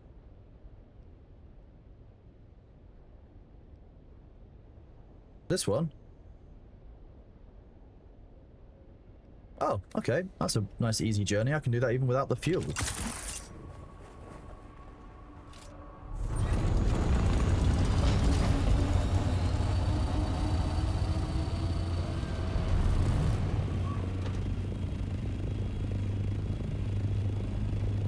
Tom, I'm really sorry to hear that, bud. it's never easy when a family member passes away. I haven't really spoken about this yet, but my grandfather passed away 2 years before TwitchCon. So I mean, Thor knew. That's one of the reasons I've got some holiday and some time off, is because, like, yeah, it's never easy. And yeah, you know, in my case, my grandfather had been suffering quite a long time in and out of hospital, but it doesn't make it any easier. So, but like, yeah, you can never really be fully prepared for that. I'm sorry to hear, and I hope you're doing okay, man. It's rough, but I hope you've got people that can support you and talk to you about it, because, you know, you deserve that. And if it's something that we can do, you know, I'm just glad you can be here and hanging out and stuff. Hope you enjoy the stream. Hope do at least that for you, bud.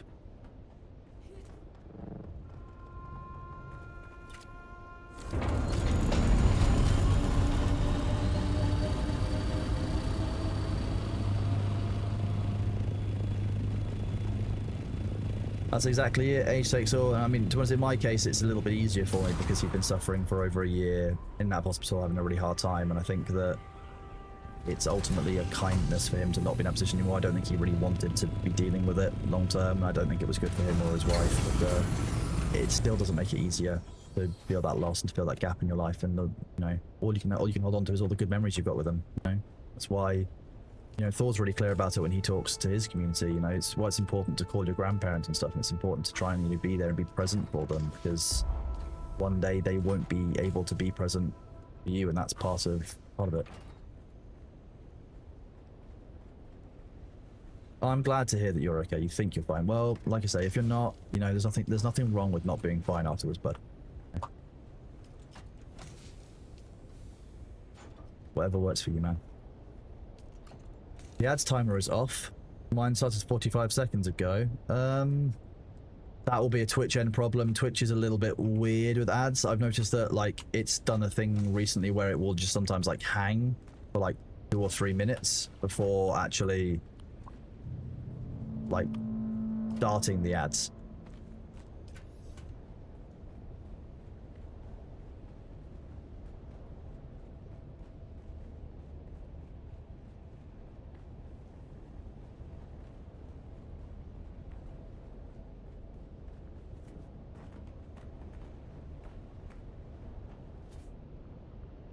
Sometimes you'll get it 15 seconds. I mean, yeah, I think it's just the way Twitch serves the ads, because obviously Twitch serves different ads to you in different regions, depending on which region you're in. So it might just be that it takes a while for that to be started up, I guess, depending on which region you're in. I don't know if it's between regions. There's variance. At that point, it's anyone's guess. No. What was I working on next? I was emptying my copter.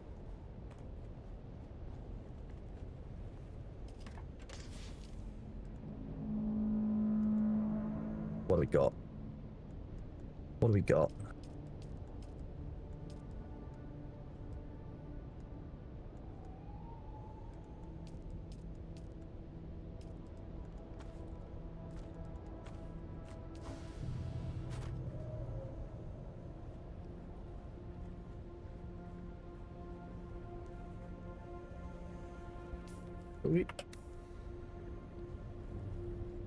Could have sworn that I did put some industrial pumps in there. Why was that not going in?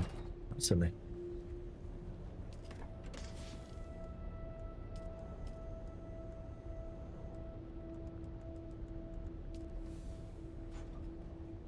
Yeah, still going at it. Still going. 7.5. Not gonna go this early. Still got plenty of time.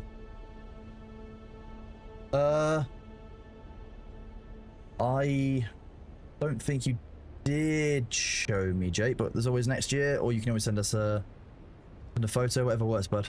You know, it's up to you, bud. Whatever you need.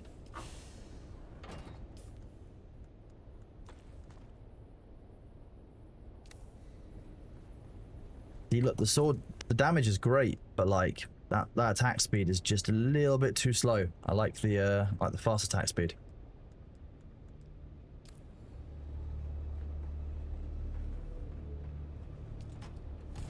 Oh, I was putting my quest stuff in that one.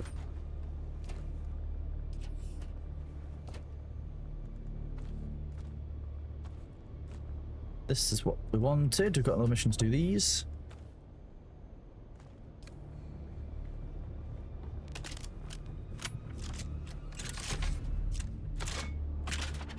Oh, to be fair, Jake, yeah, you almost certainly will. Hello, Lesser Drac. How you doing? Hope you're doing well, bud. Welcome on in. Yeah, big gun. Although I've got quite a few big guns equipped right now.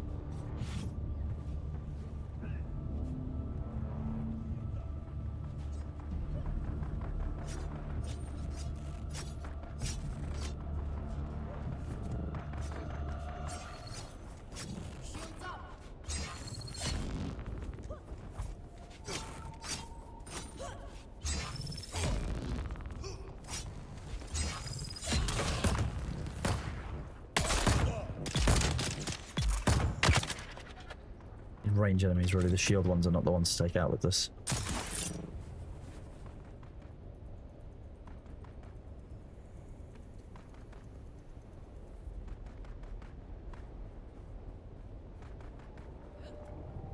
I am a Bene Gesserit, but the abilities that I've used so far have not been Bene Gesserit-ish for a little while. I started as Bene Gesserit, but then I switched into... I've got one ability on my bar from Mentat, one bar from Trooper. Correctly, there are some chests around the side.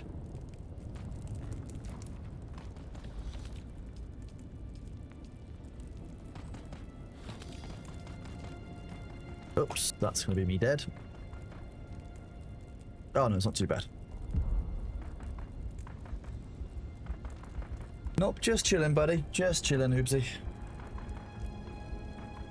Because Thor's not streaming today, I imagine that part of the community who would normally watch Thor, you know, probably come over here to chill. People are quite keen on seeing Dune. No matter who it is, no matter why they're here, I'm just very grateful. Very grateful.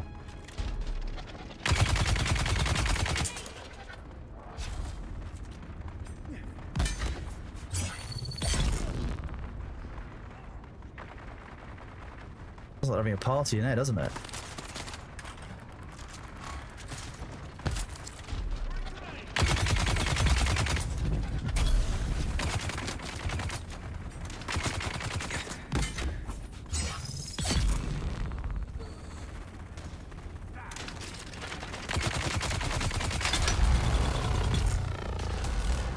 Raid.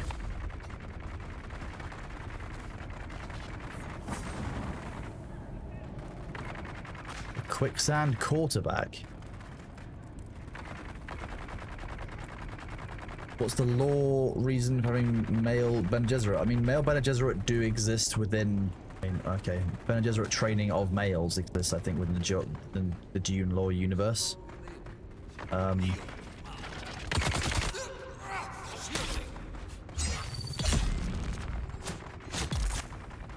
Advice, that's Haderach.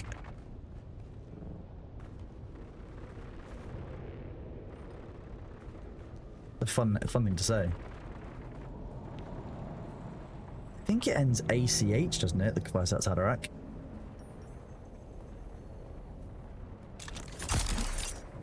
I mean, yeah, the Bene Gesserit are, you know, a sisterhood. That's, you know, that's kind of that point.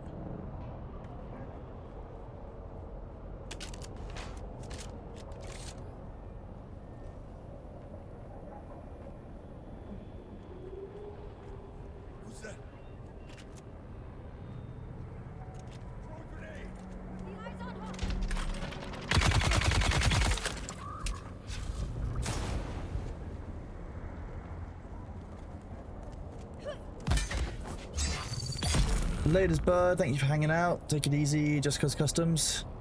Oh, it's 2 AM there. Jeez, I mean, props to you. Catch you later, man. Have a good day. Have a good evening. Sleep well.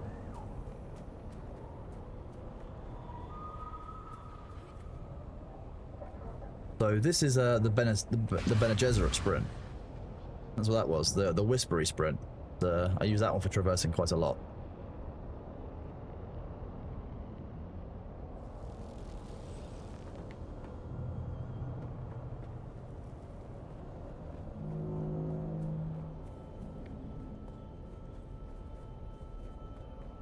Make it sound like the German. What you mean, like Kvaisat's Haderach, but German? I don't know. I think I'll insult a number of people if I do my German accent, including one of the moderators. So I probably won't do that. It's definitely a piss take accent that I learned from Charlie in the Chocolate Factory, where the only German character is not a particularly flattering one. There we go. Thank you, Meals on Wheels.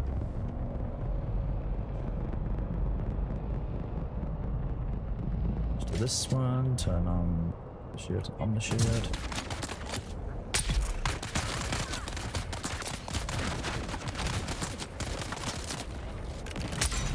Ooh, nice.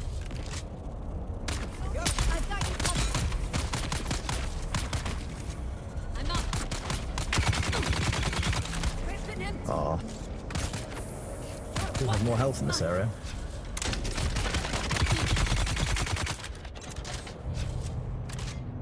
Doing good, thank you, Lavacast. How you doing? Oh, my backpack's definitely gonna be full. Yeah.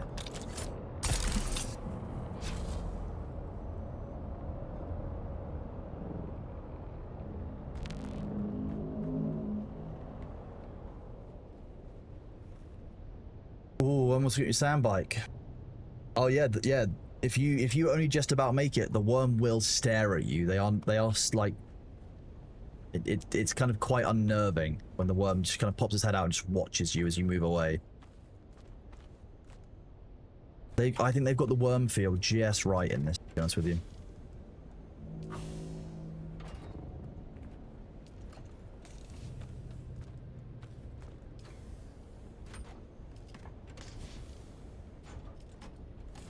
Oh, your game crashing, you're validating files. I hope it's all alright. I have not had any stability issues today, but obviously I'm in a quiet server. How does a worm T-pose? I need to know. I need an answer. How does a worm T-pose? That's...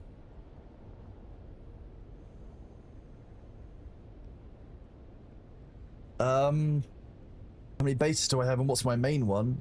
I mean, I don't really... Actually, that's a lie. I have one base now. I own the base that we have down here. But I exist out other people's bases and just pay their taxes for them. That's how it works. We do a trade. You give me access to your house, I pay your taxes. That's how it works. It doesn't work in IRL, but, you know, it works in the game. Oh, okay, that's how worms T-pose. Nice. That makes sense. Yeah, there's a specific NVIDIA driver that I have a link to. Haha. You are having crashes. Here's one I prepared earlier. You should... This is what I installed before launch. I'm not sure if there's been a new updated driver since then. That means you no longer need that. But that's the one I installed, and it did help with the crashes I was receiving beforehand.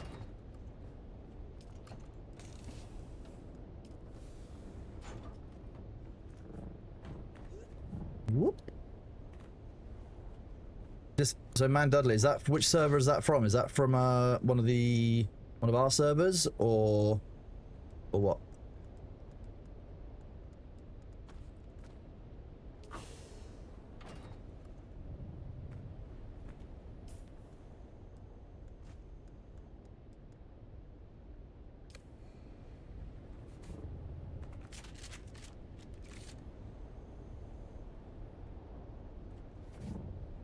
You know when you get a moment of sudden paranoia, you think that Matt's put down another Atreides flag somewhere.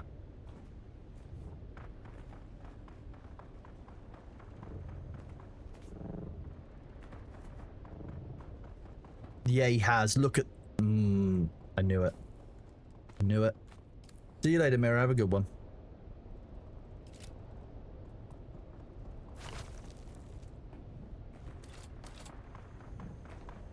I'm gonna go to his house and steal his dog. That's my plan. It's my revenge. My dog now.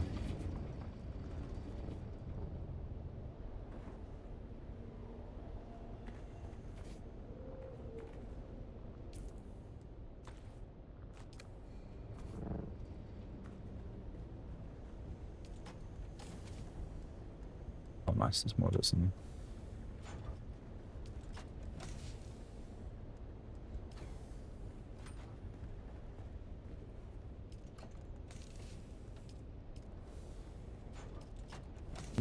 Winky's a pro streamer, you know. Apparently I'm meant to listen to him. That's you know, what Thor and Winky said. How far along did you be to reset your skill points? I've got a few things I'd like to change out. To be honest with you, I think I did my first reset at like level 120. If you find you need to get more skill, it's often quicker to get more skill points than it is to waste your like respec, which has a 2-day cooldown. Oh, hello. Hi. Little baby cat, I can hear him shouting. Oh, you're having some food. There's a cat in the hallway, chat. He might come and see you. Or is he might have a snack, though.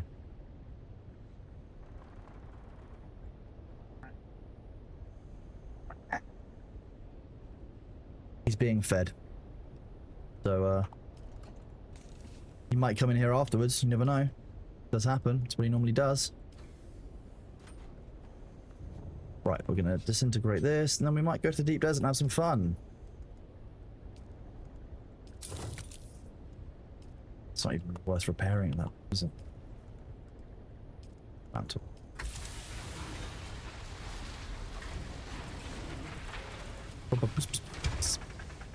not going to distract him while he's eating, though. I wouldn't do the puss puss puss while he's eating.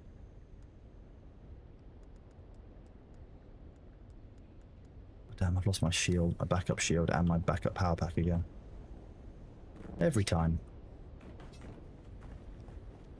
Do many people in chat have their own puppas or kittens? How does this work? You all animal people, or do you just enjoy other people's animals? Is that perfectly legitimate?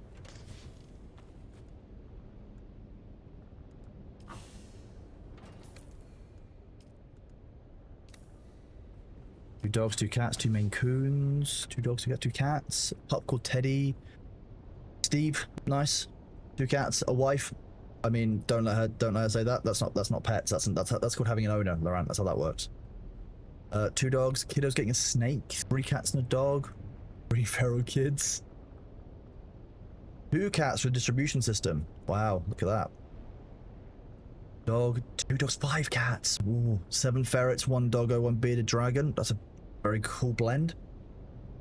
7 ferrets is a good number. It's a very good number of ferrets.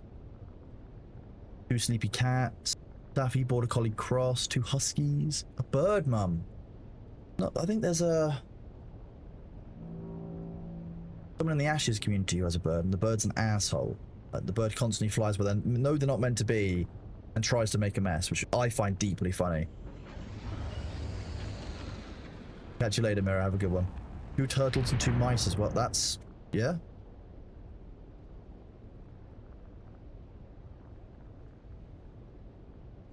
Have children, no pets needed. Gold. Absolutely gold. I love it. Amazing.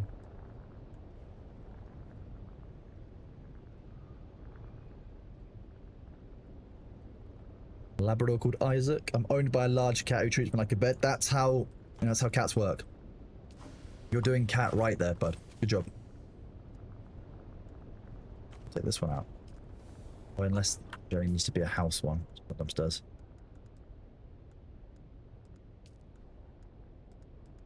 Do it later. Yeah.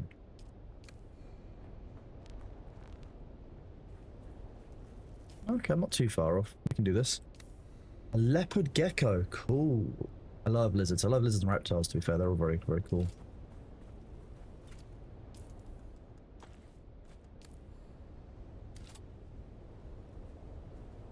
A husky trying to treat you like a bear. That's not small. That's not a small dog. That's gonna be... I'm all over the place. What am I doing? I'm on the ornithopter.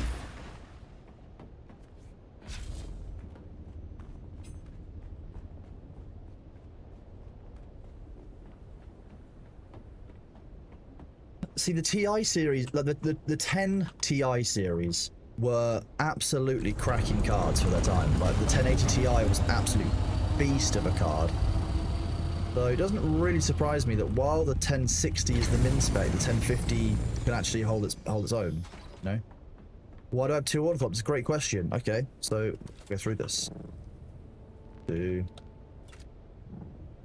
Place it down. Okay.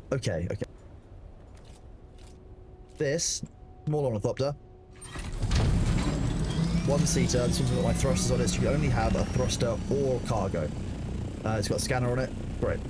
It's lighter, single person, and very, very quick. Much faster on the glide. A little bit slower to climb. Now, the difference is with the other one, which as you can see is significantly larger. The part next to them, so you can see them. So you've got the Scout Ornithopter and then the Assault Ornithopter. The Assault Ornithopter looks very, very different because it's designed for, get the menu to show up, 4 people. This one has storage on it as well, so I can store up to 1,000 carry weight, and it also has that thruster. So the Assault Ornithopter is more expensive to make because it's the next tier up. So the Assault Ornithopter you only unlock when you get to Duralumin tier. I'll show you here.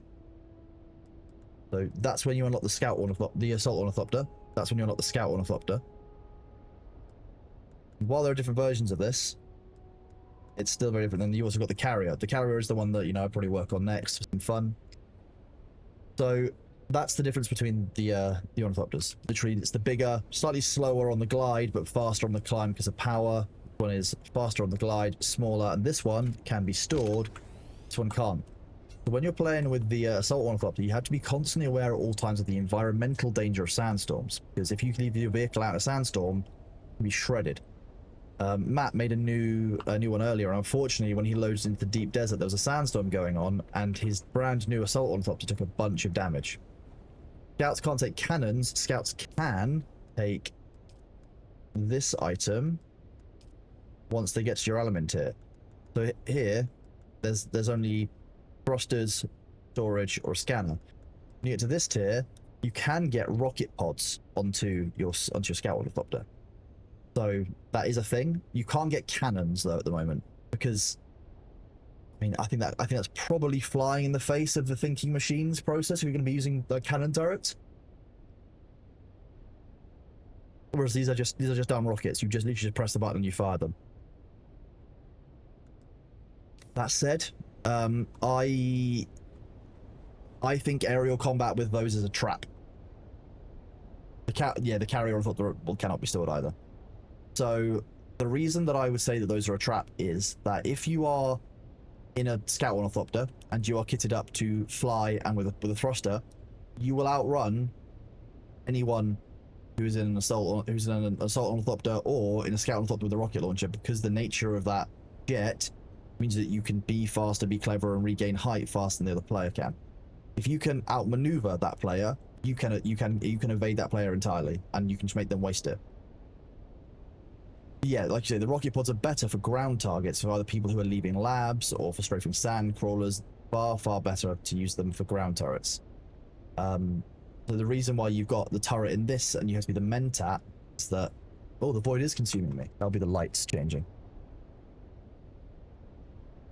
How about that? I probably just need to do a little bit of changing of this on here.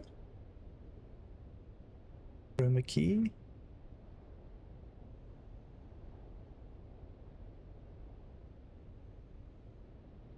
Be fine. There we go. Yeah, that works. Yeah, there we go. A little bit better. Thank you for that, chat.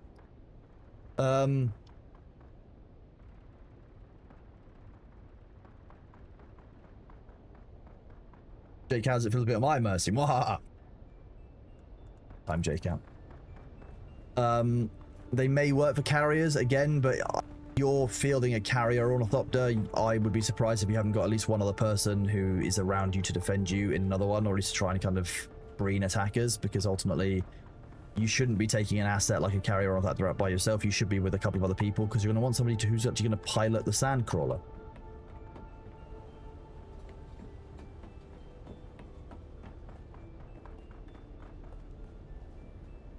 You mean Spice Harvesters? You mean like these ones? I would not be shocked by how many Care Bears take the chance with a Solar Walker. I know exactly how that is. That is there's a very fair counterpoint drop. Yeah, 100%. Shooting rockets from the copter is cool. Shooting them from the ground is even cooler. Imagine you come at me with your Ornithopter. I hide behind a nice rocky outcrop and I just murk you with a Regis missile launcher. Or I just fired this into your face.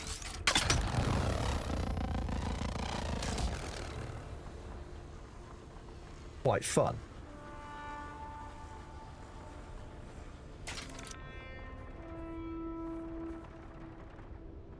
90 total guild team. If you are counter-offering shields, then the worm wants to know your location, and there's things you can do about shields. If someone puts a shield up on you in range combat, you've won.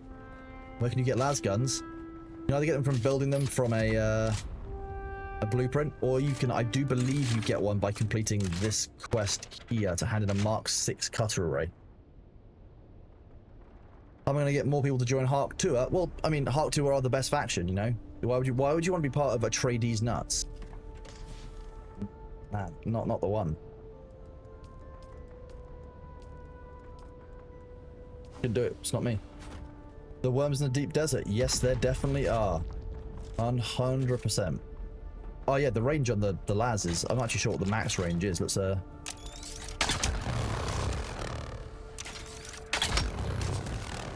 mean, basically, it'll go to, yeah, see, it'll still hit that over there. So, like, firing that at an ornithopter is going to be great fun. Yeah, so we've had, oh, sorry, Hercules. Yeah, you've got a ligma in your name. Yeah, Atreides nuts. You've also got Betraydes nuts. I mean, the thing I want to be clear about, you know, about in the lore is, like, deep down, there's probably not a huge amount of difference between the Atreides and the Harkonnens. Like, they're all, or the Harkonnen. They're all as bad as each other. They're all part of the grand game of diplomacy. They're all part of the politics that infests, you know, the nation in this. It's, in that regard, it's no different from most other kind of fantasy, sci-fi kind of governments, etc. Because you've got everything from, like, you know, Star Wars, you've got the Senate, you know, in Warhammer you've got the Council of Terror, you know, in this you've got the Emperor and all of his merry band of fuckwits. There's always, you know, that's the nature of some of these settings, kind of what makes them a little bit more fun, I think. You're just sad that you've got a ligma in your name. You can call us rats in a pod if you want, but unfortunately you guys are Atreides nuts. The Mark 5 Albatross wings have a far faster glide rate. So while their speed while flapping might be the same, their glide rate is about 10 kilometers an hour faster. Am I implying Emperor Palpatine is evil? I mean, good and evil are relative. You know, Emperor Palpatine had a desire for, you know, a certain state. You believe, you know, of the law, then fine. 170 for both. I don't.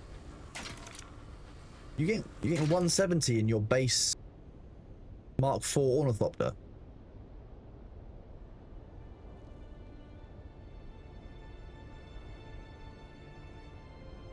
I was going to say 162 is what I think of in the Mark 4 Ornithopter.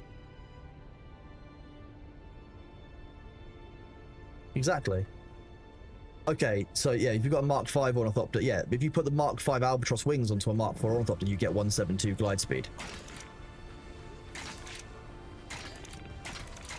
It's probably because they're just Mark 5 wings. So remember that Mark 5 wings are just better than Mark 4 wings.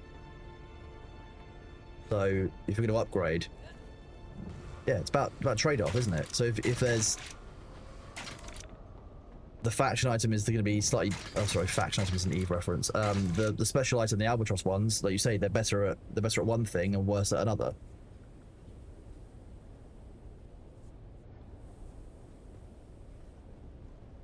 Eve brain rot indeed. Yeah, can never escape. Mark, he's a friend of yours. You don't remember Mark, Magic Wizard? He was best man at your wedding. Are you okay? Yeah, Magic Wizard doesn't remember Mark. Like, when they're cooked.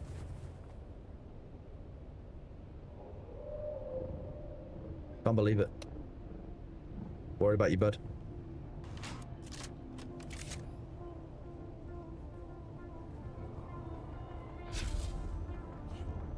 There's someone here. You're dead.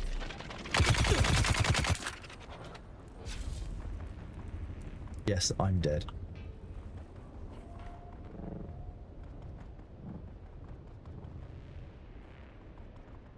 A weird random thing to have in them. Is that because you've forgotten Mark because Mark ran off with your wife? That would make sense. Can't believe it. Mark's dastardly.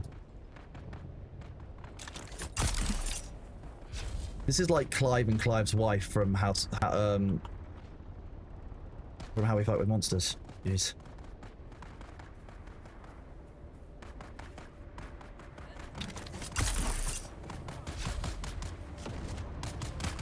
Up here.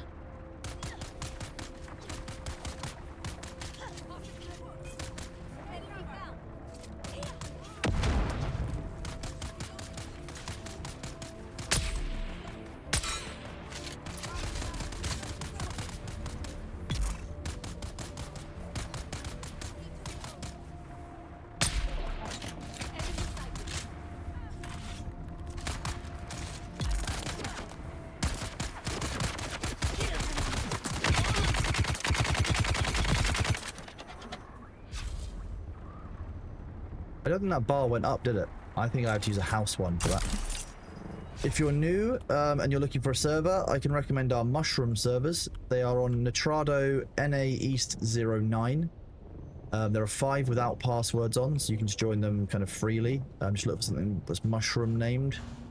There are also 5 that do have passwords on them if you want a bit more of like a curated gameplay experience, although that being said, I'm not sure how busy they actually are because they're kind of hiding in obscurity right now.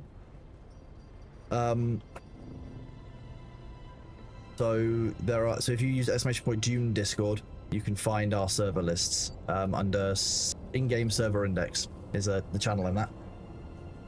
Yeah, I've heard Chicken of the Woods has been very, very stable. My ping is completely okay on the server. Yeah, I'm getting a ping of about 70 at the moment. With the new machine, I've not seen any issues in spice. Normally we begin to peak time now. So I would normally start expecting to see performance issues on other kind of servers now. None of them have been reported yet on the pirate servers, so I'm cautiously optimistic that the migration has worked.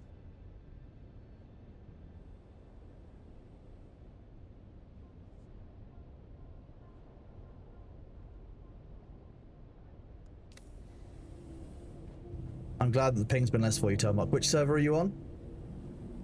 No, the Pirate and Mushroom servers do not share a deep desert. They are separate. I'm glad that Calico Jack's been nice and stable. Henry Morgan nice and stable.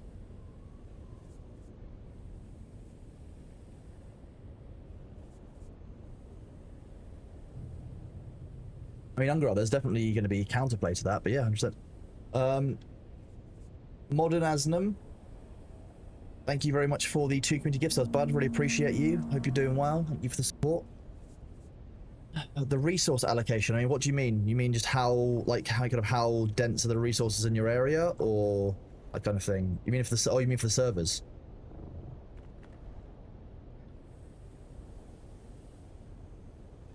Catch you later, Lava. Have a good one. I will say hi to B. Yeah, don't worry.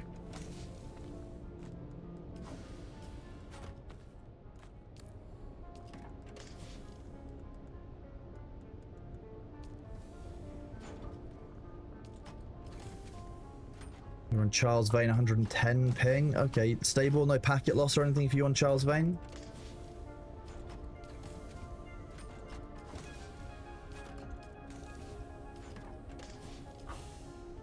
No packet. Okay, that's a good sign at least that the servers aren't melting and screaming internally.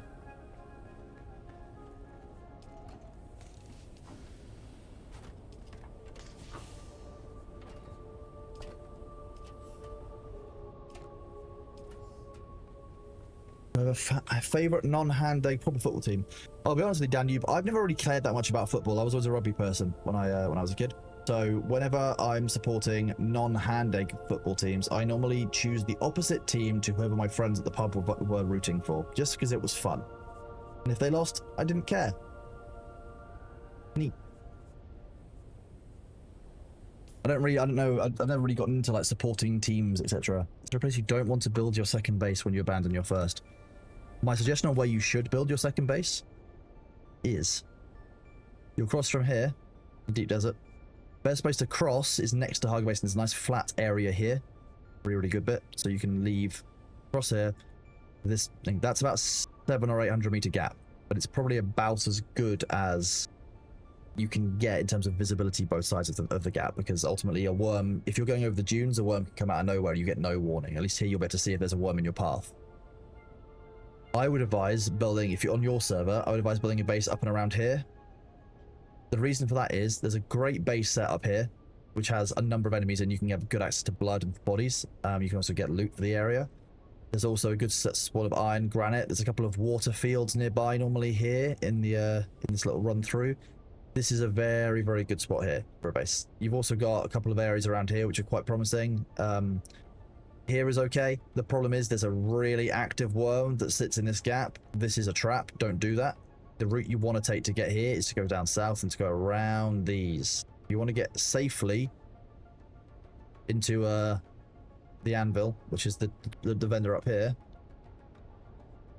I would advise going down this route because sometimes that worm will just snatch you. Like, oh boy. The Windsor, thank you very, very much for the 5 gift subs. It's very much appreciated. You rock, bud. Hope you're having a good day. Having a good time. Yeah, so once you're up here, kind of your job is, the reason that I'd say building on the northern side is better, because your next step after that is steel. You kind of want to be heading across and back for carbon initially. You died in this gap 3 or 4 times. Yeah, this gap here is a trap. Do not do it. Don't go across this if you can help it. Or I mean, yeah, this is where I've always been caught. This is where I know most people have always been caught, in this gap here between these two. You've obviously been lucky, but some people really aren't. So here, if you're having troubles on crossing that one, you can do that. The base here is very good. You have access into here very nicely. There's lots of good spots here. Yes, Windsor, I am indeed the Kronos that's in Thor's stream. Yeah, for my sins. He's probably here somewhere too, but he's probably coding. He's probably doing heartbound writing and other stuff. You lost your 3rd bite to the quicksand. Yeah, you have to be very careful with quicksand. You almost got by that gap one time. Yeah. This week the dunes are a bit more friendly for it, I'll be honest. During the closed base test, the dunes here were so large that it was very difficult to see both ways when you tried to cross it. So it was much more dangerous then. But during the play test and the beta weekend, don't trust it. Don't trust it. I don't like it. The spirit of Thor is in the room with all of you right now. He's not here. I did an exorcism to get rid of it. Don't trust it. Don't do it. Respect the worm. You have a job interview in 4 hours. What would be some good questions to ask them at the end? Ask them a question about the company's goals. I'll be honest with you. Ask about what the focus of the company is. Find out what the company's most interested in. If they're interested in their corporate social responsibility, you know that broadly they're going to try and put ethics and being a good company above just pushing profit and sales. But it depends on what the company you're working for is, and depends on which country you're in. So Thor's giving you the one which is, you know, ask them, if you were to hire me today, what kind of work would you have me do? That's a really solid question. If you ask me that question, I know where you've come from. So when those of you put it in applications for translators, I don't know how this works. Like, so it depends on which country and what the job is, but broadly, I would say ask about the company's goals, because the direction of the company and the focus of management ultimately changes how you experience each company. How many of you have been in a company out there and management have done keep doing stupid things, or they keep pushing increasing sales goals or increasing kind of revenue goals that don't make sense, or they just want to cut costs? That's the other thing they do a lot.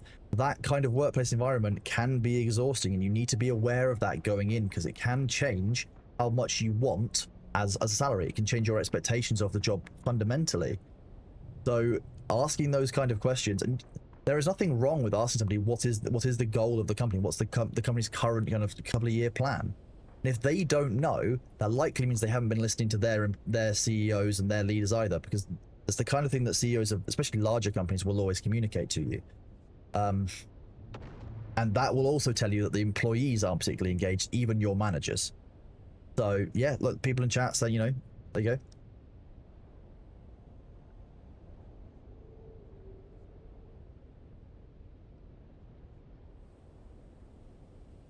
Nero Hellfire, thank you for the 1 month gifted sub, bud. That's really appreciated. Hope you're doing well. Use any land vehicles? No, if I can avoid being on the sand or being on the ground, I do, because I really love how the ornithopters feel.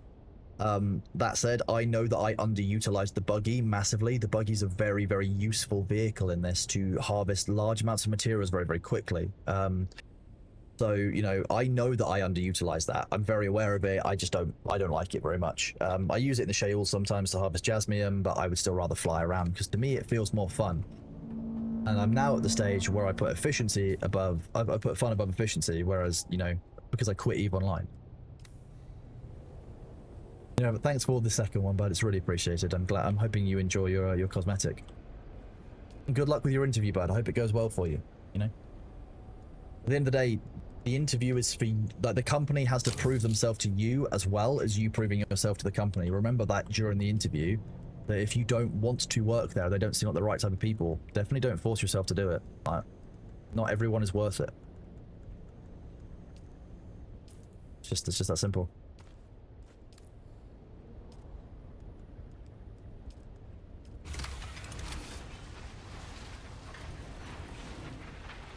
So post-migration servers are really good, Shawnio. They've been very stable. They've not had any issues yet. We're approaching peak time. So I think we'll find out kind of for certain in the next kind of couple of hours about how stable things are. But so far, everything's looking very promising. We had a small issue during the migration, but it was very quickly resolved and kind of we worked out what it was. And everyone got their characters back. So yeah.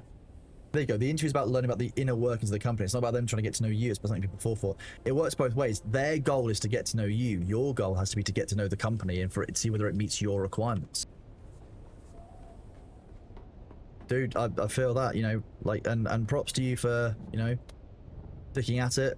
There will be the right job for you eventually, and, you know, it's good to know what you need.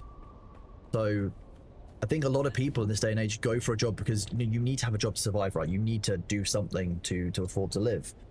And actually, people have started to forget that when you're working for a company, the company is meant to give back to you as well. And it's the main thing I wanted to bring to the mod team is that they all work really hard for Thor.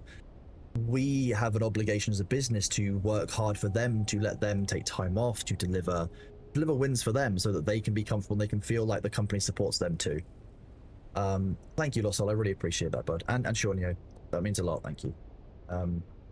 I wish Thor could employ everyone. Unfortunately, that's not quite how it works. You know, we would love to employ more people, but it's about doing things in a stable way. You know, if we overextend, then the only people that are going to suffer are the mods, are the employees, and ultimately are the ferrets. So we have to be very, very careful on that. Jamson, I'm doing really good today, bud. How are you doing? Thanks for being here.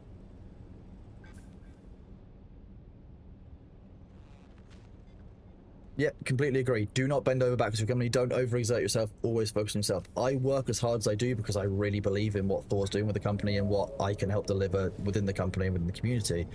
But most companies aren't like that. And I spent a long time inside the corporate world working way harder than I should do for people who didn't even didn't actually want to hear what I had to say. They just had to have my job because it was a legal requirement for them, or it was ticking a box. That's not the kind of people you want to work for. You want people who will value the hard work you put in and don't let them push you into giving up your free time or losing yourself to a company. They're gonna fall. I'll be honest with you, Great Goddess Freya, that is a very good thing to be aware of because moderation is not for everyone. A lot of people are like, oh, your moderation would be easy. I can sit at my home all day. I can just look at chat. It's not that. It doesn't work like that. Some days I like that, great. Some days you've got people in Discord who are threatening to take their own life or hurt themselves, or you've got people who are spamming racial slurs or, you know, content of a sexual nature that needs to be removed and dealt with. Like, sometimes you will deal with really awful stuff as a moderator, and I think that it's easy to underestimate the burden that takes on the psyche over time. This is why we are so fastidious about saying to people, if you need to take time off, you take time off. There was a great article that stuck with me about, I can't remember how long ago it was though. I think I read it maybe about 5 or 6 years ago, and it was about a lawsuit that was being brought, or supposedly being brought, against the, at that point I think it was still called Facebook rather than Meta. The moderation staff for Meta had been outsourced from another company.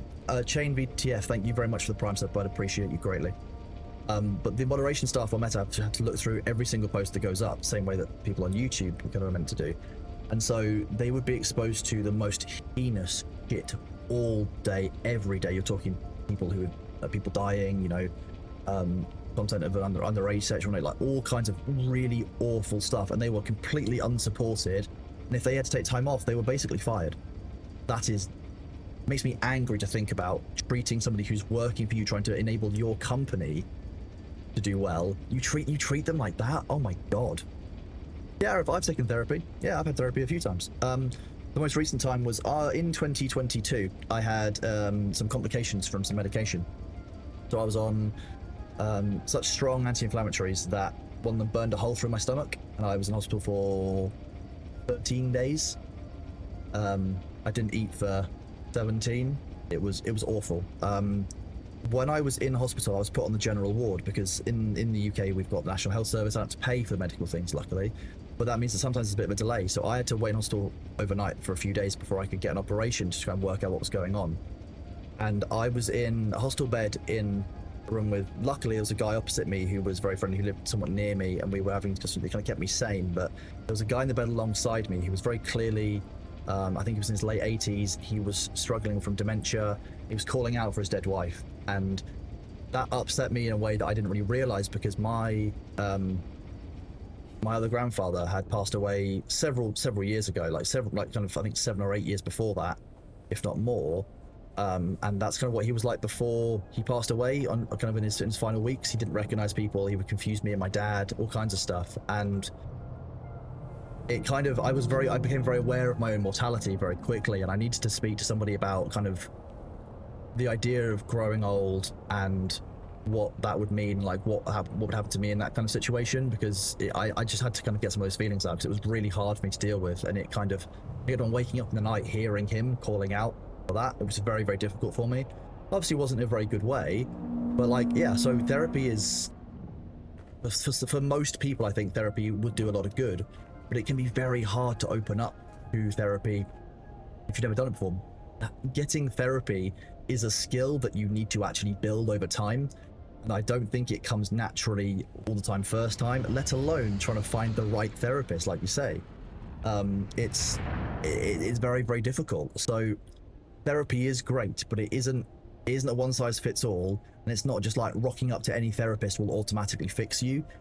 It's, you have to be ready to let the therapy work for you, and put the work in for therapy to let it work for you long term, and that can be very, very hard.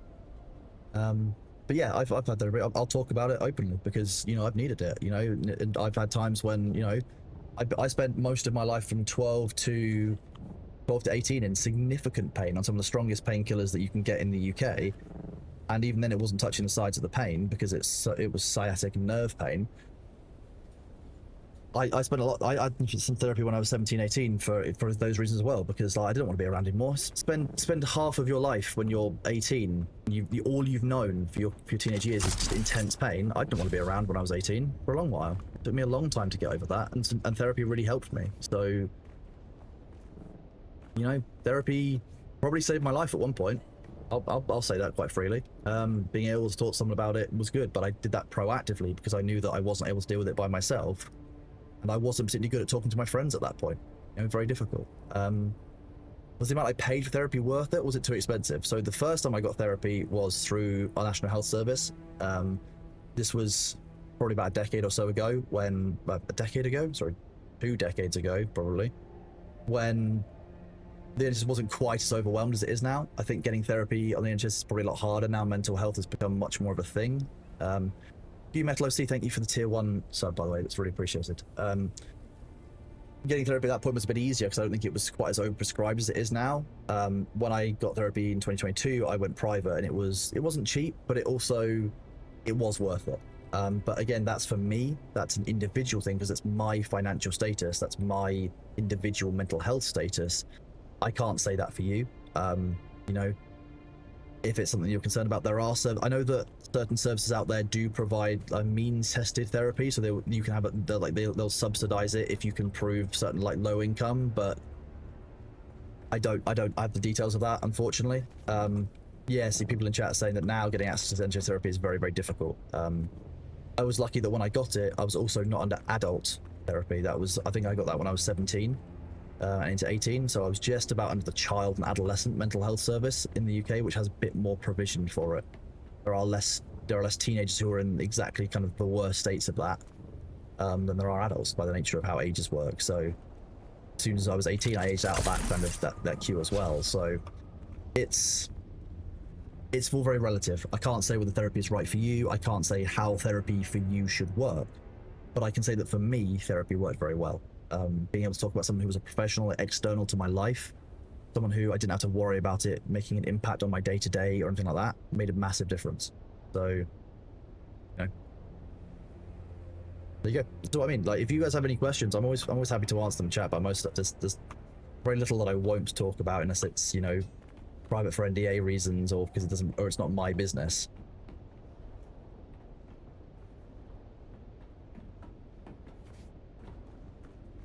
Hi, Jameson. Yeah, sorry for this. Someone asked about if I'd ever had therapy. I was just kind of talking about yes and why.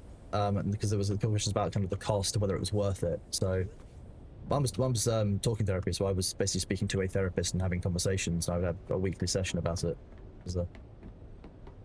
And I'm very aware that I'm lucky to be in the UK, where, you know, that is kind of more prevalent and is more of a thing. I know that it's not in all countries. Sure. Yeah. Yeah, you can say, dude, you can say whatever you want. I'm not gonna penalize people for, you know, as long as no one breaks the channel rules, you can say broadly what you want, and we can talk about it or not talk about it. There's no pressure on it. I think it's important that we share, because I think particularly, while things have gotten better in recent years, I think that men don't talk about mental health often enough. I think that there is still a stigma around men's mental health, particularly in certain parts of the world more than others, and I think it's important to recognize that even people who are lawyers, even doctors, even bankers have these problems, and they've benefited from it. Sector weather alert.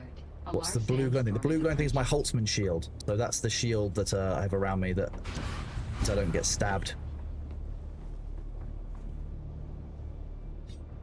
Yo, welcome on in, Cheesy Ostrich.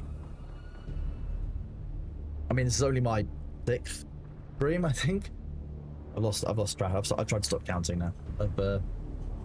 And yeah, there is also that, Catherine. I mean, I think the problem is with certain parts of the internet, because everyone out there is struggling in different ways, right? And so people who are just about keeping a lid on things or trying to struggle in silence don't often like when other people share these problems, because they feel like, well, they can't, so why should the other person be able to? That is often more about the person who is upset about it, I think, than the person who needs to talk about it and vent for things. There is a place for it, for sure. You can't just vent openly and honestly. You have to be aware of others, because you can't forget that the things you're struggling with other people might be, and it might be more triggering for them, and they might be looking to escape online rather than be reminded of their problems. So some places might not be welcoming to it, but you know, there shouldn't be anything wrong with talking about it in general. It's a matter of when the right moment is there for talking about it.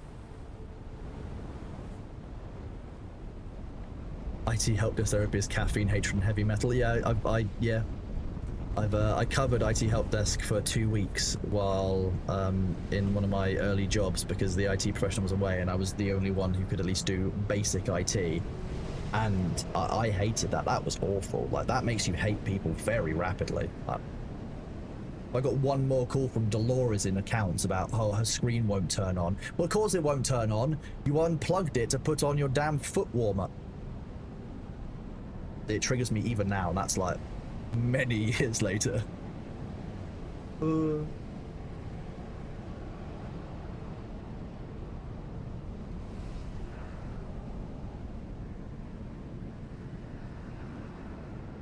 Jemson, I think that the idea that the company holds all the strings to employment, and that if you go for an interview you have to accept the job, etc., that's not unique to, I think, Germany. I think that's quite common, because that's, at this point, it's kind of everyone wants a job. Like, oh, did you reboot it 3 to, yeah, exactly, yeah. Yeah, her name was I can't impression her name. For legal reasons, her name was Dolores. It wasn't. But yeah, she used to unplug her. She used to just unplug a plug at random under her desk to put in a foot warmer because her feet would get cold, and like it would be, oh, my screen's not working. Oh, my computer's not turning on. It was working yesterday. I don't know why it's not working now. It's not working now because you went and unplugged it. You daft banana.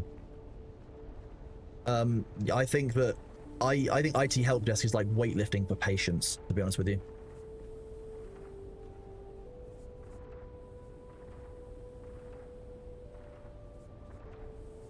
Oh yeah, retail. I don't miss retail. Actually, I think that my bar work was probably worse than retail. That was kind of rough at times.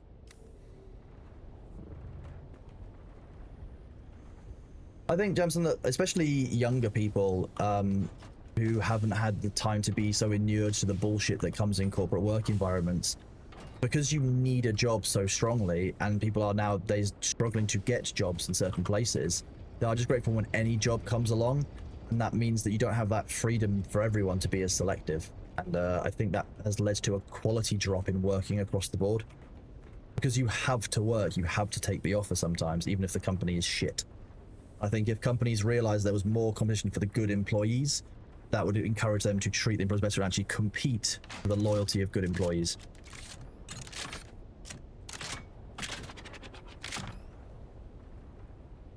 How does the queue on the Dune servers work? So once you are in the queue, you're basically waiting for one person to log out of that world, or to be going into another, like going into the deep desert, for example.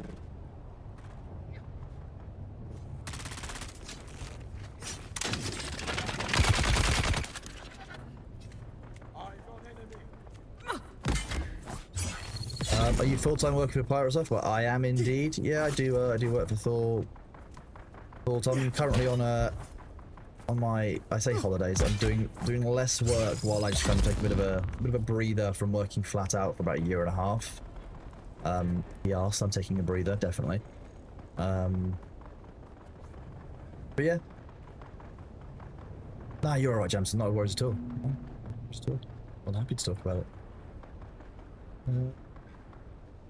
How many times does someone have to, oh, to be honest with you, I know that after I finished doing that help desk stint, I know that the person who resumed doing the role after their holiday, one night came in specifically and replaced the fuse inside the plug with a blown fuse so that she couldn't do it anymore. I think it took him like 3 or 4 tries and he was like, you know what, I'm done with this. I don't blame him at all, to be honest.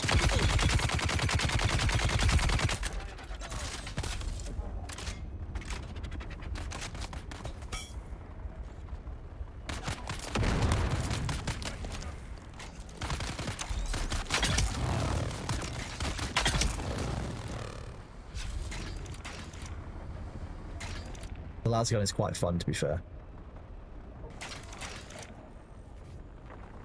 Take it easy, Drunken Penguin. Have a good evening. Have a good one.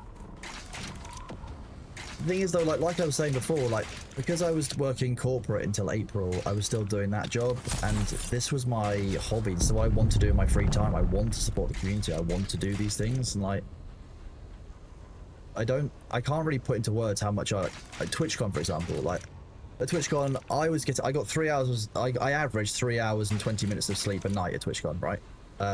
I was up at 8 o'clock each morning, wasn't getting in until, you know, like 4 AM after having to walk people home, and I don't drink or anything, so I was basically just kind of raw dogging it, as it were.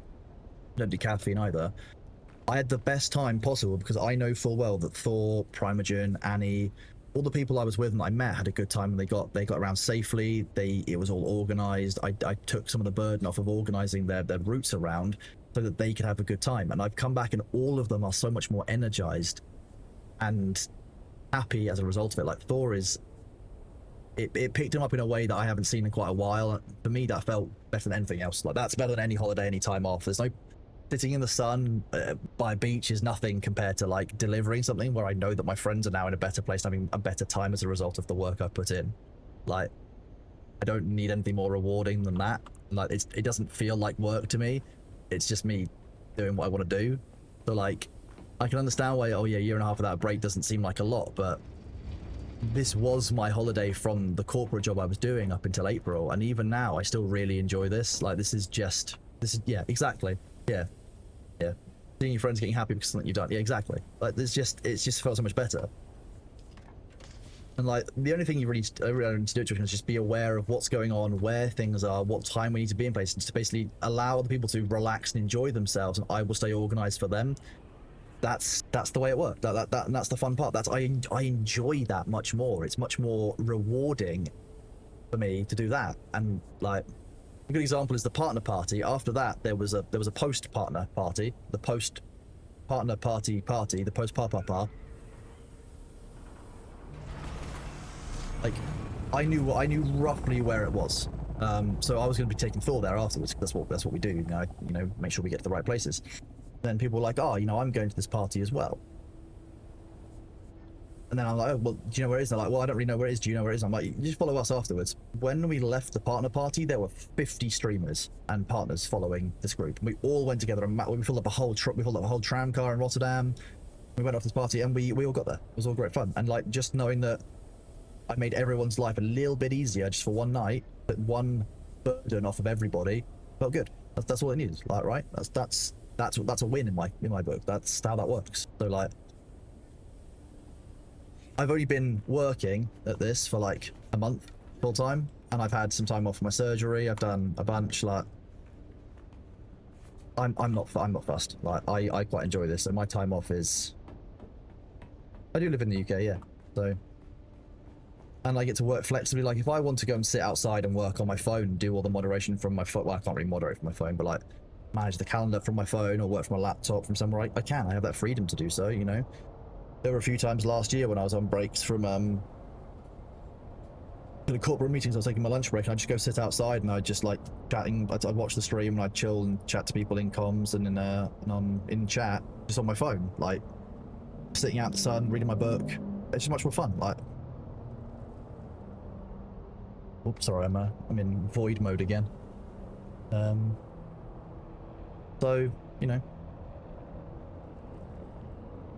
holiday is relative, and like, I get that if I had been in the corporate world for a year and a half without taking any time off, yeah, I'd feel like shit. Sure, because that work was incredibly draining at times. It was defeating. I wasn't working for myself or for anything I believed in. I was working because it was a job that needed to be done. I would go home and that's when I would do stuff. Like, but again, I'm very different. Like, I know that not everyone works like this. That's just how this is. And it won't be like this forever. I can do this while I'm younger and while I'm reasonably, you know, well off and stuff. Like, I don't need to be taking time off to recover from my work. I don't need the time for physical reasons right now. You know, I'm doing all right. So why not do what I'm enjoying? You know? No, look, Kev, honestly, I'm happy to talk about this stuff because I know there's plenty of other people out there who'll be struggling with a lot, or they just want an honest answer. And I don't think that there's anything bad about telling the honest truth about what streaming is like or what the community is like.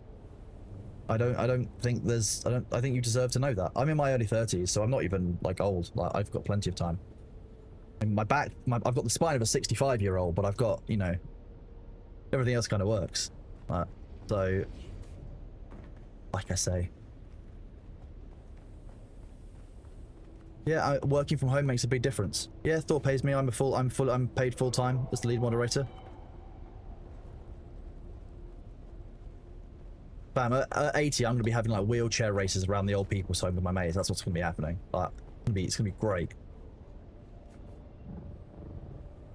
You know what the land speed record is for a wheelchair?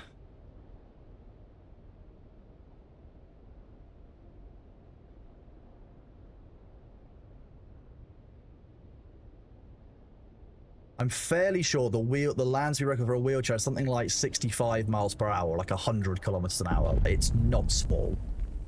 Like, why not choose? Yeah, go 67 miles per hour. Like, why not have some fun? What you know, what's the worst that's gonna happen? My spine's gonna get even more broken? I don't know. Spine 5.1. Neat. Yeah, so this go. Yeah, why not?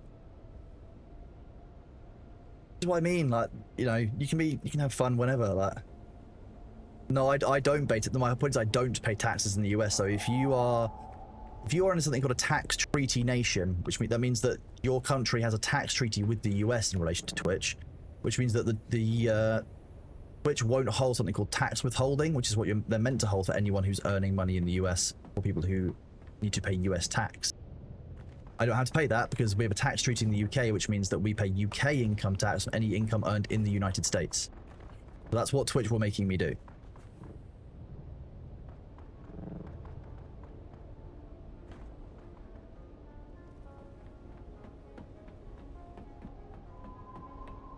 Well, the uses for water beyond hydration for the character, big focus on purifying blood water. So yeah, if I go into this this tree, for example, the weapons fabricator, manufacturing this takes a certain amount of water.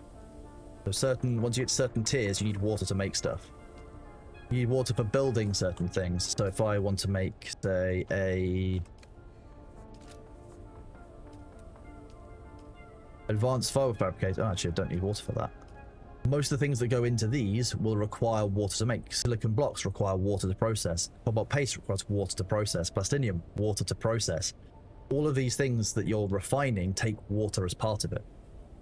So that's where most of the use of actually is. That's why in this resource processing base we've got such a large amount of water storage, because if you're doing, you know, a large amount of resource processing, you need to have a lot of water saved up.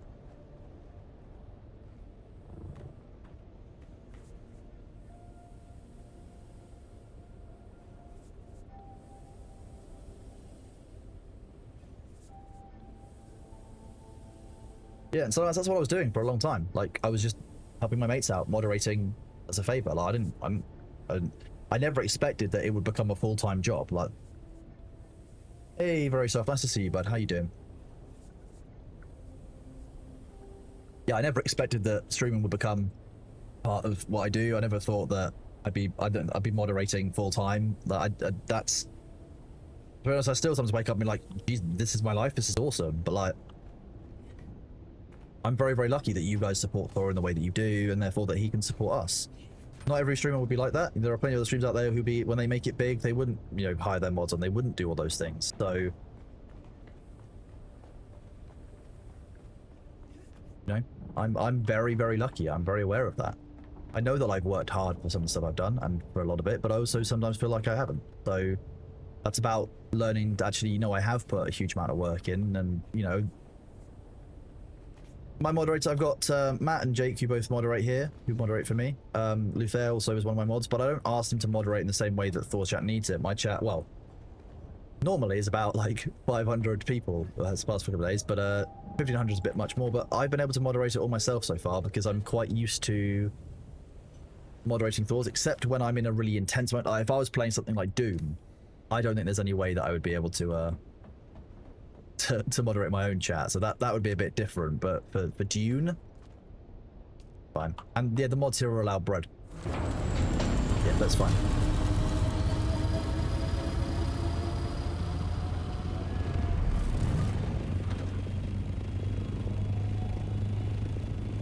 What was your mindset coming with the transition from being a lawyer now being a full-time mod organization, James? Was it hard for me to switch?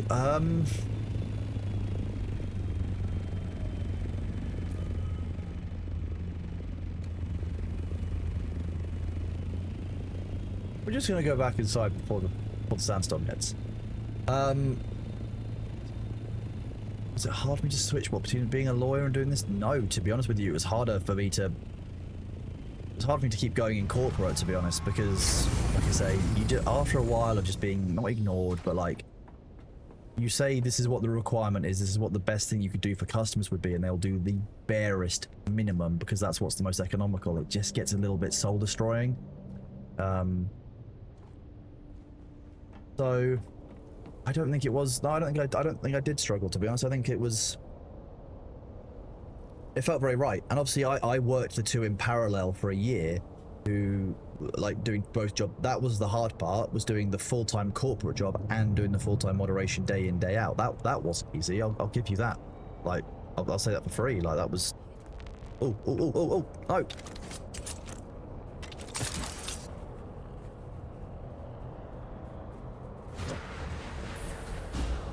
You bitch. Yes.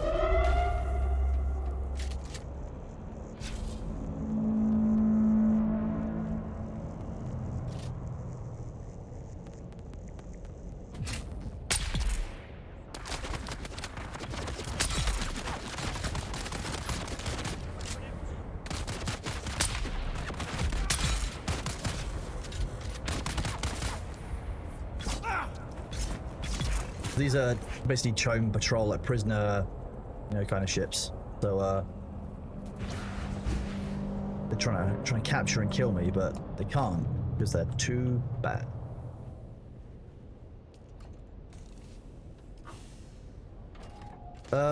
Yeah, I mean, probably. Yeah, I mean, I do it because it's a good way of basically, I call it DoorDash or Meals on Wheels because it's, you know,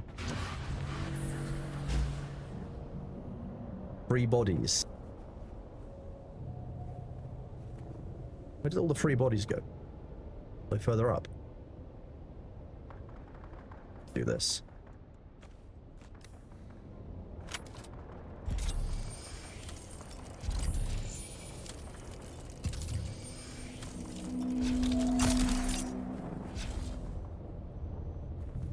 Here they are. Is this game a success? Yeah, for me, I'm loving it. It's been great fun. I've been very engaged with it. You know, people are enjoying the game, and it's right for people who want to play it. So I would call this game a success, personally. But like, what do you define as success in a game as, bud? Does it bother me that lawyers have a weird reputation? No, not at all, Jamson, because a lot of lawyers are fucking awful. And it depends on where in the world you are. It depends on what kind of lawyer you are, you know? Some of the corporate lawyers I know are awful people. Like, they are very mercenary, and it is about the money for them. It's about winning. But I also know some family lawyers who go through some of the most intense stuff every single day. And are doing it because they want to help families try and work things out, or try and be safer, or, you know, try and get what they need. Like, the problem I have with the word lawyer is actually the issue. That is that there's no such thing as just a lawyer. Like, you have attorneys, you have everything in between. When you're saying lawyer, what is it that you're probably referring to? You're talking about someone who works in corporate, criminal, etc. And it's very different between countries. I'll be honest with you, a lot of American attorneys, and this is only the ones I've interacted with, have a very, very different culture that I don't usually like. I think that some of the legal culture in the US is very competitive. It's about winning any cost. It's not about doing what's right by the client. That's the kind of the problem it comes down to. It's the focus of the individual is what makes or breaks a person, and therefore when you combine the word into a big clump of lawyer, that doesn't mean anything anymore. That's just like saying, you know, doctor. Well, what kind of doctor do you mean? Do you mean doctor of medicine? Do you mean a research scientist? Like, it's very different. And, you know, like you say, the culture inside law firms makes a massive difference. I'm very aware that the things that I dealt with when I was in my first week in that law firm might not be true in every single law firm, but when I made that decision, I was young enough that I believed that, oh, all law firms will be like this. And actually, I know full well now that there's much more nuance in life than, oh yeah, one example is not everything. But, you know, like, I'm glad I've gone down the route I've gone down. I don't regret it at all. So, yeah, adversarial is a good way to describe my understanding of most US attorney stuff. It is all about personally winning over the other, person, like losing, basically. It's about that. My primary motivating factor was when I started studying. It was because I enjoy the subject matter. I can do it very well, and it felt right. Mr. Sturg, thank you for the gifts, bud. It's massively appreciated. I hope you're doing well. Hope you're enjoying, hope you're enjoying the stream. Yeah, lawyer, person who finished law school. Even then, you know, a paralegal, someone who works in the legal field and has worked there for 30 years. Are they a lawyer? I know several paralegals who have far more legal knowledge than a lot of the solicitors that I know. do they deserve to be called a lawyer more or less than someone who's just gone through the Solicitors Regulation Authority? Like, what's the balance there? You know, it's difficult. And am I still a lawyer when I no longer work in the legal field and I'm working as a moderator? Well, probably not, but also I still do a little bit of legal stuff here and there. I think it's very difficult to say, but yeah, I would say that I don't have a problem with lawyers having that kind of viewpoint. It's just a meme at that point. No one actually means it that seriously. Most people know lawyers who are friends of theirs who they're perfectly good with. But as everyone knows, probably a lawyer that's fucked them over, because that's the nature of, unfortunately, some of the law. Yeah, I know. Obviously, finding a middle point and equivocating about the definition of lawyer is the definition of a lawyer. Very fair, yeah. But no, that's roughly where I sit with it. It's not. It's a nuanced answer, I think, because I think it depends on where you are in the world and who you are, really. No, the birds in Dune aren't real. They're Sardaukar spy drones, Ashen. That's how that works. I've not worn a white wig for the purposes of court, no. Well, actually, not true. When I was in university, there was a class called advocacy. It's basically where you do like mock courtroom stuff. The reason that you do that is for a couple of reasons. And that actually is the class where I had my training on how to deal with an anxiety attack or a panic attack, because it's very, very common for lawyers to experience panic attacks in the courtroom. Very, very normal, because you've got people's lives and well-being on the line. Like, there's a lot resting on you. Moot court. Yeah, there we go. Yeah. In one of the times we did that, I was the judge on it, so I did get to wear the wig for that. So that's the only time I've worn a wig in a courtroom, but it was indeed a mock court. Yeah, something that most people probably won't tell you is that, yeah, like a lot of lawyers will get training in how to deal with an anxiety attack, for example.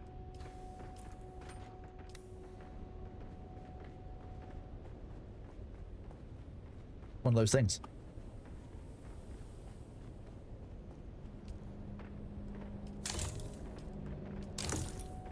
Right, I think I should go out to the deep desert and we'll move on to killing some stuff and flying around and doing some fun things. Although it is very tempting to get a Cutter Ray Mark 6 just to finish off that last quest, isn't it? Because yeah, that would be quite neat.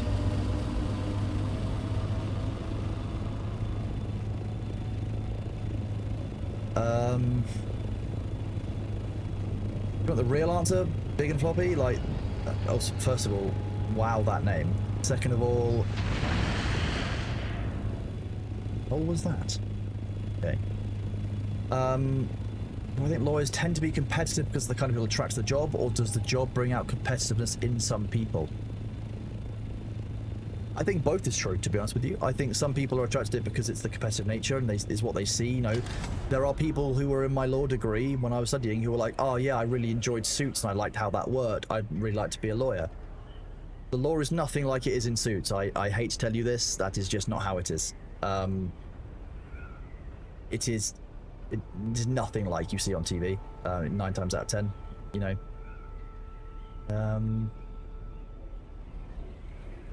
I do know a lot of people who chose to go into law because of that competition, and that's often a drive of it. But I would also say that the corporate culture inside a lot of these legal companies and legal firms is that of competition. You are pitted against your fellow new employees for weeks, months, sometimes even years.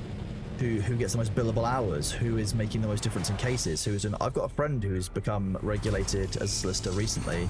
She is working 80-hour weeks trying to prove herself over the other, like basically people who are being paid like probably less than the national average wage, because they're still trainees getting paid minimum but doing huge amounts of work, because that's what's normal in the legal field. But they are pitted against each other in a competitive way frequently. So I think it's both, and I think it depends on the situation. But yeah, it's a competitive field, and there are certain types of law where it's much more about going into the courtroom and winning over someone else. Yeah, I agree with legal on that front, to be honest with you, Jamson. Yeah, like the stuff that happens in Suits, you have to watch that like it's a complete piss take drama of the law, because otherwise nothing in the law works. That stuff that they do would get them, I mean, they'd be in prison forever. When you are, basically, when you are a new lawyer, in firms, often, exposure to the partners and the people who actually make the decisions in the company is part of your pay. It's, if you make a good impression with them, you'll get brought onto their projects, you'll get, you'll get this, that, and other, you'll have this career progression, they'll take you under their wing. So yeah, exposure is actually a part of some of why people have to do things they do when they're new.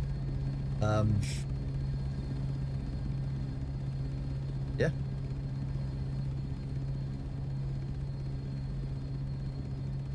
Yeah, like corporate, but where that's the point.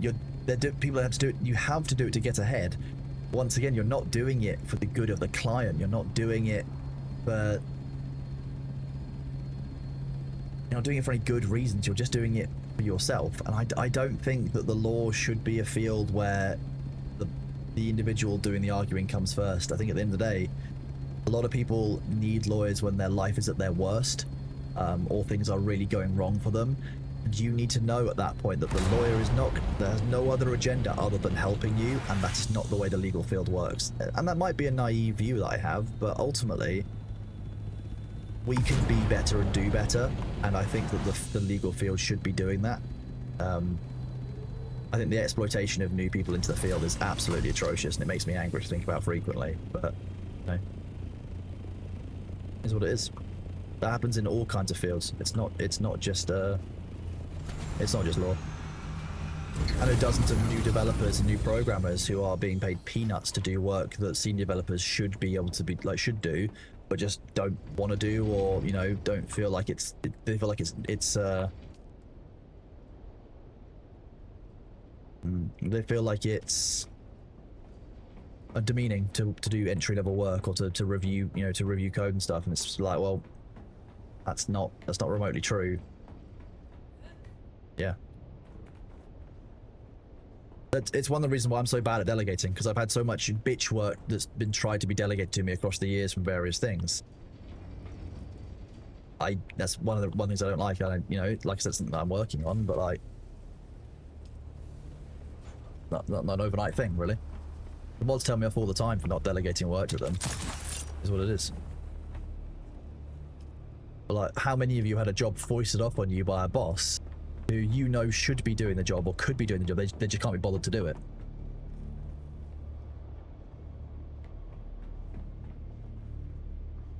Exactly, yeah. It's a right pass because they had to do it. They didn't think to break the chain. Yeah, that's exactly it. Like, to me, that's wrong. Deeply, deeply wrong.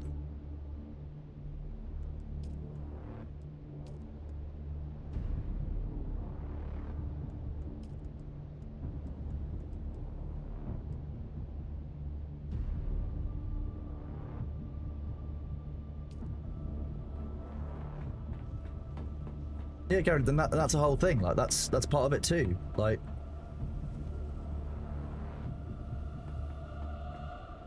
I don't know. Is that coming towards me?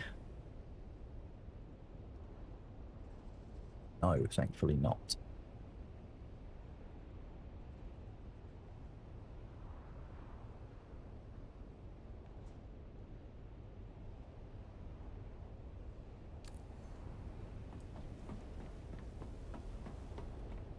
Yeah, I generally tend to find that it's the people who have been over-delegated to who struggle themselves with delegation, because you've seen the negative side of it, and that's difficult. Yeah. No, that's resource processing based, that one. The FOB is out way deeper into the desert. I can go out there as well if people want. We can do that, I guess. Go into the forward operating base of Thor's one, see how that's doing. See if it's been raided overnight, which would be deeply horrifying, but wouldn't surprise me for this kind of game.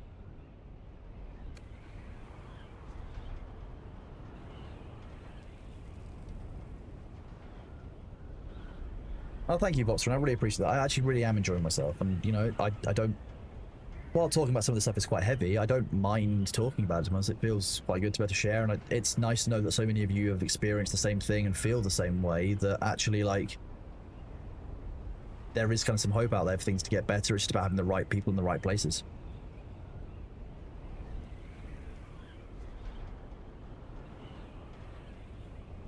Two cats, exactly. That's it. That's exactly the issues I have with certain styles of work. Like, it's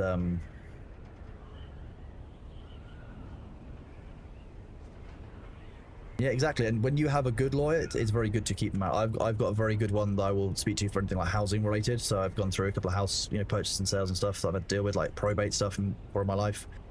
Having a good system you can turn to for various topics is very, very helpful.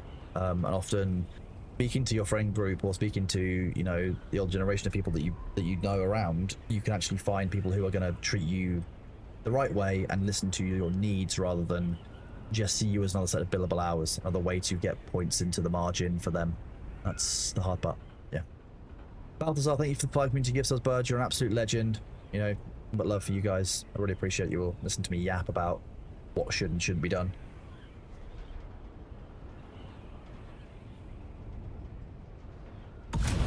Dead.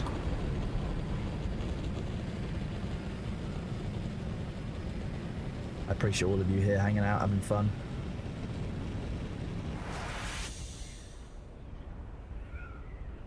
Here for the yapping. Yeah, I don't know. Will there be other aircraft other than choppers later on? I mean, within the Dune universe, as far as I understand it, ornithopter is the main form of flight at this stage.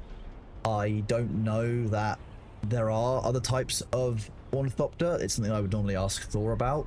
I don't know why they don't use other types of aerial transport.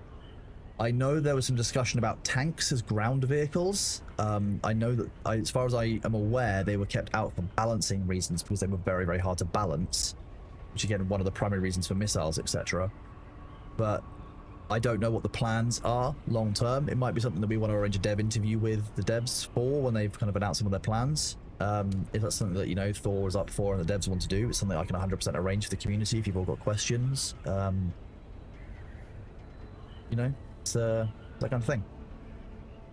Yeah, you've got carrier ornithopters, assault ornithopters, and scout ornithopters. Those are the 3 that are currently in. But those are all, I think, choppers. Oh, that makes more sense last year. I heard the balance was a bit of a challenge for them for it. Yeah, the carrier ornies are the carry-alls. That's the same kind of concept and principle.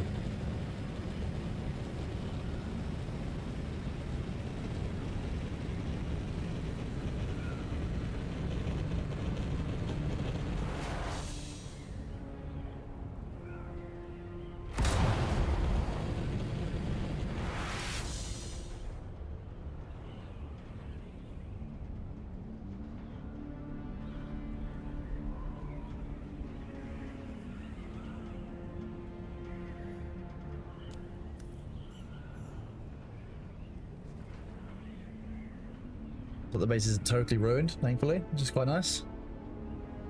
And the shields are intact, etc. So that's always a good sign.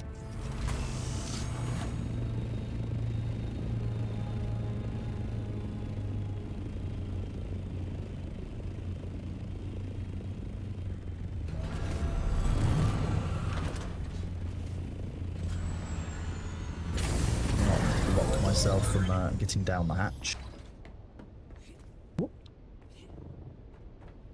Still looking good down here. Looks like the base is intact. How about a mote about me being the Pope's guard? Possibly. Yeah, we could do something like that.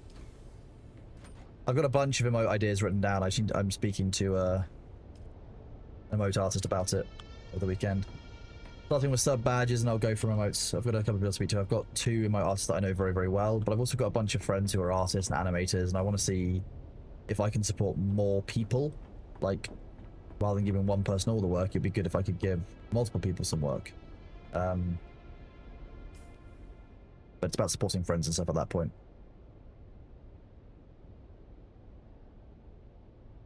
That's a bug.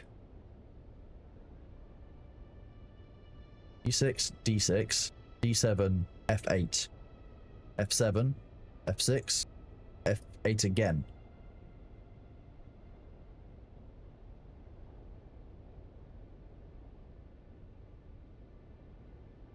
That's a bug. Report that one. Let's do this.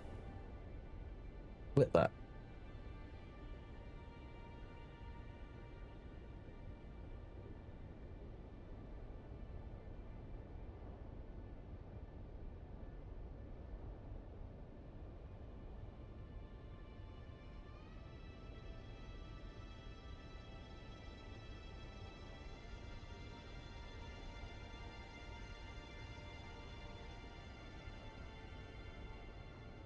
Oh, that's a cool button. Just press that.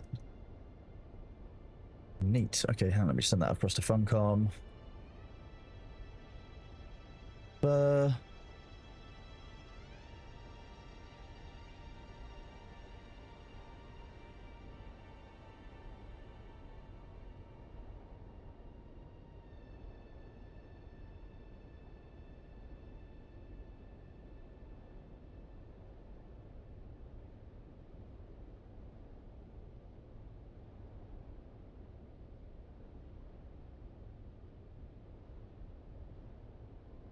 I think it's what, E7 is actually, or is it E8?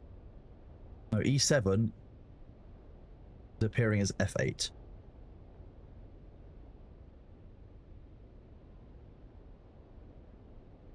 It must be 8, chat.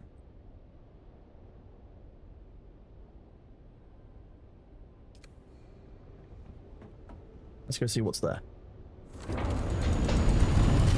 Take it easy, Magic Wizard. Thanks for hanging out, bud. Hope you've enjoyed the stream. This is rude.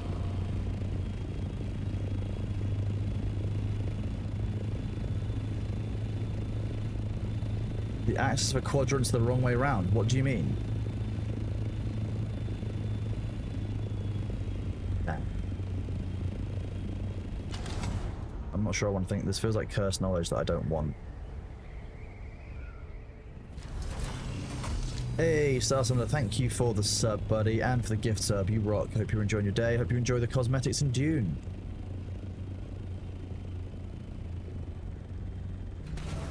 Just put this to one side.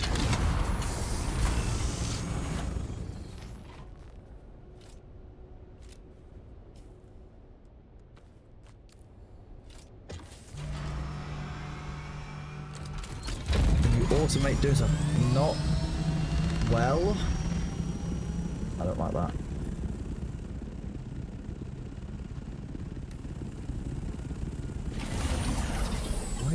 Why do you always have low fuel? Honestly, it's almost like the pilot forgets to fuel you all the time. Graceful behavior.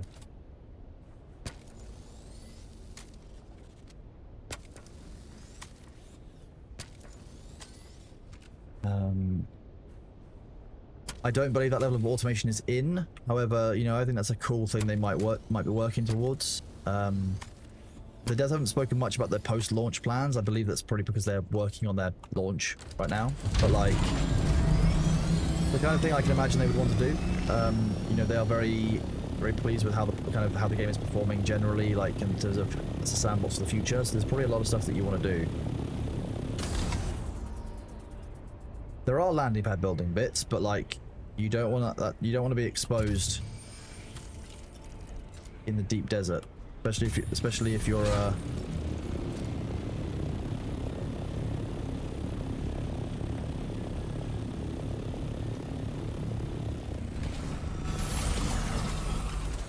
nope, that sucks. Hate that.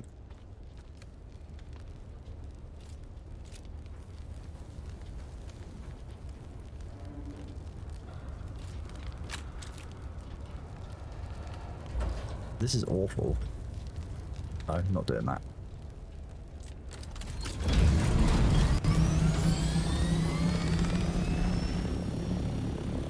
Do you get mental health insurance from Thought to cover potential mental health harms from dealing with horrible people on the internet while moderating? Complicated question about how benefits work internationally. So, let me just check this. When we say Thor has all the mods on full-time salaries, the mods who are overseas cannot for legal reasons be counted as employees overseas.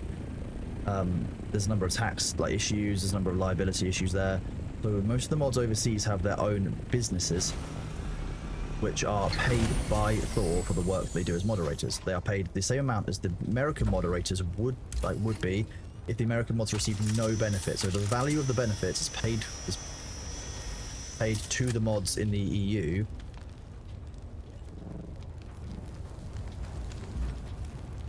For the work they do. So while he doesn't pay directly for mental health insurance for those moderators, they get paid the same amount of money as the mods who are, so if they needed to take that out or want to take that out for themselves, they have the option to do so, but we can't provide it for them because providing benefits costs you over from being a contractor to being an employee. And we're very clear that all of the EU mods are free to work on their own things, they are free to do other things, they are not, for a number of reasons, employees. They count as contracts in other businesses. We're very clear we want them to take work elsewhere, and many of them do. They have other forms of income beyond just moderation, which is very important to us. We want them to be free to do whatever they want with their money and their earnings in that regard. Exactly, yeah, that's the best way of describing it, because, for example, in France, if you want to have an employee, you have to have an office in France. Or at least that was the way it was a little while ago, which was very, very annoying, because obviously you don't have an office in France, or can't have one. That's not how that works. No, remember Thor streams midnight PST to midday PST, but we also have offline stuff. We had to cover Discord while offline, and you know, the US time zone, like the US time zone is quite large, so you know, you've got that's basically 3 AM to 3 PM Eastern time. Well, if you worked from, say, you know, 9 AM to 3 PM, that's a 6-hour work shift, which is normally what the mods work, because working more than that, especially, well, you never work more than that without a break, unless there's a very problematic reason for it. Yeah, but that's how that works, because in EU they have to get those things for themselves because they're businesses. That's how that goes. Yeah, it's the problem is that every single country, Germany, France, you know, England, we have different requirements on what it means to be an employee and what it means to be a contractor. And if you provide too much and you cross over that line, you are in breach of the law in that country as an American company if you're paying them as a contractor when they're not. You have to make sure you meet the requirements legally so that they don't count as an employee, and you're making sure that you're treating them right. It's a very intricate area of law where, like, each country is different, and it's very differently regulated. Like in Germany, it's very intensely regulated. So about doing the right thing by the staff and making sure that the EU mods get 100% of the money they possibly can. But then they've got to do things like pay domestic taxes, etc. Yeah, Rasputin's got it down. That's pretty much how it works for any tech company. That's how it works. It's because unfortunately inside the EU they don't make it that easy. No, man, God, I don't want to recognize that. I know where I'm going. I don't need to work out what's, you know, mathematically correct. I don't need to know that. That'll make me feel upset if I think about it.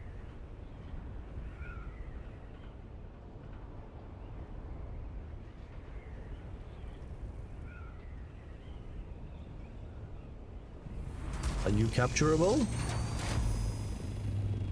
Not yet.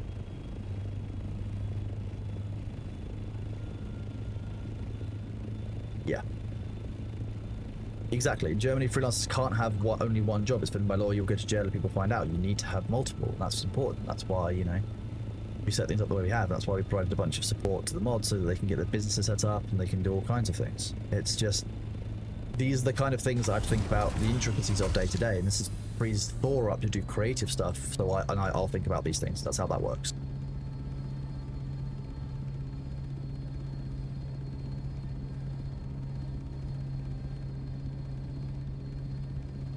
Oh, it's a wormy boy. Oh.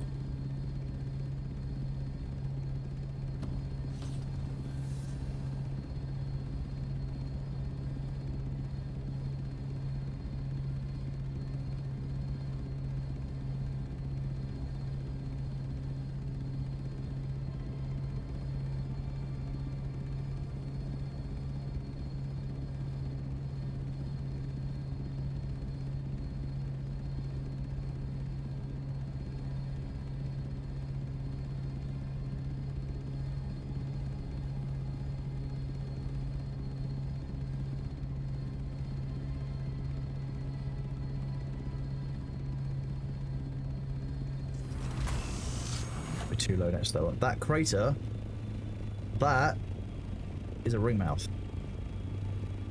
That is a colossal spice explosion. We'll go have a look about that. Welcome Zapharoth.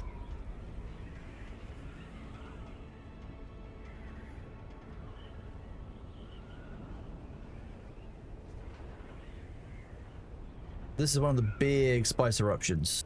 There's a big old grandfather worm that can come out here. So like...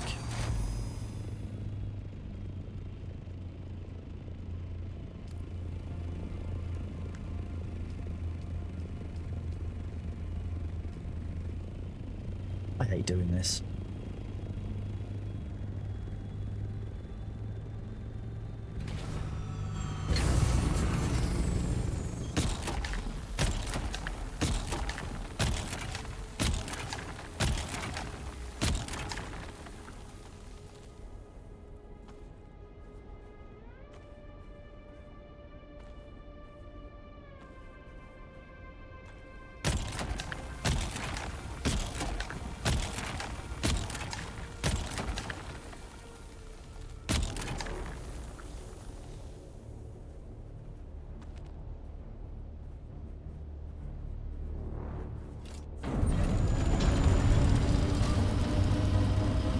Oh, baby.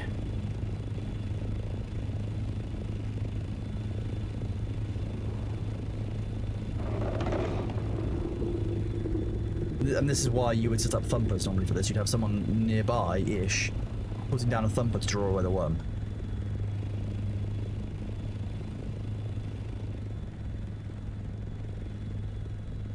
That's a small worm too. That's not even a big one.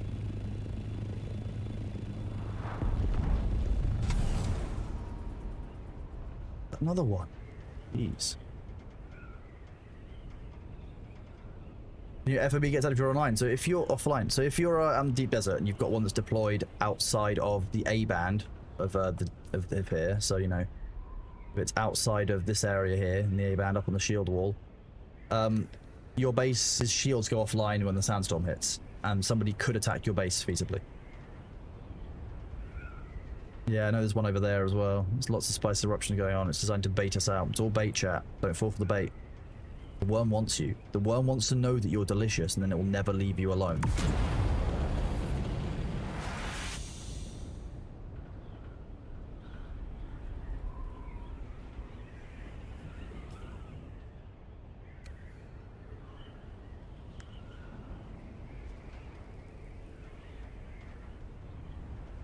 Right, Zaki, thank you for 2 gifts, those bird. Hope you're enjoying your day. Ooh.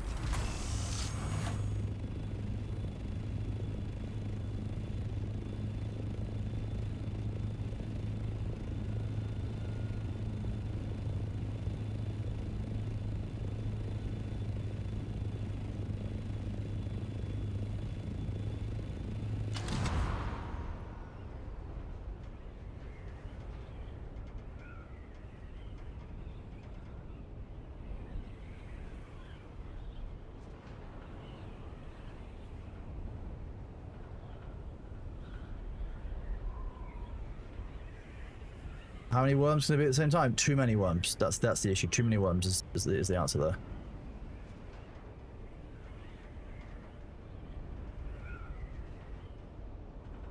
I mean, I don't mind that there are people like doing something where I want to go, but that's silly.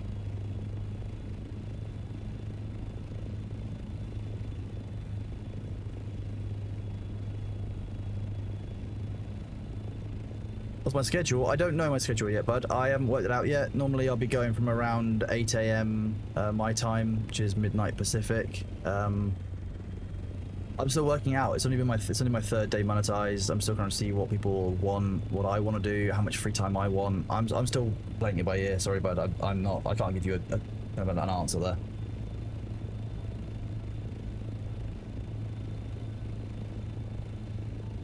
it's largely reactive at the moment still, as is always my nature. I know I will need to set a schedule at some point, but I'm still working out what I want that to be. So just bear with me. Yeah, I know I'm very lucky in that regard.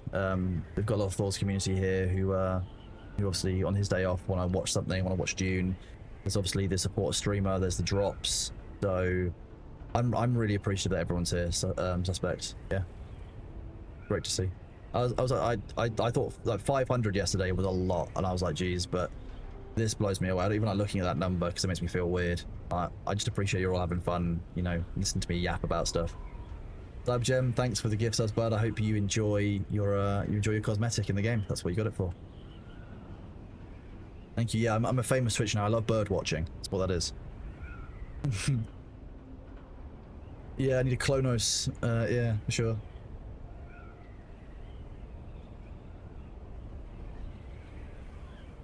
I have some analytics by region. Predominantly, I think it's like 35% US, 20% UK. And it ends up being like 5% Germany, 5% Australia, 5%. It's kind of scattered around. It will probably get kind of more detailed as time goes on. Actually, more kind of reflective of what's going on. I haven't tried that, Fat Teddy. Your Google search, your Google search history must be worrying. You should clear that before before anything happens, just so you know.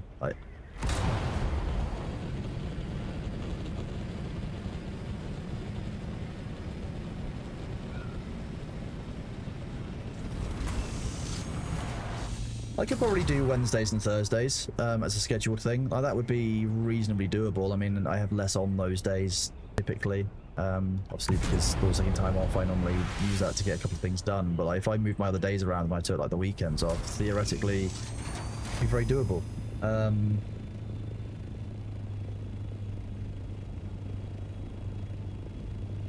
don't know what I came out here for originally, to be honest.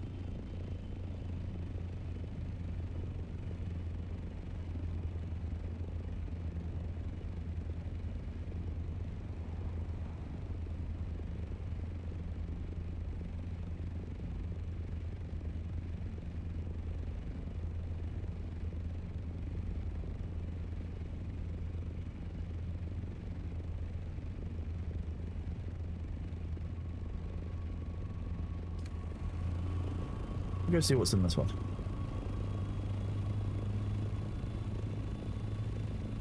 There's definitely a capture point in there. The bug tile, you mean Foxtrot 8? Ewok God, I wish there was. The only way I've been able to do it is by risking RSI every time I do. It's something I know that they've had us feedback and they will work on and iterate on. It just kind of feels a bit weird at the moment to spam click deposit water when you're using a liter John. I'm going to scan some sectors. I can scan some sectors. I've got this on me.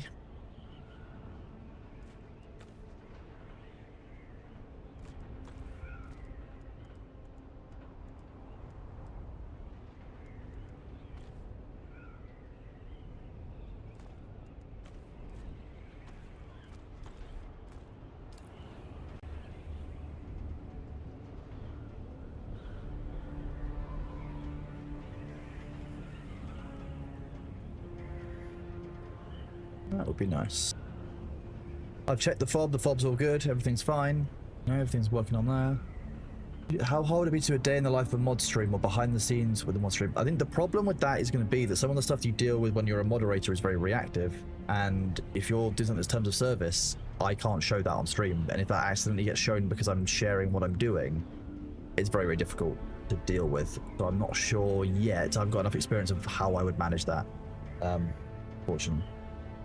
Catch you later, Dream Diva. I have a good one. I will give B some pets from you. I appreciate you. Thanks for coming here, bud. We're having a good time.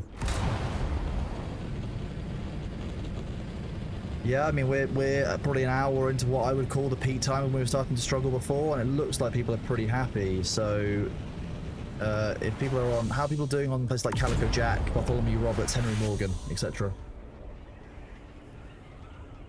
Sharing the applications at work, Ari, though, because the application, if it's like Discord or Twitch, I could get banned for some of the stuff that happens, like daily. I can't, yeah, that's the problem. I would love to be able to, but like it's just not.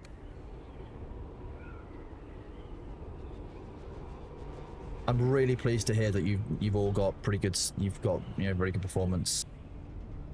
Occasional blips with smooth sailing. That sounds like them. The blips I'm hearing about sound like they're more like bugs to me than they are big server issues, which is good.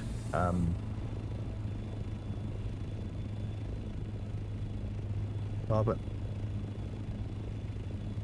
hi Bailey. Hello. You always appear when I'm in the deep desert, don't you? Hi. Hi. Rap. Yeah, rap to you too. Yeah, you're gonna come lie down. Okay, well we'll fly back towards the south, and then I can pet you while I fly. How about that? Sorry chat, B comes first. How this works here. Look at him. He's such a baby. You. Okay. Share a little bit. Who's a good kitten? Who's a lovely cat? What? You saying hi to chat? What have you been up to? What have you been doing? Such a good boy, aren't you?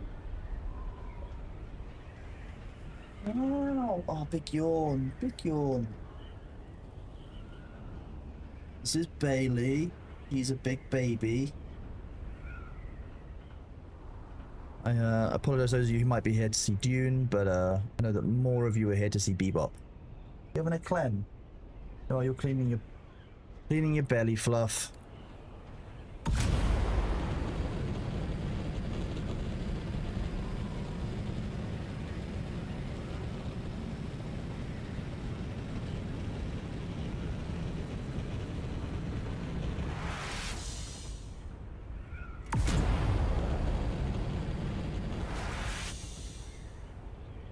You are very important. Yes, you're a very important gentleman. Yeah. The first VIP. You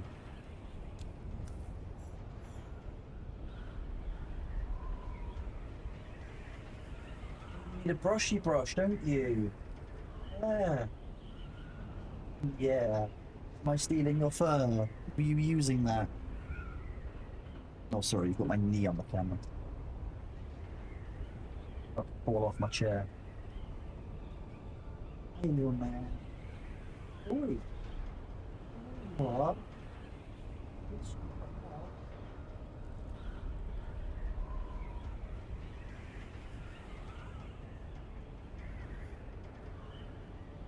Yeah, baby.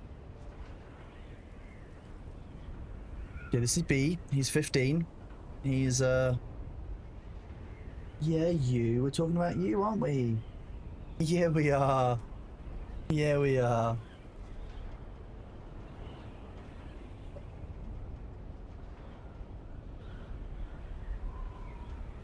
Just want some pets, don't you? Just want attention.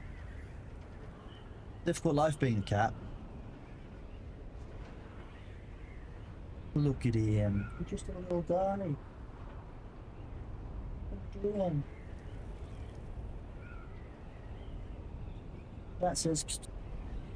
Yeah, they do. Yeah. Oh, sorry. Did I stop?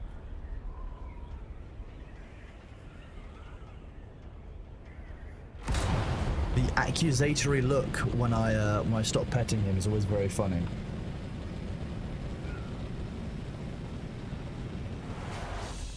You gonna go check your food bowl? Yeah? Okay. That's Bailey. Yeah, he's 15. Why is still not acknowledging his cat? What, Meatball?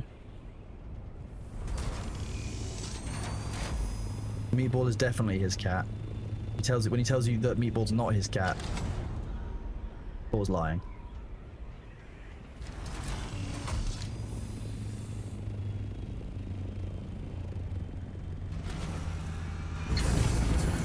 Bailey just knows that he's cute enough to deserve all of the pets and attention.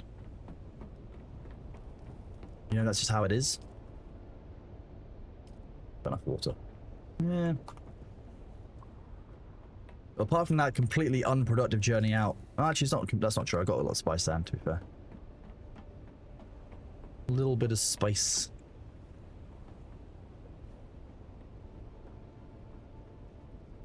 Hey, there we go. 90 ms latency from on 09 from Sweden. Great. I'm glad you're having good. I have so many Thopters. Probably myself, Luther, Matt, and Ellis. Personal transport, they're probably logged off or doing other things.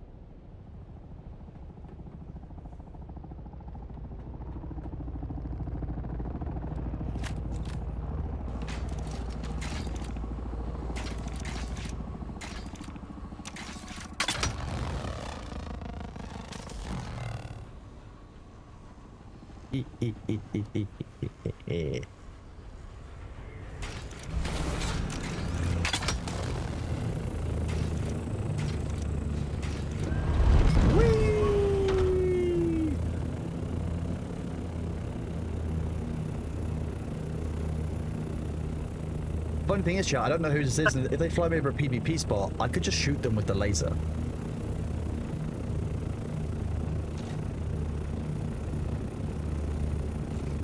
Hello, how's it going?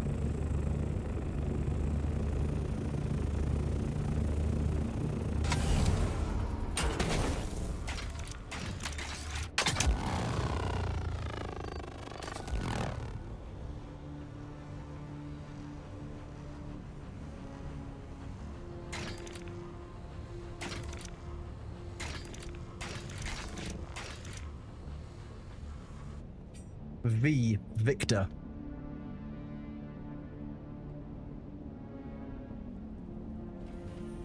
That was called Grand Theft Chronos, that's what that was. Stolen. No, so in the A band of the deep desert, so in this area, no PvP. If I go down off of that wall, PvP. I'll show you the example. If I put this one down.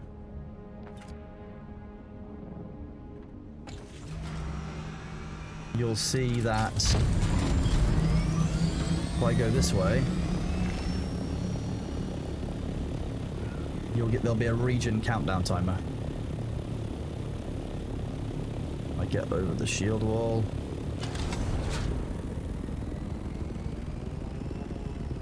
The zone change in 4, 3, 2, 1. It'll tell me it's a War of Assassins. There you go. PvP on the other side of the shield wall.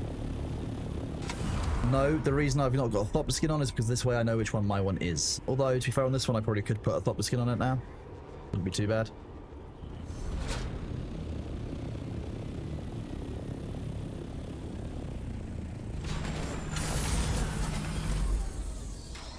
We could have a look at what the available skins are, I guess.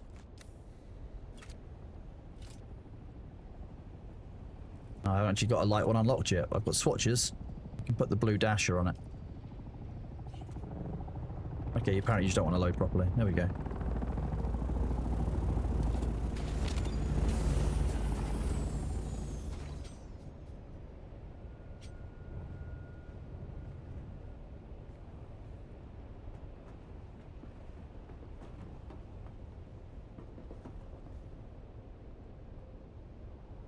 Hello. Oh, this runic crystal from my chat.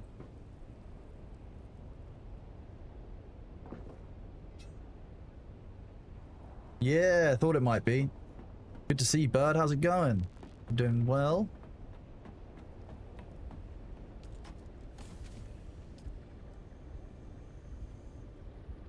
I wish you could name this Alt Ornithopters, that would make this a lot easier.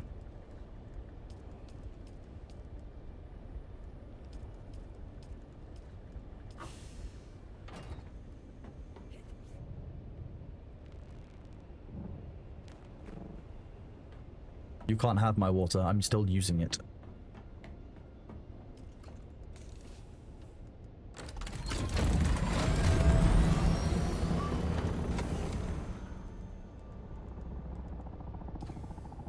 Save the missiles for when I'm No, so they can't go through is what in order of arrival?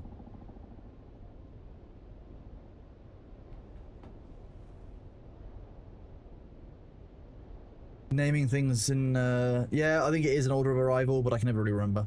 Yeah, I mean, there's a bunch of quality lights that they want to improve. It's more important for them to focus on the actual kind of mechanical issues and problems right now. So, for example, you know, the bug that I just reported that that they just told me it's been passed on, where we've got Foxtrot 8 up here, and then also Foxtrot 8 here. Like, E6, Echo 6, Foxtrot 8, Echo 8, Foxtrot 8, Foxtrot 7, Foxtrot 6. So it's just like that is the kind of thing that is more important, I think, to fix bug-wise than the quality of life stuff, which I can wait for, I guess. Like, it's one of those things.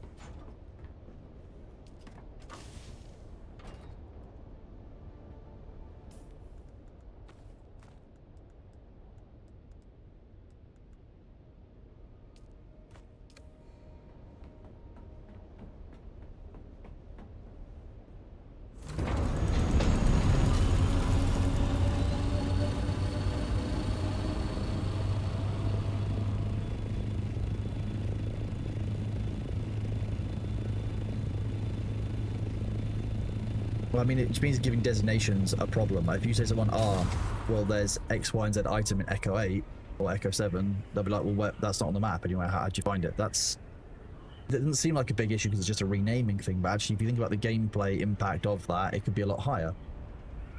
Oh, sorry, I've got a few subs I've missed out on announcing. So, oh god, I've gone really bad, sorry. Modsor, thank you for subscribing with Prime. Appreciate you. Cybergem, thank you for 2 community gift subs. You're a legend. Garuda Lee, thank you for the Prime. Mildfire and Broby OP, both of you, thank you for the Prime as well. You're legends. Appreciate you being here. Jinx 51, thank you for the Prime. Ducarus, thank you for the 1 month of tier 1. You know, all of you, the support means a great deal to me. I'm touched that there's so many of you here, and you know, I can only be grateful that you guys are enjoying yourself. And I hope that you kind of want to see more. Yes, something you guys want to see more of, or any suggestions you have for the stream, or changes, or emotes. You can use exclamation point suggestions and use the form. Very so. Thanks to the Prime, buddy. Appreciate you. You know.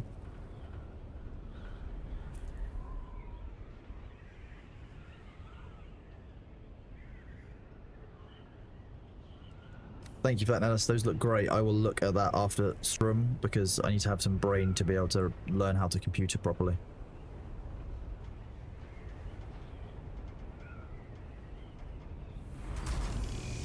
My normal use of new tools like this is to basically just look at them and start incoherently screaming. How big is the PvE zone, the deep desert? Yeah, I can show that. We can just look through that, to be honest, if you want. The hammer is an insane climb, but it's one of the most fun. Have you learned the art of the Trooper Claw and the Shigawai Claw and the Suspensor Belt yet, like Emperor's Wings? It makes climbing easy. So much so that I will yeet myself off the shield wall to show you guys. Anonymous Gifter, thank you for the 1 month tier 1 sub to Brock the Rock Code Johnson. Wow, what a name. Quills, thank you very much for the Prime sub button. Thank you for you guys kicking off the sub train. You guys rock. You're doing great. I couldn't do this without you guys, honestly.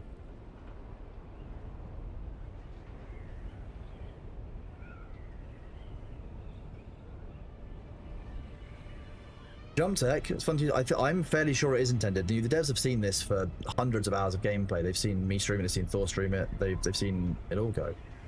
BC Wiz, thank you for the 5 gift bomb. You are a legend. I hope you're enjoying yourself. This game runs great on a Steam Deck, does it? That's good to know.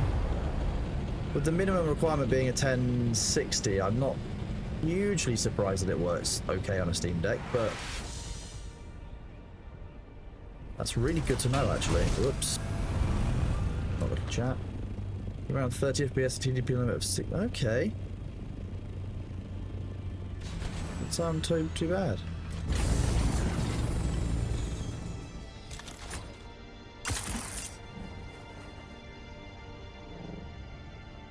It's likely a bad idea, but after the migration, the servers are running beautifully. I'm seeing no problems. I'm hearing of no issues. I've not had any tickets open up about significant server problems. To be honest with you, it's kind of the ideal situation.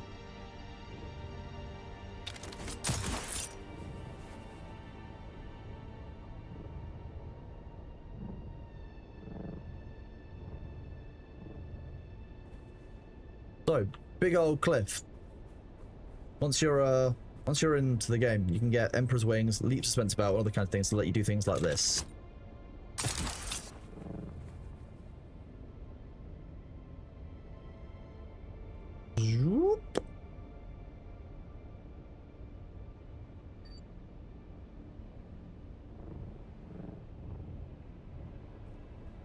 So once you get the hang of doing that, climbing the hammer should be a lot easier.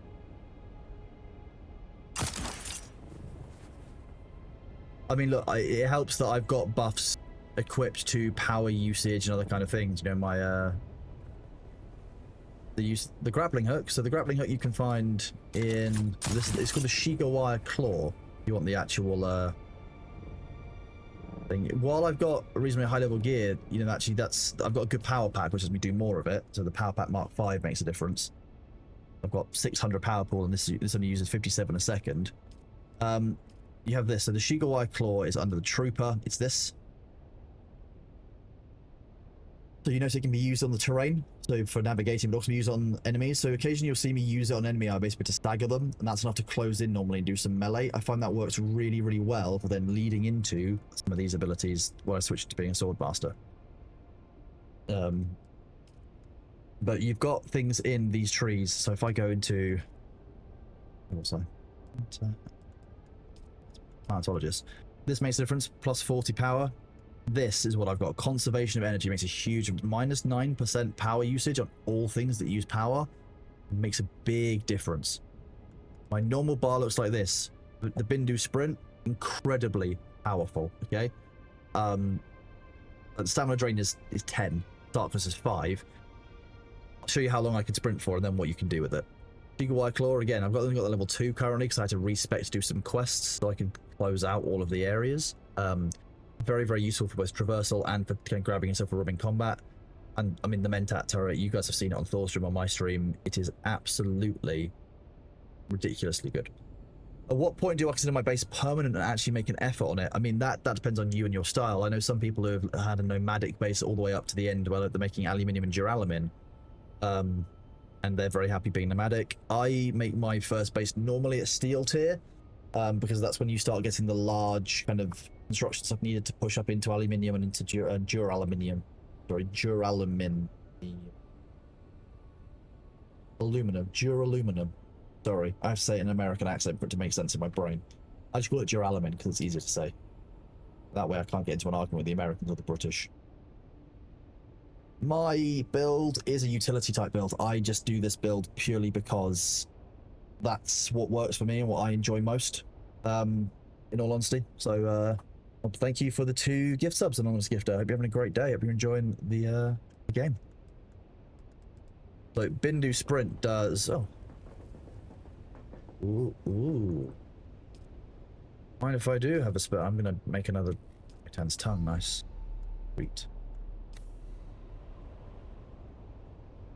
Legend. Thank you, Nellis. Thank you, buddy. Thank you, dude. You appreciate you greatly.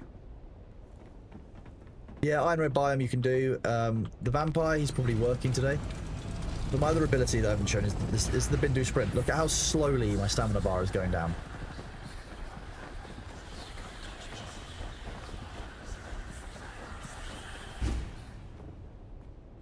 So like that was half of my stamina. I got 300 meters. So like, imagine sprinting from island to island using Bindu Sprint. Can I outrun the worm? I'm going to damn well try if the worm ever chases me. And then look, it's already back up again. So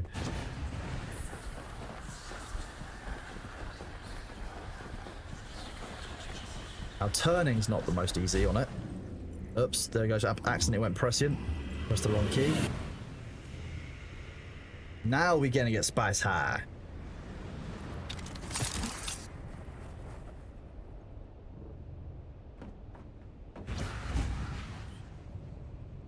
Yeah, prescience basically turns all of your abilities up to 10. It's a massively... Nope. I'm pressing Z. I can't cancel. If you can cancel the spice high, I don't know how to, but who would want to, right? Who doesn't want to be spice high all the time? Here's the good combo with the speed. You can really yeet yourself up stuff and around really, really well, right? And it just works out really nicely. Let's see if I can get... Ah.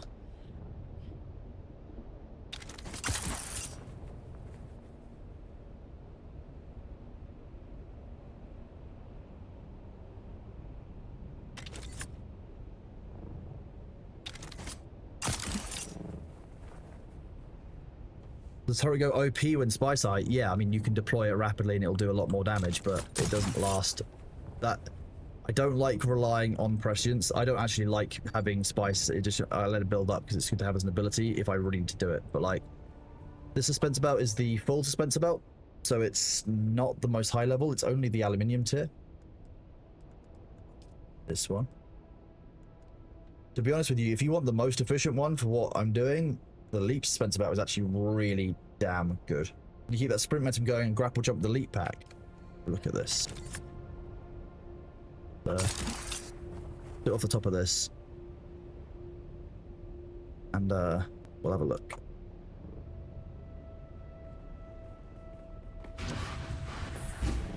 So yeah, see, maintains momentum reasonably well. That was uphill, but I'm still able to fly.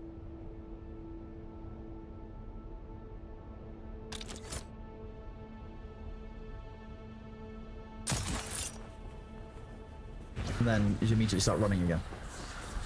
At which point, power's already full.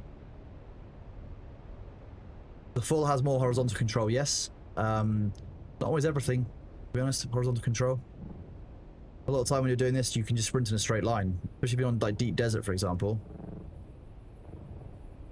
I see I've maintained all of my speed from that sprint all the way this way. Like,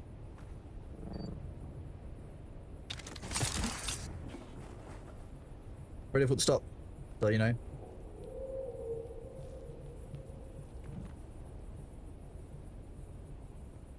Luckily, I'm not too spice high. I've got no addiction or tolerance, etc.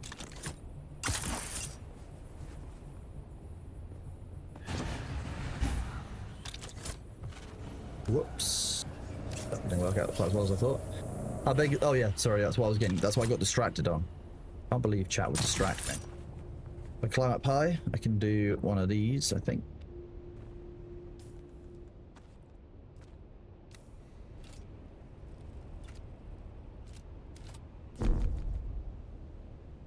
That was the only one I've done. That was further across.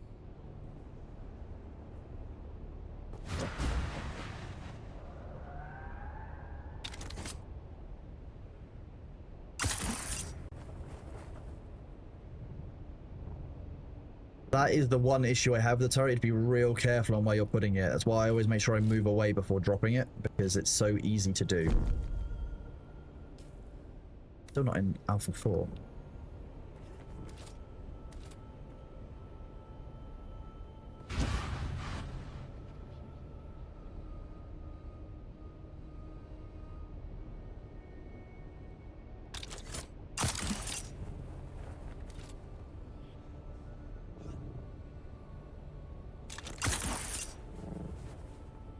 You see how the combination of those two abilities mean, and keeping a full suspense about means I can traverse terrain exceptionally quickly.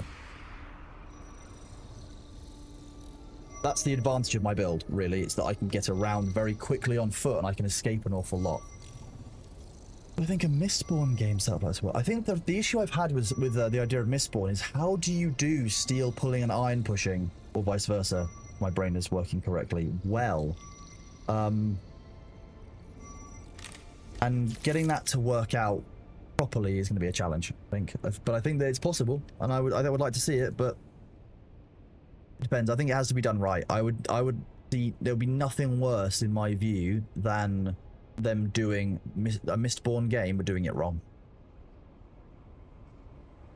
I would hate to see that. I would really. This is fine, right?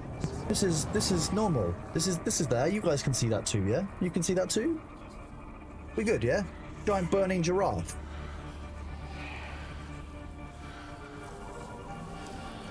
You can't see that. Oh. Oh, maybe you guys should get your eyes checked.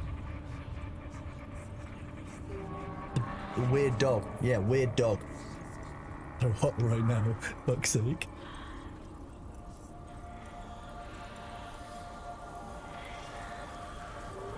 Judge, look away. It'll be fine, right? No, I'm still there. No, you get your own weird dog. This is mine.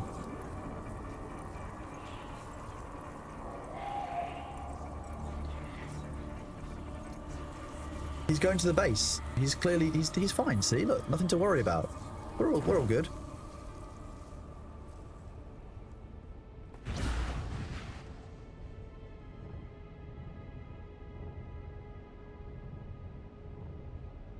Can I pet that dog? Yeah, I have got one spice addiction.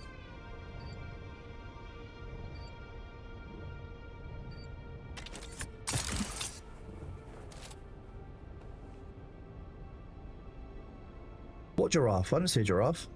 What are you talking about, guys? What's going on? Why are you gonna make it weird, chat? What giraffe? This is completely normal. We're all normal here. I don't know what you're talking about. You must be imagining things. Have you guys been taking you've been doing spice again? Your father is gonna be so disappointed.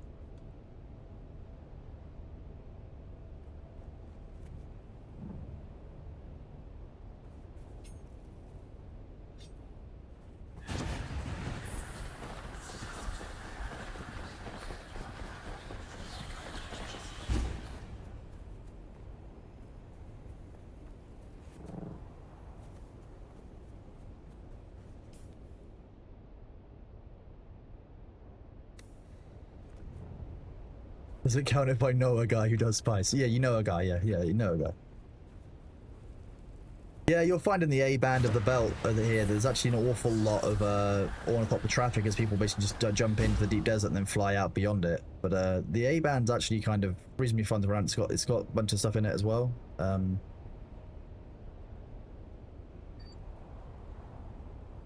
Balls.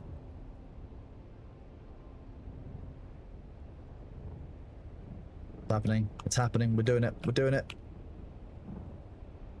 Nice. Good evening, Yorinova. It's going well, thank you. It's very well seasoned. It's a bit spicy, one might say.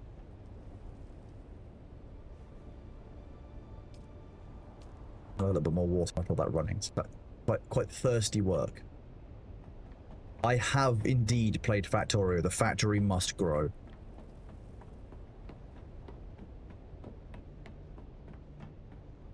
Wings get damage if they stick from the shield. I mean, the wings get damage. No. Okay.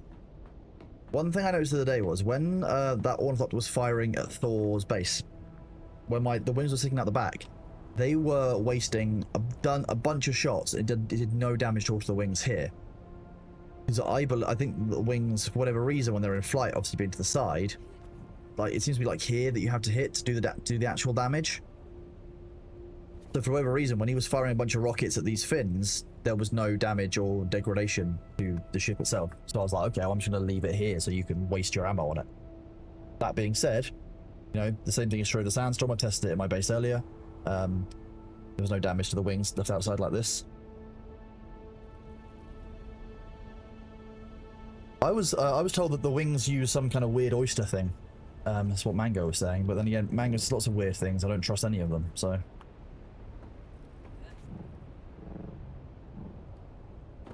I know what you're talking about.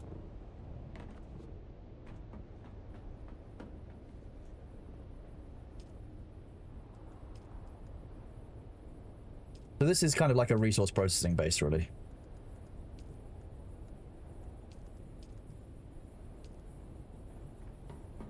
A shot of water. You get more water.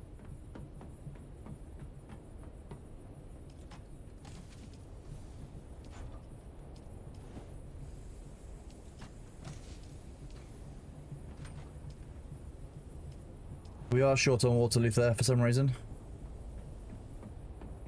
I'm gonna get some more. It's likely because of a small amount of plastinium being done.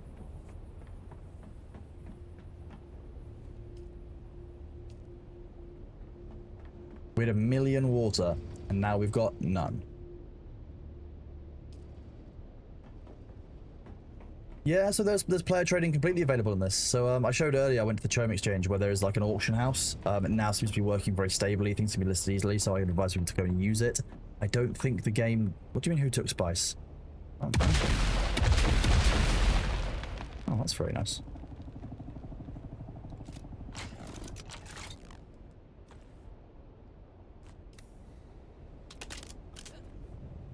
No.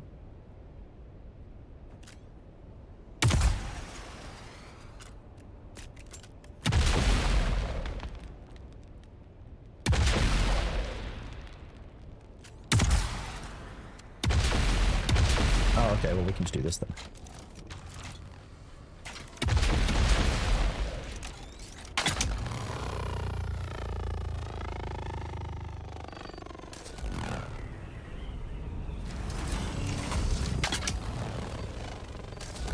I'd love to know how much damage that actually does in PvP.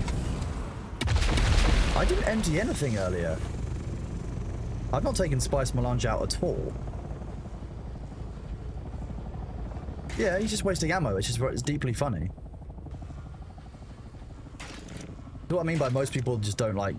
The ammo itself is kind of meaningless.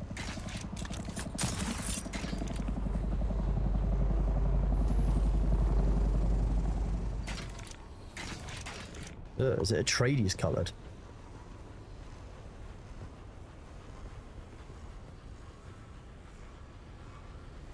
Gross.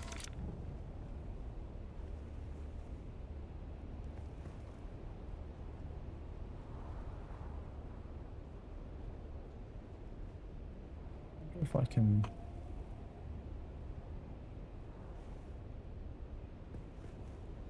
Oh, it's still creeping up.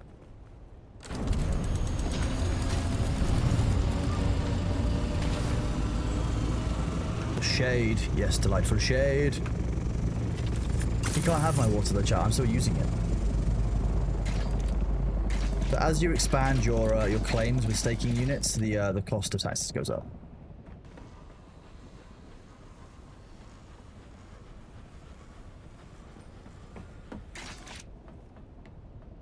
Wrong one, I thought. Zafroth, what? Help! I keep sneezing. Have you tried not sneezing?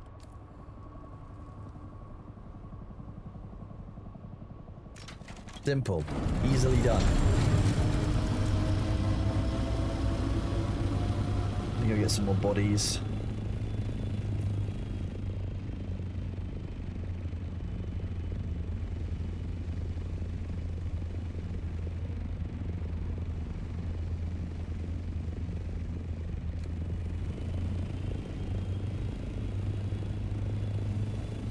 Zaf's just, yeah, like you say, he's allergic to spice.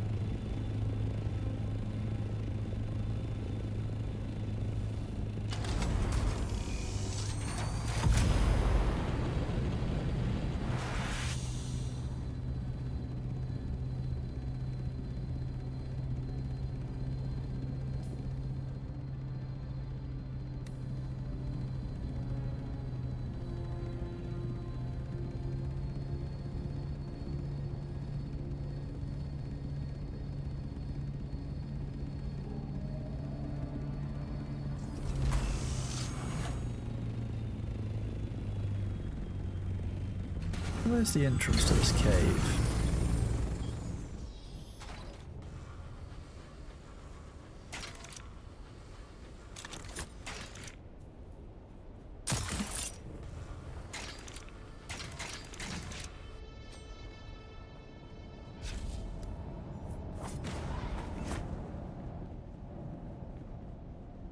Now we go sneaky sneaky. Base is shared across guild members, or do you all have an individual base? It depends on the setup. You can set your base to be guild access, you can set your base to be individual access, up to you really. I currently don't have a base that's mine. I just kind of live in everyone else's and pay their taxes because I'm like some kind of tax-paying parasite. Wow, 1-hit kill. 2-hit kill. Okay, so those don't mess around.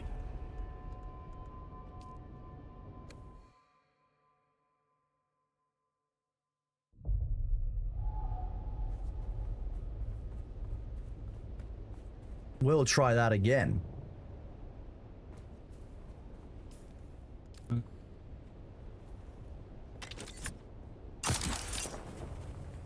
We're just gonna pretend that that was AI generated. That was actually generated by Google's new VO. That's what that was. You didn't see any of that, don't worry.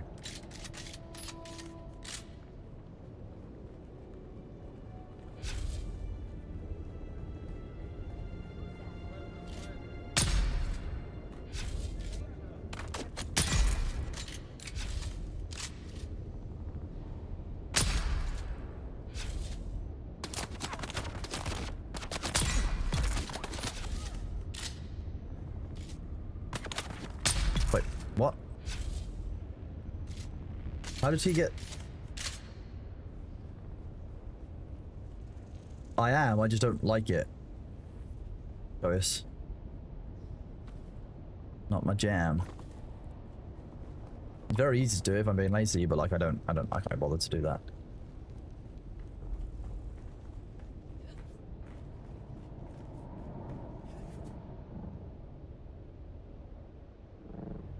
What if they already pay taxes and you pay a second time? No, you can't pay taxes twice. It won't let you. The game will only show them as outstanding if they've not been paid.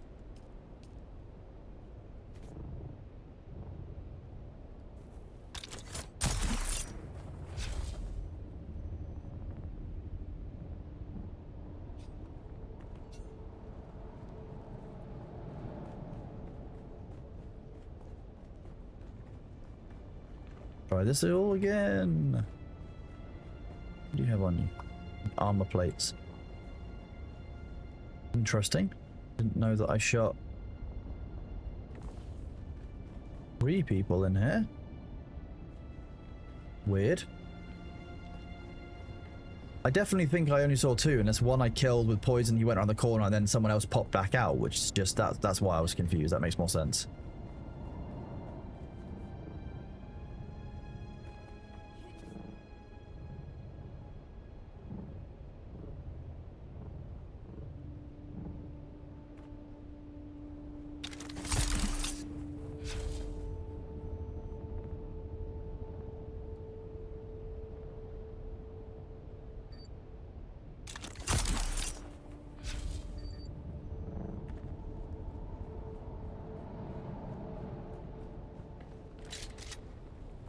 In this dungeon, hell yeah I am, because I'm looking around the walls left.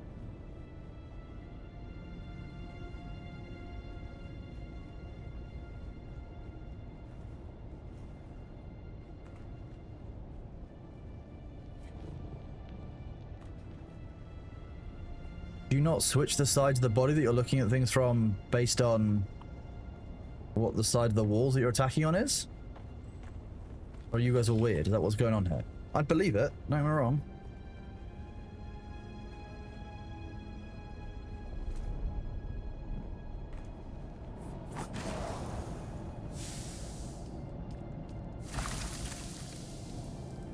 Can't believe Thor is working his day off. What kind of moderator would work on their day off, honestly?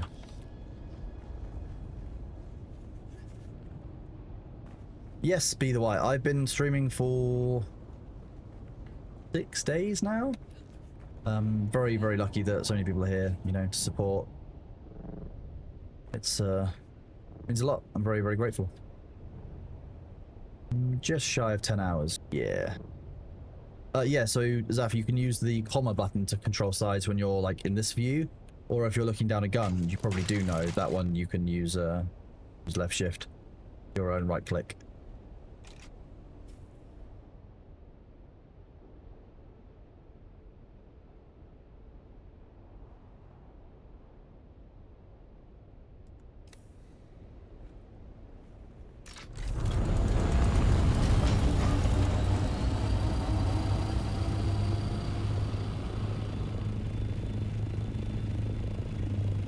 Mary took, nice.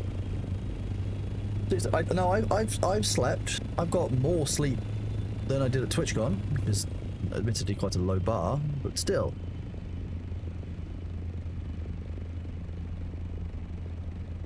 Go into Alpha 3.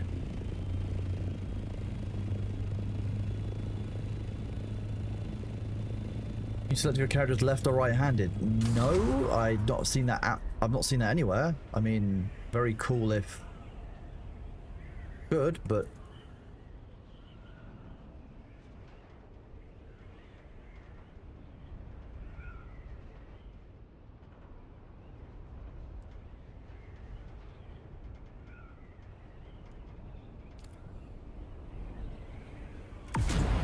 backstory behind the duck.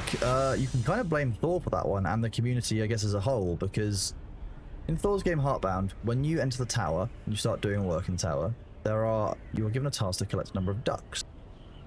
One of the ducks is a different color, it's red. That is the boardroom duck. And it was kind of a joke given the job that I was doing at the time and the stuff that I was like kind of talking about and what people are aware of, that was me. So that's where that stuck. And to be honest, I've kind of kept it. Because, you know, part of my time here. An old community meme, but it checks out.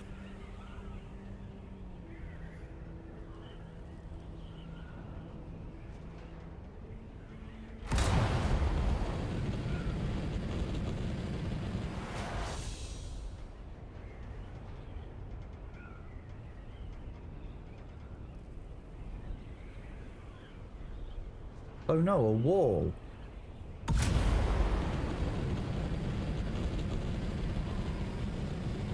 Whee!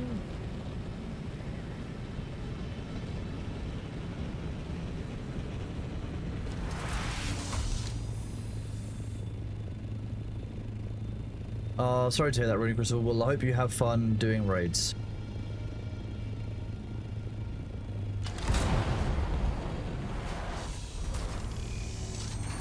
Climb this, put this down here.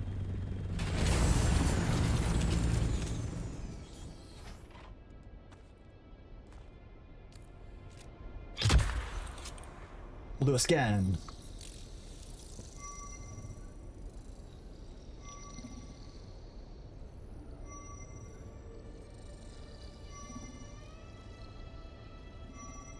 Am I bread shape? I mean, fair enough. Oh look, I'm entering the void.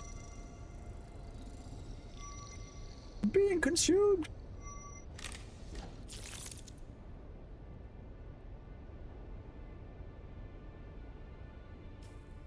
What do we got here?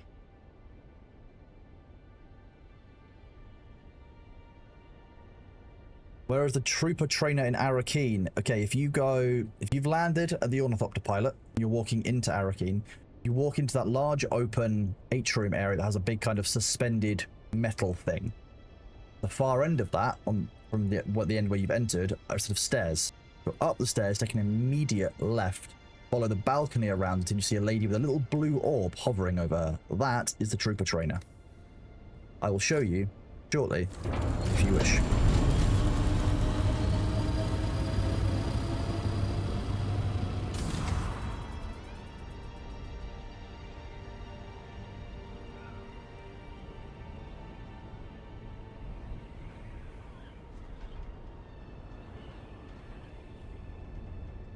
Good job. I'm glad you found us, F. The little blue orb trick is the main one. If you find that the little blue floating orb is over every single one of the trainers for the professions, that is what you need. Don't eat Tide Pods. No, bad.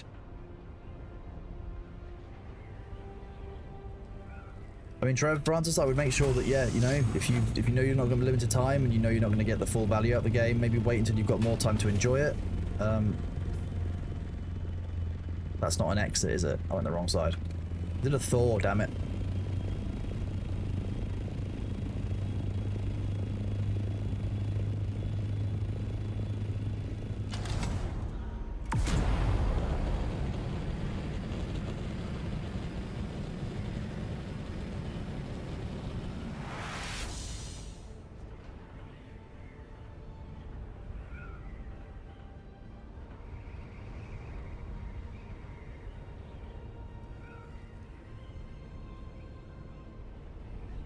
I feel that, Trev. That's what I was like before Consumer Duty and before GDPR and all the kinds of things came in. Regulations, regulatory change is always difficult. Especially because companies always need hand-holding.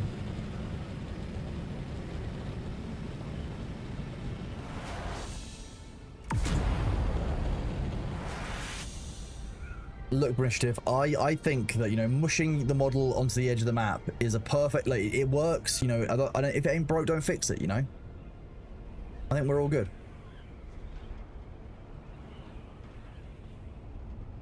Hello, Shoy. How you doing? Hope your day has been good. Or is going well at least.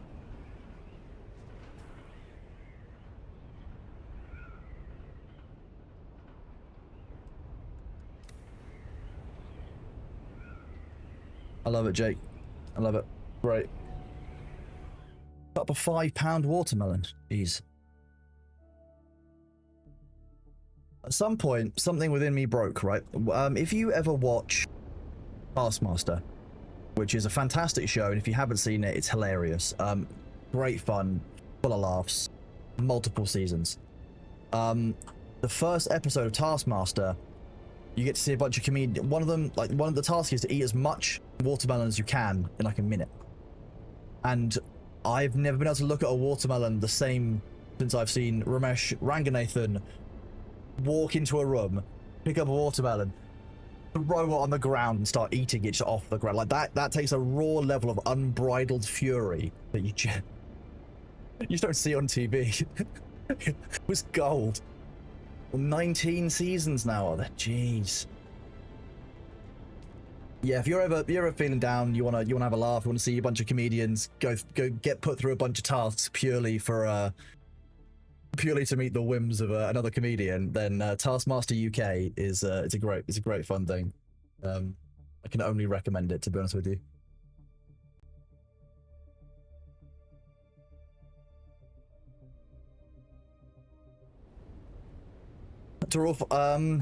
I don't necessarily know whether the worms learn exactly the areas you've crossed, but like, the worms are more common in high traffic areas. If you create an area which is high traffic, you're more likely to find the worm.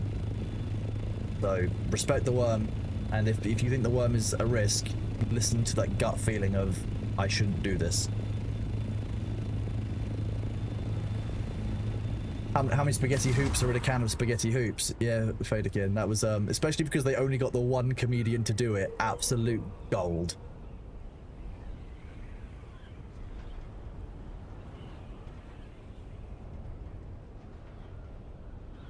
Genuinely great fun.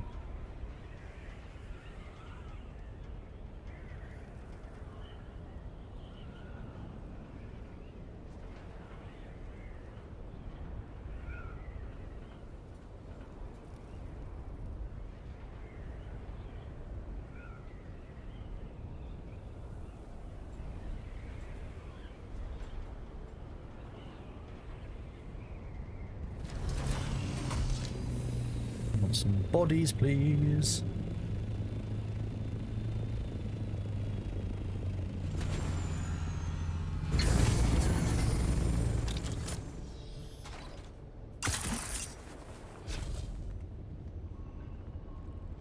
There's a couple of no, there's that up there, you mean?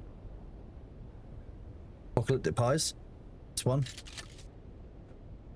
This is the Helios Gate. There's... Oh, are you kidding me?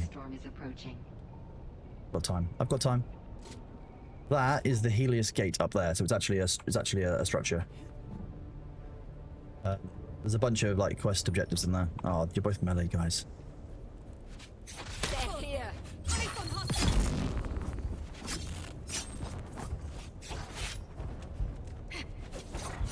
Nope.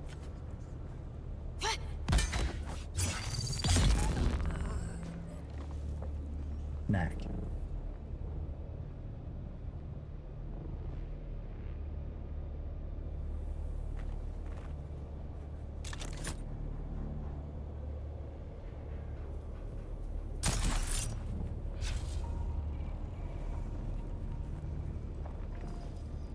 Might get some armor plates as well today. Could be a thing I need to do. Sector weather alert. A large sandstorm is approaching.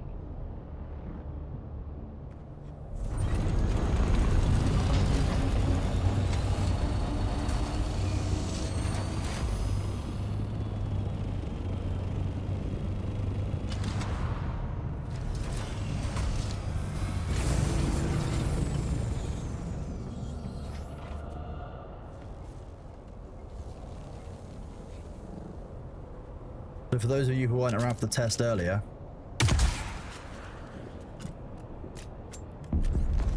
sadly, doesn't blow them up. How rude. Rude.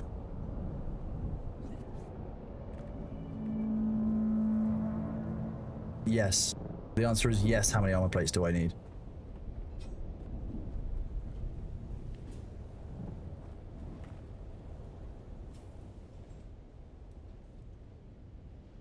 Sector weather alert. A large sandstorm is approaching.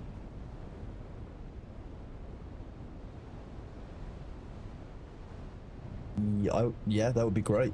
That would be awesome. Maybe like half of them, to be honest. I don't need to give me all of them, to be honest. That's a lot. Maybe you can use the las gun. You're right. I'll test that next. Oh. Can't fight the storm. But I'm gonna damn well try. Okay, it doesn't work. The storm wins.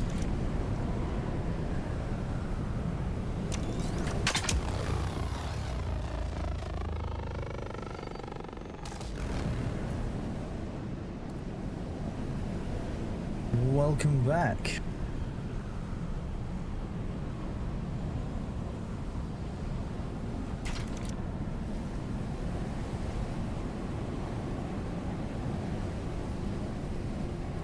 Yeah, I could huff some storm, I guess. Yeah, we'll do this. I'll go huff some storm.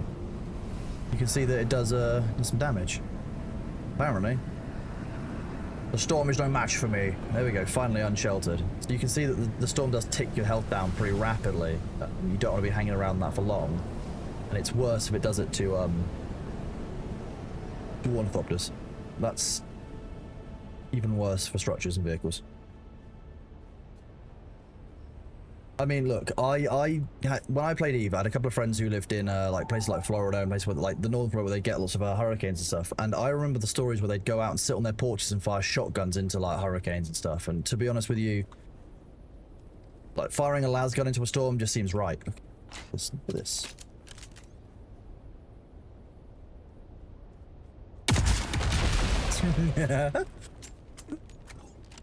It's funny. Hello. Bonjour.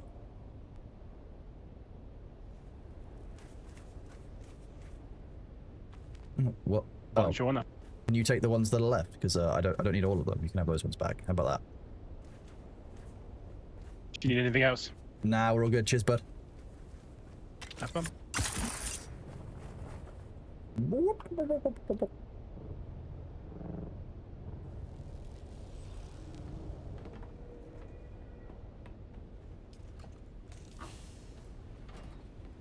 You went to the top of the spire and then your suspensor belt broke. That's typical. Very funny. I said cheers, bud, which in England means thank you, my friend. Ryanbo Plays, thank you very much for the tier 1 gift sub. You're massively appreciated, bud. And an honest gift of 7 minutes ago. I appreciate you. Thank you very much, guys. You're all doing great.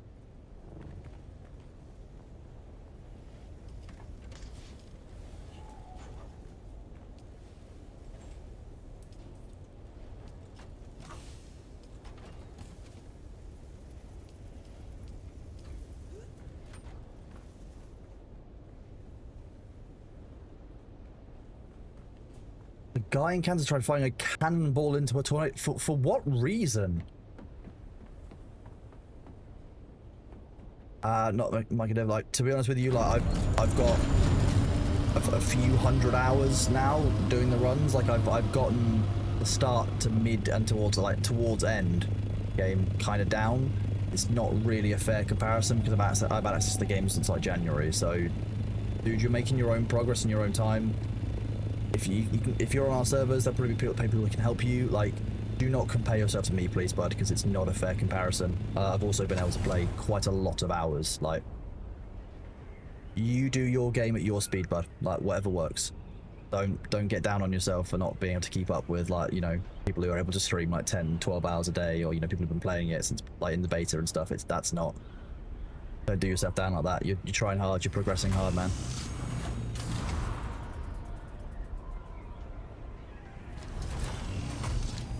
Hello, this is the corpse cart. I've come for the daily body collection.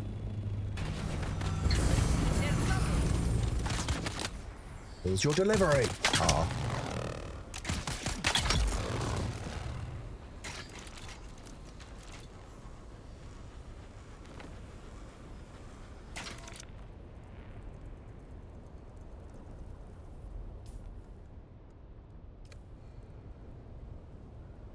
It's like, bring out your dead, or I'll make them.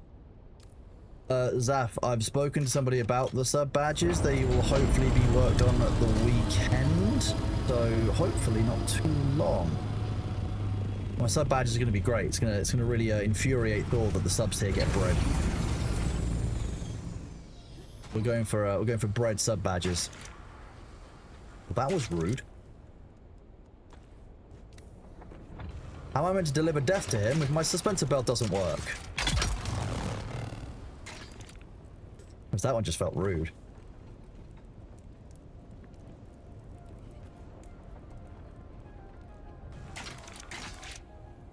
Or sub icon but upside down. That would also have been funny.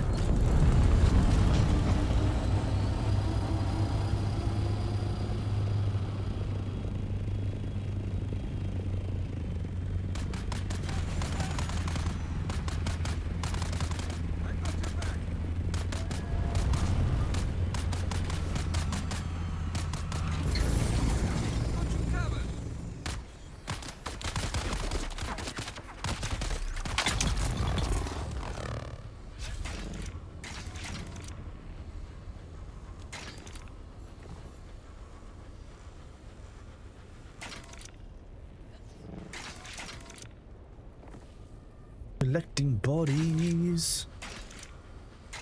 That was a terrible parking job. Is one of your legs just not working? Look at it. A poor little leg. What's up, little ornithopter?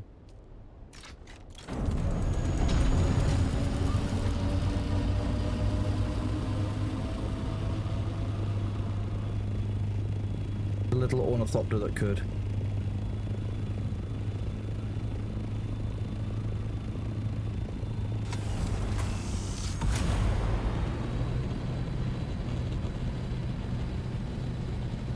Luciano, thank you for the 5 community gift subs. You're absolute badass. Doing well. Hope you're enjoying your day. Hope you're enjoying Dune.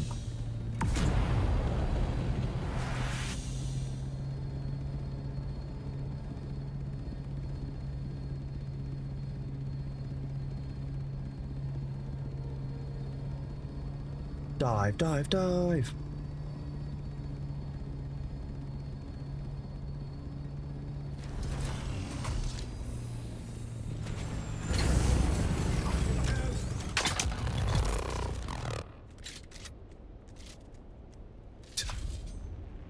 Rather than fight me, he ran off to hide.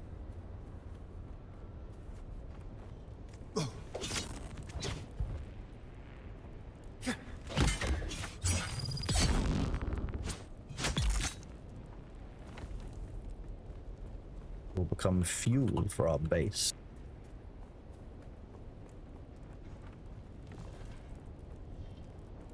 I would never eat chat. That sounds like how I would get indigestion. I couldn't eat a whole chat. Maybe half a chat?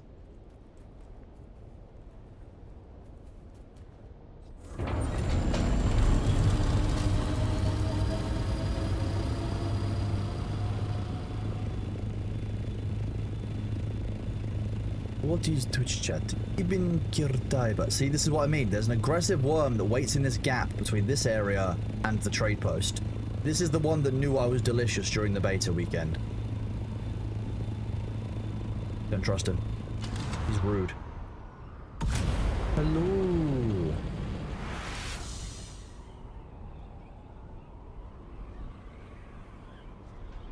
He's an injured little donkey. A little ornithopter alone.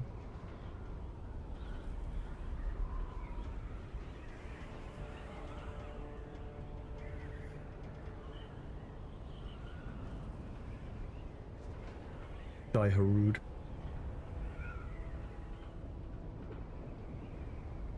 Oh.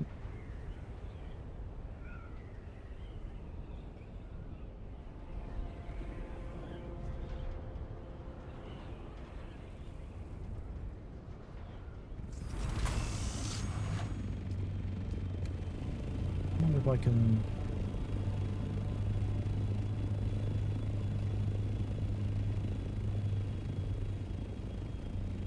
It's not really...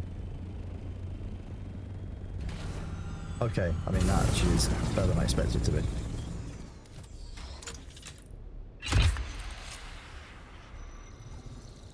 Hello, Confidant. Hope you're having a good day. Welcome on in. How you doing today? You create an Orny with 18 wings. I mean, Archangel Copter. That would be horrific. Would likely be a rocket target, but probably look quite cool.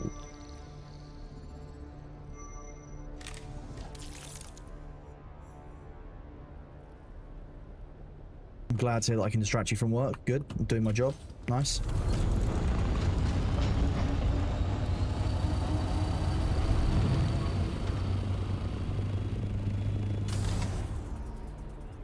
I didn't until last week. Already today, because every other day I have kind of been playing, you know, alongside Thor, but Thor's got stuff to do today. It's his day off, so I've been streaming today. I've been really enjoying myself, to be honest. Can you shoot a survey drone from a flying ornithopter? I haven't tried it. I doubt it, though. They don't seem to have collision. If you shoot them with a gun, it doesn't really do anything, so I would be surprised if it did.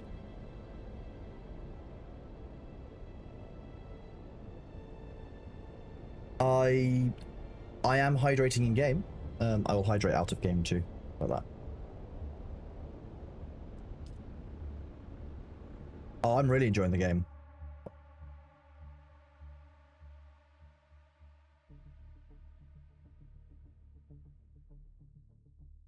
Yeah, I've been enjoying the game a huge amount. I mean, I've been excited about this game for a very long time, like, to be fair.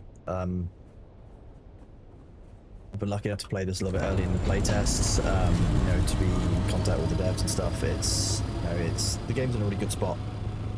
And I think that they've got a lot of kind of plans for the future, what they want to do with it. And I think that, you know, now that the game is getting even better and better, I'm looking forward to seeing what they want to do with it. You know, I think, you know, the words they use were, like, it's a good sandbox for what, like, for other stuff to come. Like, so I'm looking forward to seeing what else Funcom wants to deliver for them. You know? I think that they've got a lot of passion about the game. I think they've got a lot of good vision for it. I really like they've stayed close to the lore. I do not like when games twist the lore for no reason other than because they can. The only lore changes in this really have been, like, mechanical ones, so that you can have las guns because of the shields. Glad you enjoyed. Okay. Fun.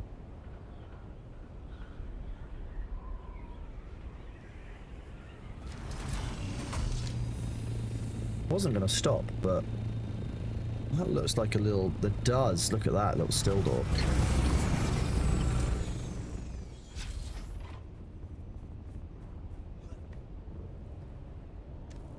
Oh, I mean, if you can show me a survival game without bugs, I'll be very, very surprised.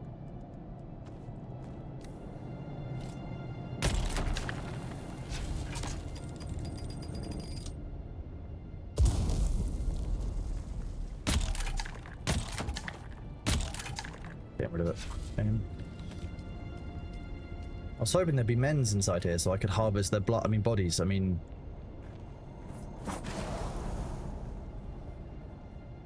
how sad. Disappointed almost.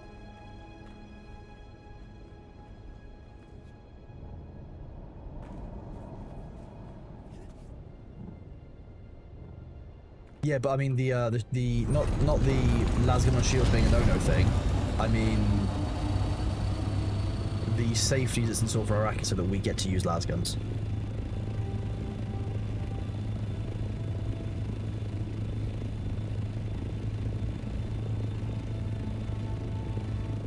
Someone was upset the worms can think because I've had persons not tunneling styles. I mean, I don't know the details of individual worms in Dune, but, like, I think as a game player, the fact that the worms have different attack patterns and ways of interacting with the world, I think that's incredibly cool. I think that means that you don't get used to the worms and it keeps them kind of fresh and new and interesting far longer as a threat than it would be, okay, I know how the worm works now, the one worm type. Like, rangefinders are used for the creation of sniper weaponry, so let me, yeah, odd. I can find a weapons bench. You go into here. Oh. I thought it was used in this, to be honest.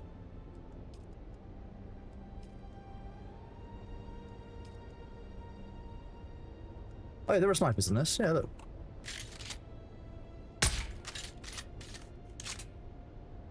Snipers.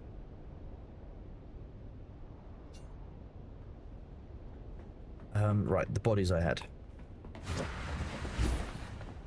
You hear a bell. Zavroth, are you high on spice IRL?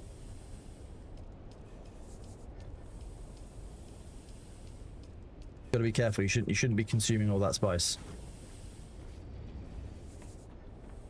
The poison on them does do a little bit, yeah. But not fully.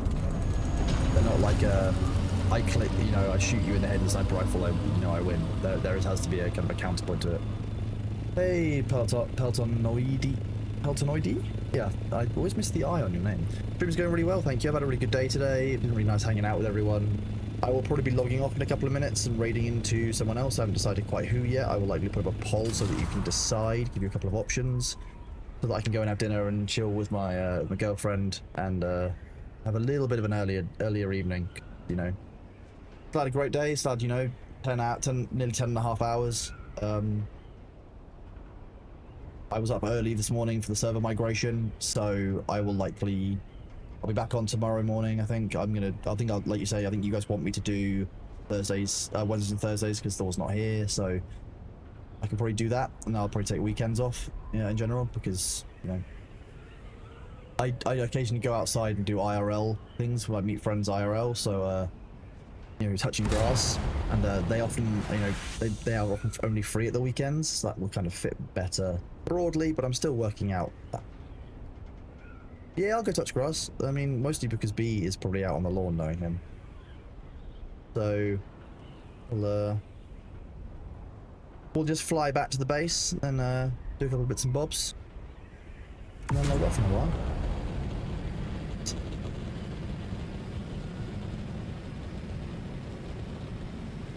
Yeah, it's that green stuff that you don't get on Arrakis. Yeah, I was, Thor fired me. Yeah, I'm completely free from all obligations. That's exactly what happened, Second Sky. Yeah, 100%.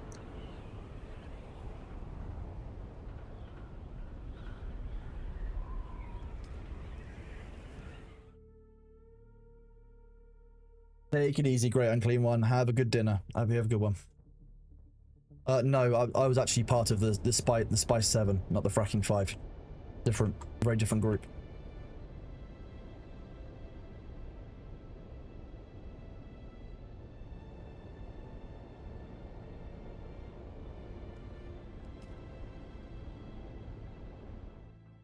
Ooh, Spicy 7, exactly. I'm obviously Posh Spice. I sound like this.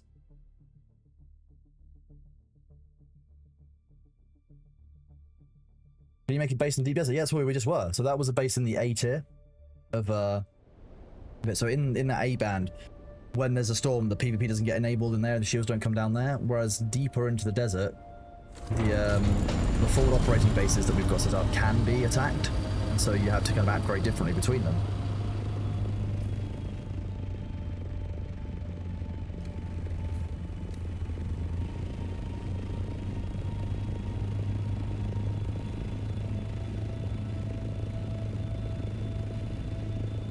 Tom Nook would get fed to a worm in a heartbeat. The Fremen would like appear out of nowhere, rip him apart, and then just go feed him to a worm.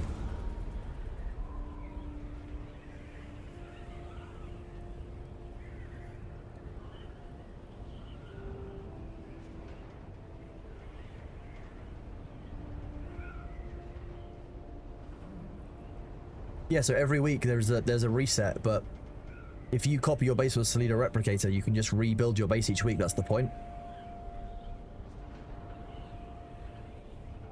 Zaf, people are mean to Tom Nook because Tom Nook is like what bank CEOs wish they were allowed to do.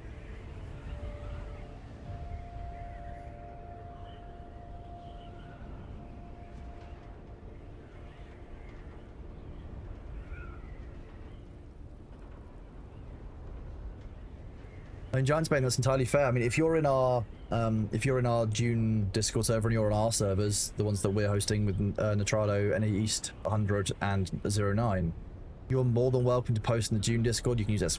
Dune Discord here to get to it, and try and look for a small group to join up to you. Like, I think that would be, you know, if that's something you can do, that'd be great.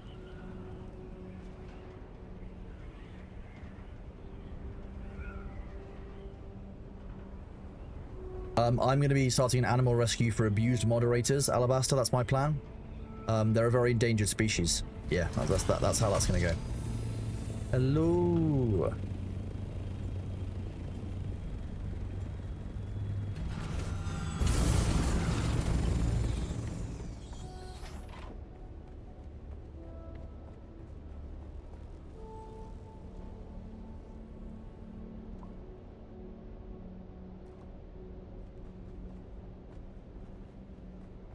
They had to be slowly like weaned back onto bread. Yeah, that's how that works. Yeah, we'll get like a hamster wheel or something. Plan. Let's do this.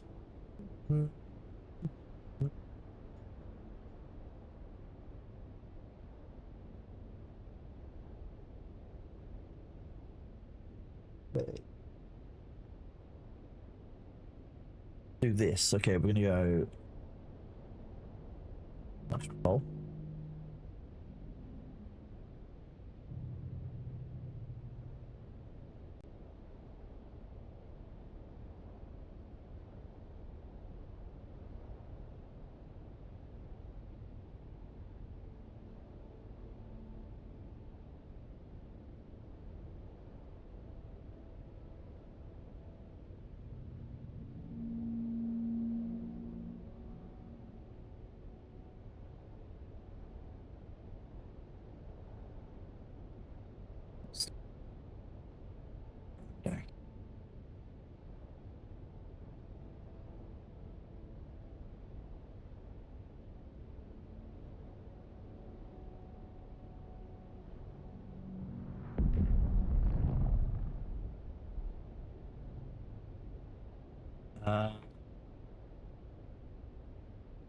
Our dad, last year, Joy. I'm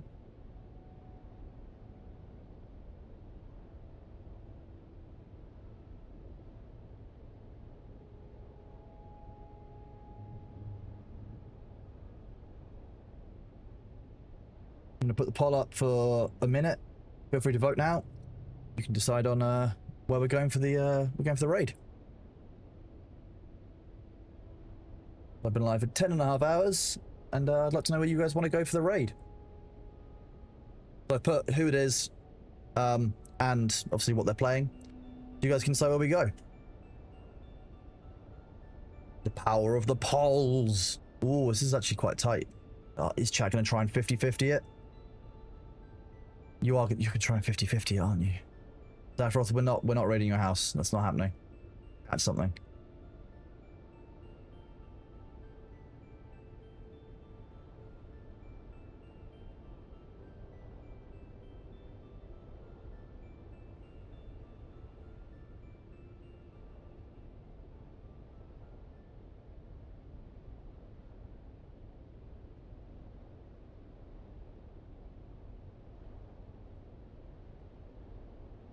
Alright, looks like we're raiding Annie. So Annie is a great friend of ours. I've met her a couple of times at TwitchCon.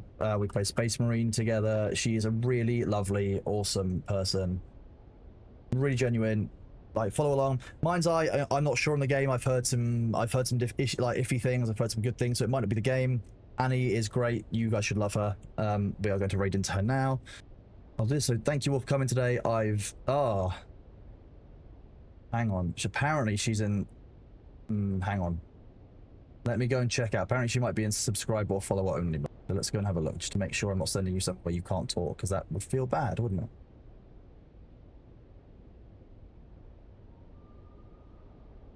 it? If she's in sub only mode, then what we will do is go to Ferret. But if she's only in follower only mode, then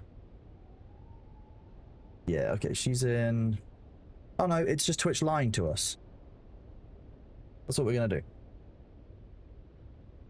Do this. We'll start the raid. There we go.